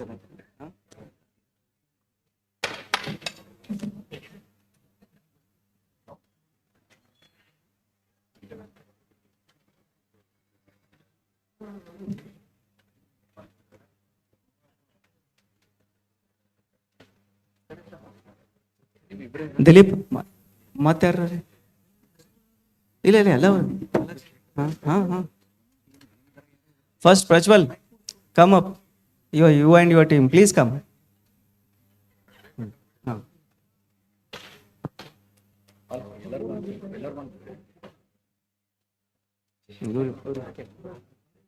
ಯಾರ ಲೈನ್ದಾಗ ಹೇಳ್ಕೋತ. ಸೆಕ್ಯೂರಿಟಿ ಟೀಮ್ ಬಾಲಾಜಿ, ನಿಮ್ದು ಯಾರ ನಿಮ್ಮ ಸರಿ? ಮತ್ತೆ ನಿಮ್ಮ ಗ್ರೂಪ್ ಟಿ ಸೂಪರ್ವೈಸರ್ಸ್ ರಾಜು, ರವಿ, ಪ್ರಭು, ರಮೇಶ್, ಸ್ವಾಮಿ.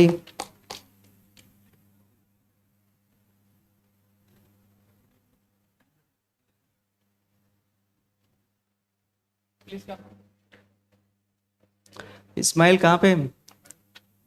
इस्माइल, आಮೇಲೆ ಲೋಕೇಶ್ ಅಂಡ್ ಇಸ್ ಟೀಮ್ ಬರ್ರಿ.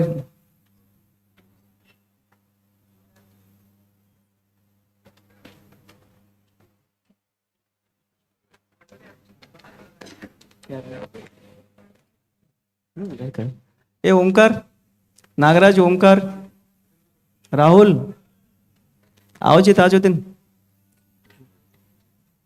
ಯಾರು ನಂಗೆ ಗೊತ್ತಿಲ್ಲ, ಕೇಳ್ರಿ. ಸಂತೋಷ್ ಎಲ್ಲಿ? UG/PG section Santosh.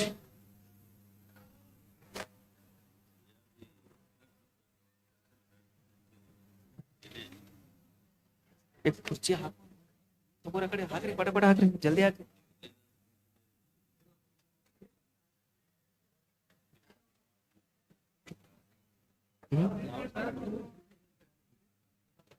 ಹಾಕ್ರ ಜಲ್ದಿ ಹಾಕ್ರ ಸಂತೋಷ್ ಬರ್ರಿ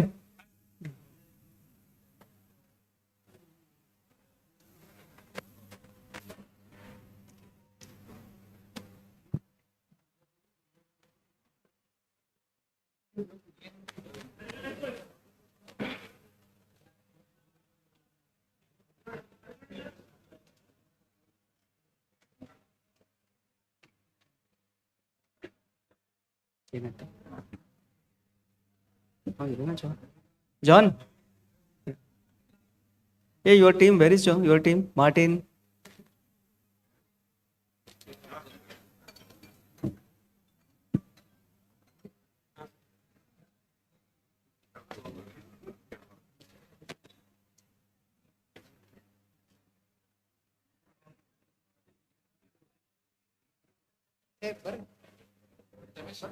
Really? Martin ಇದೆ ಹೌದಾ ಆಯ್ತಾಯ್ತು you collect from hours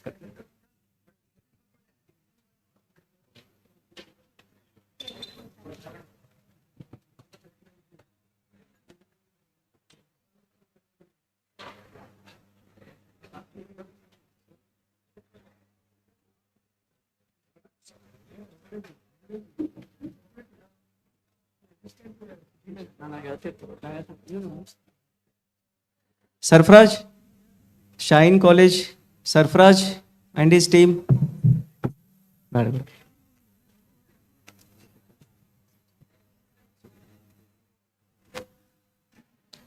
Sarfaraz कहाँ है जी आपकी टीम? हाँ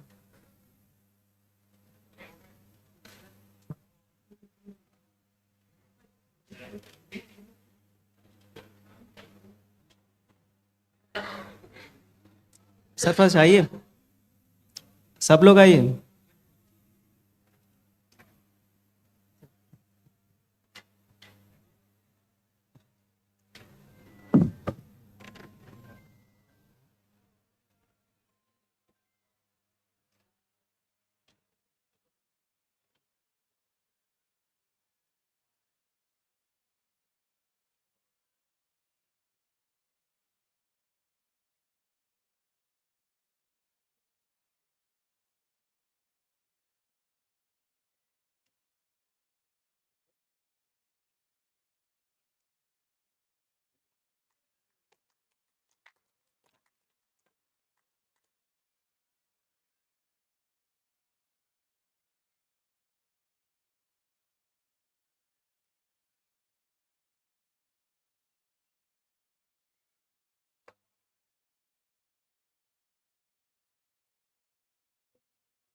ಮಾಡಿ ಬಂದಿ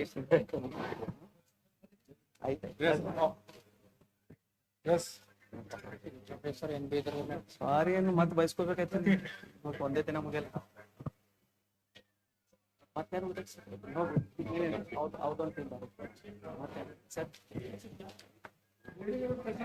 ಅವ್ರಿಗೆ ಅದೇ ಕರಿಲಕ್ಕೆ ಹೇಳಿ ನಾವು ಹೊರಗಡೆ ಅಂತ ಅವ್ರದ್ದು ಯಾರು ಸೂಪರ್ವೈಸರ್ ಯಾರು ಅಥವಾ ಹೊರಗೆ ಯಾರು ನಿಂತಾರೆ ಎಲ್ಲರಿಗೂ ಬಾಲತ್ತೀನಿ ಆಯಮಗಳೇ ಇಲ್ಲ ಇಲ್ಲ ಅವ್ರದೊಂದು ಟೀಮ್ ಅದ ಪೂರಾ ಟೀಮ್ ಅವ್ರು ಒಂದೇ ಸರಿ ಫೋಟೋ ತೆಗೆಯ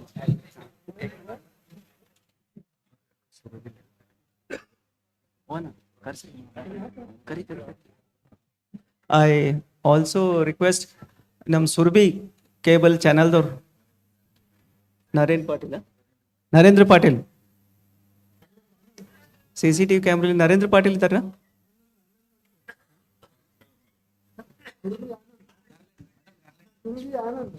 ಆನಂದ್ ಅದೇನು ಸರ್ ಆನಂದ್ ಅಂತಿದ್ದಾರೆ ಸುರ್ಬಿಲಿಂದ ಒಂದೇ ನೀ ಯಾರು ಹಾಂ CCR ನ್ಯೂಸ್ ಆಯ್ತು ನಿಂತ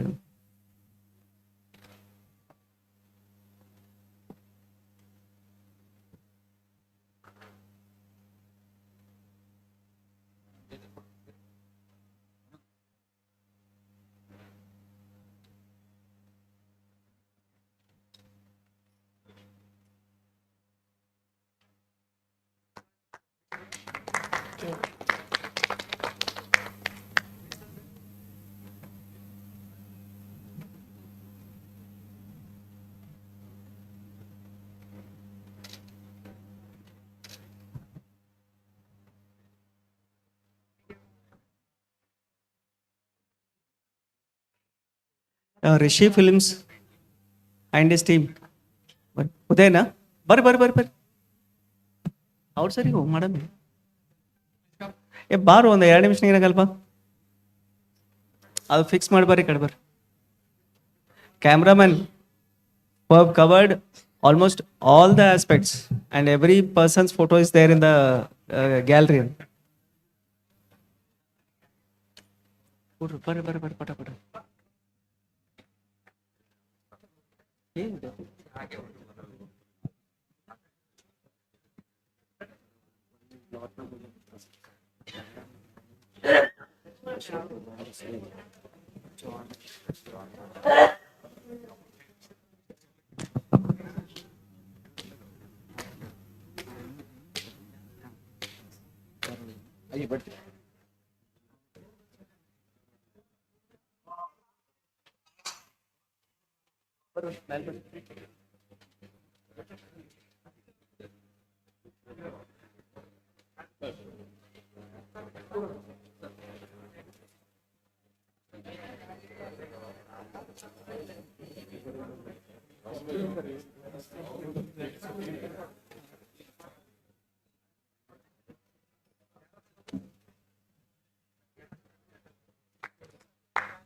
ಇಲ್ಲ ಏನಂತ ಸರ್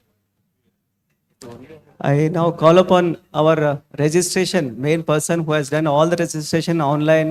ನಮ್ದು ಏನೇದು ಫುಡ್ ಟೈಮ್ನಲ್ಲಿ ಬಾರ್ ಕೋಡಿಂಗ್ ಮಾಡೋದಾಗ್ಲಿ ಎಲ್ಲರಿಗೆ tax batches everything it was done by keystone is an event managing ಇವ್ರು ಸರ್ ಇವ್ರು ಜಾನ್ ಅಂತಿದ್ದಾರೆ ಜಾನ್ ಪ್ಲೀಸ್ ಇಲ್ಲ ಜಾನ್ ಮಾರ್ಟಿನ್ ಇಲ್ಲ ಜಾನ್ ಇದೆ ಅಂತ continuously from the day 1 online registration all was done by him ಅಂತ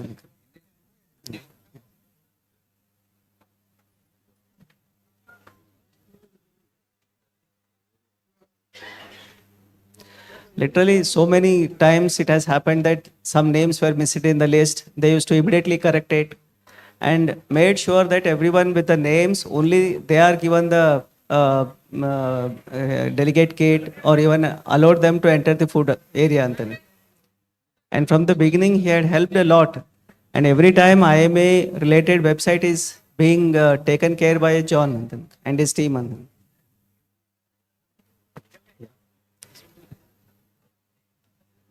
Now I call upon IMA, ನಮ್ದು Bengaluru office KSB office bearers Ashwath ಬರ್ರಿ ವೆಂಕಟೇಶ್ ಅಲ್ಲಿ ನಿಮ್ದು ಎಲ್ಲರಿಗೆ ಕರೀರಿ ಅಶ್ವಥ್ ರವಿಕಿರಣ್ ಇಲ್ಲಿ ದಾಮೋದರ್ ರವಿಕಿರಣ್ ವೆಂಕಟೇಶ್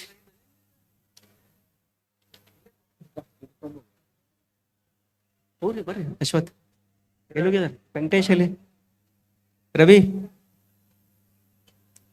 ವೆಂಕಟೇಶ್ ಇಲ್ಲ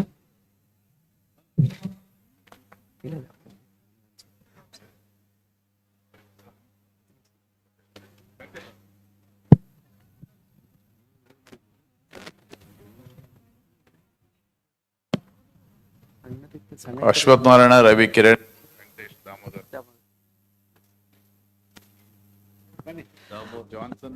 and this team yes sir and this team is there with the IMA KSB since many years. Venkatesh, the driver for the president's car of IMA KSB, every towns, every lane he knows. Sir, ಏನು ಹೇಳೋದು ಬೇಕಾ ಇಲ್ಲ ಬೀದರ್ನಲ್ಲಿ ಬರ್ಬೇಕಂದ್ರೆ whenever he comes to Bidar, he knows every place. ಅವನು IMA ಎಲ್ಲಿದೆ ಗೊತ್ತು ಅವನಿಗೆ, ಯಾರ ಮನೆ ಎಲ್ಲಿದೆ ಗೊತ್ತಾ, ಈವನ್ ಬೀದರ್ ಈ ಥರ 145 branches of ಕರ್ನಾಟಕದ every place he knows ಅಂತಾನೆ ವೆಂಕಟೇಶ್ and his team ಅಂತಾನೆ. And your Ashwath Narayan and Ravi Kiran, they look after the IT departments in IMA KSB. Indian Medical Association, IMA KSB, we have one 20,000-30,000 delegates members here, sir. But your Ibre main office the Kelsa Mador Ibre Ravi Kiran and Ashwath Narayan and Damodar. Last many years, so much dedicated are there. ಇವ್ರು ಇನ್ನ ಎಷ್ಟೋ opportunities ಬಂದ್ರು ಯಾರು ತಮ್ಮ ಜಾಗ ಬಿಟ್ಟು ಹೋಗಿಲ್ಲ, ಅಲ್ಲೇ ಅವ್ರು ಅಂತ ಕಂಟಿನ್ಯೂಸ್ಲಿ ಹೋಗ್ತಾರೆ. Any time if you go to the Bangalore IMA building, ನಿಮ್ಗೆ ಹೆಸರು ನೆನಪು ಮಾಡಿಸಿ ಹೆಸರಿನ ಕರೀತಾರೆ, ಓ ನೀವು ಬೀದರ್ದವ್ರು ಇರ್ತಿರಲ್ಲ ಸರ್ ಅಂತ. ಸೋ ಮಚ್ ಆಫ್ ರಿಮೆಂಬರೆನ್ಸ್ ಅಂತ ಹೇಳಿ. ಹಾಂ ಆಯ್ತು ಸರ್.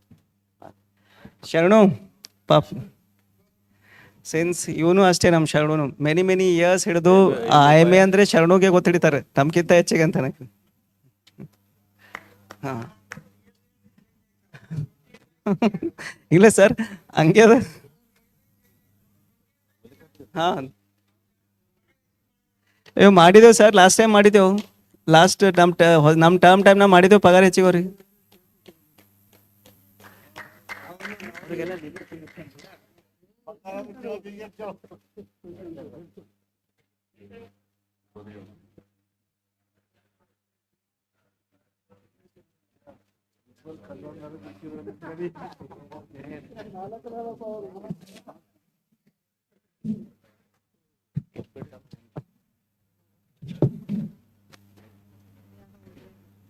ನಮ್ಮ ಆಂಕರ್ಸ್ ಎಲ್ಲ ಹುಡುಗರಿಗೆ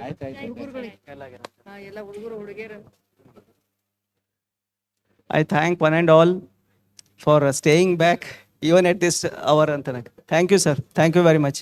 ಏನು ಸರ್? ಇಲ್ಲ ಆಲ್ಮೋಸ್ಟ್ ಆಯಿತು. Any one missed out please come forward.